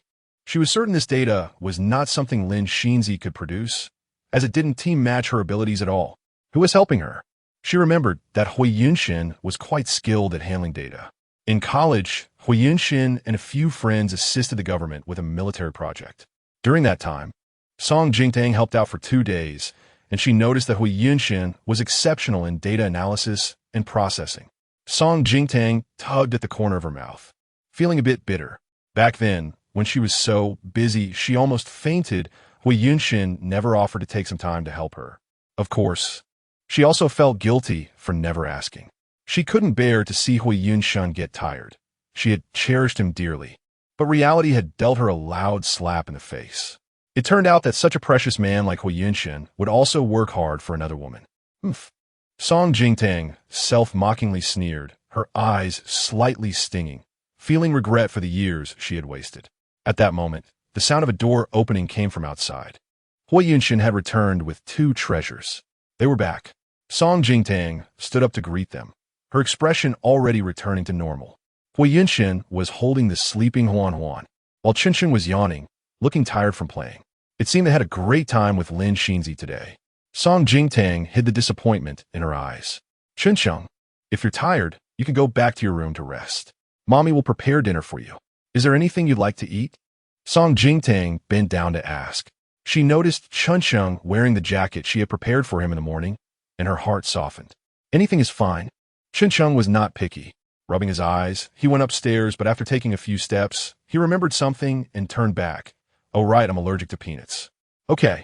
Mommy remembers. Hui Yunshin carried the sleeping Huan Huan upstairs, and when he passed by Song Jingtang, she noticed that Huan Huan was draped in a small blue cloak. It matched the princess dress she was wearing. She hadn't had it when they left. It seemed Lin Xinzi had specially prepared it for her. No wonder Huan Huan had been so resistant to the jacket she had prepared. Song Jingtang's gaze dimmed slightly as she turned and entered the kitchen. Throughout the entire time, she hadn't looked directly at Hui Yunshin. She didn't even want to cast a glance at him. While Song Jingtang was in the kitchen preparing the dishes for later, she planned to make a simple, nutritious meal for the two treasures. As she was slicing sausages, she heard footsteps approaching from behind. It was naturally Hui Yunshin. She couldn't be bothered to acknowledge him, and her hands moved faster with the knife. But the next second, Song Jingtang suddenly stiffened. Hui Yunshin, who usually rarely took the initiative with her, this time leaned in and wrapped his arms around her waist from behind. Chapter 56. Competing in acting skills, Song Jingtang tightened her grip on the knife. Tang tang. Hui Yunshin's chin rested on her neck, his voice low and magnetic. Stop cooking. I've already called someone to bring food over. She could almost smell the lingering scent of a woman's perfume on Hui Yunshin. This scent was not unfamiliar to her. She had smelled it the night she woke up and later at the company. It was Lin Xinzi's favorite perfume. Song Jingtang suppressed the urge to vomit and looked down at the hand wrapped around her waist. It was this hand that had held and touched another woman just a few hours ago. She could no longer suppress her physiological reaction and suddenly pushed Hui Yunshin away, rushing to the trash can to vomit. She hadn't eaten much today, and what came out was all bitter bile. Hui Yunshin's face turned slightly pale, visibly embarrassed. How could holding his own wife make her feel sick enough to vomit? Moreover, this was not the first time. In the end, Hui Yunshin still thoughtfully poured a glass of water for Song Jingtang to rinse her mouth and gently patted her back. What's wrong? Are you feeling unwell? Looking at Hui Yunshin's worried expression, Song Jingtang felt a wave of disgust. She truly admired him. After playing the role of a good husband for so many years, he probably believed in himself. Since Hui Yunshin liked to act, she would accompany him in this performance. I didn't get you dirty, did I, Yunshin? Song Jingtang asked anxiously. Feeling guilty, I privately asked the doctor, and he said my stomach would be much weaker after waking up. Vomiting is normal, and it will take some time to recover. I am sorry, Yunshin. So that is how it is. Hui Yunshin's discomfort dissipated, and he gazed at Song Jingtang's pale, beautiful face, which was so thin her bones were visible, and frowned slightly, genuinely feeling a bit heartbroken. Then just take good care of yourself. He reached out to pull her into his arms. However, Song Jingtang resisted a bit. Yunshin, you have a cleanliness obsession. I just vomited, it's dirty. But such an excuse couldn't push him away. How could I dislike you? Hui Yunshin lovingly stroked her face. My Tang Tang, no matter what you look like, is never dirty in my eyes. After saying that, he didn't give Song Jingtang a chance to refuse and hugged her tightly. Song Jingtang. She endured the discomfort, leaning against Hui Yunshin's embrace, a trace of cold light flashing in her eyes. Not dirty? She clearly remembered the day she gave birth. At that time, she was still basking in the glory of being a medical genius, while Hui Yunshin was the youngest director and general manager in the history of Yuntian Group. Plus, his outstanding looks made him the center of attention in the city. On the day she gave birth, many reporters were waiting outside the delivery room. Hui Yunshin personally accompanied her into the delivery room to establish his loving husband image. She would never forget how, while she was in excruciating pain during childbirth, Hui Yunshin stood by with an expression of barely concealed disgust in his eyes. Giving birth was so painful, but at that moment, it couldn't compare to the coldness that his gaze brought her. In fact, Hui Yunshin's disdain for her had long been traceable. More accurately, he had never treated her equally. At high society events, he wouldn't take her with him. He said she wasn't suitable for such occasions. My Tang Tang is different from those women in designer brands. She had naively believed his lies back then.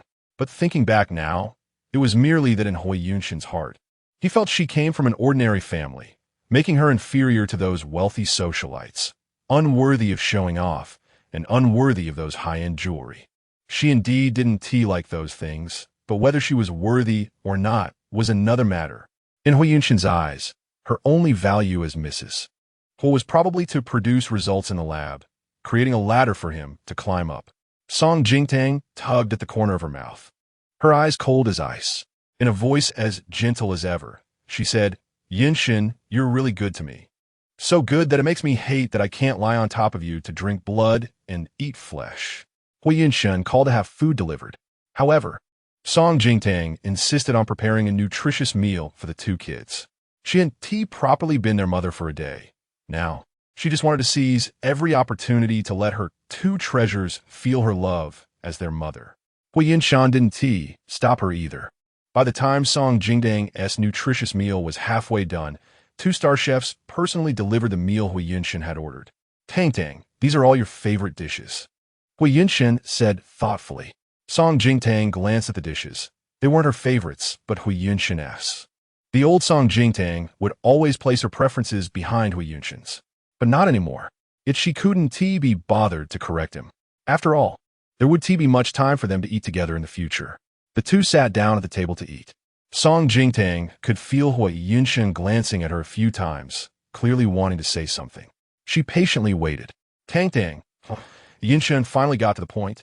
I remember you did research on Alzheimer's disease during college, right? Yeah, what is up? Song Jingtang responded calmly. After Pei's second young master acquired Huashi Pharmaceutical, the research direction he is most interested in happens to be Alzheimer's disease. Hui Yunshin seemed a bit excited, putting down his chopsticks and saying, seriously, Tang, I need you to give me a research proposal within a week that can impress Pei's second young master. Tang, you can do it, right? He knew that Song Jingtang would never refuse him. Sure enough, Song Jingtang put down the soup spoon, looked up at him, and smiled slightly, of course. Hui Yunshin secretly breathed a sigh of relief, revealing a smile. My Tang will never disappoint me. He had such deeply affectionate peach blossom eyes. No wonder she often felt a sense of being deeply loved by him. Yunshin, but I have a condition. Song Jingtang slowly withdrew her hand that Hui Yunshin was holding and gently placed it on the back of his hand. She looked straight at Hui Yunshin, her smile more gentle and harmless. This research project on Alzheimer's disease, I want to collaborate with a company to develop it. The company will provide equipment and funding, and I will provide the entire research team.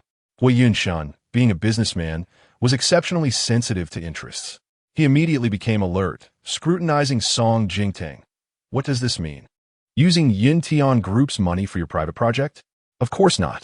Song Jingtang feigned innocence, sitting next to Hui Yunshin, further analyzing. Yunshin, actually the main person responsible for the Alzheimer's project at that time, was my mentor, Professor Chu. Song Jingtang sighed. Now I'm fully responsible for it. To be honest, I can't guarantee 100 success, but I can create a perfect proposal for you to first establish a partnership with Huashi Pharmaceutical. This will stabilize your position on the board. And afterward, if there are any issues in the research phase, as I am just an outsourced collaboration team, it won't implicate you personally. Seeing Hui Yunshin still hesitant, Song Jingtang continued. We can write in the contract that after recouping the investment, the profit will be divided 80 to the company and 20 to me. That 20, after deducting the salaries and bonuses for the team, the rest will naturally belong to the Hui family. From any angle, this deal would have Hui Yunshin as the one who profits without loss. However, he was inherently suspicious, especially in business, and would not easily trust anyone. All right, let's eat first. We'll talk about this again on Monday. Hui Yunshin changed the topic. Song Jingtang was not in a hurry. She was extremely obedient. Okay, I'll listen to whatever you decide. Song Jingtang glanced at Hui Yunshin, lowered her eyes to drink soup, her gaze clear and bright. Hui Yunshin was so eager for her to present the research proposal within a week, clearly indicating that Huashi Pharmaceutical was already considering new collaboration candidates. He was running out of time. Song Jingtang subtly curled her lips. She wanted to establish her own research team and own the rights to the drugs developed. As for the money, it was merely a byproduct. Looking at it this way, that mysterious second young master of the Pei family had unknowingly done her a great favor. Chapter 57. Understanding to the point of heartache at the headquarters of Huashi Pharmaceutical. In the lounge area, Huasili held the collaboration proposal with both hands, sitting there and waiting for 3 hours. The black marble table in front of him reflected his sour face, with eyes filled with anxiety and impatience. In the city, although Huasili was not as successful as Hua Yunshin, he was still a genuine, wealthy young master. Even a mayor would give him some face. This was the first time he had been left waiting for 3 hours. Mr. Hua, sorry for the wait. Behind him, Han Ing, dressed in a suit, walked over briskly. Looking apologetic, I'm sorry, our President Pei has a very important meeting today, and it has gone on for a bit long. Huasili's cold expression changed to one of great understanding. Not at all. President Pei is extremely busy. It's my honor that he is willing to see me. Saying this, he was about to follow Han Ing to meet Pei Du. However, Han Ing smiled apologetically. Mr. Hua, you can just give the documents to me. President Pei just finished a meeting and is very tired. He probably won't have time to meet you today. Huasili's fake smile froze. But he knew that Han Ing was not just an ordinary assistant. She was the right-hand person of the second young Master Pei, and he couldn't afford to offend her. All right, then I'll trouble Assistant Han. I won't disturb you any longer. Mr. Pei, take care.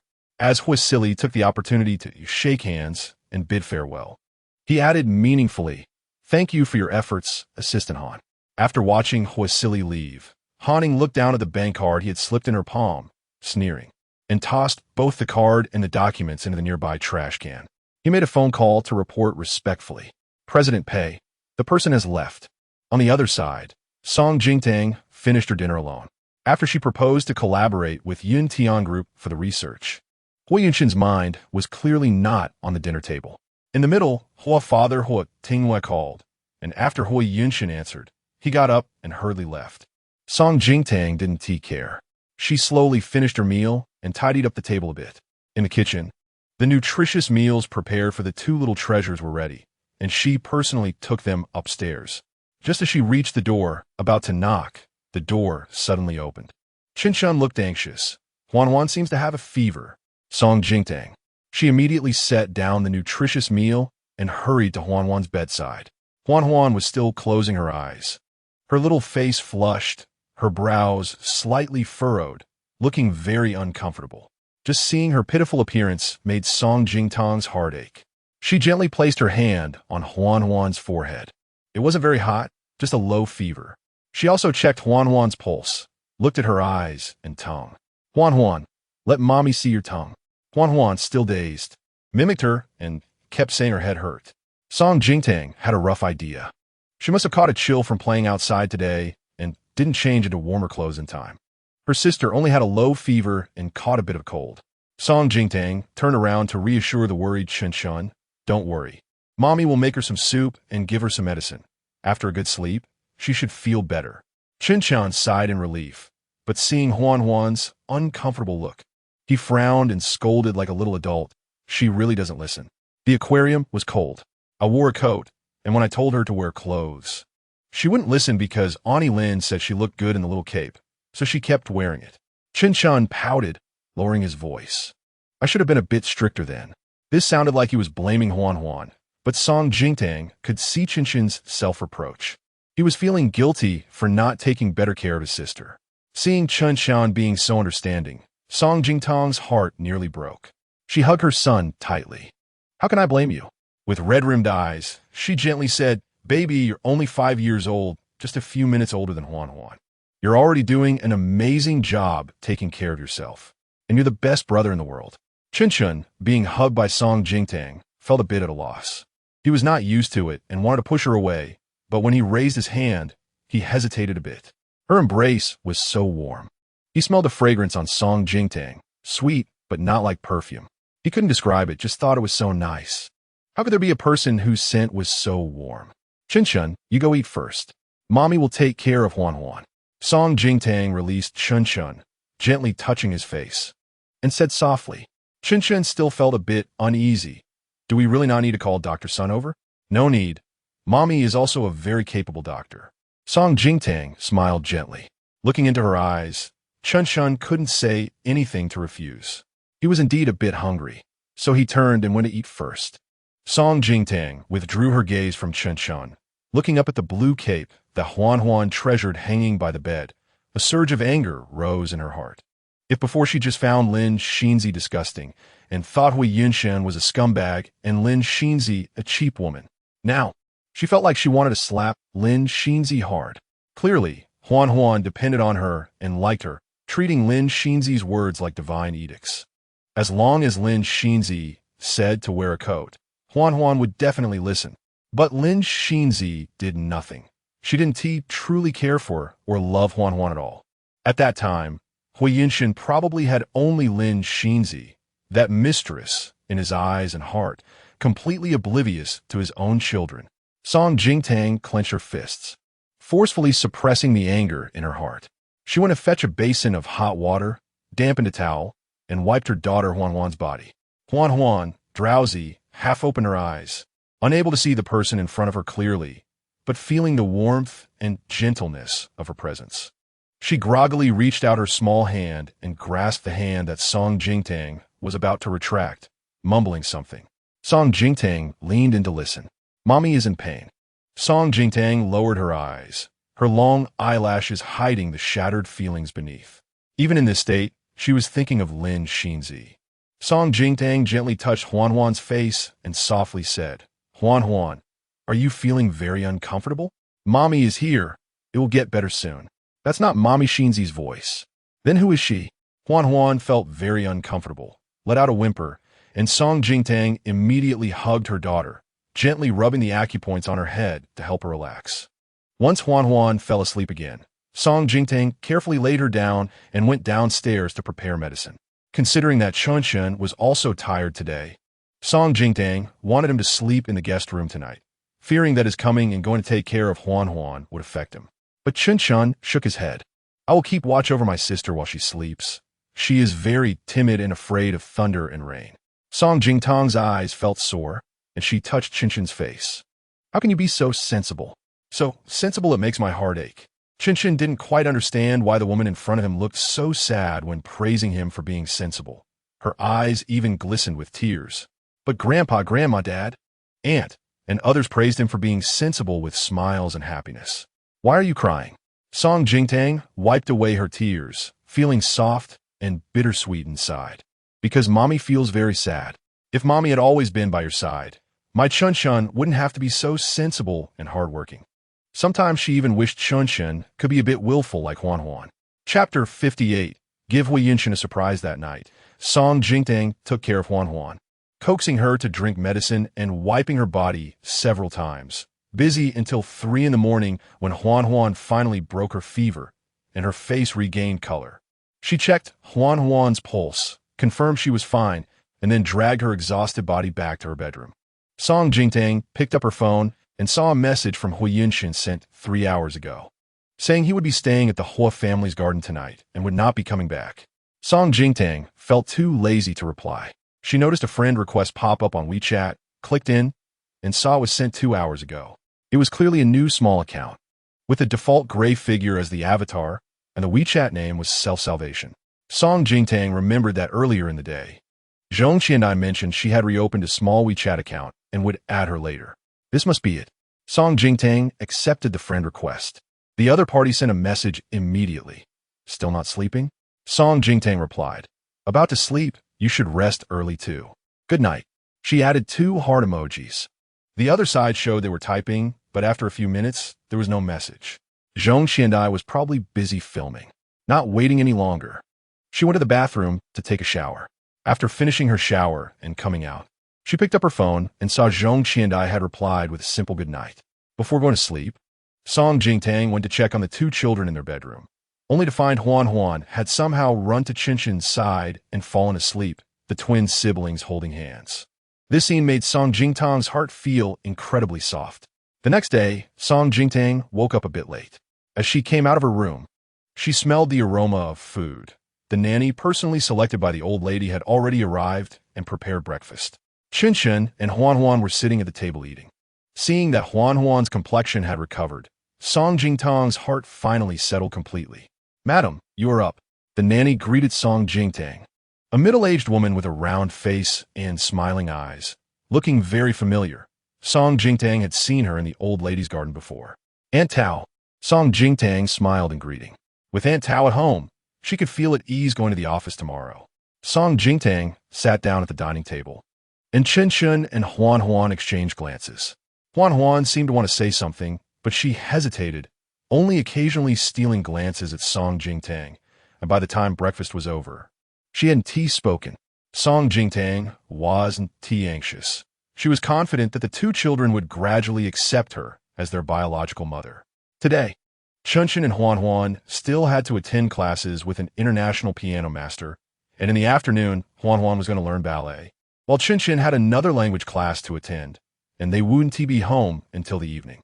Song Jingtang saw the two children off to the car, handing them cut fruits and juice. Behave in class. Mommy will wait for you at home. Just as Song Jingtang was about to leave, Huan Huan finally couldn't hold back. Wait a moment. Song Jingtang turned back. Huan Huan pursed her lips, her eyes darting around, unable to look at her directly. Thank you for yesterday, and Huan Huan quickly glanced at her, her small hands fidgeting together. Brother said the nutritious meal you made is delicious. I want to eat it again tonight. Song Jingtang was taken aback for a moment, then immediately smiled and agreed. Okay. Huan Huan, a bit shy, urged the driver to close the door. Uncle Driver, let us go quickly. As the car drove far away, Huan Huan leaned on the window and could still see Song Jingtang's figure left behind. This woman doesn't seem so annoying after all. Feeling that the two children, especially Huan Huan, were becoming less resistant towards her, Song Jingtang felt very cheerful all day.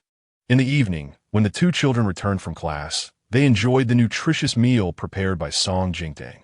Watching Chunshin and Huan Huan clean their plates, Song Jingtang felt immensely gratified. With Aunt Tao cleaning up, Song Jingtang went to prepare some materials she needed to take back to the office tomorrow. Most importantly, her document folder regarding Alzheimer's drug research. Song Jingtang pulled out the research materials, and in the section for the supervising professor was the signature of Professor Chu. Elegant and flowing. Chu Gongqian. The paper had already yellowed. Originally, Professor Chu had planned to let her lead the team to continue this project after her graduation, making it her first research project. He believed she would succeed brilliantly and astonish the world, and with his recommendation, the Royal International Medical Association would likely accept her as its youngest member. But now, 7 years had passed, and she was only just opening this project. Footsteps sounded outside. Familiar footsteps. Hui Yunshin had returned. Song Jingtang's expression turned slightly cold as she walked out. Before she got close to Hui Yunshin, she could smell the alcohol on him, along with a woman's perfume. Song Jingtang frowned slightly. I attended an important cocktail party tonight. Hui Yunshin lay back on the bed, an arm across his forehead, frowning slightly in discomfort. Tang Tang, make me a cup of hangover tea. Okay, Song Jingtang replied, stepping out and directly ordering takeout. Making him hangover tea? He deserved it. Song Jingtang sat in the living room waiting for the takeout, feeling bored as she waited, so she casually turned on the television. While flipping through channels, she saw a live broadcast of the cocktail party. This was a charity gala that was held almost every quarter.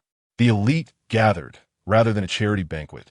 It was more like a venue for the wealthy to exchange resources regularly, pretending to donate some money to enhance their image. Just as Song Jingtang was about to change the channel, she spotted Hui Yunshin's figure in the corner of the screen. He was very eye-catching, impossible to ignore, and beside him was Lin Xinzi, dressed in a gown, looking very much like the main wife. Song Jingtang felt disgusted and directly turned off the television. When the takeout arrived, she poured the hangover soup into a bowl, then went to the kitchen to add 2 spoonfuls of aged vinegar and half a tube of mustard. Mixed it well and served it to Hui Yunshin. Yunshin, I see you're quite drunk, so I changed to a new hangover tea recipe. It might not taste great, but it works well.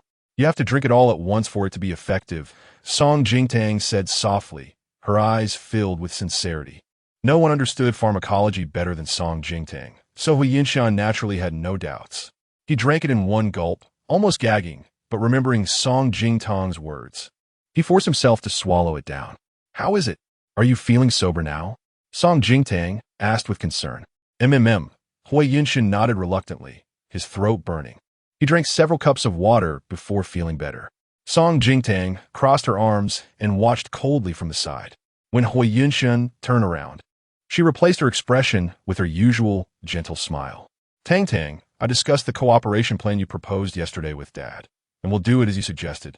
Hui Yinshun said as he walked in front of Song Jingtang, holding her hand. I fought for a long time for Dad to agree.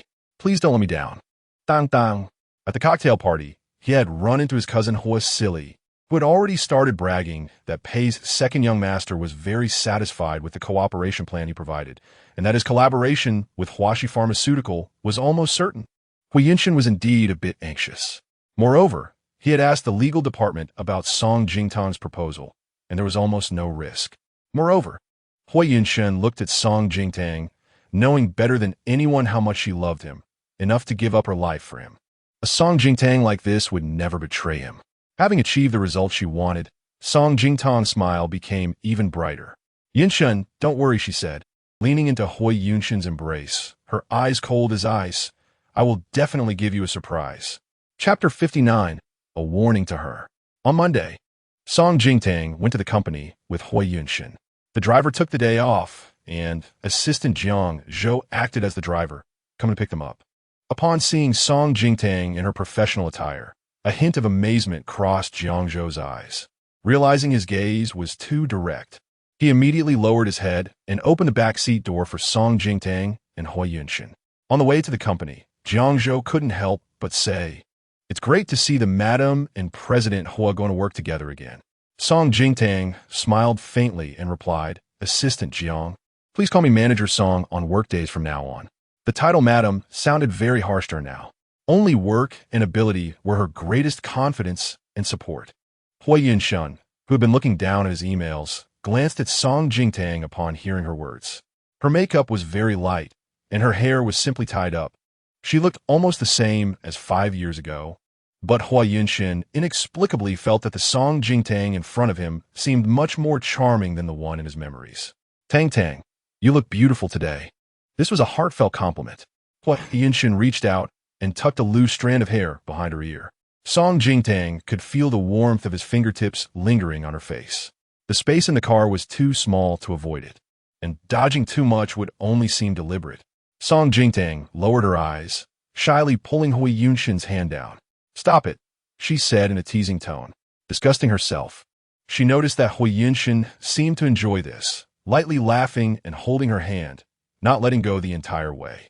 "Jinx," she said. The driver, Jiang Zhou, seeing the scene in the rearview mirror, showed a satisfied smile, clearly feeling that he had witnessed something heartwarming. The madam and sir had been married for 7 years, and their feelings were evidently still deep. They had finally reconciled. Finally, when they arrived, Song Jingtang, fearing that Hui Yinshin would touch her again, quickened her pace. "Yinshin, I'll go directly to the RD department to prepare the project proposal." Her eagerness made Hui Yinshin feel quite happy. Song Jingtang was so eager to throw herself into work, all for him. Hui Yinshin casually walked behind her with his hands in his pockets. Just as they entered the company, he heard Lin Xinzi's helpless voice. "President Hua." Song Jingtang was a few steps ahead of Hui Yinshin. As soon as she entered, she saw Lin Xinzi standing in the corner, looking pitiful. However, she couldn't be bothered and treated Lin Xinzi like air, walking past her without a glance, swiping her face at the entrance for access and going straight inside. The RD department had a dedicated elevator, and as the elevator doors opened to the lobby, Song Jingtang entered and had to turn around to look at the lobby. She saw Hui Yinshin had already walked to Lin Xinzi. Lin Xinzi seemed to say something, and Hui Yinshin's brows furrowed in concern. Then he turned his head and looked over in her direction, seeming to have something to say. Song Jingtang returned a harmless smile, pressing the close button tightly with her finger. Until the elevator doors closed, her smile also faded. She had no time to deal with Lin Xinzi's antics. That mysterious second young master of the Pei family, able to directly acquire Huaxi Pharmaceutical upon returning home, must have sharp means and keen insight. She had to put in maximum effort to deliver a collaboration plan that satisfied him within a week. As the elevator doors opened, Song Jingtang saw Hishiyu waiting for her, along with an empty RD department. "Boss, what's going on?" Song Jingtang frowned. Although she didn't plan to recruit Lin Xinzi's group, she, as the department head, had arrived on time, yet the entire RD department had no one present. Looking at the time, there were still 3 minutes until work started. It's Lin Xinzi's lackey, Lina.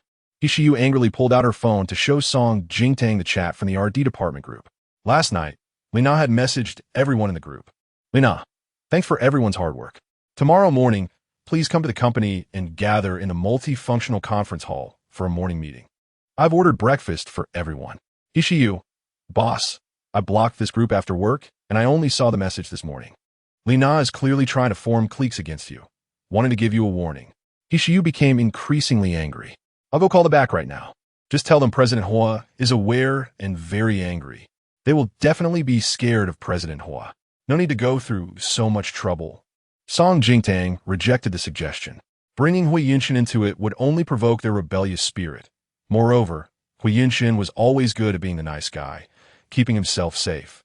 If Lin Xinzi were the one wronged, Hui Yunshin might stand up for her, but Song Jingtang was sure he would never wade into this mess for her. The Madam Hua. Song Jingtang walked into the control room of the RD department. The RD department used a separate system. While operating on the computer, Song Jingtang instructed Ishiyu, send a message in the group, saying that I said they have 15 minutes to return to their positions. Otherwise, they will bear the consequences. Okay, boss. After doing this, Song Jingtang took the file bag she brought and went straight into the drug research room. The equipment and chemical reagents needed for research were mostly complete, but they were still missing the most critical device, which cost 300 million. She had to make Hui Yunshin cough up some money. Just as she thought about it, Hui Yunshin's call came in. Song Jingtang directly muted her phone and immersed herself in her experimental work. Ishiyu assisted her, occasionally glancing at her phone with concern. After sending that message in the group, no one had replied yet. Ishiyu was a bit worried. Boss, what if they all don't come back? Song Jingtang focused on her work, casually replying, simple, then they can all not come back. Ishiyu. Chapter 60. Song Jingtang single-handedly punished them all. Meanwhile, in a multifunctional conference hall, all the members of the RD department had gathered, with a pile of nearly finished breakfast on the table. Lena sat in the main seat, sipping coffee while looking at the message Ishiyu sent half an hour ago in the group chat. The corners of her crimson lips curled up in a disdainful sneer, asking them to go back within 15 minutes and to take responsibility for the consequences? Huh. Song Jingtang really thinks highly of herself. Some colleagues were a bit worried. It's not good to openly challenge Manager Song on her first day back at work. Is it? Lena shot them a glance. What kind of manager is she? She came in and relied on her identity as Mrs. Hua to drive Xinzi away. People like her need to be taught a lesson. Have you all forgotten how much Xinzi has taken care of you over the years? This remark silenced everyone for a moment. They were willing to listen to Lena. They had gathered here early in the morning out of respect for Lin Xinzi.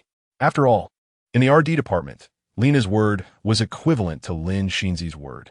Lin Xinzi, as the acting manager, had managed the RD department for several years, successfully completing several drug development projects, all of which she had laid the groundwork and completed the research planning for. They just needed to follow the steps and complete them one by one. The last few new drugs that hit the market had earned them quite a bit of bonus. With little work for a lot of money, everyone naturally liked Lin Xinzi as their acting manager. Now that Song Jingtang had returned, without saying a word, she had directly pushed Lin Xinzi aside, and they felt it was unfair to Lin Xinzi. That's why they were giving her a slap in the face on Song Jingtang's first day back at the company. However, Song Jingtang was, after all, Mrs. Hua. Someone worried. What if Song Jingtang goes to complain to Mr. Hua? Aren't we all going to be punished? Upon hearing this, Lena sneered. Mrs. Hua's position. Song Jingtang won't be sitting in it for long. After saying that, she threw a trending link into their private group chat. The bold title was exceptionally eye-catching. Ocean Park parent-child activity, high-profile couple goes viral. A group of people clicked on it in confusion. And when they saw the photos of the high-profile couple below, they were all stunned. ISNT that Mr. Hua and Secretary Lin. The promotional photo in the link was indeed a picture of Hui Yunshin and Lin Xinzi. In the photo, Hui Yunshin was dressed casually, looking handsome and elegant, slightly turning his head as if he was speaking to Lin Xinzi, who stood beside him in a matching sports dress, smiling sweetly, resembling a loving couple. The comments below were all about how well-matched they were. This promotional article had already been shared over 100,000 times. Lena was smug. How about that? I didn't lie to you. In fact, Mr. Hua has long been preparing to divorce Song Jingtang. P.S. Just following the process. Lena scanned the colleagues present. I think everyone has seen how Mr. Hua has treated Xinzi over the years. That Song Jingtang has been a vegetable for 5 years, and Mr. Hua waiting to divorce until she woke up is quite benevolent of him. Indeed, almost everyone in the company knew that Mr. Hua had taken Lin Xinzi to every event for years, and his children were very close to Lin Xinzi.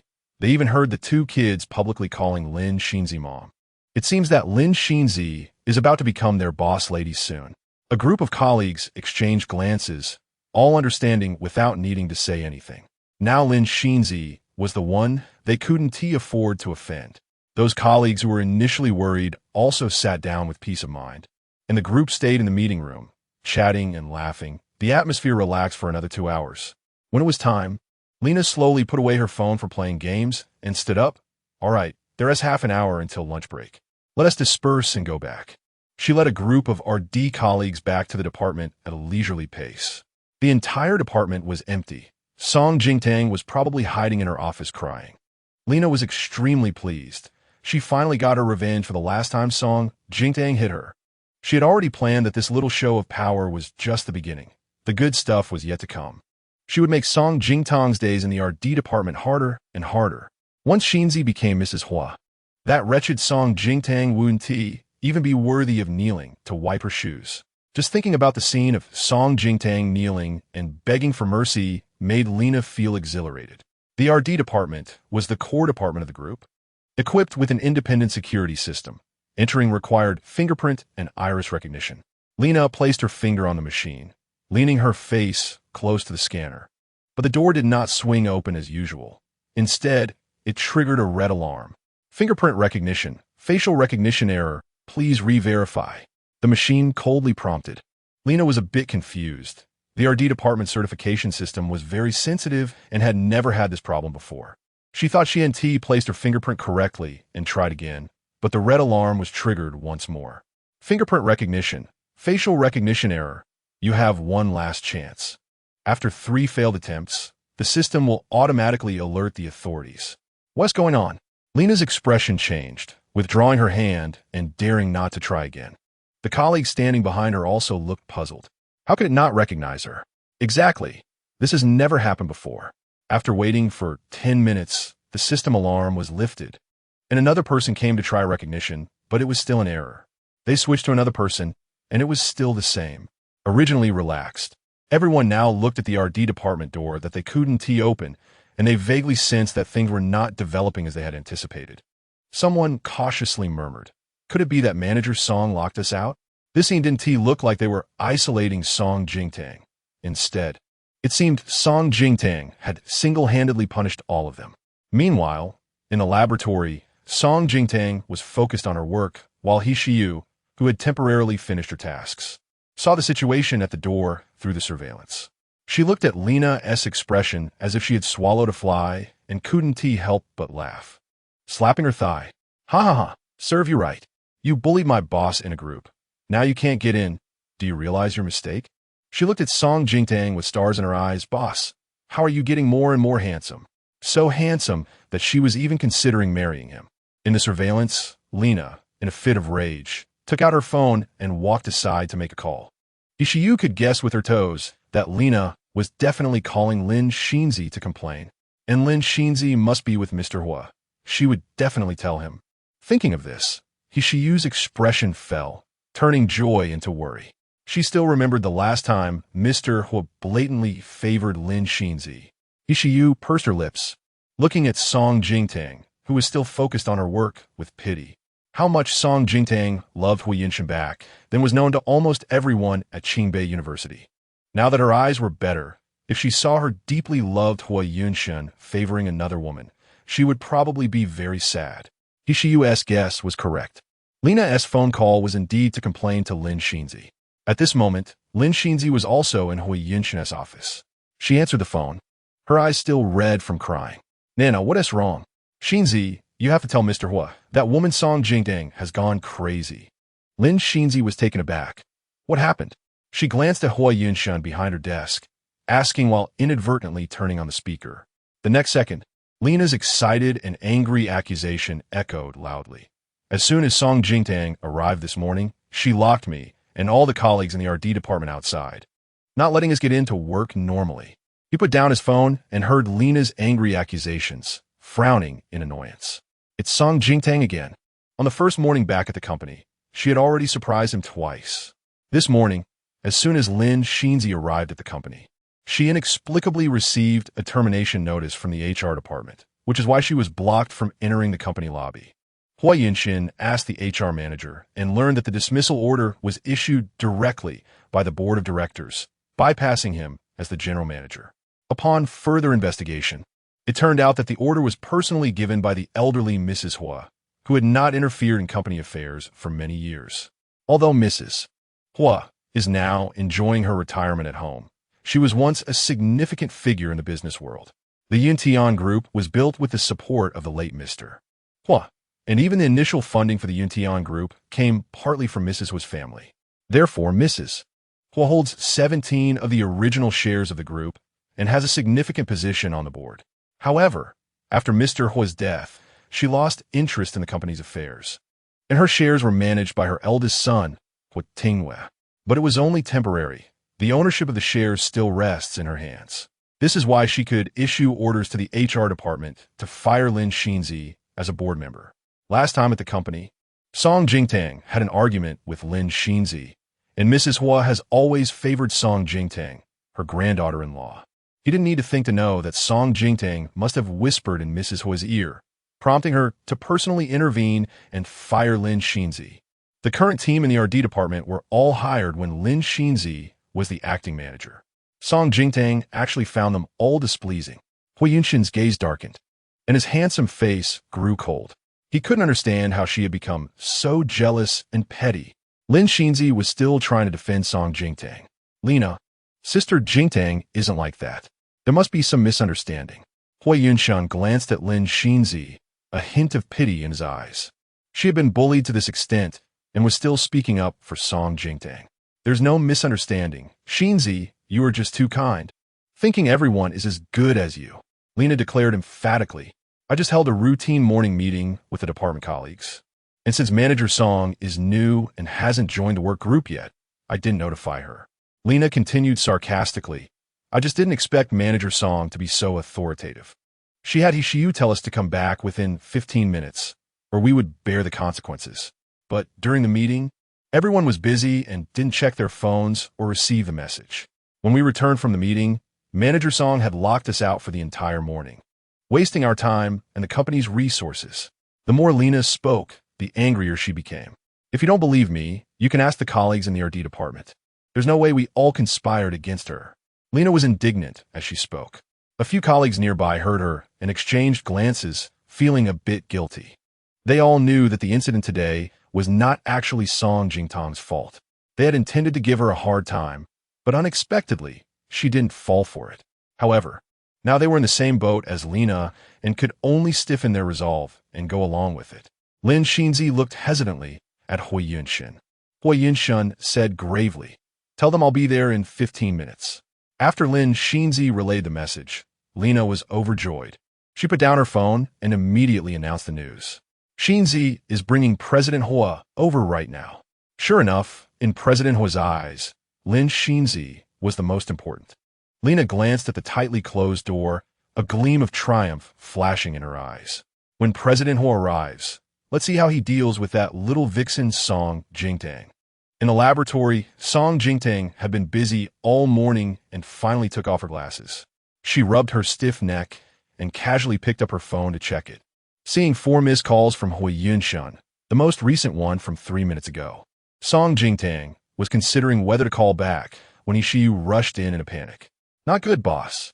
Lena has really complained to Lin Xinzi, and now Lin Xinzi is bringing President Hua over. They'll be here soon. Okay, I know, Song Jingtang said calmly, taking off her lab coat and walking out. Hishiyu wanted to follow, but Song Jingtang stopped her. You don't need to go. I have something for you to do. Hishiyu was a bit worried, but boss, you're going alone. Song Jingtang smiled. With you, will our combat power really increase? Not really, Hishiyu admitted, knowing her own capabilities. Even if I can't fight or scold, at least if you get bullied, I can share some of the burden. Song Jingtang looked at He Shiyu's serious face and smiled with warmth. Don't worry, from now on, I won't let myself endure any more bullying. In the past, she had always tolerated everything for Hua Yunshin. He was her greatest weakness.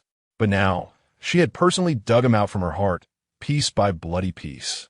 When Song Jingtang reached the door, Hui Yunshin and Lin Xinzi had not yet arrived. Outside the glass door, Lena was waiting with a crowd of colleagues from the RD department. She spotted Song Jingtang walking toward them and curled her lips into a disdainful sneer. Acting all tough, but as soon as she hears President Hua is coming, she runs to open the door. Song Jingtang glanced at the group outside through the glass door. She had briefly gone over their resumes before, and indeed, there wasn't anyone useful among them. Without capability and unwilling to accept her, Song Jingtang had no intention of keeping them. As soon as the door opened, before Song Jingtang could speak, Lena jumped out impatiently to accuse her loudly. Manager Song, you're going too far. Just because we had a morning meeting and didn't reply to your message in time, you locked us out for the whole morning. You only opened the door after I complained to President Hua. Song Jingtang ignored her barking and calmly glanced at the RD department employees behind Lena. Most of them lowered their heads, too guilty to meet her gaze. Song Jingtang checked the time. There were still 5 minutes until lunch break. Let me make it clear. This morning, all of you will be marked as absent for the day, and your wages will be deducted for 1 day. According to company policy, accumulating 3 absences counts as voluntary resignation. Additionally, submit a handwritten reflection of 200 words to my desk before leaving. If anyone has objections, you can submit your resignation now, and I will sign it immediately. Her tone was calm, but each word carried the authority of someone in a superior position, instantly silencing the room. The RD employees realized Song Jingtang was serious and were thoroughly panicked. They had only wanted to give her a hard time, but now it felt like she had completely turned the tables on them. Chapter 62. A slap can hit 2 people. The Yintian group is not so easy to enter, and its benefits are well known in the industry. They had worked hard to get in. How could they be willing to leave? Lena, who had been completely ignored, had a grim expression. Seeing that many colleagues were intimidated by Song Jingtang, her demeanor wavered. She argued loudly, Manager Song, what you said is unreasonable. How can a morning meeting count as collective absenteeism? Finally, Song Jingtang gave her a look, but it was one of disbelief. The security monitoring system currently used in the RD department was designed by me 7 years ago.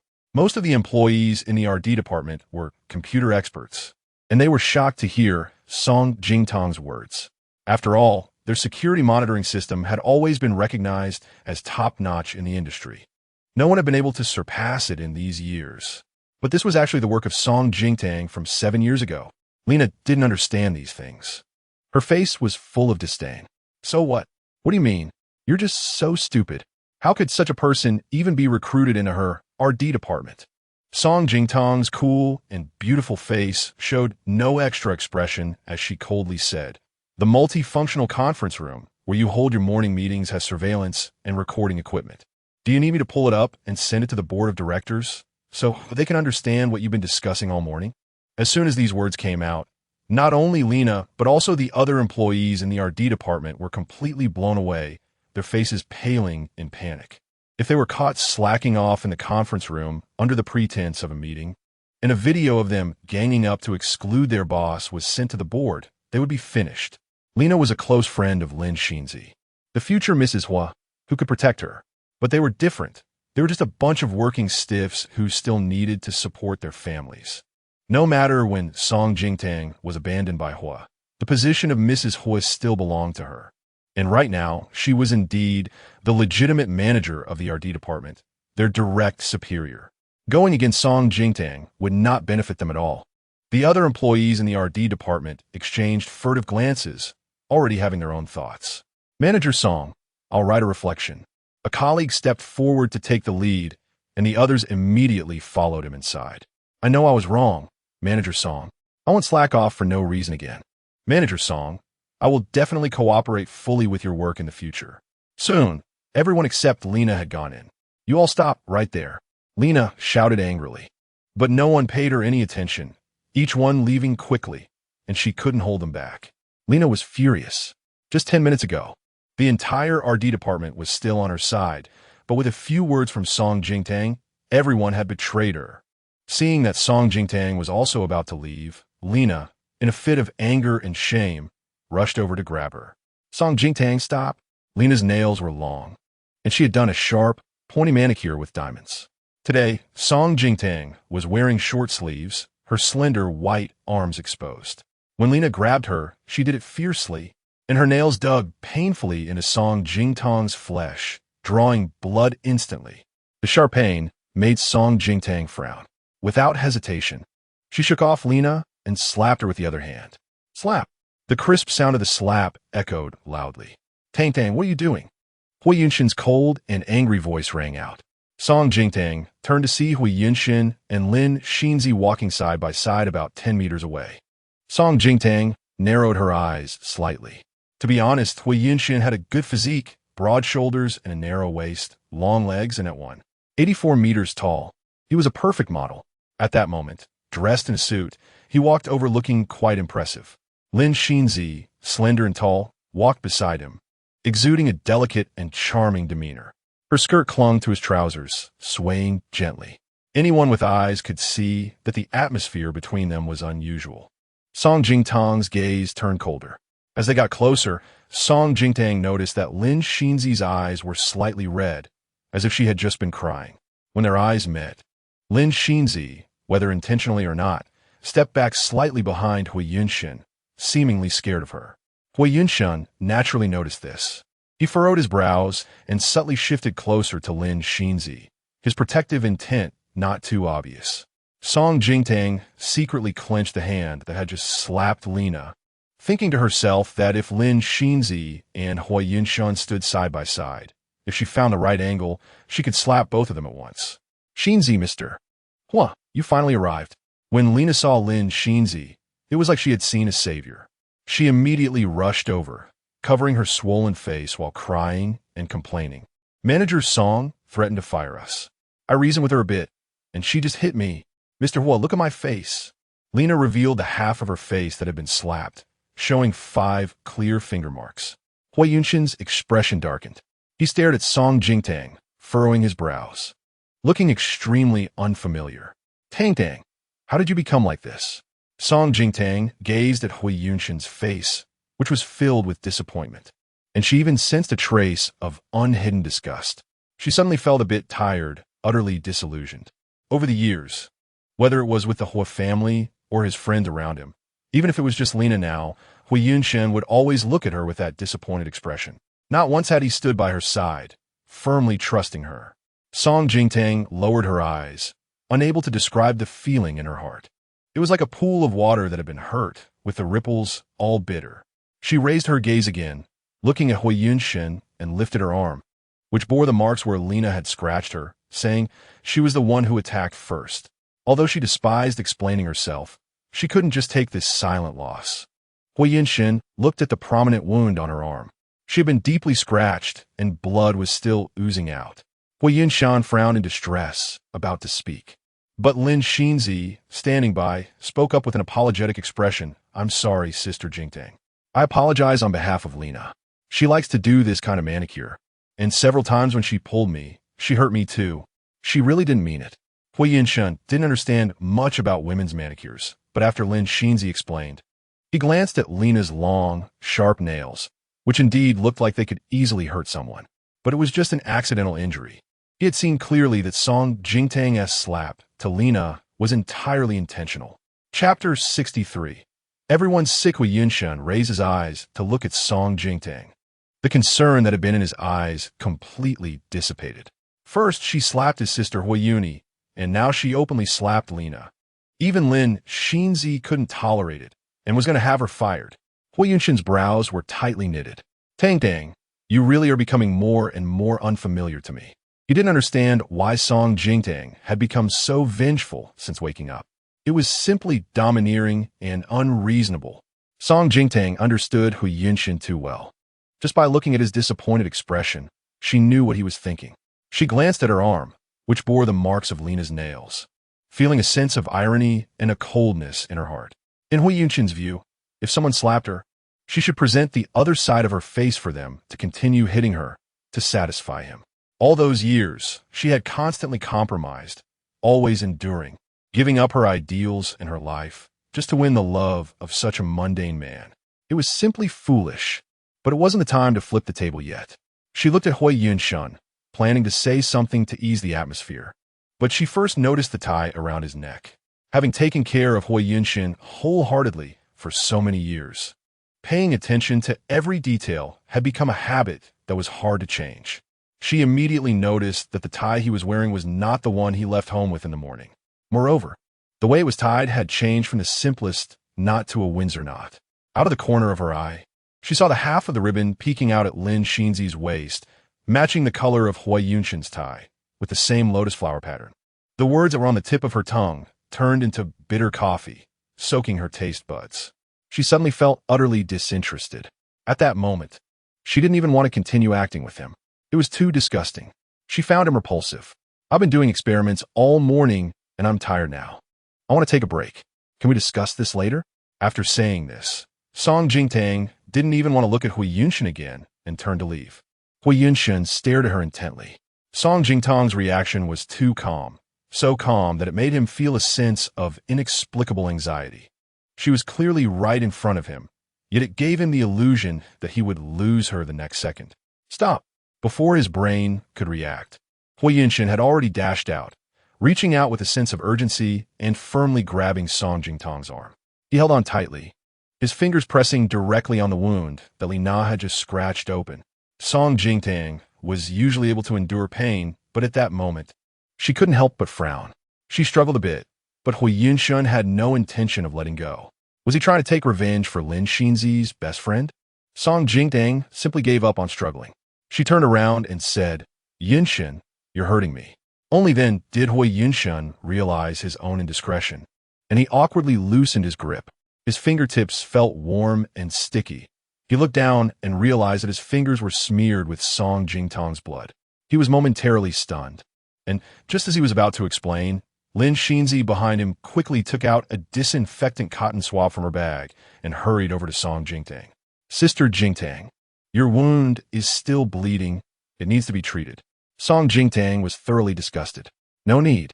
She shook off Lin Xinzi's hand, and though she hadn't used much force, Lin Xinzi staggered back a few steps like a wilting willow, nearly falling. But with Hui Yunshan around, how could she really fall? He swiftly reached out to support Lin Xinzi's waist and helped her steady herself.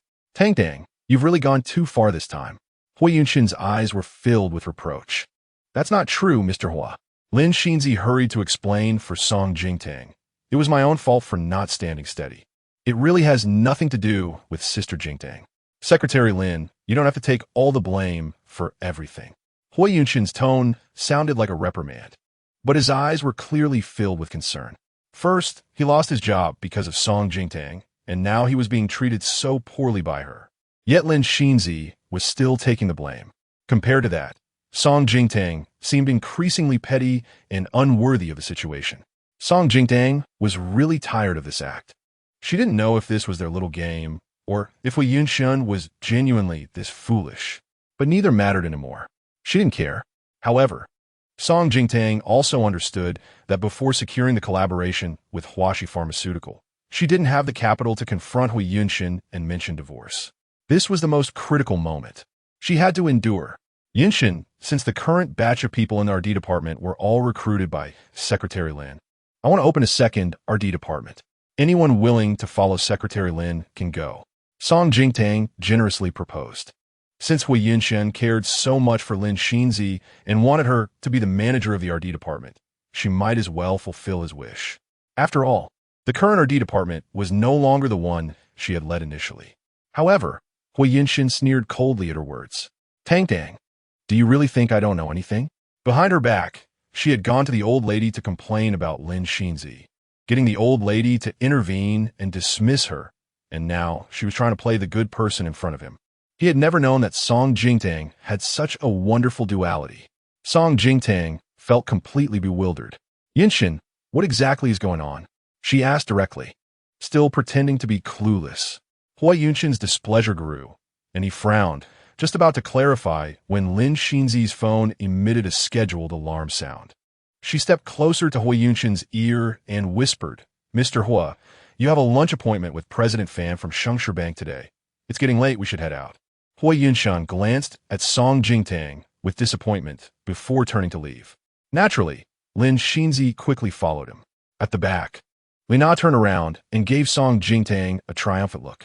"Ha! It seems that Mr. Hua really cares for Xinzi the most. Song Jingtang won't be able to act arrogantly for long." Song Jingtang thought to herself, they all have their issues. She turned and headed to her office. Chapter 64. If you're unwell, go to the hospital. On the other side, Hui Yunshin was clearly in a bad mood as he strode into the elevator with long strides, while Lin Xinzi hurriedly caught up in her high heels. She glanced at Hui Yunshin's solemn expression. Since he didn't speak, she remained silent as well. It wasn't until they exited the elevator and arrived at the underground parking lot that Lin Xinzi reached out to tug at Hui Yunshin's arm. Hui Yunshan paused slightly and turned back. Lin Xinzi stepped closer. The proximity allowed him to smell her hair fragrance, and Hui Yunshan instinctively glanced around. "Don't worry.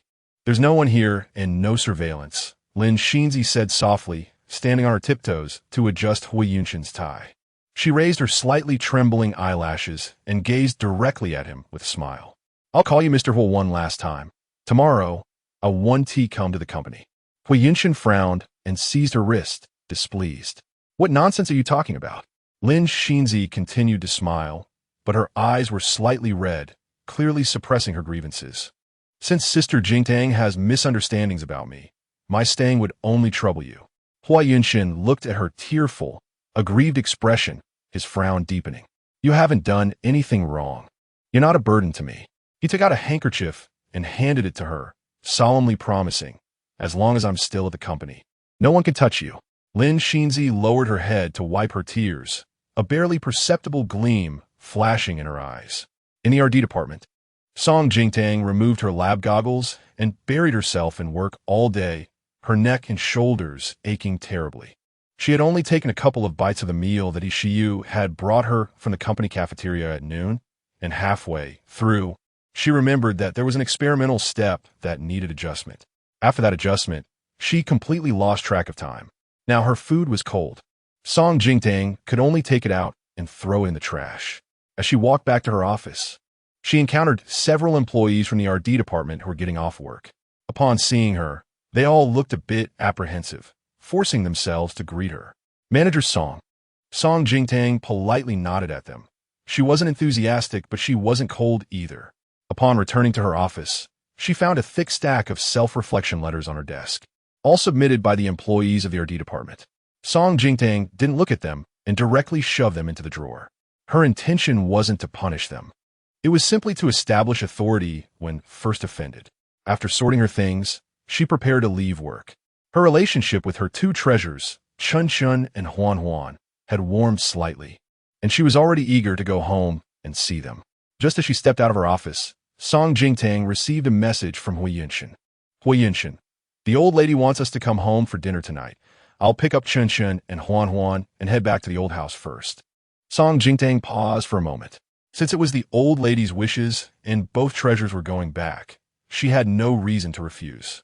She replied with a good and then detoured to the logistics department to retrieve her car keys. According to company regulations, each department head would be assigned a company car. Song Jingtang had one 5 years ago, and today she was back to get her car. After checking, the staff said, "Manager Song, since you've been away for quite a while, the car assigned to you has been used as an external vehicle these past few years. I've applied for a new one for the RD department, and it should arrive tomorrow." "All right, I'll come pick it up tomorrow." Song Jingtang left the company and took another car back to Ho's garden. In fact, Hui Yunshin's garage had several idle cars. However, his cars were all worth millions. With even two of them costing over 10 million, they were too flashy and valuable. Moreover, these cars were all purchased under Ho's father's company account, each registered under the Hui family's name. They guarded against her like thieves, fearing that she would take advantage of their billion-dollar assets. By the time Song Jingtang arrived at Ho's garden, Hui Yunshin's car was already parked at the entrance, and he had brought the two children there long ago. As Song Jingtang walked to the entrance, she heard the cheerful laughter coming from the living room. She tidied up her mood and walked in. Huan Huan had changed into a ballet dress and was standing in the middle of the living room, performing the dance she had learned today, looking just like an elegant and beautiful little swan. Song Jingtang stood in the corner, watching with a sense of satisfaction, unable to resist taking a picture with her phone. Huan Huan raised her little hands above her head, happily spinning around. When she turned around and saw Song Jingtang by the door taking a picture of her, her beaming smile suddenly faded. She stopped dancing and ran over to Hua Yunshin, opening her arms to act cute and wanting her dad to pick her up. Hua Yunshin probably was still angry that she bullied his white moonlight during the day. He only glanced at her and showed no other reaction. Huan Huan buried her head in Hua Yunshin's shoulder, clearly not wanting to see Song Jingtang. The smile on Song Jingtang's face froze, and her eyes dimmed significantly. She understood in her heart that the only person who could make Huan Huan, who had just begun to accept her, suddenly hate her again, was Lin Xinzi. That woman must have said something to Huan Huan again. Song Jingtang's thoughts were clear. After work, it was Hua Yunshin who personally drove to pick up Huan Huan, so it was very likely that Lin Xinzi was also in the car at that time. Looking at Hua Yunshin's calm and gentle face, an unnamed anger burned her throat. He was openly bringing his mistress to pick up their child, who had been carried for 10 months and was born after great difficulty, and letting the mistress brainwash his child about her. Song Jingtang suppressed her anger and greeted the Hua family as usual. Dad, Mom, Uni. The mother and daughter of the Hua family looked at Song Jingtang with indifference and impatience, barely responding. Only Hua father, Hua Tingwe, nodded at her. You're back. Song Jingtang forced a smile in return. Hua Tingwe then asked her about work, especially showing concern for her project on Alzheimer's research. Song Jingtang answered fluently, stating, I can complete the most detailed research proposal within a week. I believe Huaxi Pharmaceutical won't find a more suitable partner than us. Good. Hua Tingwe was quite satisfied. Hua Yuni rolled her eyes and muttered under her breath, so full of herself. She still had a mark on her forehead from when her father hit her, causing her to faint. It was all because of Song Jingtang, and now that bitch still had the face to come around her. But with Hua Tingwe present, she didn't dare show her disdain for Song Jingtang too obviously. Where's Chunshin? Song Jingtang looked around, but didn't see Chunshin. Hua Yunshin was feeding Huan Huan strawberries. Upon hearing the question, he glanced at Song Jingtang and said flatly, he participated in a programming competition organized by the White Guest team and is busy in the study upstairs. Programming, she was good at. It seemed that Chunshin had inherited quite a bit of intelligence from her, and now she had a common topic with him. Butlerly came to say that dinner would take another half hour. Hua Tingwe called Hua Yunshin to the adjacent tea room to discuss some work matters, while Huan Huan ran off to play in the small garden outside. Song Jingtang stood up and headed for the study on the second floor. Stop! Where are you going? Hua mother suddenly called out to her. I'm going to see Chunshin, Song Jingtang replied. Hua Yuni, who was slouched on the sofa, scrolling through her phone, laughed out loud, full of disdain. Chunshin's coding. Do you even understand it? Yunshin's not even here. Who are you putting on a show for? Hua mother looked quite displeased, propping her legs up on the footstool with her usual arrogant demeanor. Come over and give me a foot massage. My legs have been quite uncomfortable these past 2 days. Song Jingtang. The Hua family had long been accustomed to ordering her around. Every time she came over, she had to give Hua mother shoulder massages, back rubs, and even prepare foot baths. In their eyes, she was just a free maid. But now, she would never do those things again. Song Jingtang replied coldly, Mom, if you're not feeling well, you should go to the hospital for a checkup this morning. Chapter 65. Chunshin's thoughtful comfort. Hua mother and Hua Yuni were both taken aback, not expecting Song Jingtang to not only refuse to obediently come over to give Hua mother a foot massage, but also to dare to talk back. Song Jingtang, who are you talking to? Hua mother was so angry that she stood up from the sofa to scold her, but Song Jingtang didn't even look back, directly entering the study and closing the door behind her. The study was divided into 2 rooms, and Chunshin was sitting in the inner room in front of the computer, focused on modifying code. But after several attempts, the program still wasn't working. Chunshin frowned, and a dialog box popped up on the screen, a message from a teammate. Can't figure it out. The messages were synchronized. The other party had no solution and suggested, Chun, should we ask the mentor for help? But Chen Shan was unwilling. I'll try again. After Song Jingtang entered, she quietly stood to the side, feeling happy that Chun Shun wouldn't give up easily. But watching him try again and again, with red exclamation marks popping up on the screen, his little brows furrowed tighter and tighter. Song Jingtang bent down and gently asked, "Do you need mommy's help?" In fact, Chen Shan had noticed her as soon as she walked in. He didn't mind her, which was why he hadn't kicked her out. Hearing Song Jingtang's words, he turned to look at her, clearly skeptical. "You?" Song Jingtang smiled. "Mommy knows a little about computers. Why not let mommy give it a try?" Chen Shan thought for a few seconds, jumped down from his chair, and made room for Song Jingtang. But he was thinking, let's give it a try. If it breaks, I can fix it. If he refused her, that woman would definitely smile and say it was okay, but her eyes would look really sad. He didn't like that. Song Jingtang sat down, her fingers tapping on the keyboard, modifying the code in Chen Shan's program. To make it clearer for him, she deliberately slowed down and chose a medium difficulty repair method. Chen Shan stared at the screen, his eyes gradually lighting up with excitement. So impressive. 20 minutes later, Huan ran in holding a small strawberry, calling for her brother to come down for dinner. "Brother, it's time to eat. This strawberry is so sweet. I brought you one." Huan ran in and saw Song Jingtang there too. Her originally cheerful little face immediately fell. Seeing her brother so close to the bad woman and chatting happily, she became even more upset. "Brother, let's go." Huan rushed over, pushing past Song Jingtang to grab Chen Shan. "Great-grandma is here. Wait a minute." Normally very indulgent, always accommodating her brother, this time he pushed her hand away. Chen Shan had a crucial question to ask Song Jingtang. He said to Huan, "Give brother 5 more minutes. You go down first." That bad woman bullied and drove away Mommy Shinzi, and now she wanted to steal brother too. How could she still think that the nutritious meals she made were delicious? "I won't eat them anymore." Huan glared at Song Jingtang with her hands on her hips. "The nutritious meals you made are not tasty at all."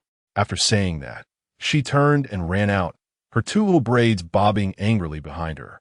Seeing that Song Jingtang looked a little sad, Chen Shan brought the topic back to programming, asking her, "How do we handle this part?" Song Jingtang explained it to him in the simplest and most understandable way. Chen Shan was naturally a genius, although he was usually gentle and well-mannered with others. He was proud at heart and admired strength. He looked at Song Jingtang with a hint of admiration.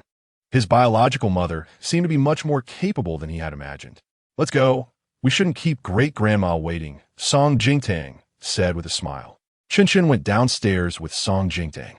Halfway down, he suddenly said, "You shouldn't believe her." "Huh?" Song Jingtang didn't understand. Chen Shan scratched his head.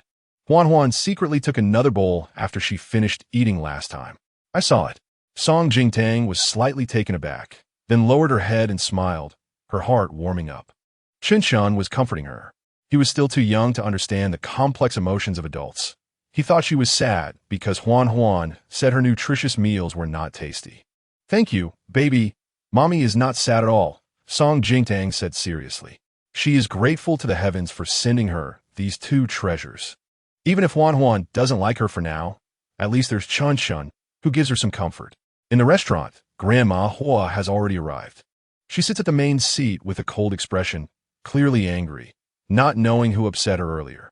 "Great-grandma," Chen Shan calls out obediently. "Ah, my precious great-grandson." Grandma Hua's face brightens instantly upon seeing her great-grandson. "Grandma," Song Jingtang calls respectfully and gently. Grandma Hua is even happier to see her. "Come, Chen Shan, sit with Huan. Tang, come over here." Grandma Hua waves at Song Jingtang, then turns to glare at Huyen Shun, who is sitting first on her right. "Aren't you going to pull out a chair for your wife? Why are you just sitting there like a fool?" Huyen Shun stands up and pulls out the chair for Song Jingtang. Only then does Grandma Hua seem somewhat satisfied. Huayuni, sitting diagonally across from Song Jingtang, rolls her eyes, thinking to herself that Song Jingtang only knows how to act obedient and clever in front of Grandma. But she doesn't dare say it out loud. Although Grandma Hua is older, she is still sharp-eyed and sharp-eared, and she holds company shares. Even this garden is under her name. Grandma has always favored Song Jingtang over her own granddaughter. If she dares to criticize Song Jingtang in front of Grandma, she would really be thrown out. "Yinshin, Aren't you going to serve soup for Tang Tang? With Grandma's order, Hui Yunshan naturally complies. Song Jingtang reaches out to take the bowl of soup, but it's so small that she inevitably touches Hui Yunshan's hand. Hui Yunshan glances at her and softly says, "It's hot. Let me do it." Song Jingtang retracts her hand and allows Hui Yunshan to place the soup bowl in front of her. Grandma Hua watches with great satisfaction. Tang Tang, once you've recovered your health, you and Yunshan should give me another big fat great-grandson or great-granddaughter. More children, more blessings. Our family can afford it. Song Jingtang can't respond to this. She forces a smile and obediently drinks the soup. Grandma Hua thinks she is just shy and kicks Hui Yunshan under the table. Hui Yunshan helplessly says, "Grandma, let's take it naturally." "What do you mean by naturally?" Grandma doesn't want to hear that. If Tang Ang had taken it naturally back then, how could she have won you over? Song Jingtang's hand holding the soup spoon pauses slightly.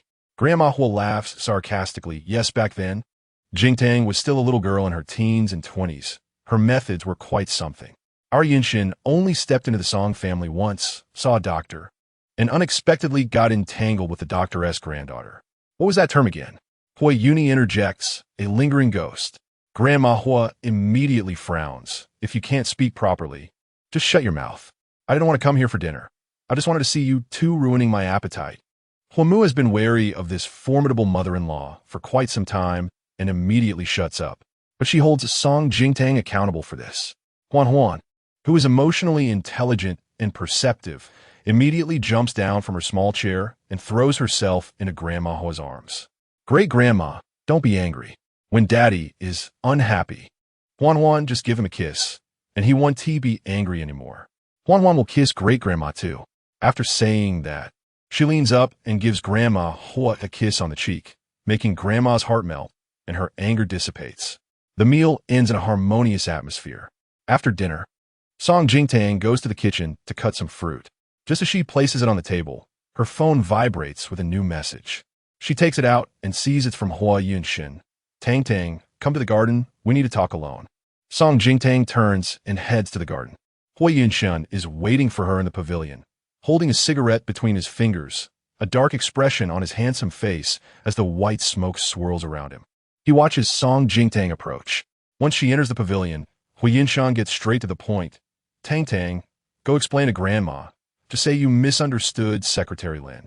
Chapter 66. The mother-daughter relationship that had just warmed up plunges into an ice point. Song Jingtang can't help but laugh. She looks at Hui Yunshan's face, a face she has loved for so many years, one she could have drawn with her eyes closed. But now, looking at the man in front of her, she feels a sense of strangeness. Why should I explain to Grandma? Why should I defend a mistress who barged in and took my child? She is kind, but not a saint. Hui Yunshan frowns, his disappointment evident. "Tang Tang, your hostility towards Secretary Lin is too strong. In the years you were absent, I couldn't balance work and family, and she has been helping me." Each word is an accusation against her. She became a vegetable due to childbirth complications. But in Hui Yunshan's words, it has become an absence, as if she were an irresponsible mother. But during those 5 years, hadn't she also lived in a hell of torment and pain? Song Jingtang watches the cigarette burn down in Hui Yunshan's fingers, ash falling like fine snow in her eyes. "You don't need to say anymore." Song Jingtang finally can't take it anymore and coldly interrupts in front of Grandma. "I won't say a word for Lin Xinzi. How you choose to act is your business. I want to interfere." "Tang Tang, how did you become so harsh?" Hui Yunshan's expression turns cold. Song Jingtang doesn't bother explaining anymore. Anyway, no matter how much she says, it won't mean anything to Hui Yunshan. His heart has long tilted towards Lin Xinzi. Song Jingtang turns around, but before she can take a step, she sees Huan's figure standing outside the pavilion, hugging a doll, clearly having overheard their conversation. Song Jingtang doesn't care about Hui Yunshan's attitude, but Huan is different. Huan. Song Jingtang feels a bit flustered and instinctively walks towards Huan. But Huan forcefully throws the doll in her hands at her. "Don't come over. You're a big bad guy who bullies Mommy Xinzi. I hate you." Although Hui Yunshan is also dissatisfied with Song Jingtang's attitude, it doesn't mean he can tolerate his daughter speaking disrespectfully to her biological mother. He quietly reprimands Huan. "You can't talk like that." Huan Huan angrily turns and runs away. Song Jingtang looks at the doll that has fallen at her feet, feeling heavy-hearted and extremely upset. She has finally managed to get Huan Huan to start accepting her, but because of Lin Xinzi, their mother-daughter relationship has returned to square one. Song Jingtang sighs, bends down to pick up the fallen doll, and tears silently fall down her face. She doesn't let Hua Yinshan see, wipes away her tears, and walks toward the living room. Before entering, Song Jingtang collects herself, puts on a smile, and walks in. With Grandma Hua present, the atmosphere in the living room is relatively harmonious. Aunt Hua stands behind Grandma Hua, giving her a shoulder massage, while Chun Shan leans next to Grandma Hua, reading to her in fluent British English. Grandma Hua listens with her eyes closed, looking very pleased. Strictly speaking, Grandma Hua has a quarter of British blood.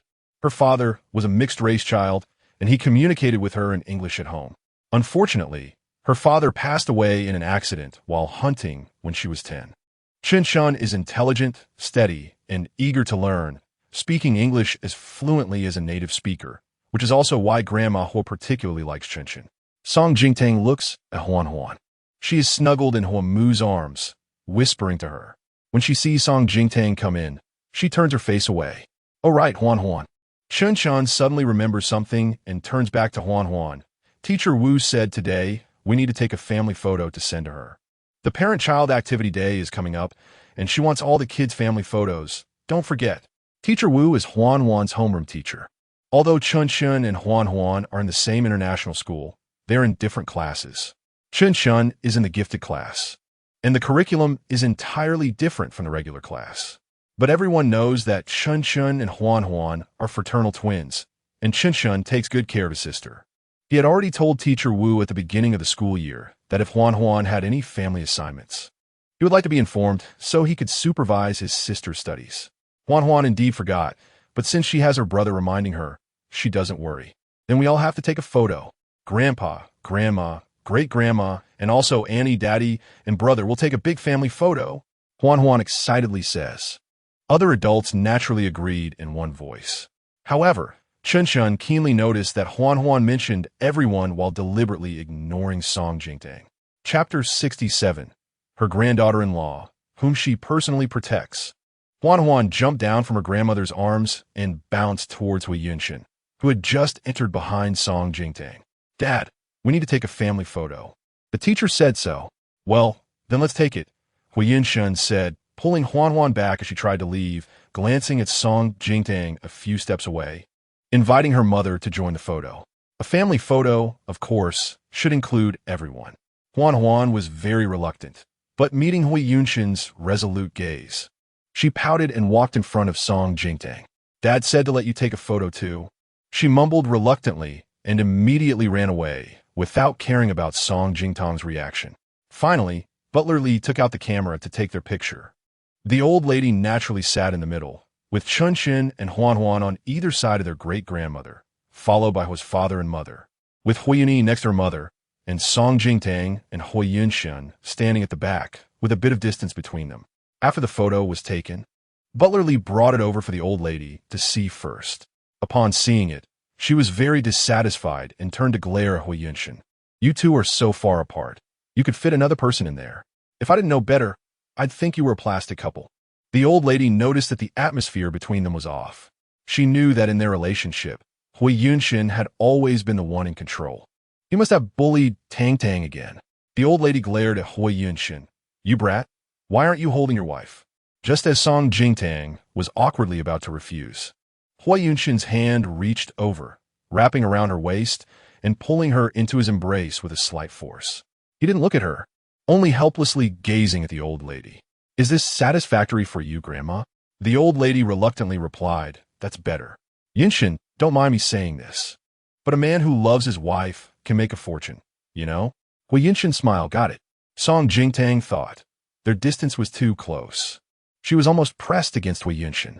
Taking advantage of the old lady turning to look at the camera, she wanted to shift a little to the side. But as soon as she moved, the large hand around her waist tightened suddenly. Hui Yunshan lowered his head slightly, his breath almost touching her. "If you move again, the old lady might want to see me kiss you in public to feel at ease." Song Jingtang thought of that scene and got goosebumps, her body stiffening in restraint. Hua Yinshun looked down at the woman in his arms, his gaze slightly heavy, revealing a hint of complex emotions. This time, the photo satisfied the old lady. She was a bit tired and wanted to go back to rest. "Grandma, I'll see you back," Song Jingtang said.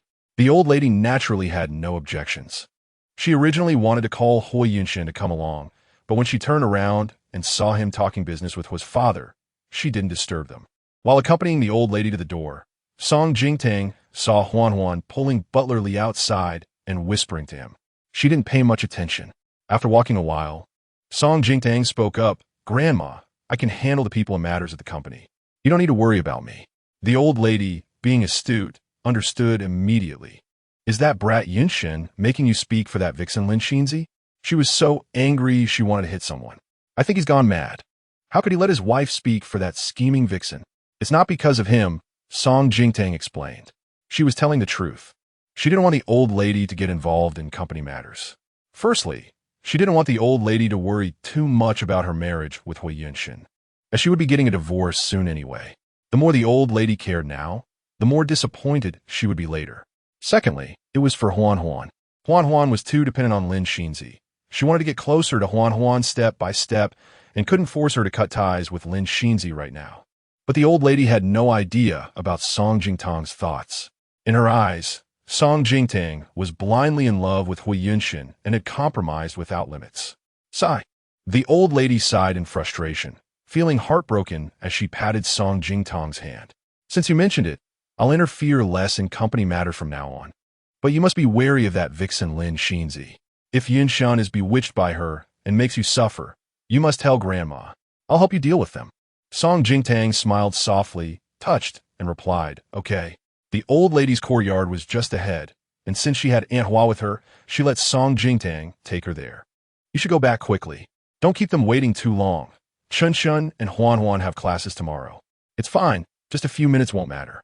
Song Jingtang asked the old lady how her medication was, giving her a simple pulse diagnosis.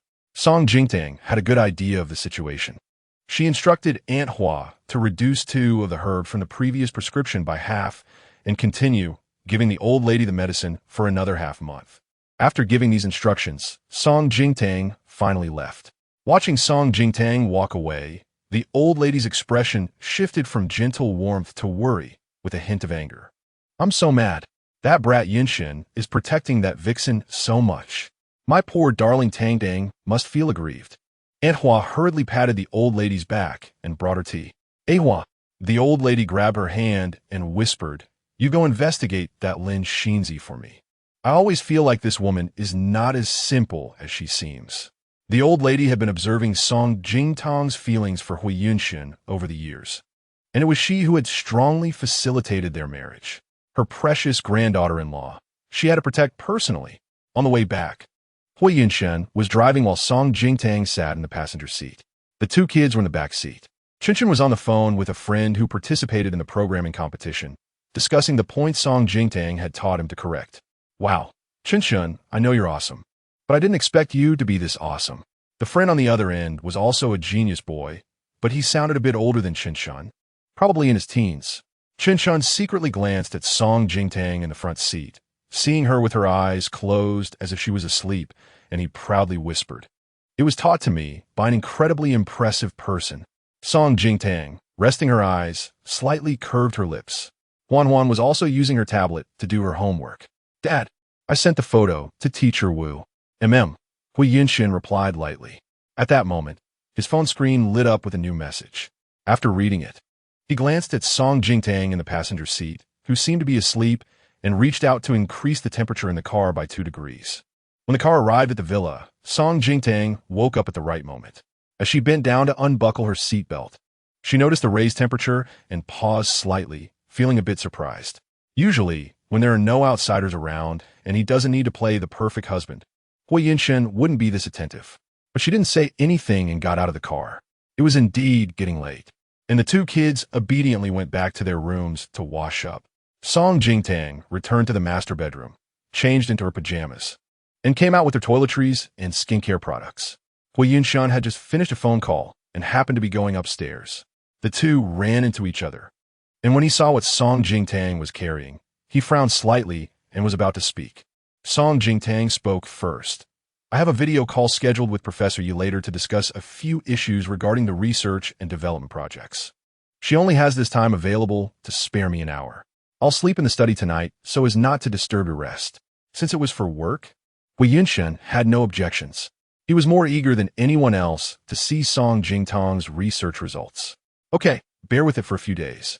Once the project proposal is completed and we secure the follow-up cooperation with Huaxi Pharmaceutical, I'll help you apply for 2 days off with the company. After saying this, he unconsciously reached out to touch Song Jingtang's head. Song Jingtang wanted to dodge, but he was quicker, so she had to endure it. As she passed by Hui Yunshen, he grabbed her. Song Jingtang was a bit impatient. Is there anything else? Hui Yunshen gently rubbed her forearm with his thumb and said softly, Grandma just told me that she won't interfere with the company's affairs anymore. He leaned in a little closer. I just know that my Tang will never let me down. Song Jingtang suppressed her discomfort and gently pulled away from Hui Yunshen's hand. I have an appointment with Professor Yi. After saying that, she turned and went to the study. Hui Yunshen watched Song Jingtang's departing figure, his expression cooling down. He entered the room, took out his phone, and carefully reviewed the link that Zhou Chumu had sent him while in the car. The trending topic was 7th on the list. High-profile couple from Ocean Park goes viral. Female identity suspected to be confirmed. Once the campus beauty of Zhonghua University. Clicking on it, he was immediately met with a photo of him and Lin Xinzi. Chapter 68, the second time. Lin Xinzi was facing the camera, her face clearly captured. Fortunately, he was only in profile, and since he was smiling, it was harder to recognize him. But that was certainly only for outsiders. In reality, anyone who knew Hui Yunshen could tell at a glance that the man in the photo was him. Scrolling down, the comments were filled with blessings and congratulations. Hui Yunshen's eyes turned cold. He called Jiang Zhou. Clean up the trending topic online before tomorrow. Tang must not see it.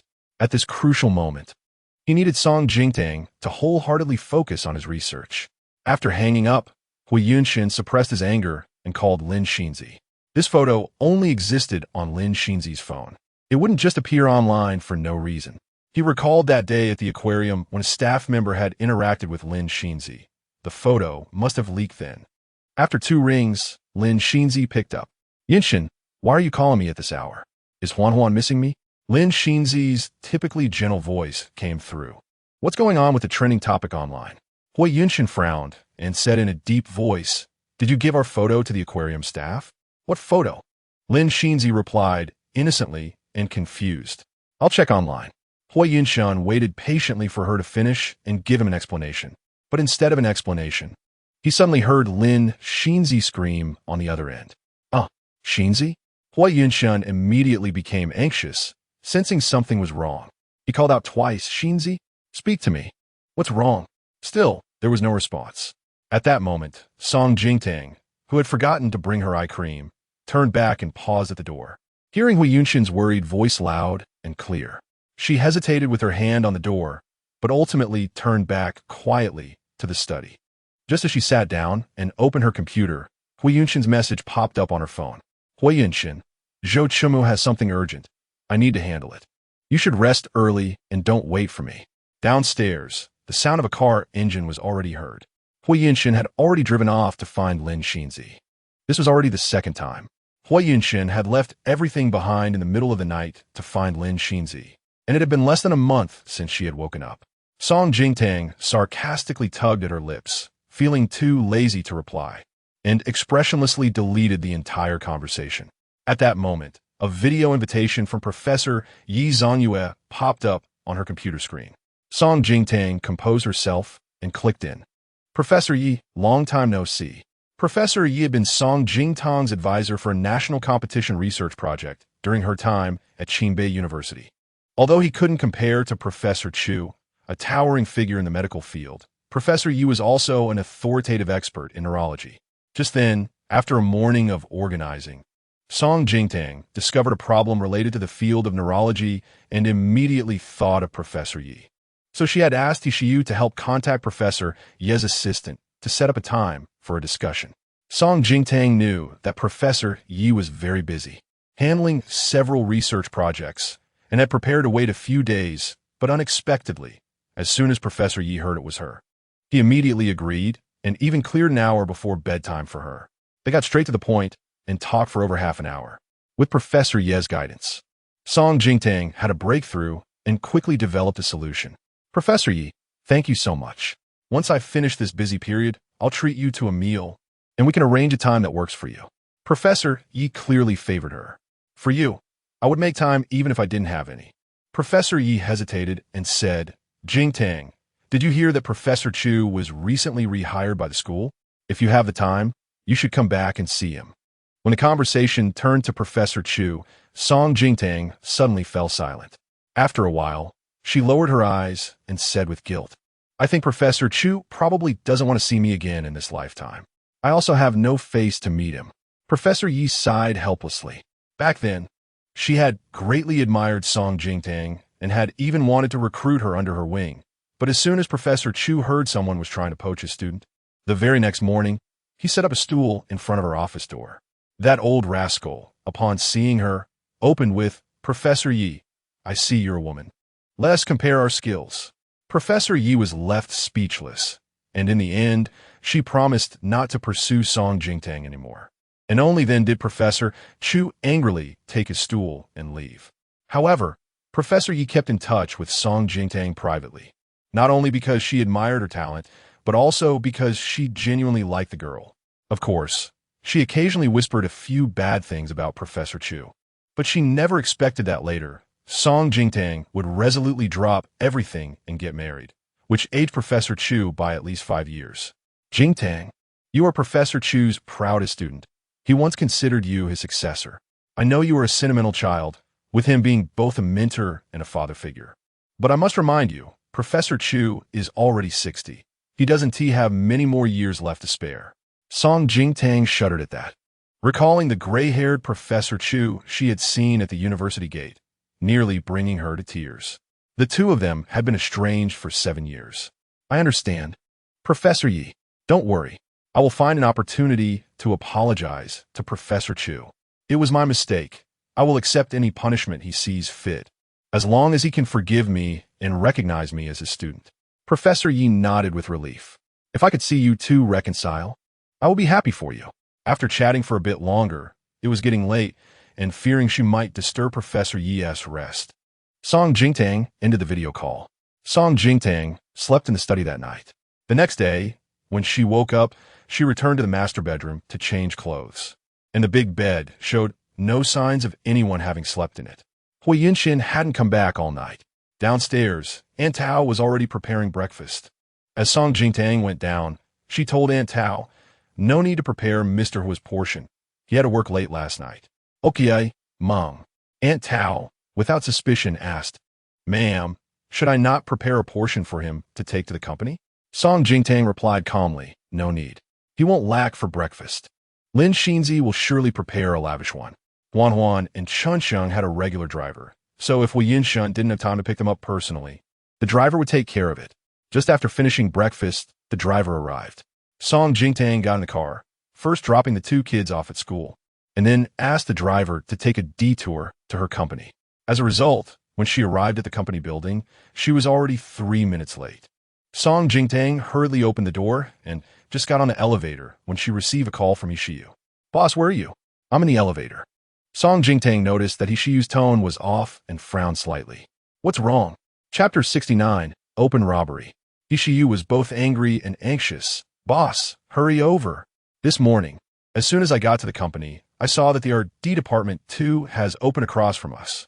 Lin Xinzi has become the manager of R&D Department 2, and she's not only poaching our R&D team, but also trying to steal our lab's equipment. Song Jingtang's expression changed slightly as she whispered, I'll be there in 5 minutes.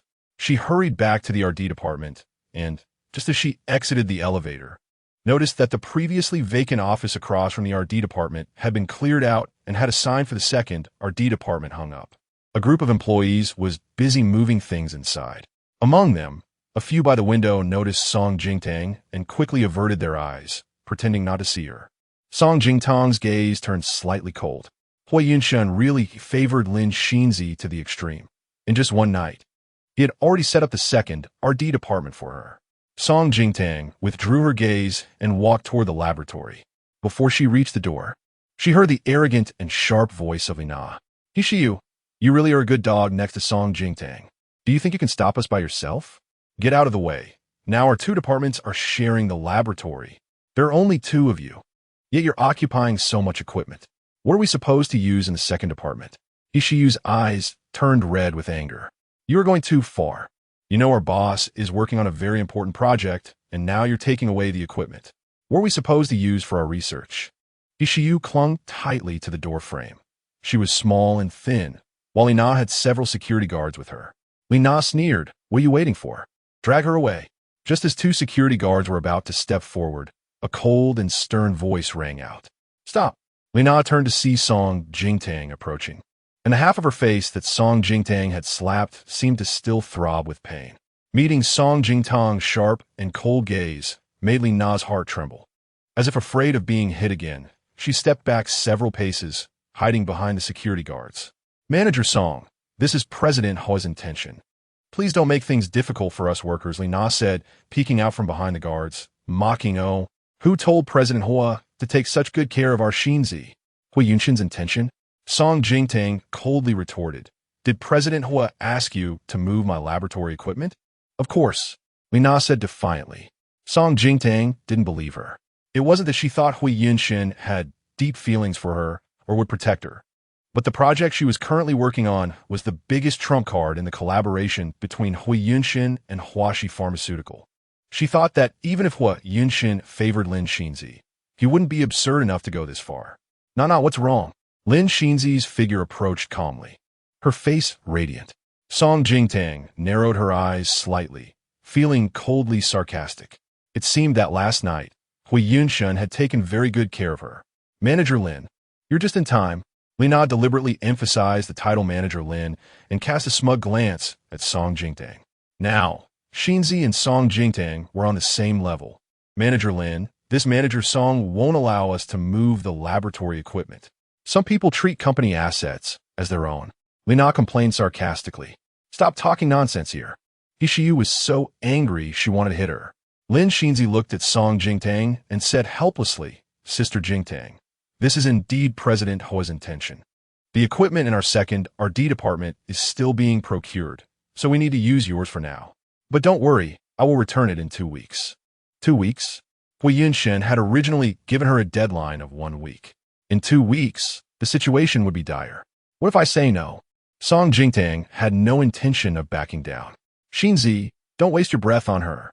Lina was about to call the security guards to take action, but Lin Xinzi shot her a reproachful glance. Nah. After all, Sister Jingtang is President Hua's wife. You are being too disrespectful to her. Song Jingtang expressionlessly watched them perform their act. She took out her phone. I'm going to call Hui Yunshan and hear him say it himself. Lin Xinzi smiled. Sister Jingtang, feel free. At this moment, many employees who had gone to the second RD department ran back to watch the excitement. Countless pairs of eyes were focused on Song Jingtang making the call, each hiding their own thoughts. Besides watching the show, they also wanted to see what Hui Yunshan's attitude was toward this legitimate wife. Although Lin Xinzi had been favored by Hui Yunshan in the company for the past few years, she was still just a secretary, while Song Jingtang was the legally protected, proper Mrs. Hua. If Song Jingtang still held a place in Hui Yunshan's heart, they would need to reconsider their positions between Song Jingtang and Lin Xinzi. Song Jingtang dialed Hui Yunshan's number, and the whole place fell silent, all ears waiting for the ringtone to repeat over and over. However, after waiting for a full minute, Hui Yunshan on the other end did not answer. Finally, a cold and indifferent prompt sounded. The number you dialed is temporarily unavailable. Please try again later. Lina couldn't help but burst out laughing. Oh, Manager Song, why isn't President Hua even answering the phone of his own wife? Nah, stop talking nonsense. Lin Xinzi slightly curled her lips, and with concern, she tried to help Song Jingtang save face, Sister Jingtang. It must be that President Hua was busy just now and didn't hear it. Let me call him. After saying this, Lin Xinzi took her phone from her bag, dialed Hui Yunshan's number, and held it to her ear, waiting for him to answer. Everyone held their breath. Even Song Jingtang looked over. She unconsciously tightened her grip on her phone. She had no extra expectations for Hui Yunshun, but she thought that as a couple for 7 years, he wouldn't treat her this way in the company. But the next second, a familiar low and mellow voice came from Lin Xinzi's phone. "What's wrong, Xinzi?" Song Jingtang felt a chill in her heart and closed her eyes. 3 seconds. It took Lin Xinzi just 3 seconds to get him to answer. Li Na's smugness was about to overflow, looking like a dog taking advantage of its master. The other employees who had gathered to watch the excitement also understood the situation now. Hui Yunshin's double standards were too obvious. Clearly, Song Jingtang, as Mrs. Hua, held a far lower status in Hui Yunshin's heart compared to Lin Xinzi. It seemed they had made the right choice in siding with Lin Xinzi. In just a few days, Song Jingtang would be kicked out. "President Hua, it's like this." Lin Xinzi deliberately turned on the speakerphone and handed the phone to Song Jingtang, allowing her to hear more clearly. "This morning in the car, I asked you if I could temporarily borrow the laboratory equipment for the second department. But Sister Jingtang seems to not believe me and wants to hear you say it in person." The phrase "this morning in the car" clearly told everyone that she had arrived in Hui Yunshin's car. On the other end of the phone, there was silence for a few seconds. Then Hui Yunshin spoke again, his usually gentle voice carrying a hint of impatience. "For such a trivial matter, do I really need to issue a special notice?"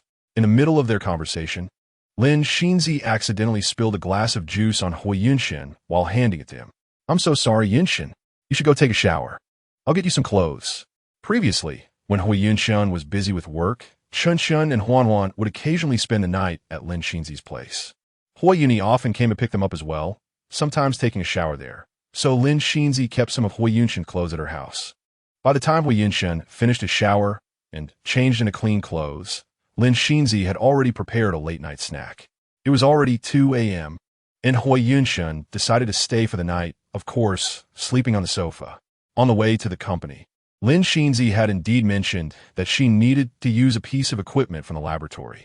Hui Yunshin was well aware that the project Song Jingtang was currently working on was crucial for whether they could continue collaborating with Huaxi Pharmaceutical. And it also related to his position in the company. So he had confirmed with Lin Xinzi that the equipment she needed was something Song Jingtang couldn't use at all. She wouldn't even lend her that little bit of equipment. Why had Song Jingtang become so petty? Hui Yunshin thought for a moment. She could already complain to the old lady and directly get Lin Xinzi fired through the board. Now, it wasn't surprising that she was deliberately making things difficult for her. On the other end of the phone, Song Jingtang felt a chill at Hui Yunshin's sarcastic tone. Lin Xinzi proactively said, "President Hua, Jingtang is right here in front of me. Why don't you tell her yourself?" Hui Yunshin paused slightly, frowning. "She's with you?" "Yes." Hui Yunshin took a deep breath. "Let her listen on the phone." Lin Xinzi brought the phone to Song Jingtang, but of course, she still held it herself. Song Jingtang clenched her fists, unsure of her expression, and called out, "President Hua." Hui Yunshin's tone softened considerably, and he said helplessly, "Tang Tang, I know you don't like Manager Lin, but please don't throw a tantrum at work." The phrase "throw a tantrum" completely shattered the last shred of expectation in Song Jingtang's heart. The sharp shards pierced her heart. Hui Yunshin didn't ask anything and had already determined that she was in the wrong, which also meant announcing to everyone that, regardless of public or private matters, Hui Yunshin unconditionally favored Lin Xinzi. Song Jingtang's clenched fists gradually relaxed, and her heart felt cold. Hui Yunshin, however, had no patience to listen to her anymore. "Tang Tang, I have work to handle. Let's end this matter here." His tone turned serious, leaving no room for argument. Then the call was disconnected. He didn't even give her a chance to refute or refuse. Other employees watching this all had subtle expressions. It seemed that in President Hua's heart, Song Jingtang, as Mrs. Hua, was only fit to be Lin Xinzi's shoe shine. They exchanged glances privately, relieved that they hadn't chosen the wrong side. "Manager Song, you heard what President Hua said. Our D Department too also needs the equipment. We can't leave all the good stuff for you alone." They all began to speak up for Lin Xinzi, eager to curry favor with the future Mrs. Hua. "Exactly. Just because Manager Lin is easy to talk to, you can't bully her. Manager Song, even if you're Mrs. Hua, at least be reasonable. This is a company, not your home. A group of people began to criticize Song Jingtang. Ishiyu was almost infuriated watching these opportunistic followers. Just yesterday, they were all like grandsons, submissively bowing before her boss. Do you big men have no shame? My boss is currently working on a project, that is. Shiyu. Song Jingtang timely pulled Hishiyu to stop her from continuing. Lin Xinzi's eyes flashed with a trace of imperceptible brilliance. She looked at Song Jingtang's cold and beautiful face and stepped forward to kindly comfort her.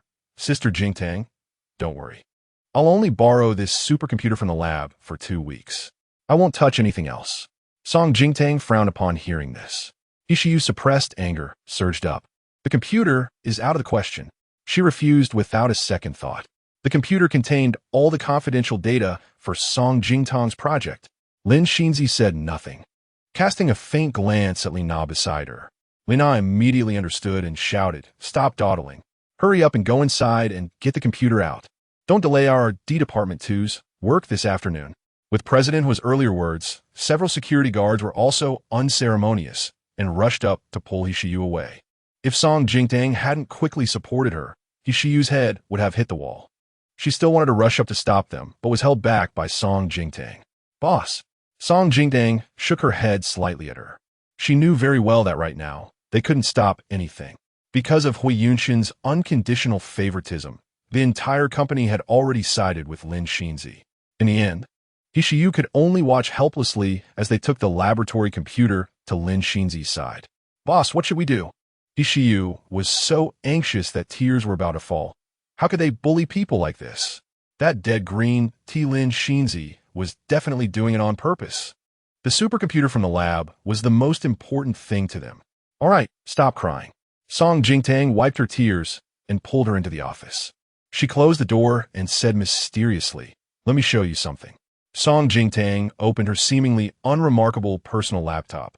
Her fingers flew over the keyboard, and then a long string of advanced codes flashed across the screen, leaving Hishiyu dazzled. Then, the content that appeared on the screen made Hishiyu exclaim in joy. "It's the experimental data for our project. It's exactly the same as what's stored in the supercomputer." "Boss, how did you do it?" "This little laptop of yours can run such a huge system." Hishiyu's perception of Song Jingtang as an all-round genius was refreshed again. Song Jingtang smiled slightly. "I have a habit of backing up my work at home, so I reinstalled and upgraded a system on this portable laptop to connect it to that supercomputer in the cloud for data sharing."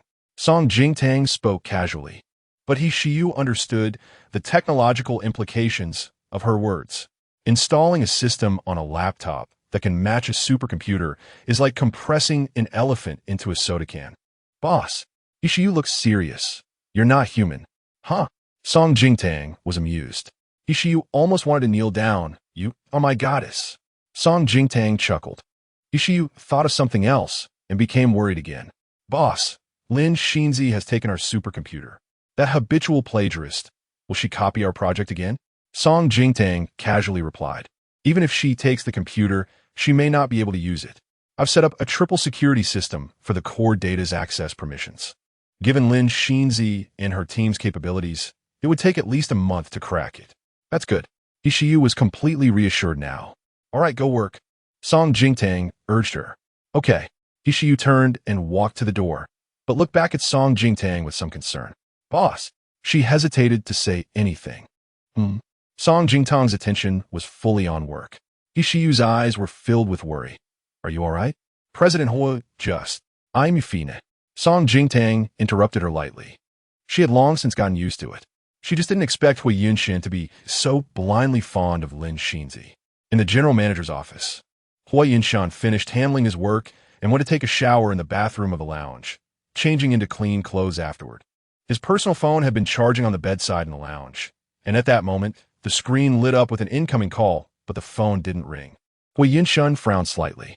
He walked over to pick up his phone and glanced at it, only to find it was on silent mode. When did he put his phone on silent? Chapter 71. How did you know it was raining here? The call was from Zhou Chimo. "Big brother, why aren't you answering the phone? I've called you 3 or 4 times already. If you don't pick up soon, I'm going to report it. I don't know what happened, but my phone was on silent, so I didn't hear it." Hui Yunshin raised an eyebrow. "Why didn't you call my work number?" You changed your work number over half a month ago, and I didn't save it. Hui Yunshin remembered that he changed his work number just 2 days before Song Jingtang woke up. He was too busy back then, and it was Lin Xinzi who took care of it. What do you need? Hui Yunshin asked while scrolling through unread messages on his phone. Suddenly, he paused, seeing a missed call from Song Jingtang, which was from that morning during work hours. The ringtone rang for more than a minute. Hui Yunshin frowned slightly and turned to walk outside. He sat on the sofa and picked up his work phone to check. Lin Xinzi's call came in right after Song Jingtang's. So, she deliberately made things difficult for Lin Xinzi, not letting her move the equipment in the lab. Just because she couldn't get through to him? Hui Yunshin pressed his forehead with a bit of headache. Boss Liu is organizing a gathering tonight, inviting quite a few second-generation rich and powerful people to have some fun. Zhou Chumu's voice continued in his ear. Hui Yunshin didn't refuse. Okay, what time, where? He also wanted to relax a bit. Besides, Liu Yinsher rarely took the initiative to organize gatherings, and with the influence of the Liu family's elder, many second-generation elites would show up. 8 o'clock tonight at Huangqiang. In the R&D department office, Song Jingtang finished her work and looked up, realizing that night had already fallen. She turned her stiff neck, joints cracking. She picked up her phone and saw 2 missed calls from Hui Yunshin. Each call rang for no more than 20 seconds. When she didn't answer in time, he lost patience and hung up. No second call came in. In fact, she was in the R&D department. If Hui Yunshin really wanted to find her, it would take him only 10 minutes to come down from upstairs. Sitting there with her phone, Song Jingtang recalled a time long ago when Hui Yunshin and Zhou Chumu went hiking in the mountains with a few friends. They agreed to return in 3 days, and she brought his favorite food, running to the foot of the mountain to wait. But when everyone came out, only Hui Yunshin was missing, and her calls went unanswered. Zhou Chumu and the others exchanged glances. Hui Yunshin had left early after receiving a call from home, and they thought he had already come out. It was only when Zhou Chumu inquired with the Hua family that they realized Hui Yunshin hadn't returned. Song Jingtang was frantic and reported it to the police, but they said the missing time was too short, and with a heavy rain approaching, it was dangerous to go into the mountains at night. They would have to wait until dawn to come. She was desperate and rushed into the mountains with her equipment. The night in the deep mountains was cold, the ground wet and slippery. Song Jingtang was actually afraid of the dark. But that night, she found some courage and shouted Hui Yunshin's name. Her hands, used for experiments, were cut and bleeding from branches. Eventually, she found him in a cave. Hui Yunshin was curled up in a sorry state. He had taken a shortcut down the mountain during the day and accidentally injured his leg, and his backpack had rolled down the mountain, which was why he couldn't be reached. A heavy rain was imminent, and the cave wasn't safe. It could collapse at any time. Song Jingtang quickly treated Hui Yunshin's leg injury. She didn't know where she got the strength, but at that time, weighing only about 90 pounds, she stubbornly carried him down the mountain. First, she supported his arm as a crutch, and later, when Hui Yunshin's leg hurt badly, she draped his arms over her shoulders and carried him. A man over 6 feet tall weighed heavily on her back like a mountain. Song Jingtang gritted her teeth. Her legs scraped and bleeding, the blood washed away by the cold, biting rain. She was in so much pain that she lost feeling. Throughout the journey, she had only one thought. She couldn't let anything happen to Hui Yunshin. Driven by that belief, she brought him out. And when she saw Zhou Chumu and the rescue team sent by the Hua family, she finally let out a breath and collapsed on the ground. When she woke up, she was in a nearby hospital, while Hui Yunshin had already been flown back to a private hospital by the Hua family, receiving care from the best surgeon. The doctor came in to check on her, and, thankfully, said she was lucky. If the wound on your right thigh had been half an inch deeper, it would have hit a nerve, and you could have been paralyzed. The doctor found it unbelievable. Aren't you in pain? You managed to hold on for so long. 8 years had passed. Song Jingtang touched the scar on the outer side of her right thigh through the fabric. It still bore a scar over 10 centimeters long, evidence of her risking her life for love. That night, when Hui Yunshin was lying on her back, what did he whisper in her ear? Song Jingtang shook her head, as if she could hear the 20-year-old Hui Yunshin whispering in her ear. Tang Tang, why are you so good? He choked up. I will never let you down. Over the years, Hui Yunshin often praised her, so she overlooked the fact that he had never once said he loved her. Song Jingtang tidied up her things and went to the front desk to get the company-provided car keys. She had asked about it yesterday and was told they would be ready today. The staff checked and said apologetically, "I'm sorry, Manager Song. Manager Lin sent someone this afternoon to take the keys. How about you apply for another car from Mr. Hua? Previously, you were the only RD manager, so the company only provided one car. The treatment that belonged to her was all given to Lin Xinzi. Even front desk staff felt sorry for her. Their eyes filled with sympathy. Song Jingtang said lightly, "Thank you for your hard work," and turned to leave the company, planning to take a taxi home. But at this hour, during the evening rush, it was hard to get a car. She looked at the ride-hailing app, seeing 17 people queued ahead, feeling a bit of a headache. Just then, the weather started to drizzle. Song Jingtang looked up at the dark clouds rolling in the sky. At that moment, a WeChat message popped up on her home screen. It was from Zhong Qiandai's alternate account. "Have you finished work?" Song Jingtang replied helplessly, "I'm trying to get a taxi by the roadside. It's hard to get a car at this hour. I might just take the subway." She added a crying emoji. "Zhong Qiandai, come back to the company to wait out the rain. I'll be there in 2 minutes." Song Jingtang, isn't Zhong Qiandai filming in another city? How does she know it's raining here? Song Jingtang, how do you know it's raining here? Zhong Qiandai, I checked the weather in the city. It shows rain. Song Jingtang couldn't help but raise an eyebrow and smile. She felt like ever since Zhong Qiandai started using her alternate account, she had become much more mature and composed. Not even sending emojis anymore. But what did she mean by waiting for 2 minutes? Just as Song Jingtang was about to ask again, a white car glided over and stopped in front of her. "Are you Miss Song Jingtang?" The driver, dressed in a suit, got out and politely held an umbrella for her. "Sorry to keep you waiting. Please get in." Song Jingtang. The phone vibrated. "Zhong Qiandai. Has the car arrived?" It turned out it was arranged by Zhong Qiandai. Song Jingtang lowered her guard, thanked him, and got into the back seat. She held her phone and replied with a voice message. "Got in the car, babe. You're so timely. You're like my god." On the other side, across the street, a black Bentley Continental was parked in a corner amidst the rain curtain. In the back seat, Peidu's tall figure was shrouded in shadow, his dark eyes staring through the rain at Song Jingtang as she got into the car. Ding! The phone screen lit up again, light shining into his eyes. Peidu looked down at the voice message that popped up in the chat box, the red dot waiting for him to listen. He licked his dry lips and suddenly felt a bit ridiculous. He was actually nervous because of a voice message from Song Jingtang. Looking around, he realized he hadn't brought his headphones. Peidu felt a bit annoyed. "Hunting." He kicked the back of the front seat. "President Pei? Get out." "Okay, President Pei." Although he didn't understand, as a personal assistant with a 7-figure monthly salary, he respected all of his boss's decisions. Chapter 72. If you truly want to give, you wouldn't ask if she wants it. Only Pei-du remained in the car. He opened the voice message and held it to his ear. The soft, smiling voice was like the paw of a newborn kitten, gently scratching at the softest part of his heart, reviving something that had long been dormant. 3 minutes later, Peidu tapped on the car window, calling Han-ing to get in. Han-ing looked back uncertainly. "Mr. Pei, is there something happy going on?" His smile was hard to hide. Peidu raised an eyebrow in a rather grand manner.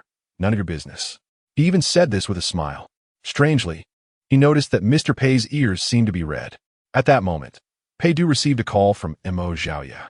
"Brother Pei, come out to play."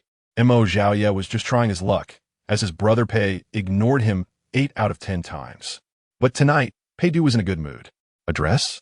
Mo Xiaoya was momentarily stunned, pleasantly surprised, and stammered, "Second floor." "Brother, I'll send you the location."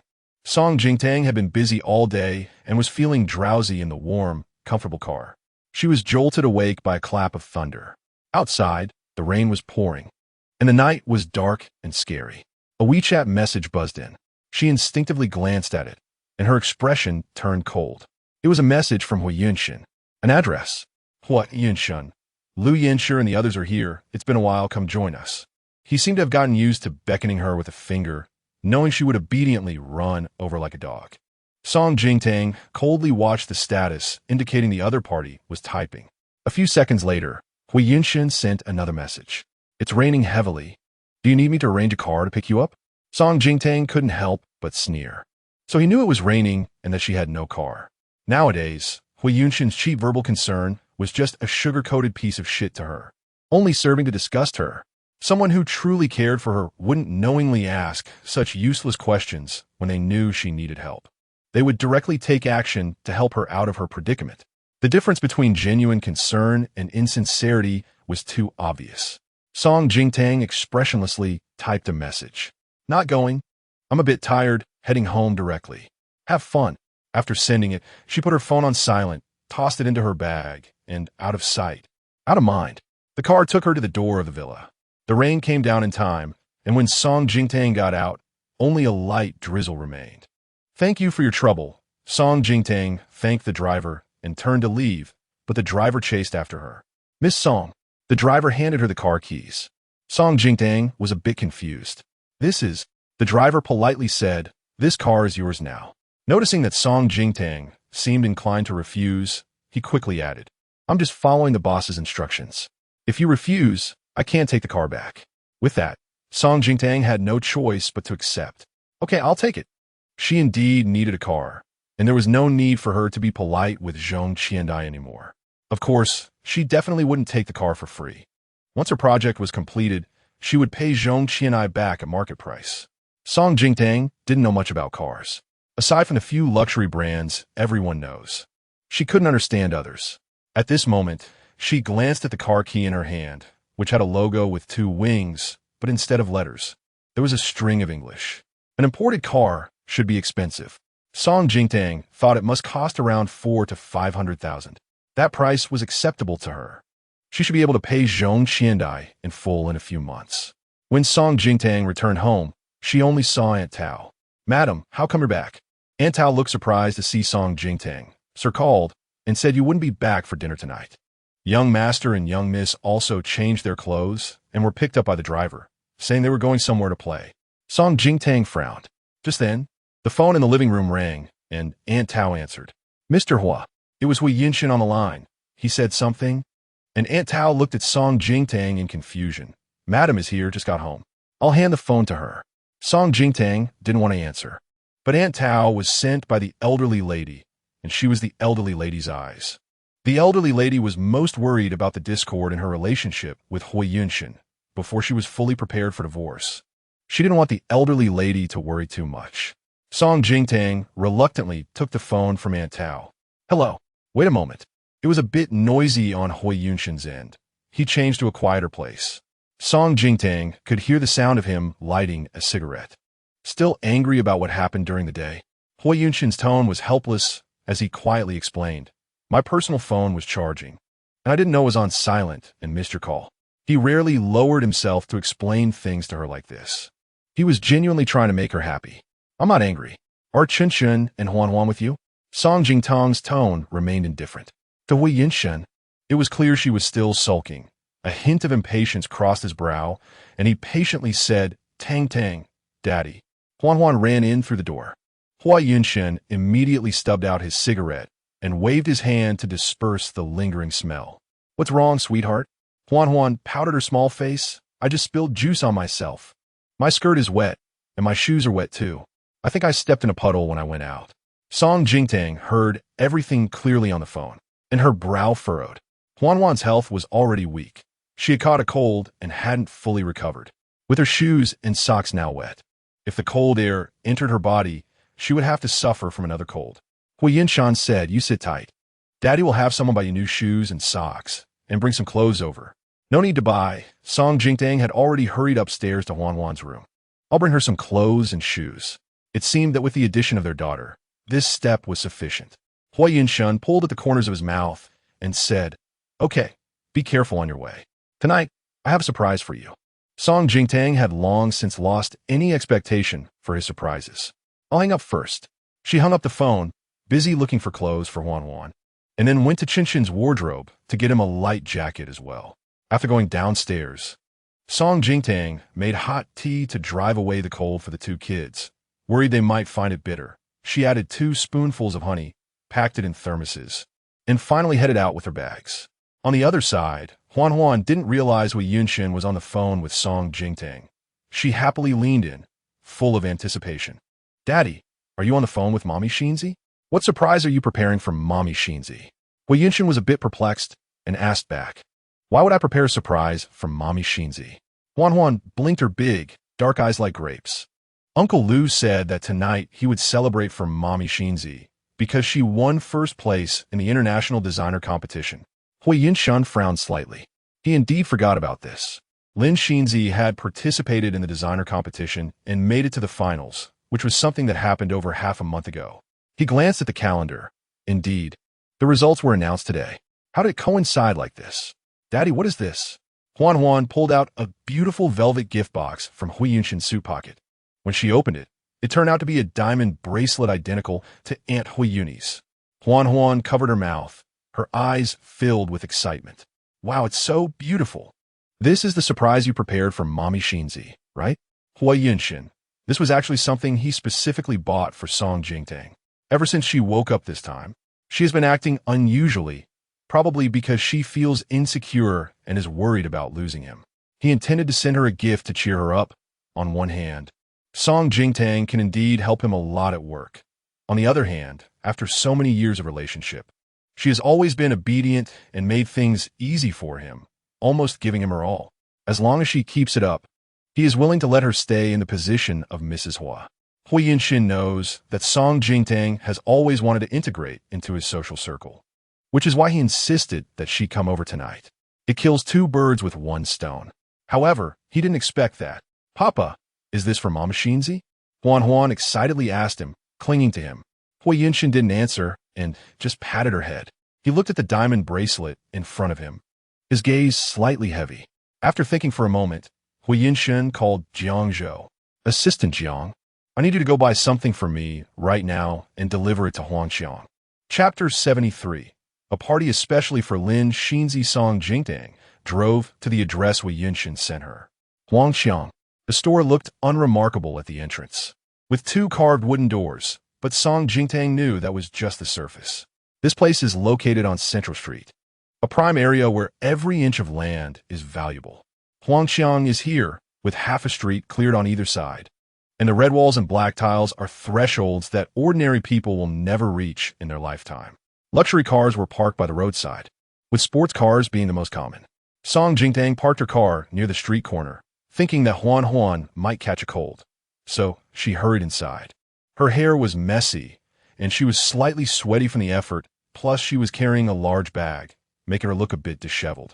But she didn't care about that and reached for the door just as a stretched luxury car drove up behind her. Song Jingtang instinctively turned to look, her gaze slightly cold. The woman stepping out of the car was Lin Shinzi.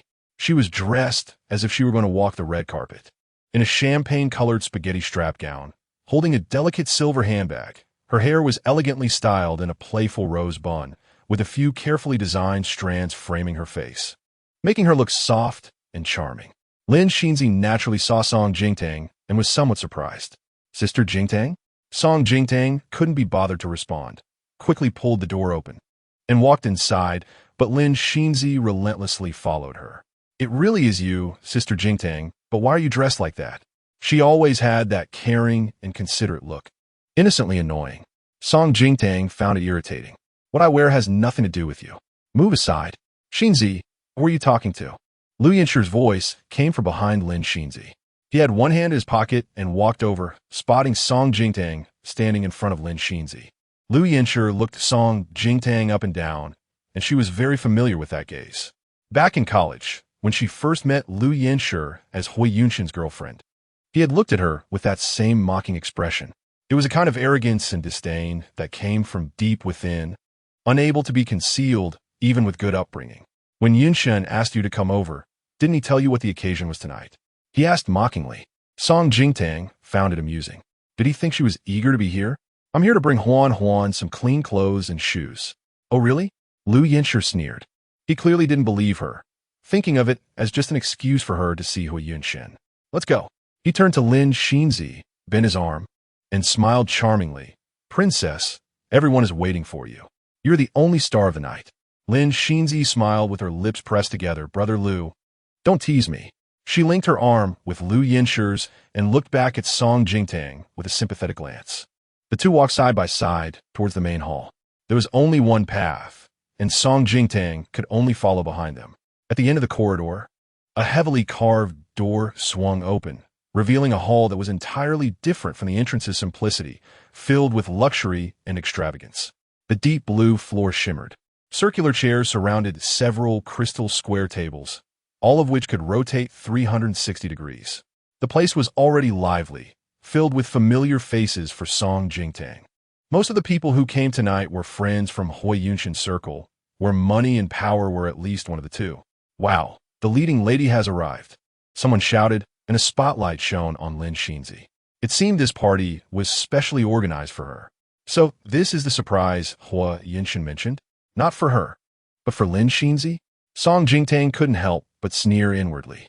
She stepped back a few paces behind Lin Xinzi, just out of the spotlight, unnoticed. With her head down, she quickly walked in from the side, scanning the room for Huan's figure. Let me formally introduce our little sister Xinzi, our Longhua's campus flower goddess, beautiful and intelligent. Zhou Qimu, always the most lively, shouted with a microphone. She's also this year's winner of the International Designer Competition. Everyone seemed fine at first. Although Lin Xinzi was beautiful enough, in their circle, beautiful women were in abundance. However, the prestige of the International Designer Competition was considerable.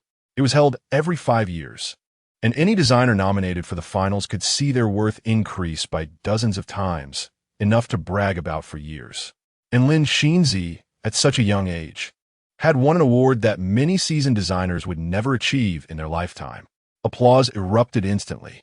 Lin Xinzi merely smiled gently, her presence under the spotlight resembling a goddess descending from the heavens. Who is that woman? A young man beside Zhou Qimu poked him, curiously asking, who invited her? A uniform? Zhou Qimu followed his pointing finger and saw Song Jingtang. She was still dressed in her work attire from earlier, her long hair, slightly messy, but her figure and demeanor remained outstanding. In such a well-dressed and branded crowd, Song Jingtang appeared particularly special due to her simplicity. But why was she here? Zhou Qimu was puzzled. After searching around, Song Jingtang finally spotted Huan's small figure, sitting on a small sofa surrounded by 2 large teddy bears. She had taken off her shoes and socks, covered with a warm blanket, her little arms raised high holding a tablet, video chatting with several classmates, showing them tonight's Mama Xinzi. How about it? I wasn't bragging, right? My Mama Xinzi is especially beautiful, isn't she? She's amazing and even won the International Designer Competition. Huan's little face was filled with pride as she boasted. The classmates on the video were all envious. Huan, your mom is so amazing, and she's so beautiful. Like a fairy. Huan beamed with joy at the compliments, happier than when she herself was praised. But Huan, is this your real mom? Why do you call her Mama Xinzi and not just Mom? Yeah, we all call our moms just Mom. Huan defensively replied, she is my real mom.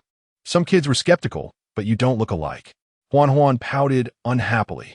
She and Mama Xinzi indeed didn't look much alike. She didn't want to show them anymore, and was about to put the tablet down when Song Jingtang's figure appeared in the frame. Huan, Mama brought you clothes. The kids she was video chatting with all saw Song Jingtang and heard her words. Huan, this is your mom. They all tried to stifle their laughter. That's not true. Huan angrily exited the video chat and tossed the tablet aside. What are you doing here? Huan looked at Song Jingtang with a frown. Chapter 74.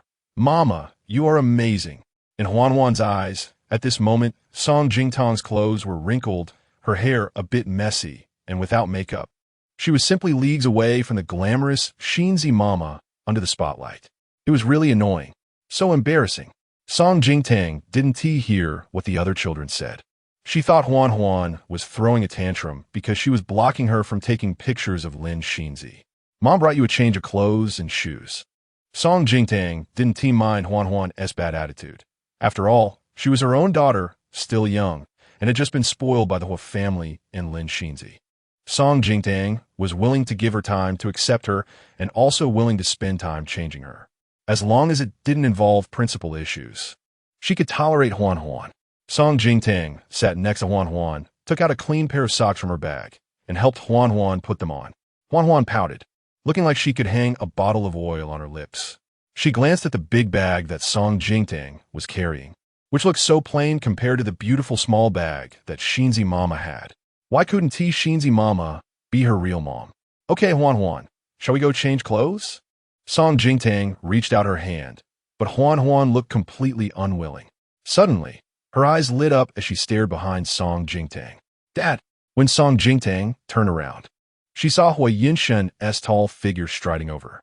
He bent down and picked up Huan Huan, who immediately covered her mouth with her small hands and whispered a few words into Hui Yinshen's ear. Hui Yinshen frowned slightly. Huan Huan. Huan Huan clung to Hui Yinshen's neck. Acting cute. Daddy, please. Hui Yinshen had no choice but to look at Song Jingtang and said helplessly, You sit here for a while, okay? Huan Huan wants me to take her to change clothes. Song Jingtang's eyes dimmed slightly, but she still handed over the clothes. However, Hui Yinshen didn't take them immediately. Instead, he pulled out an exquisite small gift box from his pocket and handed it to Song Jingtang. Tang Tang, this is a gift I prepared for you. I think you will like it. Song Jingtang took it and said flatly, Thank you, where's Chen? She was more concerned about this. Hui Yinshen pointed to a small path behind. Chen is with a friend at Jinxiu Yinfang. Tang Tang, wait here for me for a moment. I'll call him over. Of course, Song Jingtang wouldn't just sit here like a fool waiting for Hui Yinshen. She could tell that no one welcomed her tonight. She was just here to deliver some things to the two kids and would leave after that. After Hui Yinshen left with Huan Huan in his arms, Song Jingtang casually threw the gift he gave in her bag without even opening the box to take a look. She raised her eyes and saw Lin Xinzi being surrounded by a group of second-generation rich kids, like a moon surrounded by stars. With a smile, she said, Tonight's gathering is a surprise prepared for me by Brother Yinshin and Brother Liu. When I came, I really thought it was just a private gathering for us. Unbeknownst to her, many people would come. Lin Xinzi said with a smile, raised her champagne glass, and took a sip, catching a glimpse of Song Jingtang's figure disappearing around the corner. She lowered her gaze, her long, thick eyelashes blocking the brilliance flowing in her eyes. Meanwhile, in a corner on the second floor, Pei Du's tall and slender figure stood there, gently swirling the wine glass in his hand, the liquid inside as red as blood, reflecting a red glow in his eyes. Brother Pei, you're here. Mo Xiaoya walked over casually. What are you looking at? The upstairs of this establishment was truly hard to access. The first floor could be entered freely by those with money and power, but the second floor was a members-only area that was not open to the public. Peidu didn't speak immediately, slightly tilting his head back and finishing the wine in his glass. He shook the empty glass and said softly, just watching a fool. His cold voice was soaked in the scent of wine, carrying an inexplicable hint of resentment. Fool? Mo Xiaoya followed Pei Du's gaze, but saw no one in that corner. He scratched his head, wanting to say something, but Pei Du had already turned and left. Song Jingtang was, of course, unaware of everything happening on the second floor after her departure. She followed the waiter's guidance and found Jinxiu Yinfang, a courtyard that was uniquely ancient and semi-open. It was exceptionally quiet, seeming like a different world from the outside. Song Jingtang slowed her pace as she walked in and saw Chun playing Go with an elderly man whose hair was gray and whose clothes were outdated. Both were so engrossed in their game that they didn't notice her entrance. Song Jingtang quietly observed for a while, feeling a sense of pride as she looked at her son. Chun was indeed a genius. At such a young age, his Go skills were already at a professional level. The elderly man opposite him was clearly both inexperienced and playful.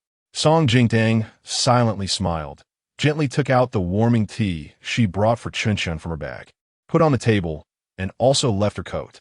She turned to leave quietly, but unexpectedly met Chun as a focused gaze. Why are you here? Although Chun was usually mature for his age, he was still a 5-year-old child, and the joy in his eyes couldn't be hidden.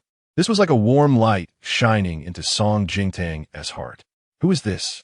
The elderly man asked curiously. Chun introduced proudly, This is my mom. And this is my good friend Grandpa Fei Yi. I met him online, and he's the one who sweeps the floor here.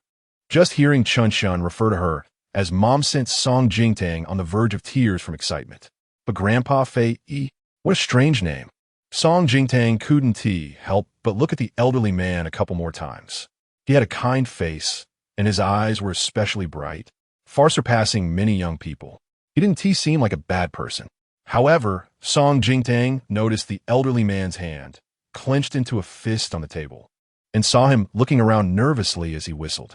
When Chun looked at the game board and realized what was happening, he helplessly said, "Grandpa Fei, did you steal a piece again?" Clearly, this was the first time he had done this. "What do you mean by stealing?" The old man shoved the hidden piece into his pocket and started to play the age card, saying, "I'm nearly 80, my eyesight is failing, and I made a mistake on the board. Can't you young people let me off the hook?" Chun helplessly slapped his forehead, having no way to deal with him. Just a moment ago, he was one step away from winning, but now the old man had stolen the most critical piece, making it difficult for him. As Chun rested his chin on his hand, deep in thought, a hand suddenly reached in from the side. Song Jingtang picked up one of Chun-Chun's white pieces and placed on the board, sealing the game in one move, instantly surrounding the black pieces and cornering them. Chun-Chun's eyes lit up. So impressive. Song Jingtang smiled slightly. She actually didn't love playing Go. It was just that her grandfather, Song Hongyi, loved it and was a national-level master with no rivals. He had persistently pestered her to practice Go with him, insisting she be his opponent. "Mom, you're amazing." Chun excitedly hugged her. A wave of joy surged in Song Jingtang's heart. She could hardly believe what she just heard. Chun, what did you just call me?" Chun immediately released her, feeling a bit awkward. I didn't say anything. You heard wrong."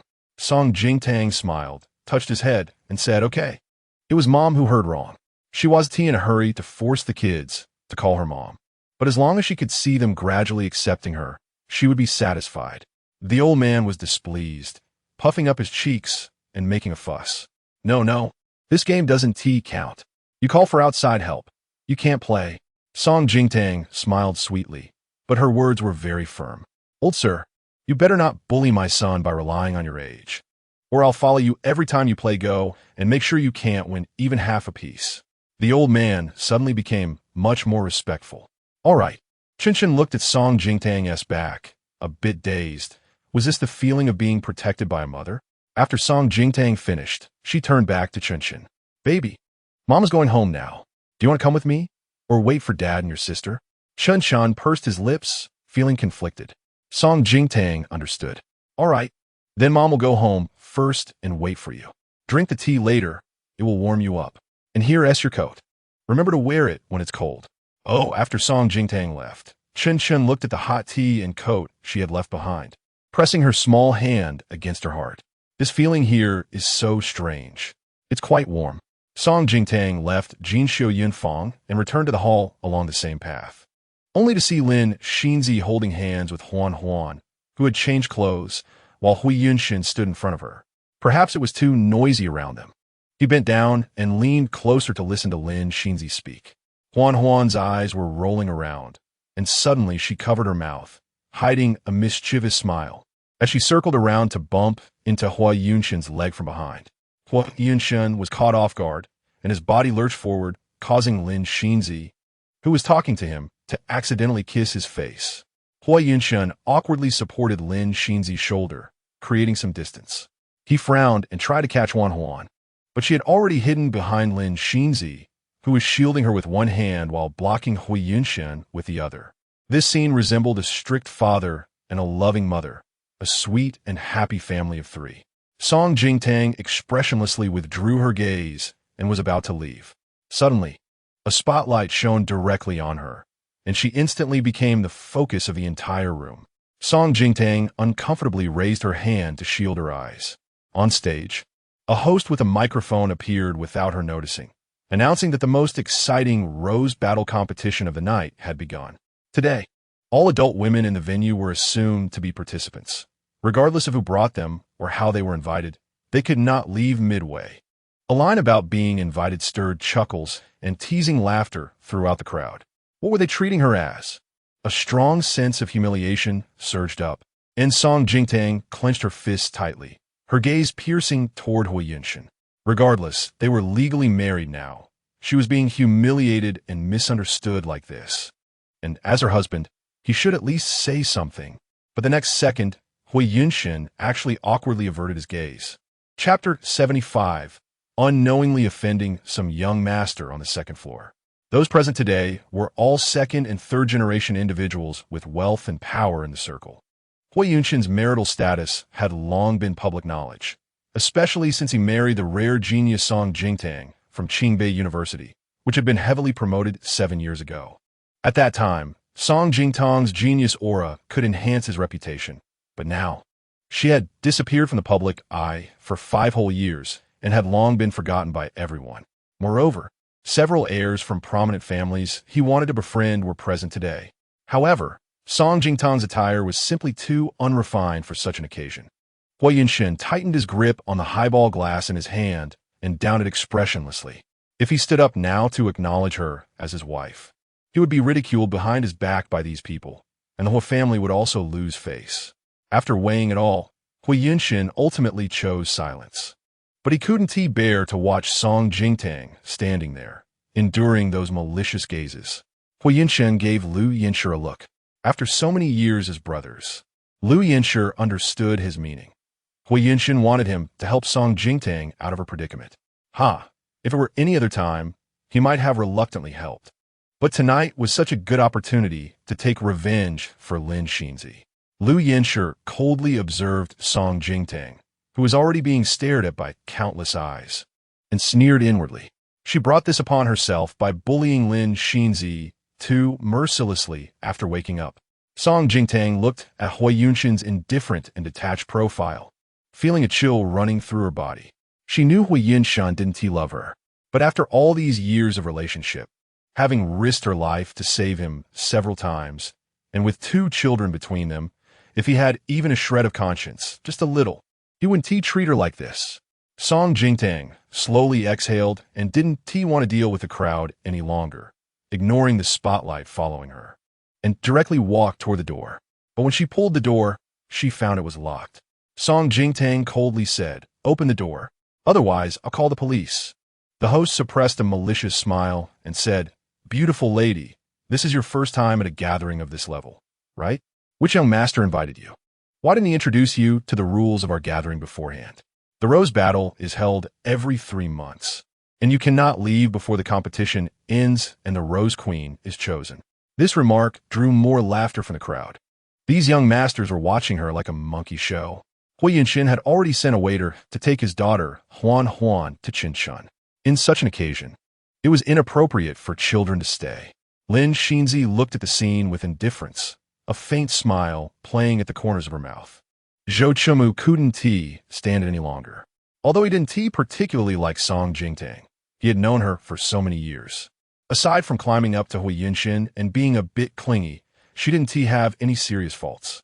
He put down his glass and was about to step forward to help Song Jingtang when suddenly, the red light of the fire alarm in the center of the ceiling started flashing incessantly, followed by an explosive activation of the fire sprinkler system, spraying water everywhere. What the hell? The group of people who had just been sitting leisurely were caught off guard and scrambled around in a flurry. What's going on? This dress is haute couture and can't get wet. Damn it, my watch just cost 5 million. Only Song Jingtang stood by the door, having avoided a disaster. She watched as Hui Yunshin and Liu Yinshi simultaneously walked toward Lin Xinzi, with Liu Yinshi even taking off his suit jacket to shield Lin Xinzi from water. Lin Xinzi quickly looked at Liu Yinshi, grabbing Hui Yunshin's arm with one hand. Song Jingtang expressionlessly averted her gaze, since she couldn't leave now. She hoped the water would spray harder, and it would be best if it soaked them completely. Suddenly, she noticed 2 figures standing in the corner on the 2nd floor. From their silhouettes, they appear to be 2 men. The lighting and glass arrangements here were quite elaborate, specially designed so that people on the 2nd floor could see everything clearly on the 1st floor, while those on the 1st floor could not see the people on the 2nd floor clearly from any angle, only their outlines. Song Jingtang vaguely felt that the man standing in front looked strangely familiar. She even sensed that he seemed to be watching her. The host, who was also the manager of the 1st floor, could no longer smile. He was almost kneeling to apologize, hurriedly arranging for a group of waiters to bring in towels. At the same time, he called the technical staff to check backstage. After a short while, the sprinkler system was turned off, but everyone present had been somewhat drenched. Song Jingtang felt that heaven had eyes, letting the sprinkler malfunction at just the right time, and she felt much better inside. When she looked up again at the second floor, the man who had been standing in the corner had already disappeared. At this moment, the technical staff hurried back, whispering something to the host, who turned pale. What on earth is going on? Lu Yanshi wiped the water off his forehead, frowning as he questioned. The host was sweating profusely. I'm sorry, Mr. Liu. There was a sudden malfunction in the fire system, but it's been fixed. I assure you it won't happen again. This was of course a lie. After the technical staff returned, they reported that the problem was not with the fire system on the first floor at all, but with the control room on the second floor, where someone had deliberately activated the sprinkler. It was unclear how they had offended some young master on the second floor tonight. The host, being responsible for the first floor, had no authority to go upstairs, and since the guests tonight were all wealthy and influential, he could only grit his teeth and take the blame himself. He cleared his throat and quickly pushed the gathering to a climax. Dear guests, when water splashes, it brings fortune. May this year bring you all smooth sailing and abundant wealth. The Rose Battle is now officially starting. Ladies participating in the Rose Battle, please come to the stage. According to the previous rules, all the gentlemen in the audience will present roses, and the one who receives the most roses will be crowned the Rose Queen of the night, becoming our lifetime VIP. Immediately after, several beams of spotlight fell on the stage, where a few carefully dressed women were escorted to the stage by their male companions. Among them was of course Lin Xinzi. She was personally escorted to the stage by Lu Yanshi, standing at the center. Just now, she was protected by Hui Yunshin and Lu Yanshi on either side, and not a drop of water had touched her, making her look exquisite and beautiful, with even her hair shimmering. Standing under the spotlight, Lin Xinzi looked down at Hui Yunshin. Their eyes met, and she smiled gently. Song Jingtang felt nauseated watching this. There was still one empty spot on the stage. The host looked towards the entrance at Song Jingtang, urging, please have this young lady's male companion bring her up. Many people were looking around, waiting to see who Song Jingtang's male companion was. Zhou Qimu could no longer stand it and stood up, about to go over to help Song Jingtang out. But he paused when he caught a glimpse of Hui Yunshin suddenly turning around and striding towards Song Jingtang. Chapter 76. Going on stage is fine. 300 million. The entire venue fell silent for 2 seconds before erupting in a commotion. Could it be that this woman is Hui's companion? But Hui Yunshin's female companion tonight is Lin Xinzi, right? On stage, Lin Xinzi watched Hui Yunshin walk towards Song Jingtang, her smile slightly freezing. Song Jingtang looked coldly at Hui Yunshin approaching her, with not a trace of joy on her face. She only felt disgusted. Was he trying to train her like a dog with a sweet treat after a slap? Song Jingtang took out her phone, and as Hui Yunshin got closer, she threatened him coldly word by word. Let them open the door and let me go, otherwise I will call the police and say you are illegally imprisoning me. Tang Tang. Hui Yunshin lowered his voice, his eyes filled with regret and helplessness. Don't throw a tantrum. I'll explain when we get home. There are several guests here tonight who are very important to me. There are connections I want to make. Be good, don't make me lose face, okay? As he spoke, his tall figure completely blocked Song Jingtang, and he firmly but seemingly gently grasped her wrist, forcefully taking her phone away.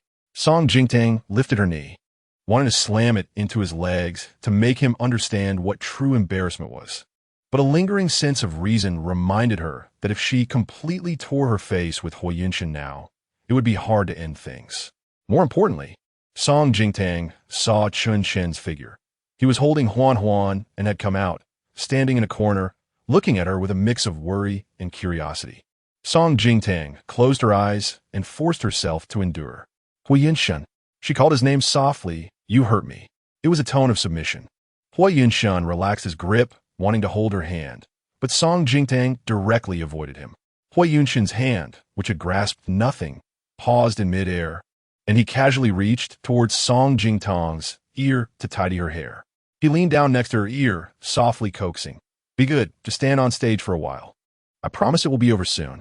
Song Jingtang saw several waiters coming in, each holding roses of different colors, red, white, and yellow. Each rose had a price tag. Yellow roses, 30,000 each. White roses, 100,000 each. Red roses, 200,000 each. Song Jingtang couldn't help but sneer inwardly. This was the so-called rose competition. Tonight, whichever woman received the most roses from men would be the winner. So, when Hu Yunshan said it would be over soon, he meant letting her go on stage to be humiliated as a green leaf to Lin Xinzi, right? Song Jingtang suddenly smiled, her voice icy. So, this is the surprise you prepared for me? Hua Yunshan stiffened slightly, not daring to look into Song Jingtang's eyes, and could only explain in a low voice. Tonight's event is not what you think. We'll talk about it when we get home. Tang Tang, you need to go on stage first. His original intention was certainly not to embarrass Song Jingtang in public. But now that things had developed to this point, he could only temporarily put Song Jingtang in a difficult position. Lin Xinzi had just won first place in the International Designer Competition, a title that spoke for itself. If she were to add the title of Rose Queen, tonight Lin Xinzi would be his best social card. Tang Tang. Hui Yunshan said in a voice only the two of them could hear, I need you. Help me one more time. I promise you anything you want. Song Jingtang felt an indescribable emotion, disappointment to the extreme, and it turned to numb pain. She suddenly reached out, grabbing Hui Yunshan's arm, her clear eyes looking deep into his. Hui Yunshan had very beautiful peach blossom eyes. Every time she looked into those eyes in the past, she felt happy, as if she were deeply loved by him. But after waking up, she had seen many times how he looked at Lin Xinzi with those same eyes, filled with affection, even more tender and heartfelt than when he looked at her. Hui Yunshan. Song Jingtang heard her voice, negotiating with him, I can go on stage. But you can't let Chen Shun and Huan Huan see. Also, I need a new piece of equipment, 300 million. The implication was that, as her appearance fee, he would have to pay. The only things Song Jingtang cared about were the two children. Since Hui Yunshan had already trampled on her dignity tonight, she might as well exchange it for something practical. Hui Yunshan did not expect Song Jingtang to negotiate with him, frowning slightly, but still agreeing. Okay. Song Jingtang pressed on. You have to promise to sign a voluntary donation contract with me. Hui Yunshan did not expect Song Jingtang to suddenly become so mercenary. But seeing her expression, it didn't seem like she was joking, and moreover, tonight, he was indeed in the wrong. Hui Yunshan conceded. Okay. I promise to sign the voluntary donation contract. The phone that Song Jingtang was holding was recording. She quietly pressed pause. Hui Yunshan did not personally take Song Jingtang on stage, but brought her in front of Zhou Chengmu. This action undoubtedly announced to everyone that Song Jingtang was Zhou Chengmu's companion, and he was just being loyal and helping a friend out. Zhou Chengmu was left speechless by Hui Yunshan's maneuver. He didn't like Song Jingtang, but found her pitiful. Too pitiful. He glanced at Song Jingtang's pale, beautiful face, filled with sympathy. She loved Hui Yunshan so much. She must be pretending not to care, but deep down, she was probably heartbroken. Lin Xinzi watched as Zhou Chengmu brought Song Jingtang up, the corners of her mouth that had fallen earlier now lifted again. Song Jingtang's position was right next to her. She undoubtedly became her accessory. Wait. Song Jingtang called out to Zhou Chengmu, who was about to leave the stage. Help me move a chair over. And bring me some fruit too. I'm hungry. Zhou Chengmu, standing is exhausting. Being watched by a crowd down there like a monkey. But if she sat down, who knew who would end up watching whom? Out of sympathy for Song Jingtang, Zhou Chengmu helped her by moving a chair onto the stage and even brought her a plate of grapes. The rose competition officially began, the lights in the venue dimmed, leaving only those few beams of spotlight on stage, startlingly bright in the darkness. A group of wealthy young men began to buy roses to give to the beauties. Undoubtedly, the most popular tonight was Lin Xinzi. Young Master Wang, send Miss Lin Xinzi 10 white roses. Young Master Su, send Miss Lin Xinzi 20 red roses. Intet. It's a game for the wealthy. A single move costs 400,000. Song Jingtang sat there openly, comfortably eating her grapes. Below the stage, Zhou Chengmu frowned at Song Jingtang, shaking his head gently, filled with sympathy. So tragic. She had been hurt deeply by Hui Yunshan and had completely given up on herself. Out of pity, Zhou Chengmu sent Song Jingtang 10 yellow roses. Young Master Zhou, send Miss Song Jingtang 10 yellow roses. Song Jingtang nearly choked on her grapes. Below the stage, Zhou Chengmu was waving at her with a sympathetic expression. Song Jingtang thought, Hui Yunshan's friends really are more problematic than the last. I wonder if this flower money can be refunded. It's 300,000. Maybe it could buy the car Zhong Qianai gave her. President Hua, send Miss Lin Xinzi 100 red roses. The host's tone became excited, a total of 20 million, setting a record for tonight. Song Jingtang quietly lowered her eyes and ate a grape. This one isn't sweet. Biting it on her tongue, it tasted sour and astringent. Lin Xinzi slightly raised her chin, her smile bright and proud. The host exclaimed, "It seems the Rose Queen for tonight has been chosen. If there are no more gifts from our distinguished guests, then I announce." Before the host finished speaking, a waiter suddenly hurried over, his collar embroidered with gold trim, not a first-floor waiter, but from the second floor. The host's attitude became much more polite. The other party whispered something in his ear. After listening, the host's face showed disbelief, almost biting his own tongue. So much. He cleared his throat and picked up the microphone again. "Sorry, esteemed guests. Just now a gentleman from the second floor has also joined tonight's event. According to the rules of the Rose competition, guests from the second floor are of course eligible to participate, but before this, guests from the second floor have never participated in such a blatant display of spending money to support women. Firstly, they thought it lacked style. Secondly, the class distinction was clear. The first floor and the second floor seemed to be separated by just a few steps, but in fact, it was a ladder to heaven. The entire hall fell silent, and everyone involuntarily looked up at the second floor, their eyes filled with a mix of wariness and curiosity. The only person who could attract such big shots from the second floor was clearly Lin Xinzi. Chapter 77, 330 million. Xinzi truly has boundless charm. Even the people from the second floor are bowing at your feet. Lu Yinsher naturally assumed that the distinguished guest from the second floor must be bowing to Lin Xinzi. Seeing this, others began to flatter Lin Xinzi. A beauty like Miss Lin, who possesses both talent and beauty, is truly rare. Tonight, we must thank President Hua for allowing us the fortune to meet such a beauty. Miss Lin, I hope our company will have the honor to cooperate with you in the future." At first, they thought Lin Xinzi was just a pretty face, believing it was Lu Yinsher who invited them to support his beautiful confidant. But upon arriving, learning that Lin Xinzi was also the winner of the international designer competition, their gazes toward her lost some of their frivolity and gained a bit of equal respect. After all, for people like them, a beautiful woman is just a dish on the table. But Lin Xinzi, with her talent, and now catching the attention of those from the second floor, was undoubtedly the best resource and network. It was clear to anyone with insight that although Lin Xinzi was brought in by Lu Yinsher, her partner tonight was Hua Yunshin. Since Lin Xinzi was Hua Yunshin's person, the target they wanted to befriend became very clear. "President Hua, I didn't expect you to have such an outstanding confidant like Miss Lin by your side. It's truly enviable. Tonight, Hua Yunshin most wanted to befriend Ji Xingfeng, the son of the military district commander Ji Zhang, who was now actively walking toward him. When Hua Yunshin first arrived, Lu Yinsher had introduced him, bringing him over to greet Ji Xingfeng. But at that time, Ji Xingfeng hadn't even gotten up from his chair, just nodding slightly in his direction. Now, Ji Xingfeng took the initiative to clink glasses with him. Hua Yunshin maintained a polite smile, lowering his glass to match the other's height. "Young Master Ji, I have admired Commander Ji's demeanor for a long time and hope to have the opportunity to visit."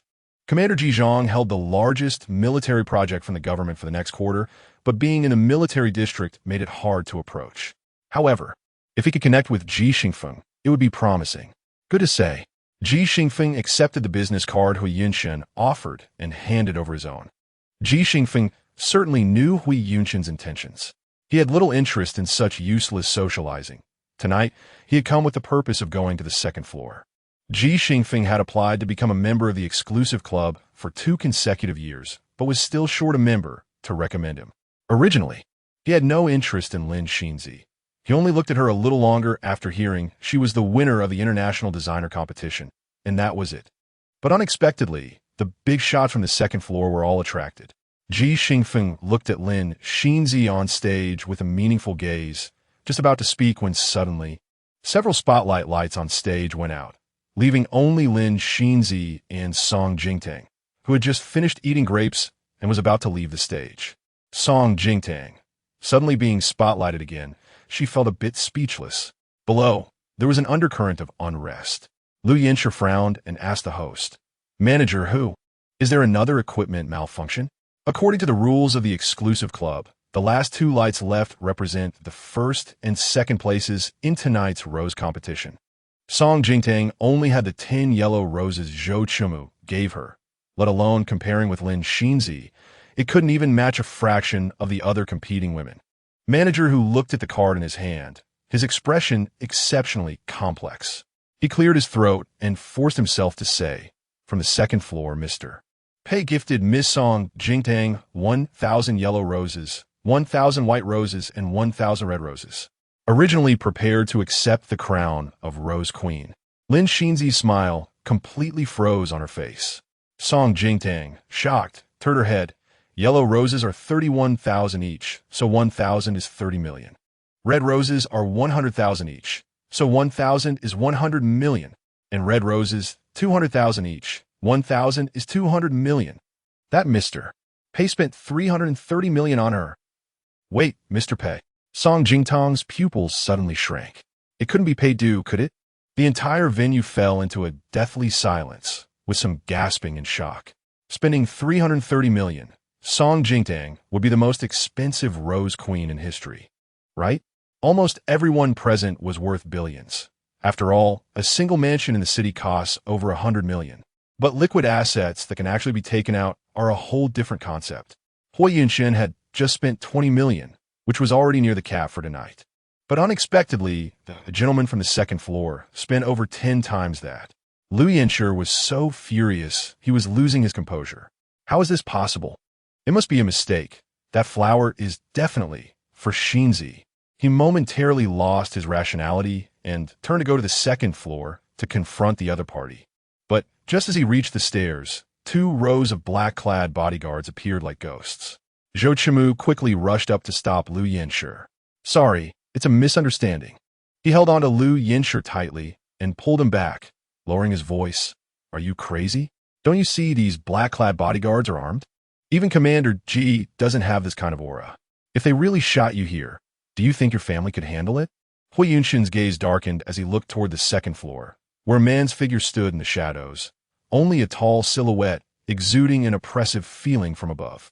The other party even provocatively raised his glass to him, then turned the glass upside down, spilling all the wine on the floor. It was the utmost disdain. Hui Yunshin clenched the glass tightly, his knuckles turning white, but he could only watch as the other party turned and left. On stage, Manager who changed from his previous disdainful attitude towards Song Jingtang, holding the crown with both hands, walking toward her with a flattering expression. Miss Song, you truly are someone who doesn't reveal your true self. He covered the microphone, trying to ingratiate himself. Miss Song, I actually thought you could win from the very beginning. Song Jingtang. She had seen enough of this kind of opportunistic flattery and was too lazy to respond. Now, can I leave? Of course, this is your crown. You have one more chance to go to the second floor. Before Manager who could finish his sentence, Song Jingtang pushed aside the flower crown decorated with roses and jewels that he handed to her, coldly interrupting, I don't need this crown. Give it to whoever likes it. I also don't care about going to the second floor. Moreover, please return those 3,000 roses to Mr. Pei, no matter if he is paid due or not. That's not how money should be spent. She didn't need such sympathy or support. Without looking back, Song Jingtang walked away. Lin Xinzi watched her cold and distant figure, her hands hanging by her side, tightly wrinkling the hem of her skirt. Just as Song Jingtang reached the door, Hui Yunshin walked in. Tang Tang. Song Jingtang replied lightly. Qinshan and Huan Huan have classes tomorrow. Take them home early. After saying that, she bypassed Hui Yunshin and left. Song Jingtang walked towards the street corner where her car was parked. Miss Song. Someone caught up and called her. Song Jingtang turned around to see a well-mannered man in glasses, about 30 years old, with an impressive demeanor, his eyes sharp but revealing nothing. The man politely said, Mr. Pei would like to invite you to meet him. Naturally, Song Jingtang thought of the Mr. Pei he mentioned as the one who had just spent 330 million on flowers for her. She coldly refused. I'm sorry, but I have work tomorrow. I don't have time. She opened the car door, hesitated for a moment, and asked, Is your Mr. Pei due? Upon hearing the name Pei due, A subtle emotion flashed in the man's eyes as he adjusted his glasses. No, my Mr. Pei's name has 3 characters completely unrelated to Pei Du. So it's not Pei Du. Song Jingtang inexplicably breathed a sigh of relief, nodded slightly to the man, and got into her car and drove off. The man remained in place, watching Song Jingtang's car disappear from view. He walked to a nearby black business vehicle, and the rear window lowered slightly, obscuring the view of the person inside. Mr. Pei, she refuses to come. The man inside coughed a couple of times, then spoke in a low, husky voice. Check her information. It's rare for someone who can make Pei Du care this much. Yes. Chapter 78. When did you meet second young Master Pei? Song Jingtang drove back home. Intao had already gone to bed. She didn't change her clothes and went straight to the study, opened her computer, and drafted a donation agreement. She looked down on the 330 million roses. But she had to firmly grasp the 300 million worth of experimental equipment that Hua Yunshan promised to buy for her. However, the legal aspect was not Song Jingtang's area of expertise, and she didn't know much, remembering that Zhong Qiandai had mentioned she knew a reliable lawyer. Song Jingtang called Zhong Qiandai, but it seemed she was busy and didn't answer. So, Song Jingtang sent the drafted agreement to her WeChat secondary account. As she had been in touch with Zhong Qiandai as secondary account quite frequently lately. Song Jingtang, Qiandai, when you have time, could you ask your lawyer to review this agreement for me? Zhong Qiandai, who had just ignored her call, replied in seconds. Zhong Qiandai, 10 minutes. In less than 10 minutes, the lawyer sent back the revised formal version of the agreement, which even had the electronic seal of a law firm. Dongfang Law Firm. Song Jingtang had heard of this prestigious law firm and knew that the lawyers there were top-notch and particularly hard to book. She didn't expect Zhong Qiandai to have such extensive connections. Truly a top influencer, her charm is immense. Song Jingtang sent a heart emoji in response. Then, the other side showed that they were typing. While waiting, Song Jingtang printed out the agreement. 3 minutes later, she received a message, get some rest early, along with a mysterious smile emoji. Song Jingtang. She suspected that Zhong Qiandai's secondary account had not saved any emojis and was exuding the resentment of late-night work. So, she didn't bother her anymore. Hearing the sound of a car outside, Song Jingtang went downstairs, just as Hui Yinshan walked in. Huan and Qinshin were both a bit tired and went upstairs to their rooms. Huan didn't even glance at Song Jingtang, tightly clutching her small phone. As she passed by Song Jingtang, the screen lit up with a new message. Song Jingtang instinctively glanced at Huan's hand. The screen was not fully covered, revealing a bit of the contact name. Song Jingtang caught a glimpse of the half that showed it was labeled as Mom. Without needing to guess, she knew it was Lin Xinzi. Song Jingtang's gaze dimmed slightly as she withdrew her sight and walked towards Hui Yinshan. When Hui Yinshan saw her approaching, he naturally took off his coat and handed it to her. I'm a bit tired tonight, Tang. Could you give me a head massage? Chun Shan was walking behind Huan and was just peeking around the corner of the stairs. Song Jingtang didn't want Chun Shan to sense any negative emotions at home, so she held back, took Hui Yinshan's coat, and hung it up. Hui Yinshan was already seated on the sofa, eyes closed, slightly tilting his head back, looking tired, waiting for her to serve him as before. After confirming that Chun Shan had gone upstairs, Song Jingtang walked over and placed the agreement on the coffee table. Sign here. Hui Yinshan opened his eyes. Song Jingtang had already handed him a pen and even thoughtfully removed the cap for him. Hui Yinshan picked up the agreement from the coffee table and scanned it with his eyes, his expression darkening little by little. Dang. Before he could speak, Song Jingtang played the recording from earlier. Hui Yinshan heard his own voice coming through clearly. Okay, I promise to sign the voluntary donation contract. Hui Yinshan took a deep breath. Tang, I lost 20 million tonight. Song Jingtang found it amusing. Did those flowers force him to buy them for Lin Xinzi? This equipment is crucial for my subsequent research. Once the cooperation with Huaxi Pharmaceutical for the next 5-year plan is established, Yintian Group's annual profit is conservatively estimated to exceed 20 billion. Hui Yinshan weighed his options and took the pen from Song Jingtang, signing on the agreement. After he signed, Song Jingtang quickly put away the agreement, decisively stating, "You don't need to worry about the procurement. I will notify the procurement department directly tomorrow morning." After saying that, she stood up to leave. Hui Yunshin's gaze darkened as he stared at her back, a feeling of restlessness beginning to annoy him. Suddenly, he leaned forward, grabbing Song Jingtang's arm and pulling her forcefully. Caught off guard, Song Jingtang stumbled and fell directly into Hui Yunshin's embrace. She smelled the scent of his cologne, alcohol, and a hint of women's perfume. Song Jingtang's eyes instantly turned cold, filled with extreme disgust. Yunshin, you've had too much to drink. She held back her nausea and struggled. Let go of me. But in the next second, everything spun, and Hui Yunshin pressed her onto the sofa. His tall figure loomed over her like a mountain, and then he leaned down, his hot lips landing directly on her. Song Jingtang couldn't match his strength and dared not scream, struggling wildly with the two children still upstairs. In the end, she turned her face with all her might, and Hui Yunshin's lips brushed past her ear, landing on her hair. The desire ignited in Hui Yunshin's eyes instantly froze. He breathed heavily, his breath warm against her face. I've inquired. That Mr. Pei on the second floor is indeed the second young master of the Pei family. Hui Yunshin said coldly. When did you meet him? 330 million. He is quite generous to you. His hands gripped Song Jingtang's slender wrists, pressing them above her head, and her fair skin turned red around her wrists. Song Jingtang bit her lip, her eyes filled with anger and humiliation as she glared at the man in front of her. Deep down, she felt an overwhelming sense of desolation. It was utterly ironic. Hui Yunshin's skin seemed to be made of walls. How could he have the audacity to bite back and question her? Chapter 79.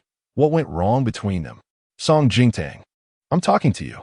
Hui Yunshin's tone was chilling as he released one hand, gripping her chin and forcing her to look him in the eyes.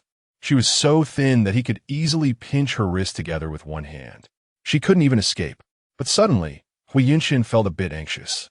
He watched as the warmth in Song Jingtang's eyes faded little by little. She wasn't even angry anymore. Those eyes that used to be filled with love now appeared as a stagnant pool beneath him. No, it shouldn't be like this. Song Jingtang should be frantically trying to explain to him, fearing he would misunderstand, or if she was still angry about Lin Xinzi, she could argue, cry, or go crazy with him. The only thing that shouldn't be happening was this silence and indifference. Tang Tang. Hui Yunshin finally felt an unprecedented panic. He let go of her and realized that he had left a mark on her chin. I'm sorry. Hui Yunshin rarely showed helplessness. He clumsily explained. I drank too much tonight, and everything happened so suddenly that I couldn't control my emotions. Song Jingtang seemed to be ignoring him.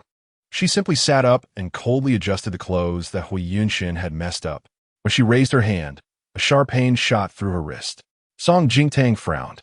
Her wrist nearly dislocated from his grip. Tang Tang.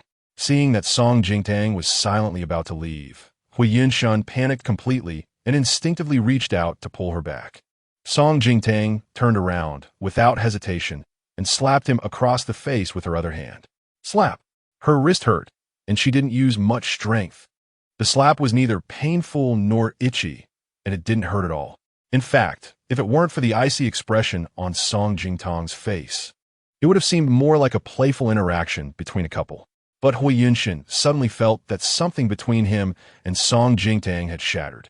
The equipment will be handled by the procurement department first thing tomorrow morning. Expedite it, and don't forget to sign. Hui Yunshin pressed his lips together. Many words were on the tip of his tongue, but in the end he swallowed them back and responded hoarsely, Okay. Song Jingtang reached the stairway and paused, but didn't turn around. Hui Yunshin. She spoke, stating his full name coldly, word by word. I don't know any second young master of the Pei family. I have never done anything to betray my marriage. If I did, may I, Song Jingtang, be struck by lightning. She actually wanted to ask, what about you? Hui Yunshin, do you dare to swear? But such entanglement was too boring. It seemed like she still couldn't let go of him, needing to prove something. She was too tired. Hatred and love were both obsessions that caused pain. Now, all that was left in Song Jingtang's heart was an endless desolation and indifference. She no longer had the strength to hate Hui Yunshin. She just wanted to leave him as soon as possible. Song Jingtang went upstairs. Hui Yunshin, sitting on the sofa, listened to her footsteps fade away, and his stiff, tense back slowly slumped down. He tilted his head back, closed his eyes, and leaned against the sofa back, as if he could still hear Song Jingtang's voice devoid of warmth. His throat felt dry, and Hui Yunshen couldn't pinpoint what emotion he was feeling at that moment. In his memories, Song Jingtang had almost never called him by his full name. On the rare occasion she did, it was always with a hint of playful pouting. Testing the waters. Not just playful. Over the years, Song Jingtang would even watch his expression when she was angry, only venting within the limits he could tolerate. Love to the extreme breeds fear, anxiety about gains and losses. Song Jingtang was afraid of him. Hui Yunshen was more aware of this than anyone else. His Tang Dang would always be the most obedient and gentle in front of him, no matter when, as long as he needed her. She would appear and help him at any cost. Hui Yunshen never imagined that one day, Song Jingtang would become so cold, as if someone had taken over her body. A deep crease formed between his brows. He didn't understand where things had gone wrong between them. Song Jingtang closed the study door. She sat on the sofa, trying to move her wrist. It still hurt a bit, and the red mark on her wrist would probably turn purple by tomorrow. Besides Hui Yunshen's heavy-handedness, her own fair skin was also prone to leaving marks. Tonight, she didn't want to see Hui Yunshen again and planned to sleep in the study. In the past, when work was too busy, she would sometimes stay in the study all day, so the small sofa in the study was like a folding bed, and the cushions could be taken apart to make a quilt. The study also had a small shower room, essentially making a small suite. Just as Song Jingtang was preparing to take a shower, her phone suddenly lit up with a video call request from Zhong Qiandai. However, this time, Zhong Qiandai was calling from her main account. Song Jingtang happened to have WeChat logged into her computer, so she answered the call on her computer while hiding her hands under the table. "What's wrong, Qiandai? Of course, I miss you, babe. It feels like ages since we last met. Have you missed me?" Zhong Qiandai was likely on a film set and was in her trailer, still wearing her headpiece. She had just chatted with her other account 20 minutes ago. There was no way around it. One had to pamper their own best friend. Song Jingtang smiled helplessly yet affectionately, thinking, 10 minutes without you feels like 3 autumns. When will you finish filming and come back? Today. Zhong Qiandai had helped her with 2 big favors, driving her and helping her find a lawyer. When she returned, she had to treat Zhong Qiandai to a big meal. "It's still early, but I could take 2 days off next week to return to the city for a film festival." "Okay, then let me know in advance when you're free, and we'll set a date for dinner." "Sure." Zhong Qiandai happily agreed, but then she suddenly noticed a beautiful, exquisite gift box that had fallen out from behind the sofa. "Tang Tang, what's in that box?" Song Jingtang turned around and saw that it was the gift Hui Yunshen had given her earlier. She hadn't even looked at it and had just tossed it into her bag. If Zhong Qiandai hadn't mentioned it, she might have forgotten about it altogether. "This is a gift from Hui Yunshen tonight. I haven't opened it yet," Song Jingtang replied honestly. Hearing Hui Yunshen's name, Zhong Qiandai rolled her eyes but was still a bit curious. "Open it and see what it is. The packaging looks quite expensive." "Tang Tang, after all these years with Hui Yunshen, hasn't he ever given you anything valuable?" Song Jingtang couldn't refute it, nor did she want to defend Hui Yunshen. On anniversaries or Valentine's Day, she would receive flowers from Hui Yunshen, but they were always ordered by his life assistant. Not just for her, but also for important clients' birthdays. The difference was that she would only get a bouquet of flowers she didn't even like and a card, while those clients would receive carefully selected expensive gifts. Song Jingtang had already picked up the gift box and opened it in front of the camera for Zhong Qiandai to see. "Hui Yunshen gave you this." Upon seeing what was inside, Zhong Qiandai's voice instantly went up an octave. In the box was a women's watch, looking quite exquisite. Song Jingtang took it out and examined it closely. The watch band still had a tag, and there was a certificate inside the box. Although she wasn't very knowledgeable about luxury goods, she recognized that this was a high-end brand. His mother had a grandmother green necklace and matching earrings from this brand, all locked in a safe, only worn on the most important occasions. It was said to be worth over 100 million in the market. This watch looked simple, like an entry-level model, but even the entry-level model from this high-end brand probably started at 50,000. But 50,000 shouldn't surprise Zhong Qiandai so much, right? "Damn, that dog man Hui Yunshen, playing this game." Zhong Qiandai cursed angrily, took a deep breath, and asked Song Jingtang with a hint of sympathy, "Tang Tang, did you go to some event with Hui Yunshen tonight? Was Lin Xinzi there too?" Song Jingtang was a bit surprised. "How did you know?" Zhong Qiandai sighed, buried her head in her phone for a while, and then sent Song Jingtang 2 screenshots. I had added Liu Yinsher's WeChat at a party before, brought by my agent. We usually don't contact each other, and I never thought to delete him. I just scrolled through moments and saw this. The screenshots Zhong Qiandai sent were from Liu Yinsher's moments posted half an hour ago. The caption read, "The only Rose Queen in my heart tonight." There were 3 photos. The left and right were group photos of a bunch of glamorous men and women, while the middle one was a solo photo of Lin Xinzi holding a rose, turning back under the moonlight like a goddess descending. Zhong Qiandai also saved this photo separately and sent it to Song Jingtang. The most eye-catching detail in the photo was the diamond bracelet on Lin Xinzi's wrist, sparkling like stars. Song Jingtang remembered very clearly that when she met Lin Xinzi at the door, including later when Lin Xinzi was on stage, she wasn't wearing this diamond bracelet. This meant that Lin Xinzi put it on only after she left. In a large image that Zhong Qiandai captured below Liu Yinsher's moments, there was also a reply from Lin Xinzi. Lin Xinzi, "Thank you, Senior Liu. The photography skills are amazing. It captured the brilliance of this bracelet." Liu Yinsher replied, "Not as good as you." Song Jingtang. She had some doubts, thinking that Liu Yinsher might have a crush on Lin Xinzi. Zhong Qiandai was furious. "I really didn't expect that I still had that bitch Lin Xinzi's WeChat. I feel like my WeChat account is dirty. But she should have blocked me. I can't see her moments." After scolding, Zhong Qiandai looked up at Song Jingtang, and with a hint of pity, she bit her lip and became serious. "Tang Tang, what I'm about to say might make you sad, but I still have to tell you the truth." Zhong Qiandai steeled herself and said in one breath, "The watch that Hui Yunshan gave you is no longer sold separately this year. It is only given as a gift to customers who spend over $1 million in a single transaction."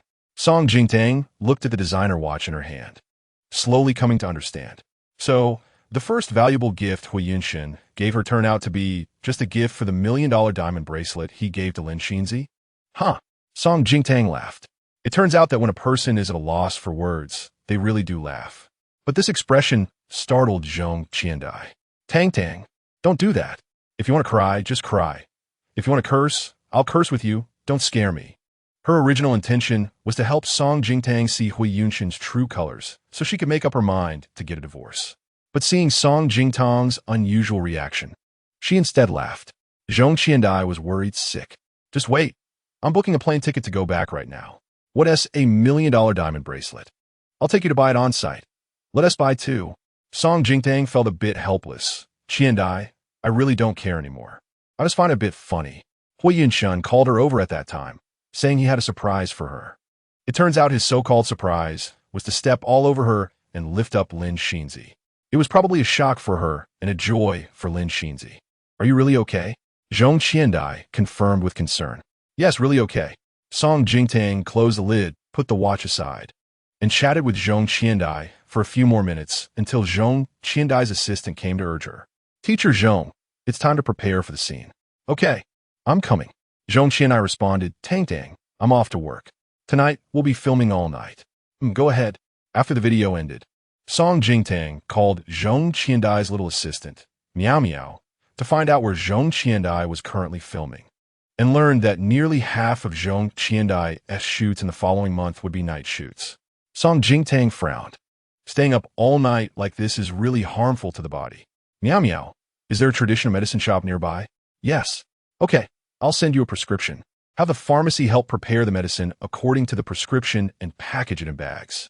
Make sure Qiandai drinks at least 1 bag every day." "Got it, Sister Jingtang. I remember." After hanging up, Song Jingtang glanced at the watch box beside her, thought for a moment, took a few photos of the watch, and posted them on a second-hand website, selling it at a discount, no shipping included. That night, Song Jingtang slept in the study. The next morning, when she went downstairs, Hui Yunshan had already left. Aunt Tao explained. "Sir said he has an important morning meeting and want to have breakfast at home." Song Jingtang casually nodded, not caring. She looked at the obediently seated Chun Chun and Huan Huan at the dining table, her smile gentle. "Good morning, my dear." Huan Huan turned her face away and ignored her. Song Jingtang poured a glass of milk for each of them. Chun Chun politely said, "Thank you. I don't want it." Huan Huan, however, pushed her cup heavily forward. directly knocking to the ground. With a crash, the glass shattered and milk spilled everywhere. Song Jingtang looked at Huan Huan in disappointment. Chen Chen also scolded his sister. Huan Huan, why are you throwing a tantrum again? Huan Huan, although a bit guilty, still refused to admit it. I don't want to drink milk. Who told her to pour it for me? Chen Chen pointed out, you clearly drink a big cup every morning. I just don't want it today. And Tao had already come out with tools to clean up the glass shards, afraid the two children would step on them. After cleaning up the glass, Aunt Tao was about to wipe the milk off the floor, but was stopped by Song Jingtang. Aunt Tao, don't move. Let Huan Huan clean it up herself. Huan Huan looked up in disbelief at Song Jingtang, as if doubting her ears. But Song Jingtang clearly had no intention of joking. She placed a stack of napkins in front of Huan Huan, her tone no longer gentle, but rather stern. Huan Huan, you made the mess. You have to clean it up. I want tea. Huan Huan stubbornly shrank behind her chair. Song Jingtang didn't rush her, sitting down to eat breakfast. Later, she would have the driver take her brother to school separately. I'll wait with you. Whenever you are willing to clean up the milk you deliberately spilled, we'll go to school again. I will also explain the reason to your teacher. At 5 years old, it's time to know right from wrong. Moreover, Huan Huan has her genes. Even if she is not as smart as Chen Chen, she is definitely not foolish. On the contrary, Huan Huan has delicate emotions, which can be seen from her interactions with the whole family. She is very perceptive of the emotions of those around her and knows how to please adults. She is just too reliant on and close to Lin Xinzi. And to please Lin Xinzi, she deliberately provoked her here. Through last night, Song Jingtang also realized that although the two children are twins, they are worlds apart in terms of mentality and personality. So she cannot treat Huan Huan and Chen Chen the same way. Chapter 81. Mommy gives you one last chance. Seeing that Song Jingtang seemed serious, Aunt Tao instinctively wanted to advise her. Ma'am, Aunt Tao, you go rest. Song Jingtang interrupted, her tone gentle, her clear eyes calmly looking at Huan Huan across from her. Song Jingtang's face had no extra expression, nor did she yell, but this calmness undoubtedly had more of an oppressive effect. Aunt Tao also didn't say much and went to tidy up the garden. Song Jingtang calmly began to eat her breakfast, using her actions to tell Huan Huan that she had plenty of time and patience to wait out with her. Of course, Song Jingtang's current work tasks were very urgent, but she wouldn't let Huan Huan see that. She knew Huan Huan was sensitive and delicate. If she showed any cracks, this little girl would think she could manipulate her. Huan Huan sat arrogantly on the chair, swinging her little feet, and even pushed away the napkin Song Jingtang placed in front of her to clean up the milk. In her view, Song Jingtang was just pretending to scare her. If she were kept from going to school over such a trivial matter, her dad would surely be angry and scold her. Chen Chen had finished his breakfast. He put down the empty milk cup, glanced at the time, and saw that the driver would arrive in 3 minutes. Huan Huan, brother will help you clean up quickly. He thought of a compromise. No. Huan Huan shook her head vigorously like a rattle drum, humming as she squatted on the ground to wipe up the spilled milk, saying that was for lowly people. Smack! Song Jingtang slammed the chopsticks in her hand heavily on the table. Her face showed anger as she sternly said, Who taught you this? If Huan Huan's refusal to clean up the spilled milk was just a matter of willfulness, then this statement showed a complete skewed worldview. She was only 5 years old and already knew how to classify people into ranks. If this continued when she grew up, she might not even regard ordinary people as human. Huan Huan was also startled by Song Jingtang's sudden anger. She shrank her neck, a bit scared as she swallowed hard and instinctively said, Grandma and Annie all say that. Song Jingtang felt a chill in her heart, both angry and afraid. This was indeed something that Huan Mu, Chu and Hui Yun could say, even if they did not intentionally teach Huan Huan these things. Children are the best imitators. After long-term exposure, Huan Huan would also become arrogant and selfish. Song Jingtang suppressed the shivers in her heart and was determined to obtain custody of the two children at any cost. At this moment, the car to pick up Chen Chen and Huan Huan had already stopped outside. Song Jingtang got up and went to the kitchen. When she came out, she had a delicate silver lunchbox in her hand, which she placed into Chen Chen's backpack. Inside was the fruit snacks and nutritional supplements that Chen Chen needed to eat during the morning break, all prepared by a nutritionist. Of course, Huan Huan had her own, a pink lunchbox, but Song Jing-tang did not take hers. Chen, let's go. Song Jing-tang said gently, don't keep the driver waiting too long. Chen glanced at his sister, finally jumped down from the chair, walked towards Song Jing-tang, and put on his little backpack. Although he spoiled his sister, he also understood that Huan had been overly pampered by their family. I'll take Huan's lunchbox too. Chen said proactively, we eat together at school. Although he and Huan were not in the same building, they were not far apart, and every break, Huan would come bouncing over to find him in the gifted class. Song Jing-tang had no objections. Okay. Chen packed Huan's lunchbox into his backpack, and they walked out together. As soon as her brother really left, Huan became anxious when the door closed. She saw through the window that the driver did not pick her up and just drove away. Huan jumped down from the chair in a hurry. You bad woman. I'm going to tell Dad that you won't let me go to school. He will scold you fiercely and even divorce you. Song Jing-tang remained unfazed. It wasn't Huiyun Shun who wanted to divorce her. It was she who no longer intended to keep him. Huan used her smartwatch to call Huiyun Shun to complain, but he was probably in a meeting and his phone was on silent, so he did not answer. Huan's big, bright eyes soon became watery with grievance. Song Jing-tang couldn't bear it in her heart. She walked over to Huan, squatted down, and looked her in the eye. Huan, I'll give you one last chance. Song Jing-tang let her choose. Either she cleans up the spilled milk on the floor with her mother, or they would wait until the teacher called to ask why she didn't go to class, and Mom would tell the teacher the truth. Huan's eyes reddened as she and Song Jing-tang faced off for a while. After all, she was just a 5-year-old child and eventually gave in. She rubbed her eyes hard, turned around, and grabbed a napkin to wipe up the spilled milk. Song Jing-tang wanted to help her, but was pushed away by Huan. Get away, I don't want your help, she said angrily. Huan's strength wasn't much, but this push felt worse than being slapped by Song Jing-tang. Song Jing-tang closed her eyes and told herself in her heart that she had done nothing wrong. Even if she unconditionally tried to please Huan, with Lin X, Y, and Z around, Huan would not accept her biological mother. Instead, she would only become more unruly, thinking that the whole world should revolve around her. Rather than that, it was better to be stricter so that at least Huan would understand that some things were wrong and that doing wrong would lead to punishment.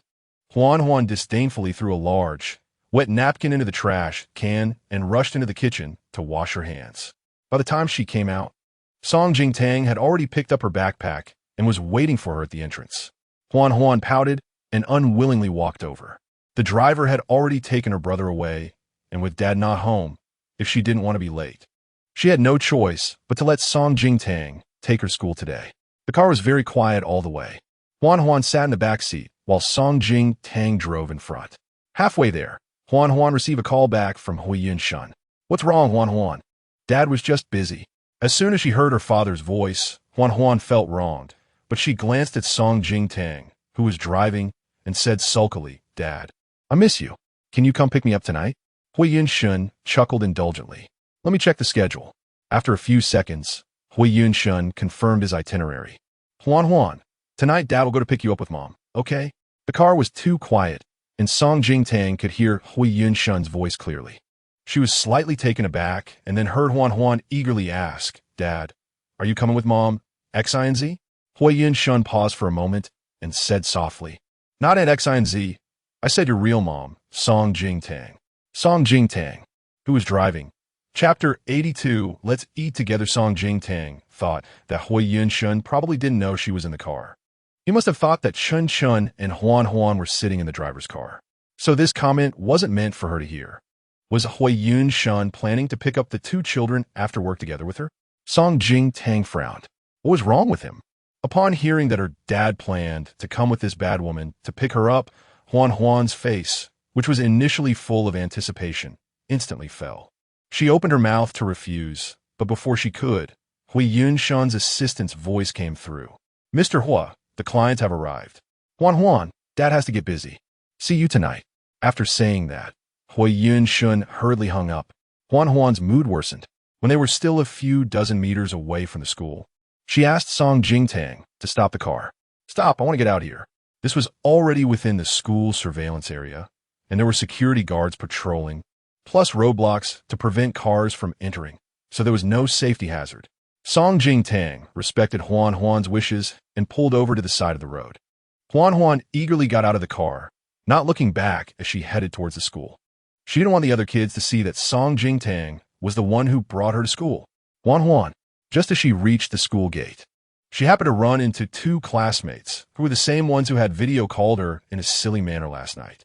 One was named Yining, and the other was Xining. Huan Huan smiled when she saw her friends and ran towards them.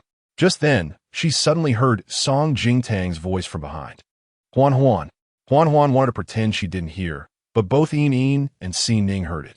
Xining pointed behind her and said, Huan Huan, that lady is calling you. Huan Huan could only brace herself and turn around. She didn't want Song Jingtang to get close to her friends, so she reluctantly ran over to block her. Didn't I say not to come over? Huan Huan said irritably, lowering her voice and keeping an eye on her surroundings, fearing that other acquaintances would notice. Song Jingtang had not put on makeup today because she was going to do an experiment. She wore long clothes and pants for convenience. Of course, the long sleeves were mainly to cover the marks left on her wrist by Yun Shin last night. To Huan Huan, this outfit looked extremely uncool. Other children were being dropped off by their parents, all dressed in high heels, with their hair styled beautifully and wearing pretty makeup. Even the nannies who brought them looked more fashionable than Song Jingtang. If the other kids knew that her biological mother was so uncool, it would be utterly humiliating. She would no longer be the most popular little princess in class. Song Jingtang noticed Huan Huan's little actions, but she thought it was just because Huan Huan was still upset about what happened in the morning, so she didn't take it to heart. She handed the keychain doll in her hand to Huan Huan. This was left in the car. Your mom sent it over. It fell off your little backpack. Huan Huan snatched it away and turned to run towards Yining and Xining, who were waiting nearby. Xining curiously asked, Huan Huan, who was that? It seemed like she suddenly came over to find you during our video call yesterday. Yining also remembered. Yeah, it seems like it was her. Huan Huan's gaze drifted, feeling a bit guilty. She lied. She's our new nanny. She came to deliver clothes for me yesterday. Oh, so she's a nanny. Yining nodded, realizing. Xining looked in the direction where Song Jingtang had left. But Huan Huan, you and your nanny look a bit alike. Not at all. Huan Huan suddenly stopped and retorted angrily. I only look like my mom, Xinzi. I don't want to look like that bad woman. On the other side, Song Jingtang was watching the time, afraid of being late for work, and hurriedly walked towards the car. In a rush, she didn't notice that she bumped into a little girl who was also walking with her head down. I'm so sorry. Did I hurt you? Are you okay? Song Jingtang quickly squatted down to help the fallen little girl. The girl was about the same age as Huan Huan, carrying a small backpack, and she was likely a student at the same school. As Song Jingtang held the girl by the shoulders to help her up, she was startled. The girl was so thin that she could feel the bones in her shoulders through the thin fabric. Ouch! The little girl suddenly gasped lightly in pain.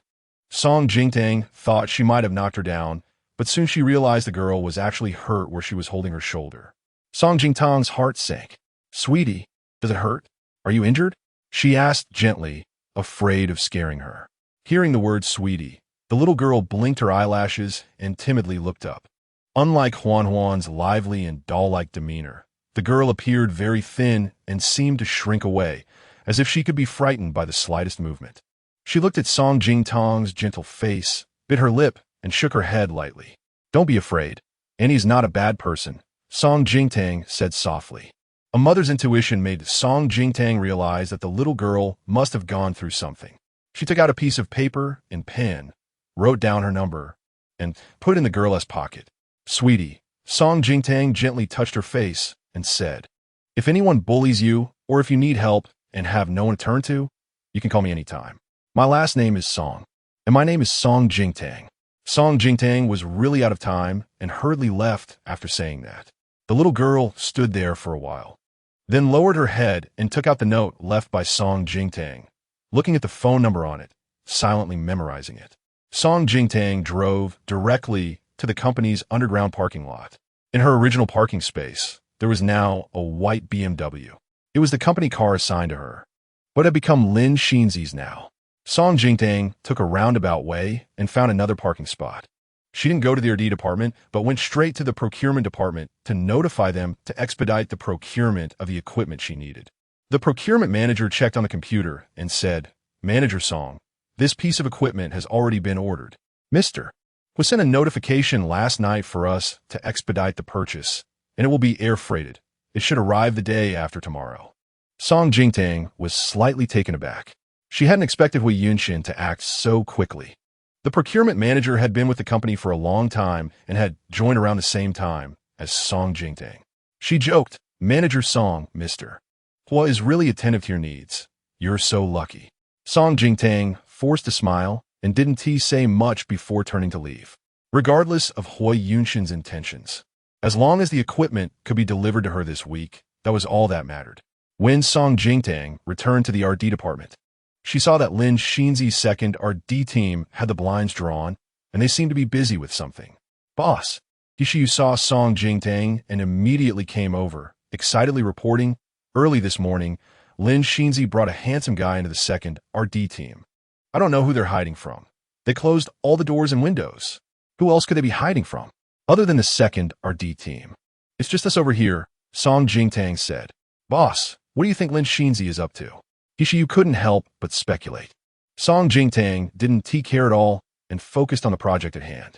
"I plan to take the collaboration proposal and meet with the second young master Pei from Huashi Pharmaceuticals this Saturday." At this point, Song Jingtang became distracted.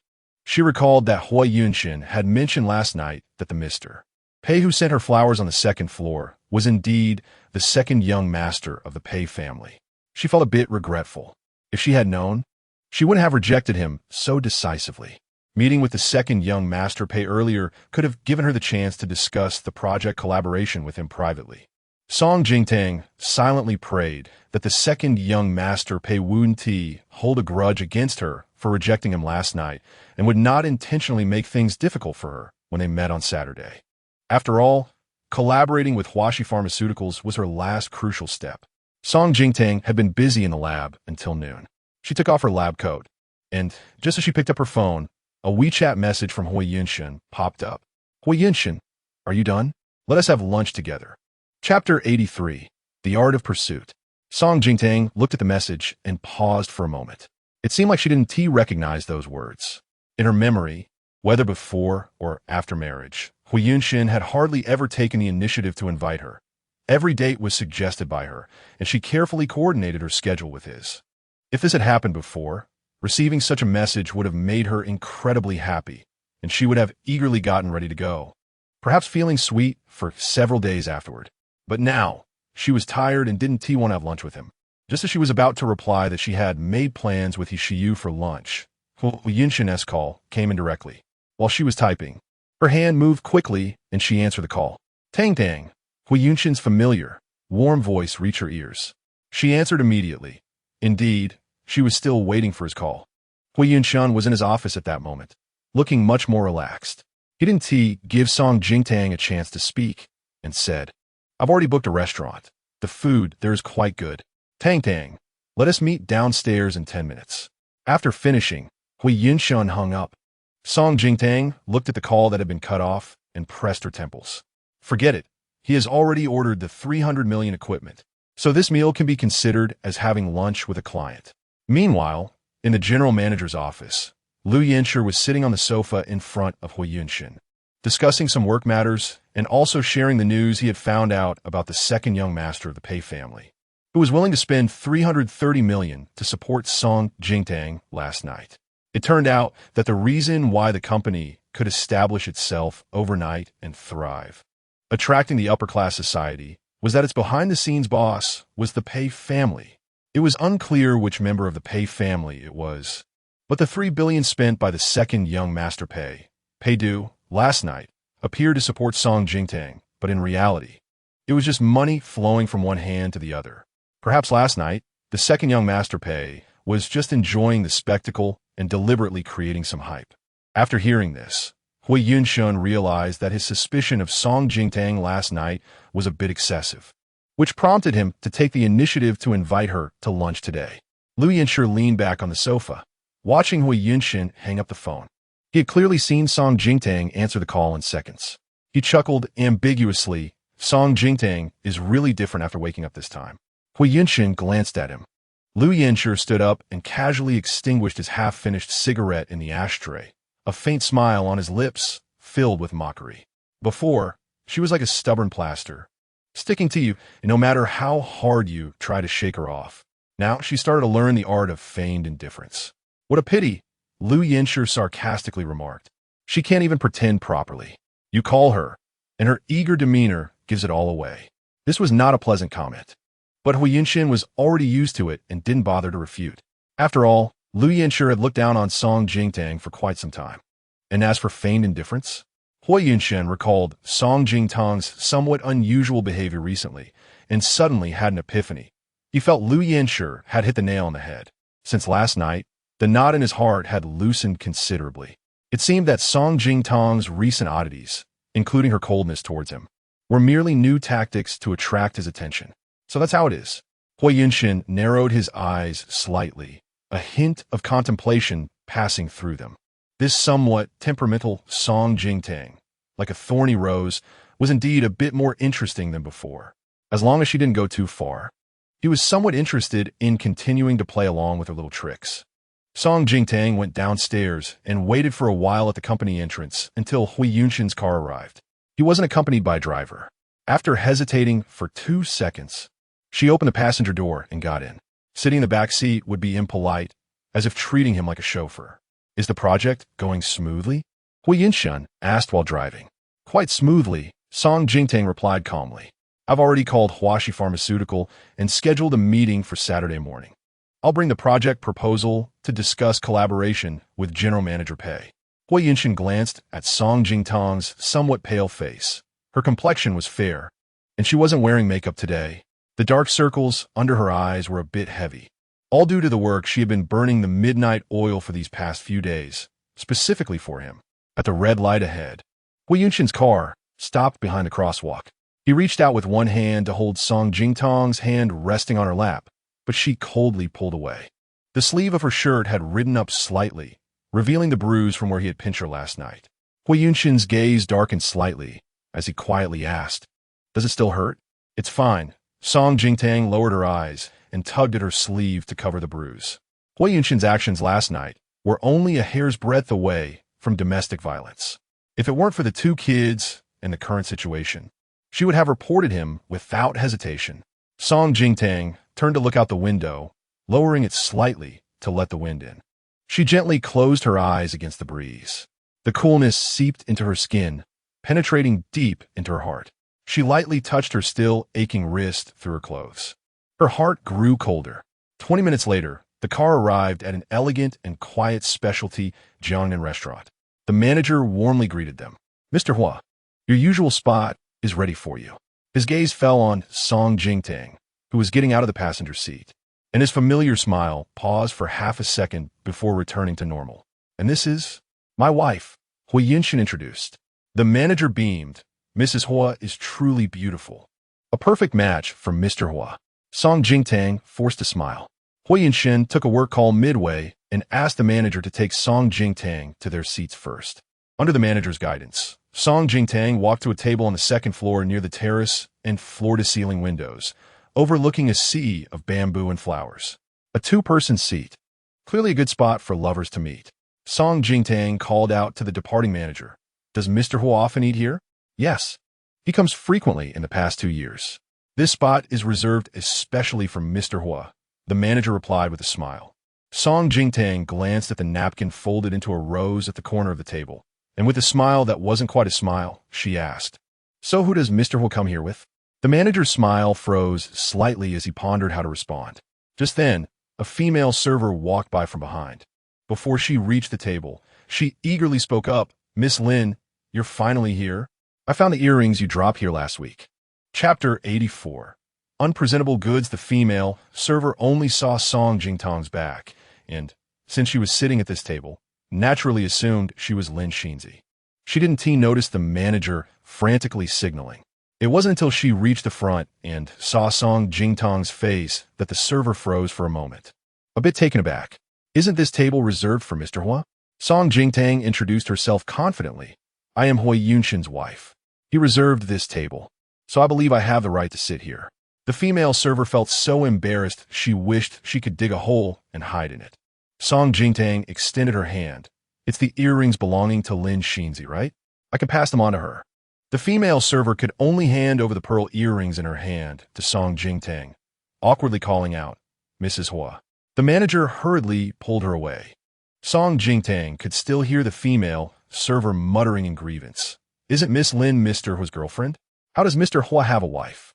Song Jingtang looked at the pearl earrings in her palm, gleaming and beautiful, clearly not cheap. Not long after, Hui Yinshen came over.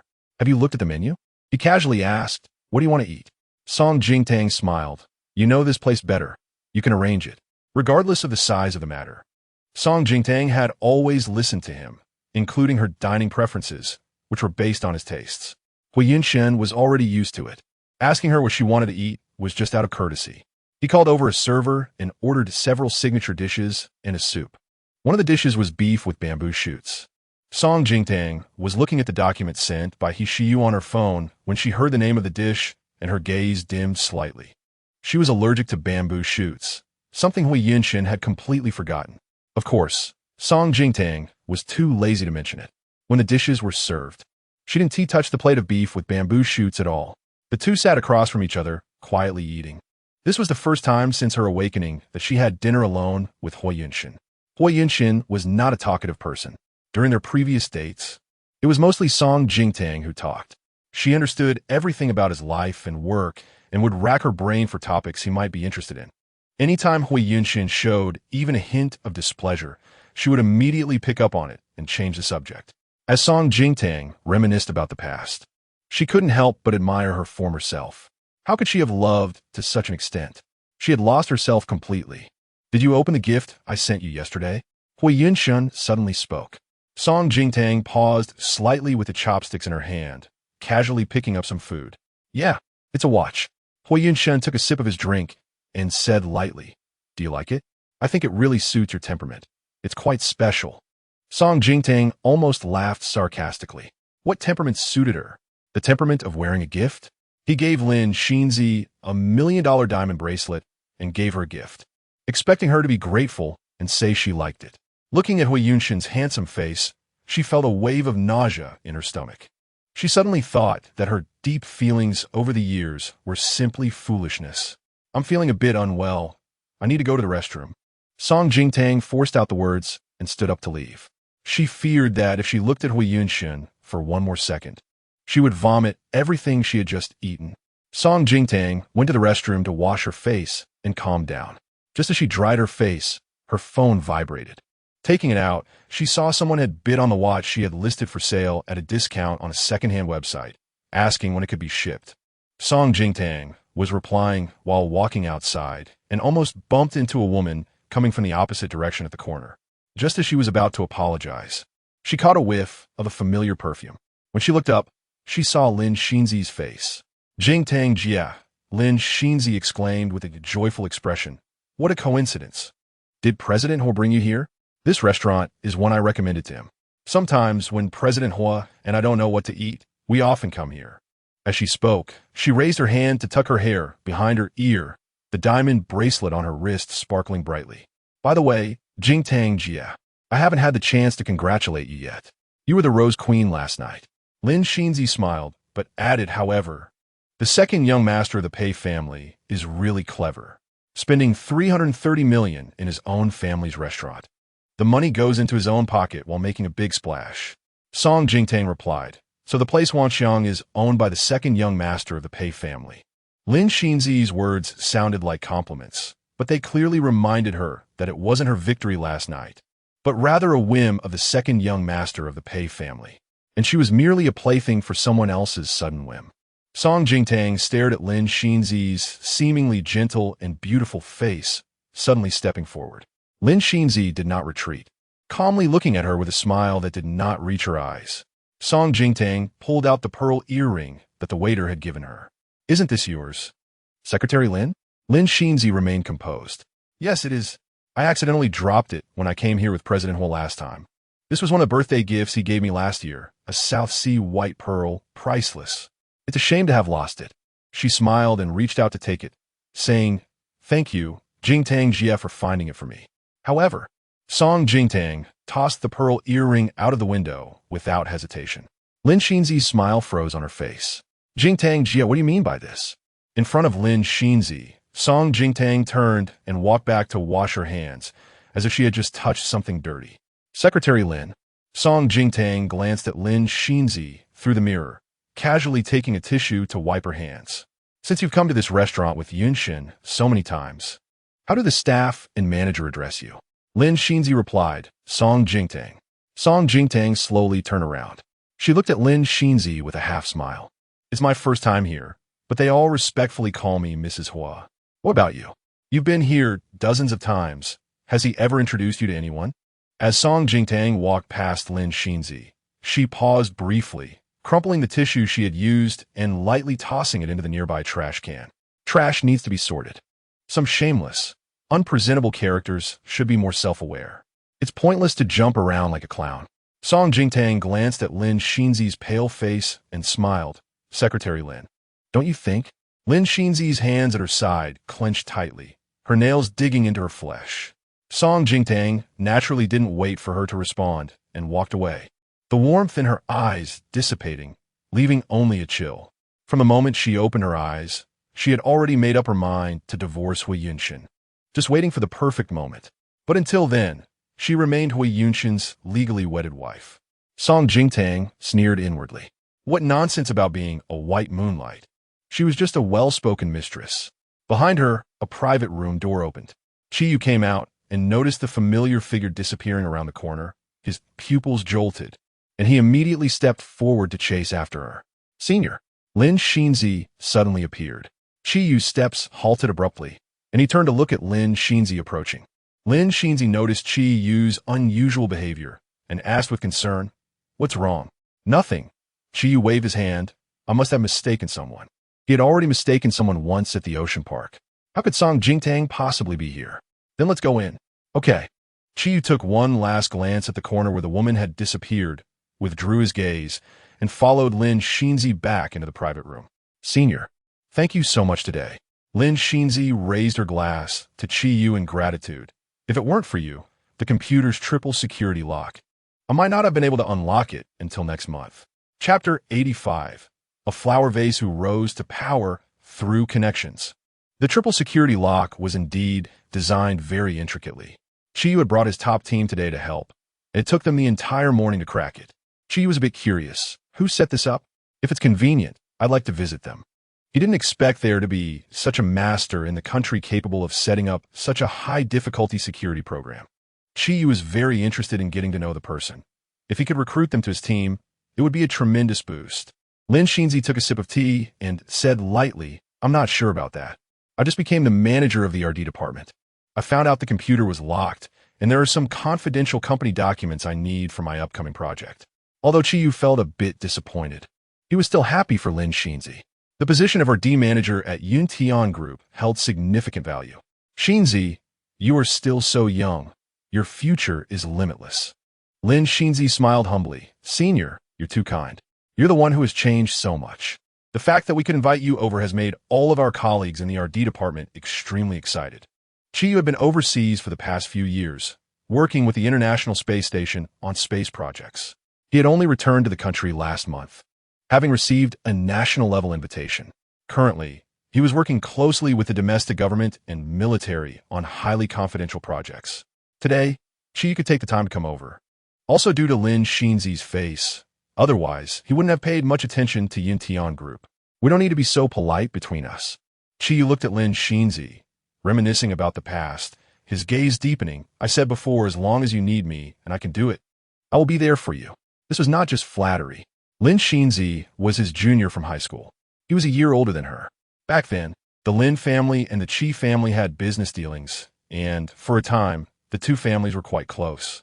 Every time Lin Xinzi saw him, she would smile and call him Chiyu Gich. The change happened during the summer after Chiyu graduated from high school. The financial crisis caused the Qi family to go bankrupt overnight.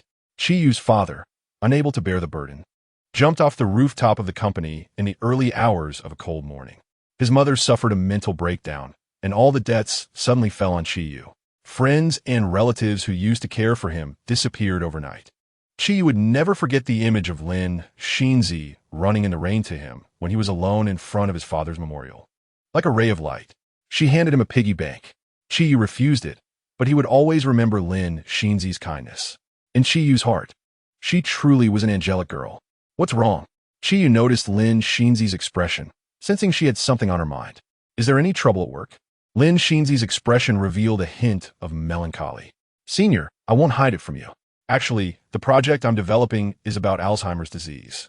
I'm planning to collaborate with Huashi Pharmaceutical. I heard Huashi Pharmaceutical has been acquired by the Pei family. If you can collaborate with them, your visibility will soar to the top. Chi rationally analyzed. So what are your concerns? Lin Xinzi held the teacup with both hands, helplessly saying, Senior, we also have an R&D department in our company, and the person in charge is President Hua's wife. She happens to be working on the same project as me. President Hua's wife? Chi raised an eyebrow coldly, understanding the situation. So she's just a flower vase who rose to power through connections, trying to steal Lin Xinzi's credit. A layer of cold disdain spread in Chi eyes. He looked down on such people the most. Don't worry. I will follow your project closely.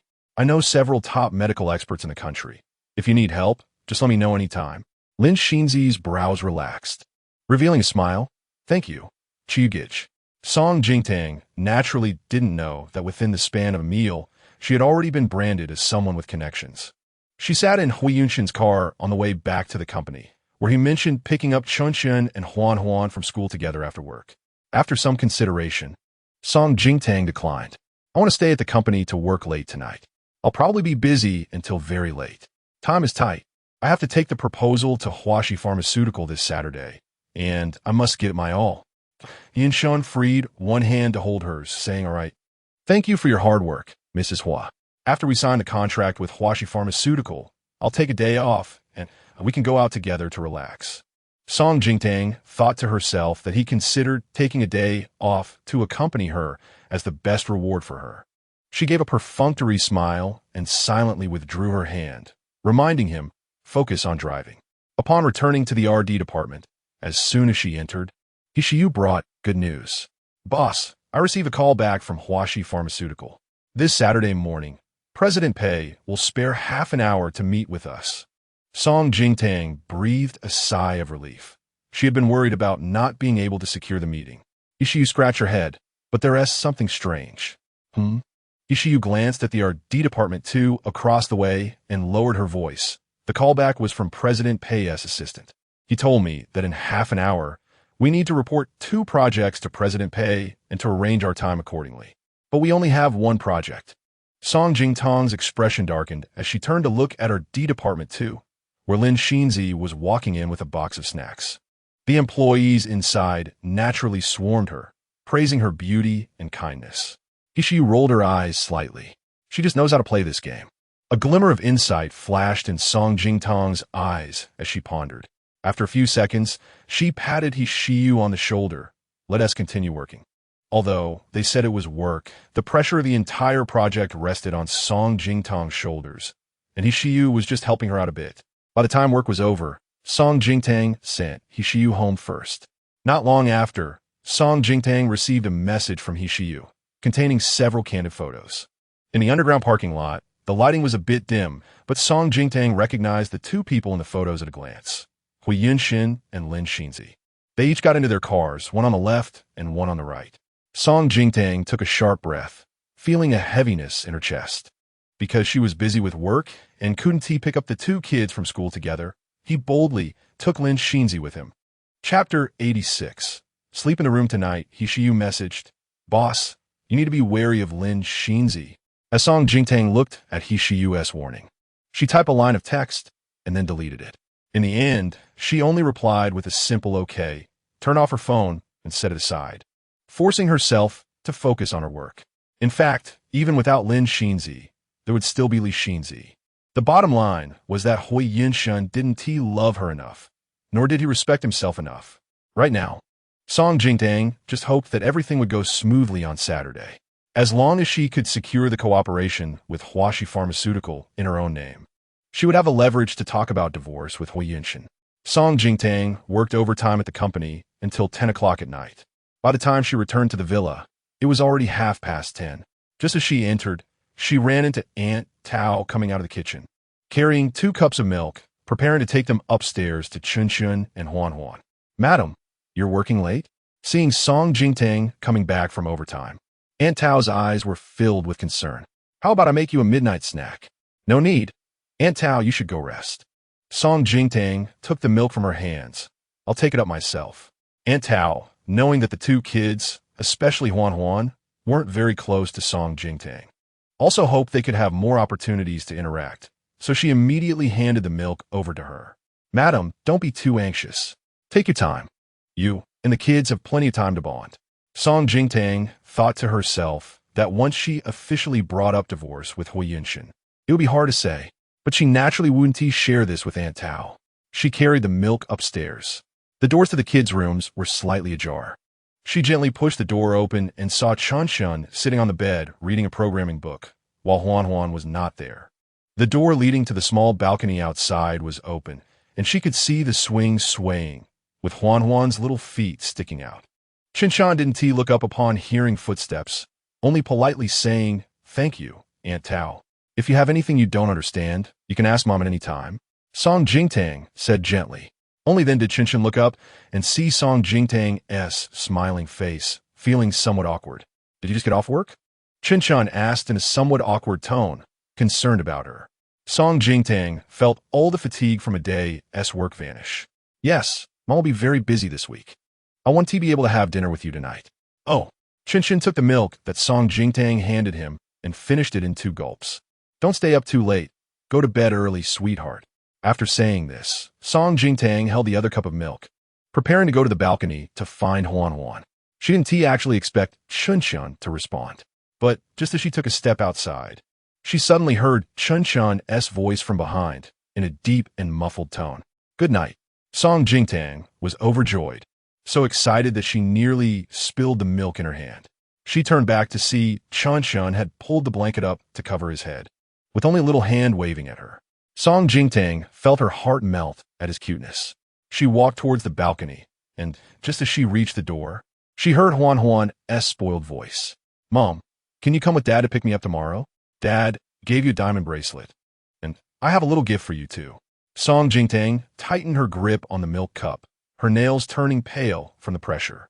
Huan Huan, who was happily swinging and chatting on the phone with Lin Xinzi, looked up and saw Song Jingtang coming over, and her delicate little face immediately fell. She turned her back, covering her mouth with her small hand, and quietly said, "Then good night, Mom Xinzi." After hanging up, she jumped down from the swing and walked up to Song Jingtang. Having learned from the morning's lesson, she didn't dare throw the milk cup this time. Instead, she irritably said to Song Jingtang, "The teacher said we should respect the privacy of little friends. Can you please knock before coming into our room next time?" After saying this, she swung her little braids and returned to her room, climbing onto her princess bed with her back to Song Jingtang, staying completely still. So annoying. If it weren't for this bad woman suddenly coming over, I could have talked to Mom Xinzi for a little longer.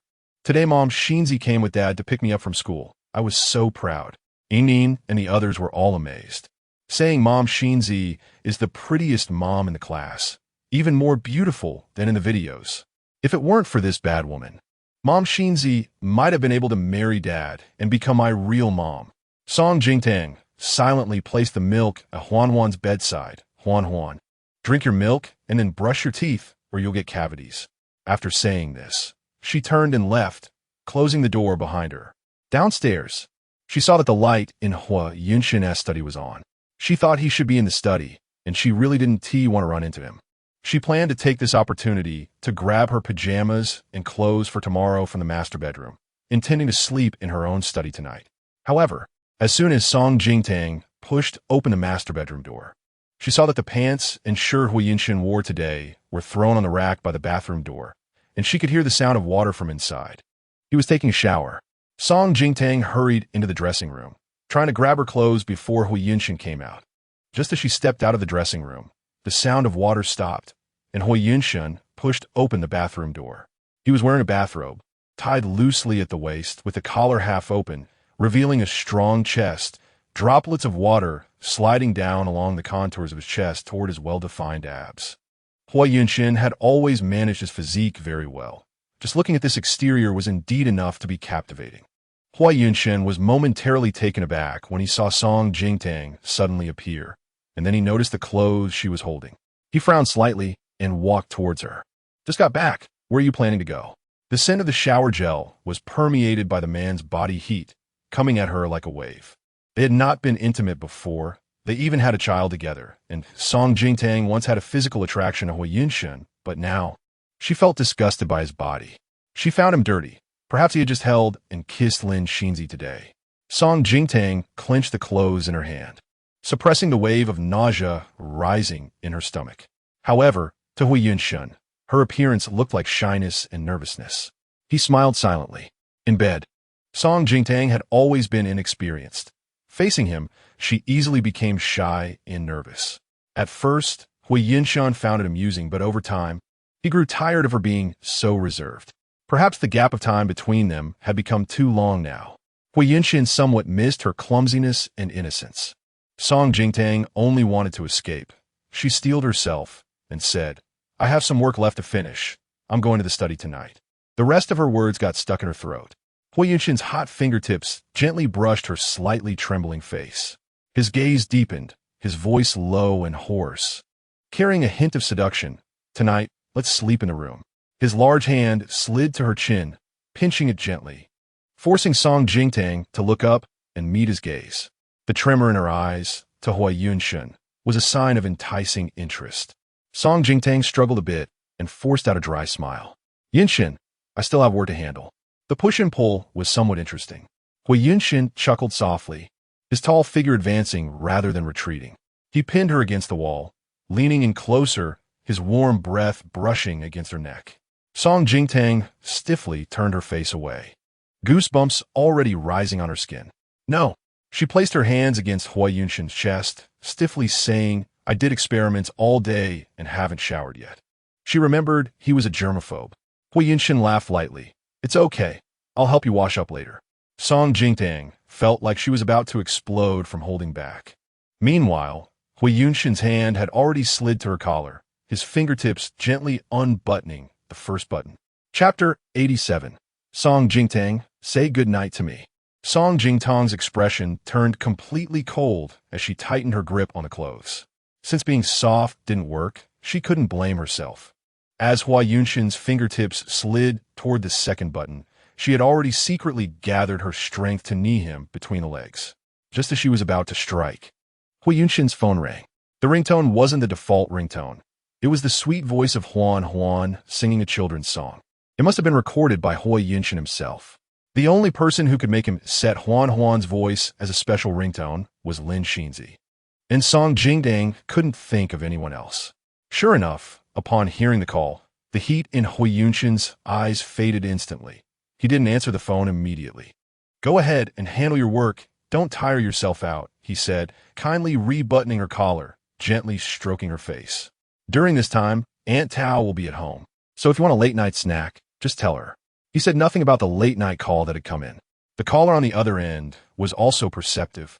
After a few rings, seeing Hua Yunshin didn't answer, they hung up without calling back. "Who called?" Song Jingtang asked, pretending to be curious. That ringtone was Huan Huan's voice, right? "Who made you set her voice as the ringtone?" Hua Yunshin replied nonchalantly, "It should be Huan Huan playing with my phone. She probably said it herself. It was either my mom or Yuni." "Oh," Song Jingtang nodded, appearing to believe him, and even felt anxious for the caller. "It's so late. Your mom and Yuni called you. They might have something urgent. You should call it back quickly," Song Jingtang said thoughtfully, already walking towards the bedside to grab Hua Yunshin's phone. However, just as her hand reached out, Hua Yunshin stepped over, swiftly grabbing the phone into his hand. Song Jingtang's outstretched hand paused slightly. She lowered her head, her long hair obscuring her face, and a cold, sarcastic glint flashed in her eyes. If she had only suspected earlier, now, seeing Hua Yunshin's reaction, she could conclude that the caller was Lin Xinzi. "I'll handle it. You just focus on your work these days," Hui Yunshun said, his warm hand resting on her shoulder, turning her to face him. Tang Tang. We must secure the collaboration with Huaxi Pharmaceutical. Do it for me. Song Jingtang tugged at the corner of her mouth and softly replied, Okay. After Song Jingtang left, the smile on Hui Yunshun's face faded. He turned and walked to the balcony, redialing the call that had just come in. Hello, Xinzi? In the study? Song Jingtang closed the door and threw herself into her work. She had made an appointment with Professor Yi for a video call to discuss work-related matters. Once she immersed herself in work, time flew by quickly, and when she finally put down her recording pen, an hour had already passed. Professor Yi, thank you for your hard work today. I wonder if you have time this Sunday. I'd like to treat you to a meal. You can choose the place. Professor Yi thought for a moment and replied, Okay, Sunday evening, I do have free time. There's a nice restaurant near Qingbei University. I'll send you the location later. All right. I'll treat. Song Jingtang smiled. After ending the video call, Song Jingtang went straight to take a shower. When she finished and lay down on the sofa bed, she checked her phone before sleeping and saw several messages from Zhong Qiandai's assistant, Miao Miao, reporting that she had prepared the medicine according to the prescription Song Jingtang provided.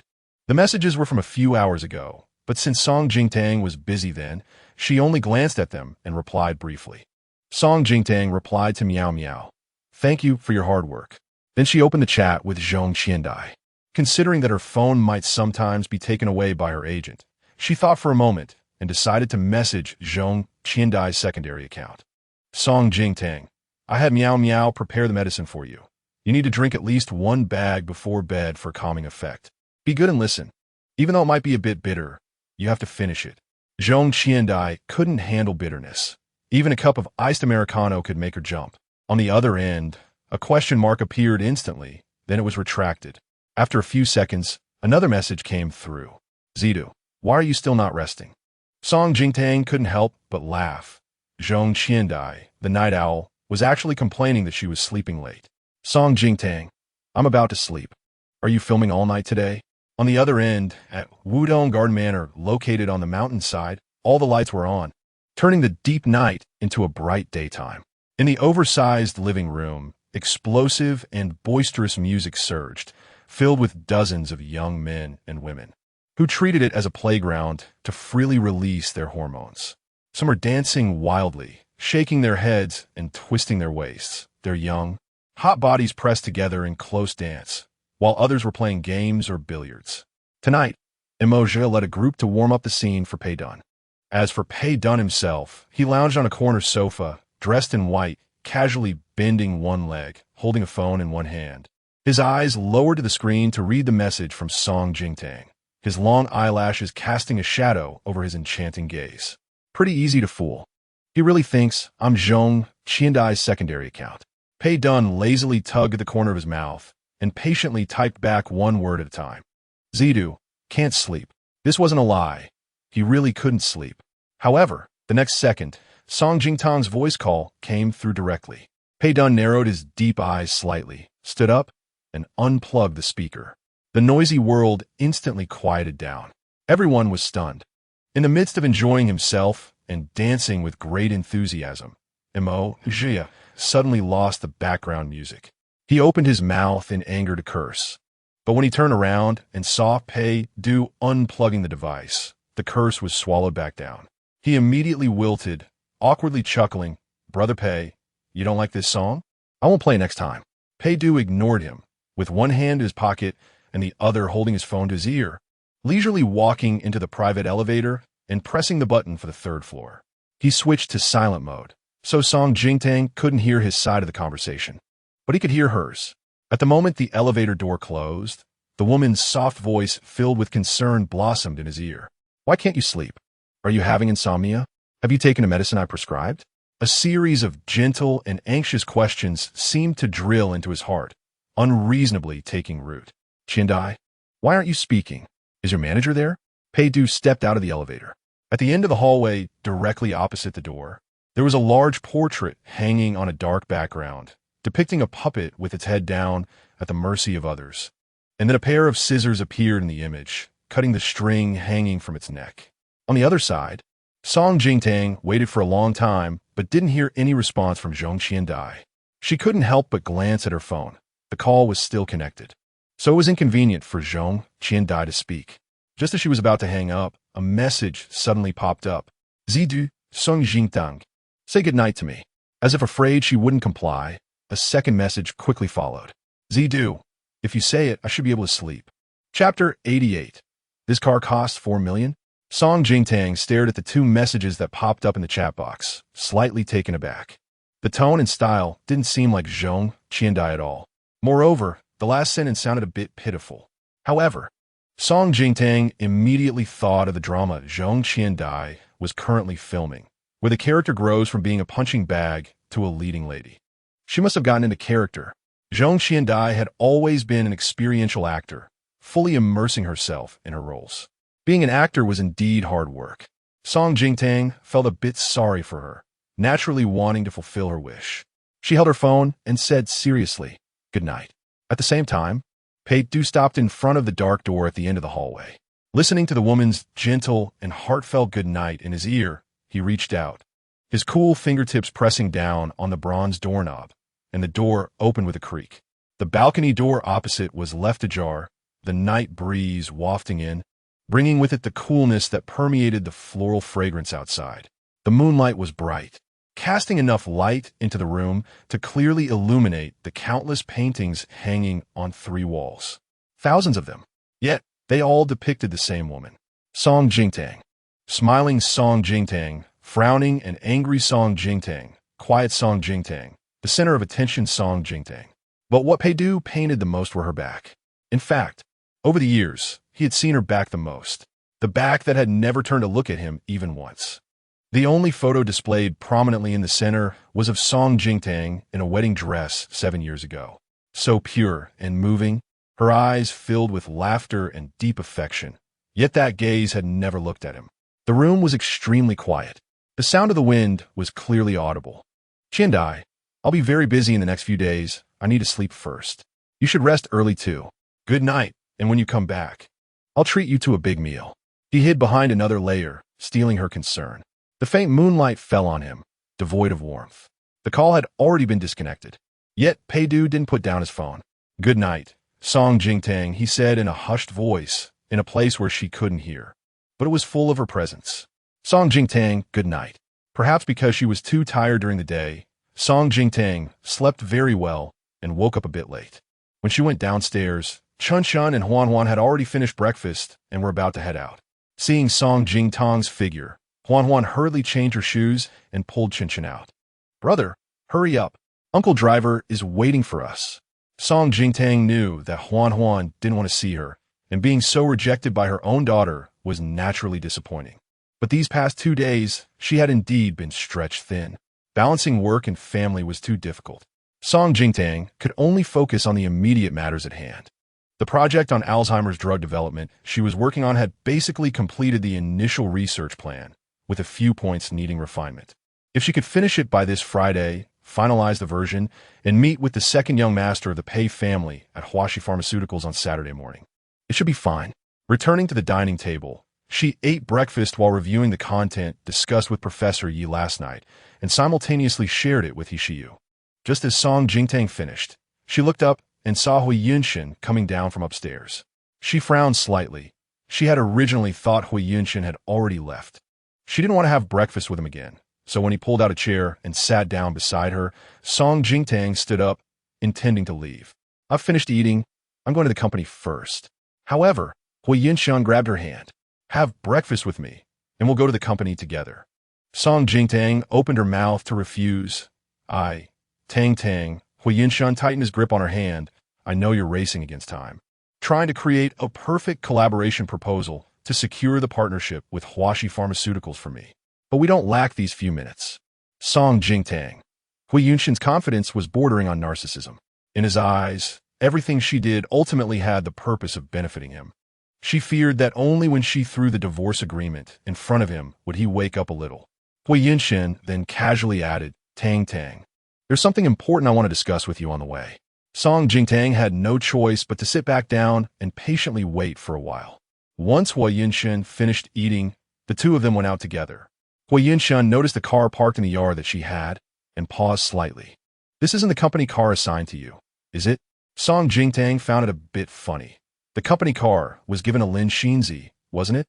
Hui Yinshin fell silent. He clearly knew about this. Hui Yinshin ended that topic and switched the subject.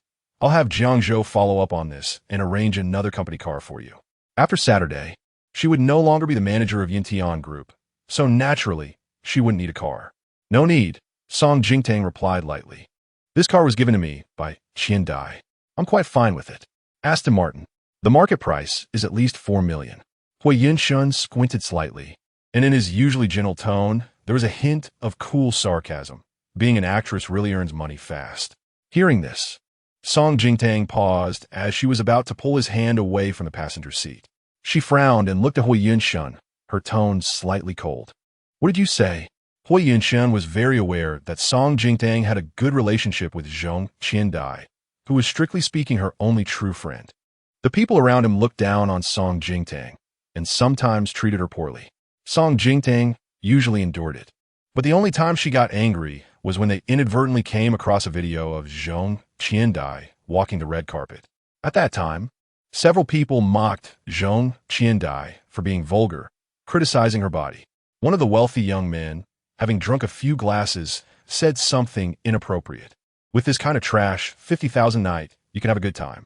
At that moment, Hui Yinshin had just stepped outside to take a call, and when he walked back in, he saw Song Jingtang, who had been silently sitting in the corner, suddenly get up without any warning, picking up the fruit plate from the table and smashing it directly into the face of the man who spoke. Her expression was emotionless, but her eyes were fierce. Watch your mouth. That day, Song Jingtang was a mirror image of the person sitting across from her now. Song Jingtang was protective of her friends, and she had always been that way. It's my fault for not expressing myself well. Hui Yinshin said, what I mean is that movie stars are truly a high-income group. A $4 million car, just like that, it's a gift. Song Jingtang was taken aback, as if she hadn't heard clearly. This car, for $1 million?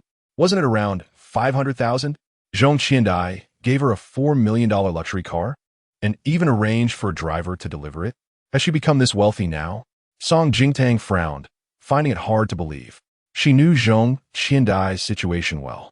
Every time she saved up 5 million, she had to transfer it out. Hui Yinshin knew that Song Jingtang didn't understand luxury cars and jewelry, so he didn't dwell on it, simply gentlemanly opening the car door for her. Let's go. He had matters to discuss with her privately. In the car, Song Jingtang felt a bit distracted. After learning the price of a luxury car, she could almost conclude that the car definitely wasn't a gift from Zhong Qiandai. So, the WeChat account named Self-Rescue wasn't Zhong Qiandai's either. No wonder there was never any sound on the voice messages. And the tone of the text was completely different from Zhong Qiandai's. Who could it be? Song Jingtang rummaged through her mind for a long time, but couldn't find anyone who matched. Someone who could help her like this shouldn't be an enemy. But if it was a friend, who could it be? Her social circle was very small, and there was no one capable of casually gifting a luxury car worth millions. No, there wasn't. Before she turned 7, she might have been surrounded by wealthy people, but after that, her world completely collapsed. She was like a princess from a fairy tale, thrown out of the candy castle and into the cold, harsh reality. It was her biological father, Lin Shahan, who had thrown her out himself. Song Jingtang closed her eyes, suppressing the hatred that was breaking free from within her. It had been 20 years, and she still couldn't forget that day. Dad, please don't go. Tanging will be very good. Please, can you go see Mom at the hospital? That day, it rained heavily, and she tugged at the man's clothes, pleading for him to stay, but he pushed her away forcefully. She fell into the mud, covered in filth, and when she looked up, she saw a little girl in the car, wearing a blue princess dress, with beautiful hair and a crystal crown, looking at her in disgust, as if she were some dirty thing. She heard the little girl call Lin Shahan Daddy. Daddy, I'm hungry. Let's go home. The Lin Shahan who had just pushed her away now wore a gentle, fatherly face for the girl. My little princess is hungry? Then let's go home now. No, he couldn't leave. Mom was still waiting for him in the hospital. Please don't go, Dad. Song Jingtang got up again to chase after the car. But the car drove faster and faster, eventually disappearing from her sight. She stood in the pouring rain, utterly helpless. As night fell, it seemed like it would never brighten again. Tang Tang. Hui Yunshin's voice sounded in her ears, and Song Jingtang opened her eyes, realizing that her eyes were filled with tears at some point. She didn't want Hui Yunshan to see, so she turned her face away to wipe them dry. Hui Yunshan was driving and didn't notice her abnormality. He just reached out with one hand to hold hers. He hesitated, then said, Manager Lin's R&D department also submitted a project collaboration proposal to Huaxi Pharmaceuticals. They are very interested and have agreed to meet this Saturday. Song Jingtang was not surprised by this news at all. But what Hui Yunshan said next made her expression darken instantly. Coincidentally, the drug research project from Manager Lin's side was also about Alzheimer's disease. Song Jingtang sneered, what a coincidence. Hui Yunshan, with one hand on the steering wheel, looked at Song Jingtang in the passenger seat and pondered before speaking, Tang, I hope you two projects can merge. Manager Lin also agrees to let you be the main person in charge of this project while she serves as deputy manager. Impossible. Song Jingtang refused without a second thought. She didn't need to guess. She knew that Lin Xinzi must have found a way, or asked someone for help, to bypass the firewall of her supercomputer and see her project data. Lin Xinzi was addicted to stealing. Stealing people wasn't enough. She had to keep stealing her projects. The previous drug she developed, she didn't bother to argue with Lin Xinzi about. After all, it happened while she was in a coma. But now that she was awake, she naturally wouldn't allow Lin Xinzi to succeed. Hui Yunshan frowned in disappointment. He had thought Song Jingtang might not agree easily, but he didn't expect her to refuse so resolutely. This had never happened before. No matter the situation, as long as he spoke, even if it was difficult, she would leave some leeway for him. Moreover, Lin Xinzi was very sensible. Upon learning that she and Song Jingtang had conflicts over the project, she proactively offered to assist Song Jingtang in this project. In contrast, Song Jingtang's reaction was simply disappointing to him. Hui Yunshan's expression darkened as he reminded her, Tang, the two departments are not in competition. It's all for the benefit of the group. He took a breath, looking at Song Jingtang's cold profile, his tone softening. Tang, just consider it for me. Song Jingtang forcefully pulled her hand out of Hui Yunshan's grasp. Her silence was a rejection. Hui Yunshan's patience was exhausted, and he finally said, Tang, I'll give you half a day to think it over. No need to think, I refuse. Song Jingtang spat out these words stiffly, then closed her eyes to feign sleep. She didn't need to look to know that Hui Yunshan's expression was definitely not good. For the rest of the ride, neither of them spoke. When the car stopped at the company building, Song Jingtang directly pushed the door open and got out, not looking back as she walked inside. She bumped into Lin Xinzi head-on. Sister Jingtang. Lin Xinzi greeted her with a sweet smile as she approached. Song Jingtang ignored her completely, brushing past her and walking straight ahead. After taking a few steps, she heard Hui Yunshan's slightly anxious voice behind her. Are you okay? Song Jingtang turned her head to take a look and saw Hui Yunshan supporting Lin Xinzi, who almost fell. He looked up and met Song Jingtang's gaze, clearly blaming her. Song Jingtang could already guess the scenario with her heel. Lin Xinzi must have stumbled on flat ground, and Hui Yunshan had caught her steadily, then thought that it was because she had brushed past Lin Xinzi that she had deliberately bumped into her. Song Jingtang couldn't be bothered to look again and just walked away. But her decisive figure, in Hui Yunshan's eyes, seemed like a display of anger. Lin Xinzi stood up with Hui Yunshan's support. Mr. Hui, I'm fine. It has nothing to do with Sister Jingtang. I just lost my balance. Hui Yunshan pressed his thin lips together and said coldly, You don't need to speak for her. She was holding back her anger in the car and was just waiting for a chance to vent it on you. The assistant Jiang Zhou couldn't stand it anymore. From his angle, just now, he clearly saw that Manager Song had merely brushed past and touched the corner of Lin Xinzi's clothes. Mr. Hui, Madam indeed didn't bump into Manager Lin. Moreover, Jiang Zhou glanced at the 7-centimeter high heels Lin Xinzi was wearing and tactfully added, I think Manager Lin is prone to tripping on flat ground. It's best to consider your own reasons. Dressing every day like she's going to a fashion show, one wouldn't know she was in her D. They might think she was in PR. Of course, Jiang Zhou only dared to say this in his heart. Lin Xinzi forced a smile. Thank you, Assistant Jiang, for the reminder. I'll pay attention. No need to explain to anyone. Hui Yunshan interrupted her. Our company does not restrict employees' freedom of dress. Assistant Jiang, have you organized the documents for the morning meeting? This was clearly protecting Lin Xinzi, implying that Jiang Zhou spoke too much. Jiang Zhou lowered his head slightly. It's already prepared, Mr. Hua. I'll arrange the meeting room now. Lin Xinzi glanced at Jiang Zhou's departing figure, a small smile appearing at the corners of her mouth as she turned to Hu Yunshan. Mr. Hua, is it because of the proposal for cooperation between the two departments that Sister Jingtang is unhappy? Lin Xinzi bit her lower lip and said with restraint, Then I'll hand over the research results I've already completed to Sister Jingtang. Let her handle this project. I won't go on Saturday. Ridiculous. Hua Yunshan interrupted in a low voice. His brows furrowed as he looked in the direction where Song Jingtang had left. Does everyone have to revolve around her just because she's in a bad mood? The company is surnamed Hua, not Song. Hua Yunshan thought of Song Jingtang's cold rejection in the car, feeling a wave of frustration in his chest. He took a deep breath, his gaze deepening with a hint of coldness. It seems I've been too indulgent with her lately, allowing her to act so recklessly. The game of wanting to capture while letting go becomes meaningless once it goes too far. Chapter 90. The president went out at noon. Meanwhile, Song Jingtang returned to the research room and threw herself into work. She was busy all morning, not even taking a sip of water, and had lunch with He Shiyu, who brought food from the cafeteria to eat in the office. She glanced at her phone, checking whether Zhong Qiandai had added her under a fake account. She guessed that Zhong Qiandai had been busy filming all morning and only had time to reply by noon. Zhong Qiandai, "Aw babe, I got so busy I forgot. I'll add you with my fake account right now." Then Zhong Qiandai's fake account request came through. Dream of a Billion Boys wants to add you as a friend.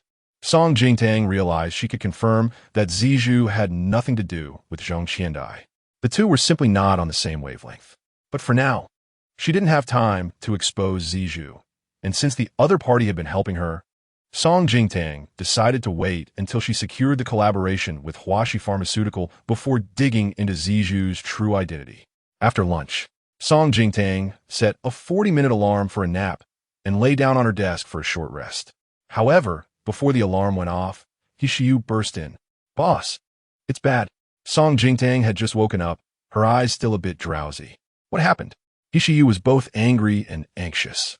The 300 million instrument you ordered has arrived, but it was sent directly to the second research department.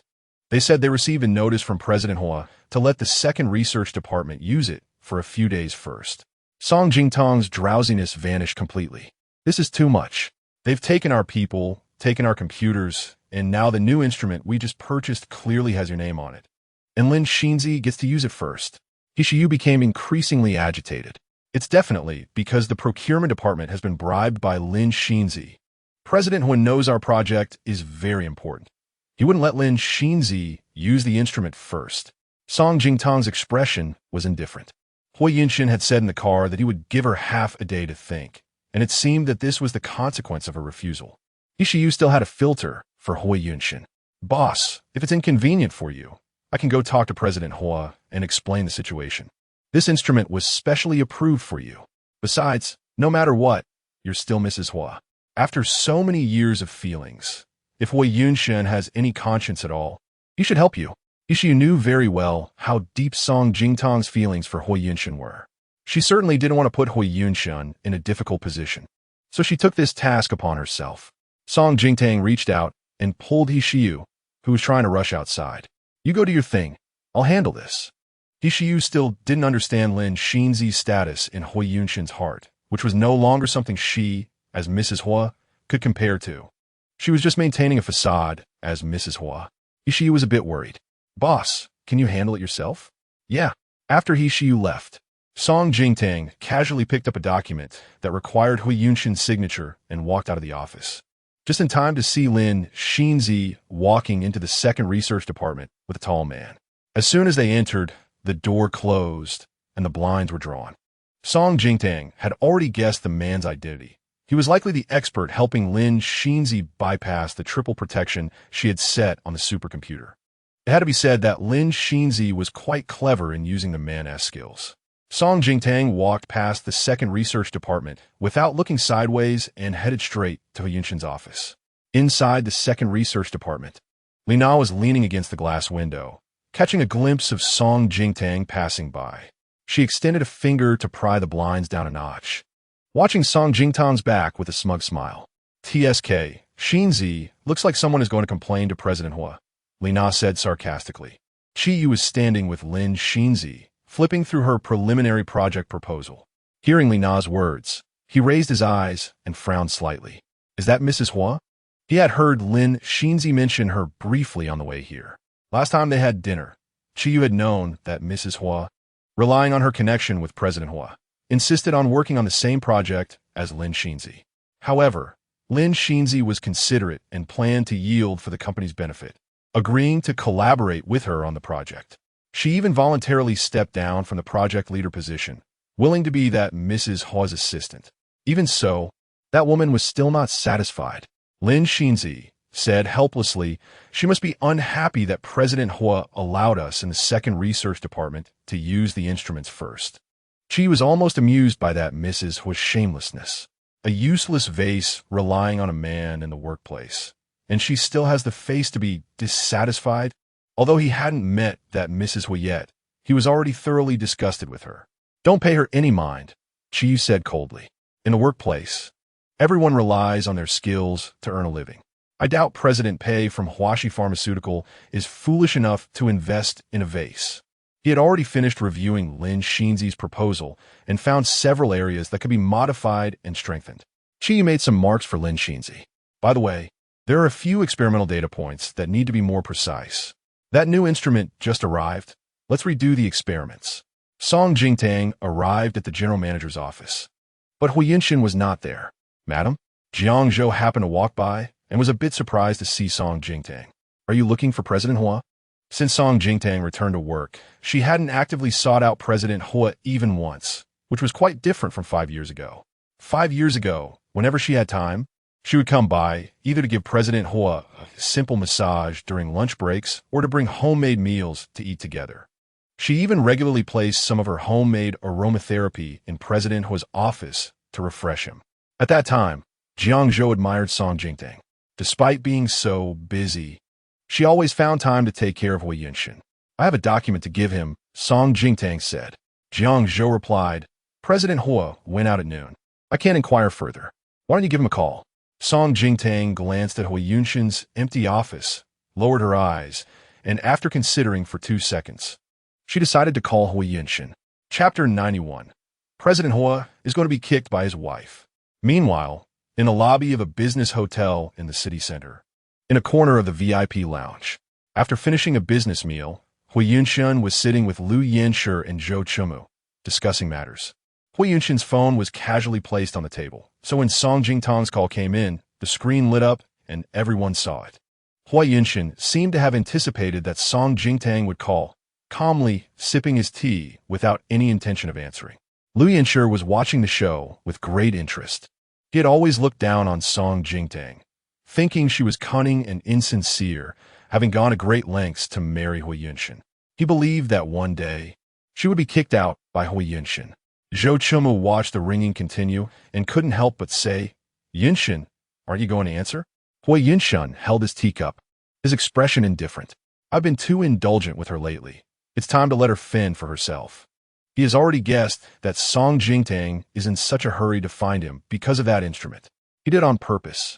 This can be considered a warning to Song Jingtang. He has seen Lin Shinzi's preliminary project proposal, and it indeed cannot compare to Song Jingtang's. But since it caught the attention of Huashi Pharmaceutical, it is enough to show that the document is not bad. All he wants is an opportunity to cooperate with Huashi Pharmaceutical, not a result that is 100% perfect. Moreover, there is a deeper reason. Hu Yinshin rubbed the teacup in his hand, his eyes dark. Indeed, the recently unusual Song Jingtang has become more interesting than before. She no longer caters to him in everything, making Hu Yinshin feel refreshed. But it seems that Song Jingtang has become addicted to playing hard to get, repeatedly rejecting him. Hu Yinshin's grip on the teacup tightened slightly. The tea inside rippled silently in circles. It was time to let Song Jingtang suffer a little, to let her know that some tricks, when overplayed, lose their charm. The ringing stopped. Liu Yanshi coldly snorted, just wait, in less than 3 minutes. Song Jingtang's second call will come. Song Jingtang used to be like this. If she couldn't reach Hu Yinshin, she would be as anxious as anything. If Hui Yunshan was angry with her, it was as if the sky had fallen. Although Hui Yunshan said nothing, he left his phone on the table and glanced at it from time to time. But 10 minutes passed, and Song Jingtong's second call still hadn't come.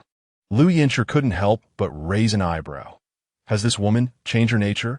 Hui Yunshan lit a cigarette and remained silent.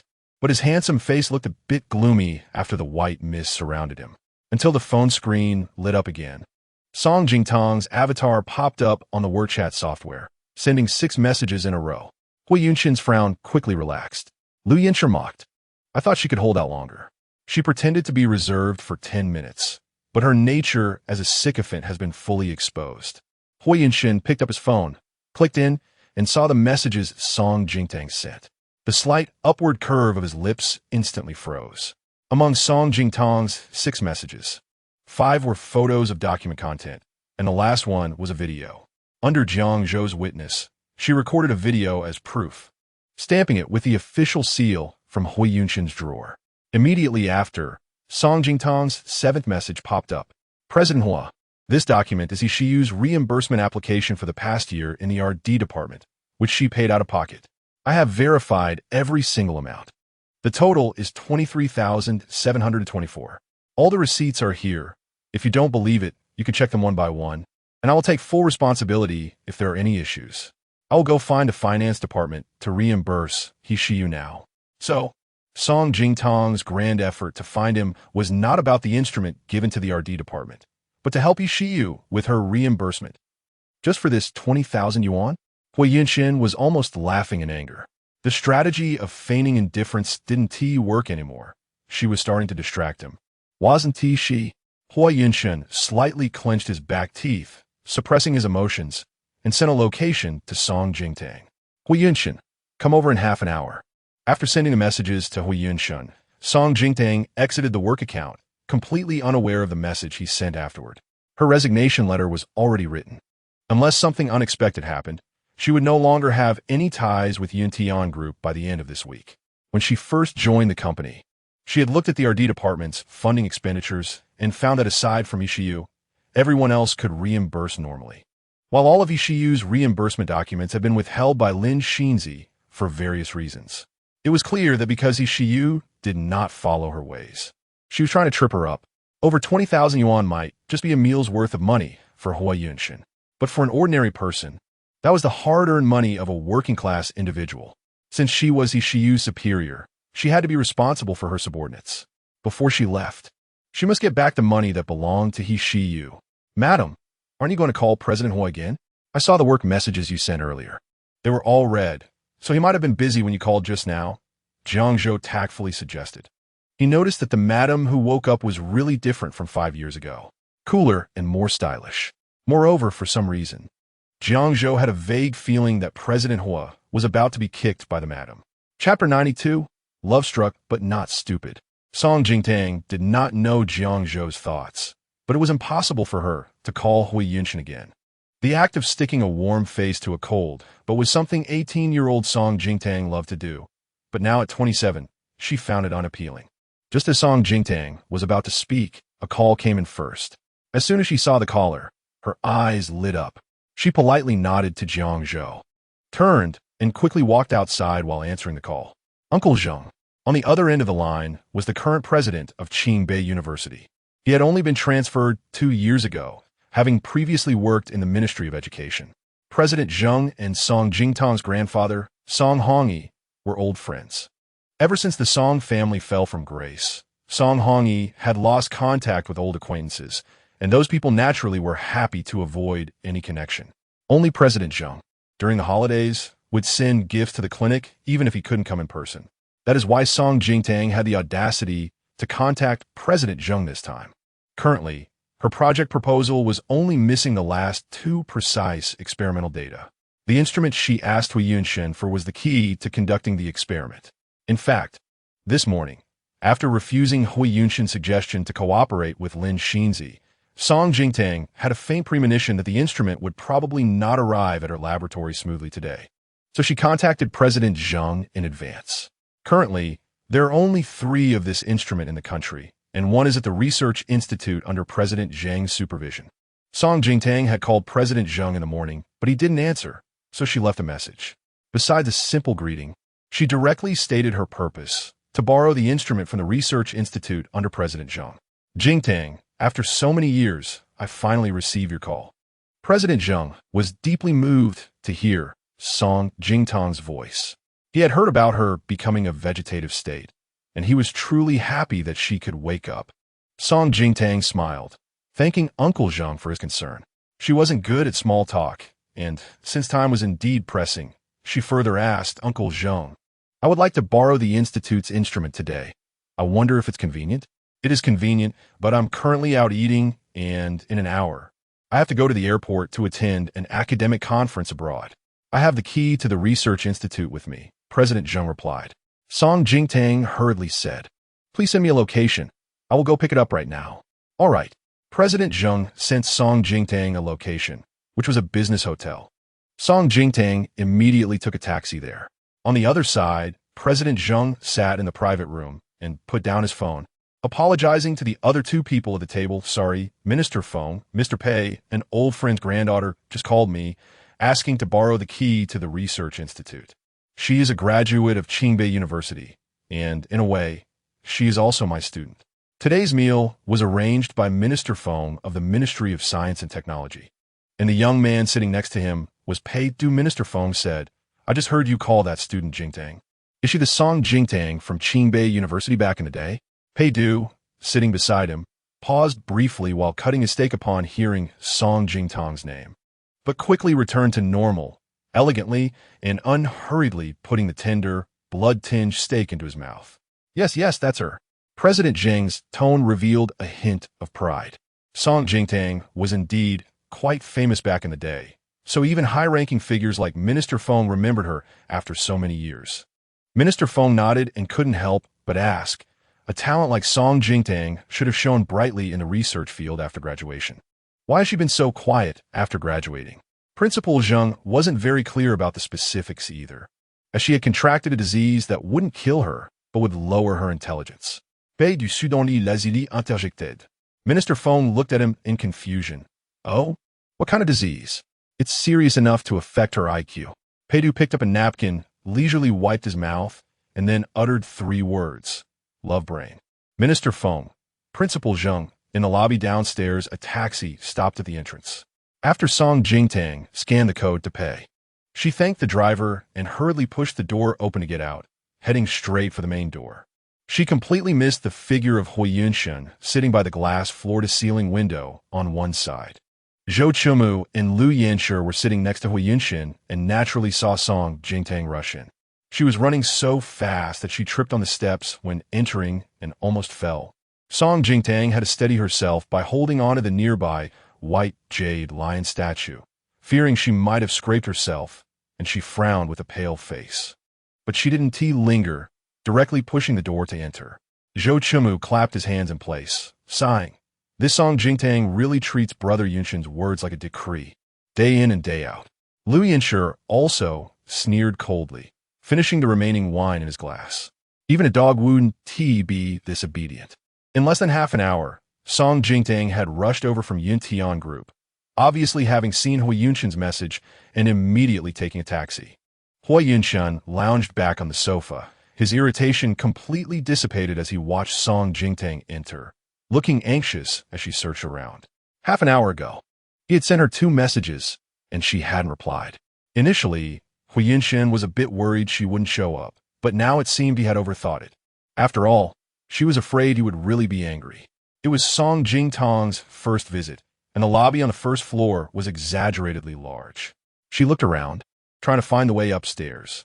Principal Zhang had given her the location of the private room on the 3rd floor. However, in Hui Yunshen and the others' eyes, she appeared to be anxiously darting around like a headless fly in the lobby. This wasn't an ordinary business restaurant. Even booking a table in the external hall was difficult. Reservations for the private rooms required verification of the diners' identities, which ordinary wealthy people simply couldn't manage. Therefore, those dining here were either rich or noble, and Song Jingtang, dressed plainly, seemed out of place. as the restaurant manager approached Song Jingtang, seemingly intending to chase her away.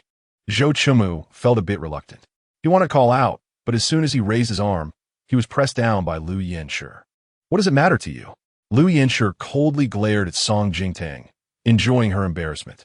It wasn't really suitable for him to intervene anyway. After all, she wasn't his wife. Zhou Chumu looked at Hui Yunshin, but he was just swirling the teacup in his hand, completely taking on the role of a bystander. Of course, he wouldn't ignore it, considering that Song Jingtang was, after all, his wife. However, she also needed to learn a lesson. Lately, his missus, who had been quite disobedient. Hui Yunshin had thought this through clearly. When a manager was about to chase Song Jingtang away, he would naturally step in to help her out when she was at her most embarrassed and helpless. However, the next scene did not unfold as Hui Yunshin had anticipated. The manager approached Song Jingtang and said something to her. After she showed him her phone, the manager suddenly became polite, leading her to an elevator hall behind a screen. Hui Yunshin's fingers, which had been spinning the teacup, froze slightly. Was Song Jingtang going upstairs? Zhou Chumu craned his neck to look. Liu Yanshi glanced once and then withdrew his gaze. He wasn't surprised at all, sneeringly saying, "Didn't we just eat in the second-floor lobby?" It must be that Song Jingtang showed him a photo of Yunshin. The manager has to give face to the president of Yintian Group. A trace of coldness passed through Liu Yanshi's eyes. This woman, Song Jingtang, really knew how to rely on her connections. No wonder she had bullied XINZ to the point of almost resigning within just a month of waking up. Hui Yunshin also absorbed Liu Yanshi's words. Other than that, there truly was no other explanation. Hui Yunshin picked up his phone to take a look. Song Jingtang hadn't sent him a message or called him. Probably worried that he was still angry and didn't dare to disturb him. When they had just started dating, it had been the same. There was a time when Hui Yunshin was troubled by family matters, and Song Jingtang happened to bring him soup she had made, only to run into his temper. He had snapped at her and locked himself in his bedroom to play video games for hours. Until late at night, when he felt a bit hungry and opened the door, he saw Song Jingtang sleeping on the sofa in the living room. The soup he had knocked over was cleaned up by her. She curled up into a small ball, with traces of tears on her face. The moonlight fell on her face at that moment, gentle and cool, and he could even see the fine hairs on her face. Hui Yunshin remembered how he felt then. At that moment, he realized he was indeed moved by Song Jingtang. If he hadn't liked her, they wouldn't have reached the point of marriage. Hui Yunshin's heart softened. He put down the teacup, intending to call Song Jingtang to save her from going upstairs only to find nothing. However, just as Hui Yunshin clicked on Song Jingtang's number to call, a call from Lin XINZ came in. He hesitated for half a second before pressing the answer button. XINZ, what is up? Liu Yanshi expressionlessly picked up the wine bottle and poured some into his glass, gulping it down.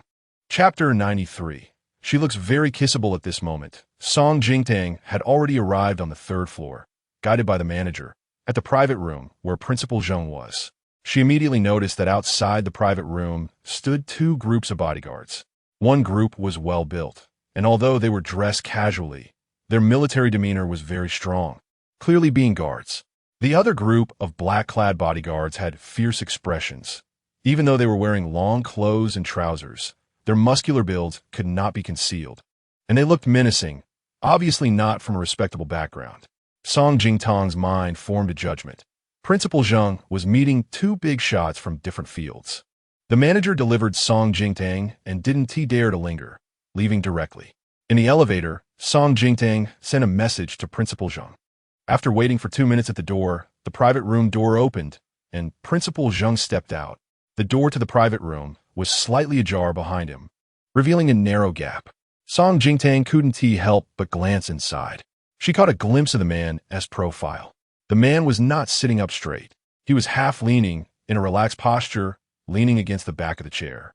But due to his excellent demeanor and naturally long, well-proportioned frame, he exuded a refined charm, making him quite pleasing to the eye.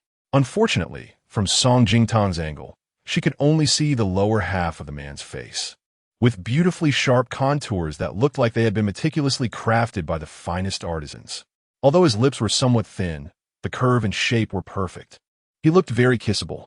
This thought inexplicably popped into Song Jingtang's mind, and she quickly averted her gaze. This man had a wild aura and was too young. He definitely wasn't the big shot protected by the guards. So, Song Jingtang glanced at the nearby black-clad bodyguard's fist, which was as big as a sandpot. She folded her hands neatly in front of her and focused her gaze solely on Principal Zheng as he walked out, completely devoid of any other thoughts. Uncle Zheng, it's been a long time. Jingtang, it's been a while. Principal Zheng last saw Song Jingtang 7 years ago at her graduation ceremony. At that time, he was attending the graduation celebration of Qingbei University as an official representative of the Ministry of Education. 7 years ago, the ambitious and talented Song Jingtang seemed to have not changed much in appearance, but now she looked much more haggard. What a pity. Principal Zheng sighed in his heart. 7 years, the best 7 years of genius. He handed the key to Song Jingtang and instructed her to return it to the school security department after she was done. What happened to your hand? How did you get such a big scrape? When Song Jingtang reached out to take the key, Principal Zheng noticed the raw wound on her palm and frowned slightly. Song Jingtang glanced at it and nonchalantly replied, I accidentally fell when I just came in. It's nothing, it doesn't hurt. She looked fragile, but she was the best at enduring pain, hardship, and grievances, swallowing them silently. The private room was very quiet. Minister Feng went behind a screen to take a confidential call. Peidu sat in his original seat, slightly lowering his head to play a mobile game. A woman's gentle voice drifted in through the door. It's nothing, it doesn't hurt. Just then, a little character on the screen jumped into the air, and the hand controlling it suddenly let go. The character was hit by a plane flying towards it, splattering blood all over the screen. It doesn't hurt? That's a lie. He commented expressionlessly. His long eyelashes cast a shadow over his eyes, thick enough to obscure his emotions. Song Jingtang only turned to leave after watching Principal Zheng return to the private room. She had just reached the elevator when a female server hurried over. Excuse me, are you Miss Song? Confused, Song Jingtang replied, I am Song Jingtang. What is the matter? The server confirmed she had the right person and said, Miss Song, I heard you got hurt at our restaurant. Our lounge is right next door. Please come with me. There's a first aid kit inside, and I can help you handle it. Song Jingtang was slightly taken aback and looked down at her scraped palm. Did your manager send you? The server almost denied it, but recalled the instructions from the guests in the private room and swallowed her words. Yes, if I don't help you treat your wound, I might get my salary docked. Song Jingtang, who was originally reluctant to trouble others, was about to refuse. After all, although the scrape hurt a bit, it was not serious, and she could simply take care of it herself. However, upon hearing that the innocent server's salary was at stake, she nodded in agreement. All right, then please hurry. I'm in a rush. Okay, the server sighed in relief. She led Song Jingtang to the nearby lounge, quickly took out the first aid kit, and treated her wound. All done, Miss Song. Song Jingtang looked at the bandaged wound and moved her hand. The pain from before had lessened significantly. Thank you. Due to family reasons, she was often bullied at school as a child without parents to stand up for her, not wanting her grandfather to worry. She endured her injuries in silence, simply telling herself it didn't hurt and that it was fine. Perhaps due to brainwashing herself too much, she eventually became truly unafraid of pain. Or rather, enduring became her instinctive nature. The more she endured, it seemed that those around her also took it for granted that she wouldn't feel pain. Actually, there was one exception. Song Jingtang got lost in thought. A handsome but cold face surfaced in her mind, with a mane of golden hair, unruly and rebellious. He looked at her with cold brows and eyes. Song Jingtang, are you mute? If it hurts, just shout. What does it have to do with you? Does Peidu live by the sea? Song Jingtang felt that all her bad temper in this life had probably been given to the Peidu in her memory was indeed quite annoying. He jumped down from the diving platform, his tall figure overshadowing her like a cage falling from the sky. The boy leaned down closer, his overly beautiful face looming in front of her, at a distance just enough to be ambiguous. He narrowed his eyes dangerously and suddenly flicked her forehead. She cried out in pain. He laughed maliciously. There, now you shouted. What is so difficult about that? At that time, she was so angry she wished she could smash a book over his head. Miss Song? The server's voice pulled Song Jingtang out of her memories. Thank you for your help. Song Jingtang smiled gratefully at her and stood up to leave. Meanwhile, a tall figure of a man emerged from around the corner behind her, slowly walking out. Mr. Pei. The server stepped out and approached Pei Du up close. His face could induce a genuine sense of fascination. She didn't dare to look directly at him, her heart racing and her face flushing, respectfully reporting to Pei Du, Miss Song's wound has been treated. It's not serious, just a scrape. It will hurt a bit, but it shouldn't leave a scar. Pei Du silently watched the direction in which Song Jingtang had left for a while before retracting his gaze and saying lightly, Thank you for your hard work. Chapter 94. Hooked by green tea. For so many years, Song Jingtang originally planned to return the same way and take the elevator downstairs. However, just as she reached the elevator, it went down first. Next to it was a solid wood spiral staircase, covered with a layer of gold leaf powder, which was visually appealing. Since it was only 3 floors, Song Jingtang decided to take the stairs down. But just as she reached the second floor, she bumped into Liu Yanshi, who was coming out from the other side of the corridor. Liu Yanshi naturally saw Song Jingtang. He had come to the second floor to use the restroom, but he had also taken his time, deliberately walking through the lobby to see if Song Jingtang was embarrassed about not being able to find Hui Yunshin. However, after circling the hall, he didn't see Song Jingtang's figure. The spot where he had sat with Hui Yunshin and Zhou Qimu for lunch was already occupied by newcomers. Liu Yanshi was puzzled about where Song Jingtang had gone and didn't expect her to come down from the 3rd floor. The 3rd floor only had a few private rooms, which were hard to book, and even if there were no servers at the staircase, there would be surveillance cameras. If any guests not belonging to the 3rd floor were found, someone would be sent to handle it immediately. Song Jingtang had come down the stairs. Liu Yanshi squinted slightly and quickly figured it out. She must have been unable to find Hui Yunshin on the 2nd floor and mistakenly thought he was on the 3rd floor, probably sneaking up when the manager wasn't paying attention and then got chased down. Liu Yanshi couldn't help but find it amusing. This woman really was going around making a fool of herself. They bumped into each other, and as long as Song Jingtang wasn't blind, she would definitely see him. He slowed his pace, waiting for Song Jingtang to walk over, and asked in a low voice where Hui Yunshin was. However, to Liu Yanshi's surprise, Song Jingtang completely treated him like air, walking past him without glancing to the side. Liu Yanshi couldn't hold back, quickly stepping forward to block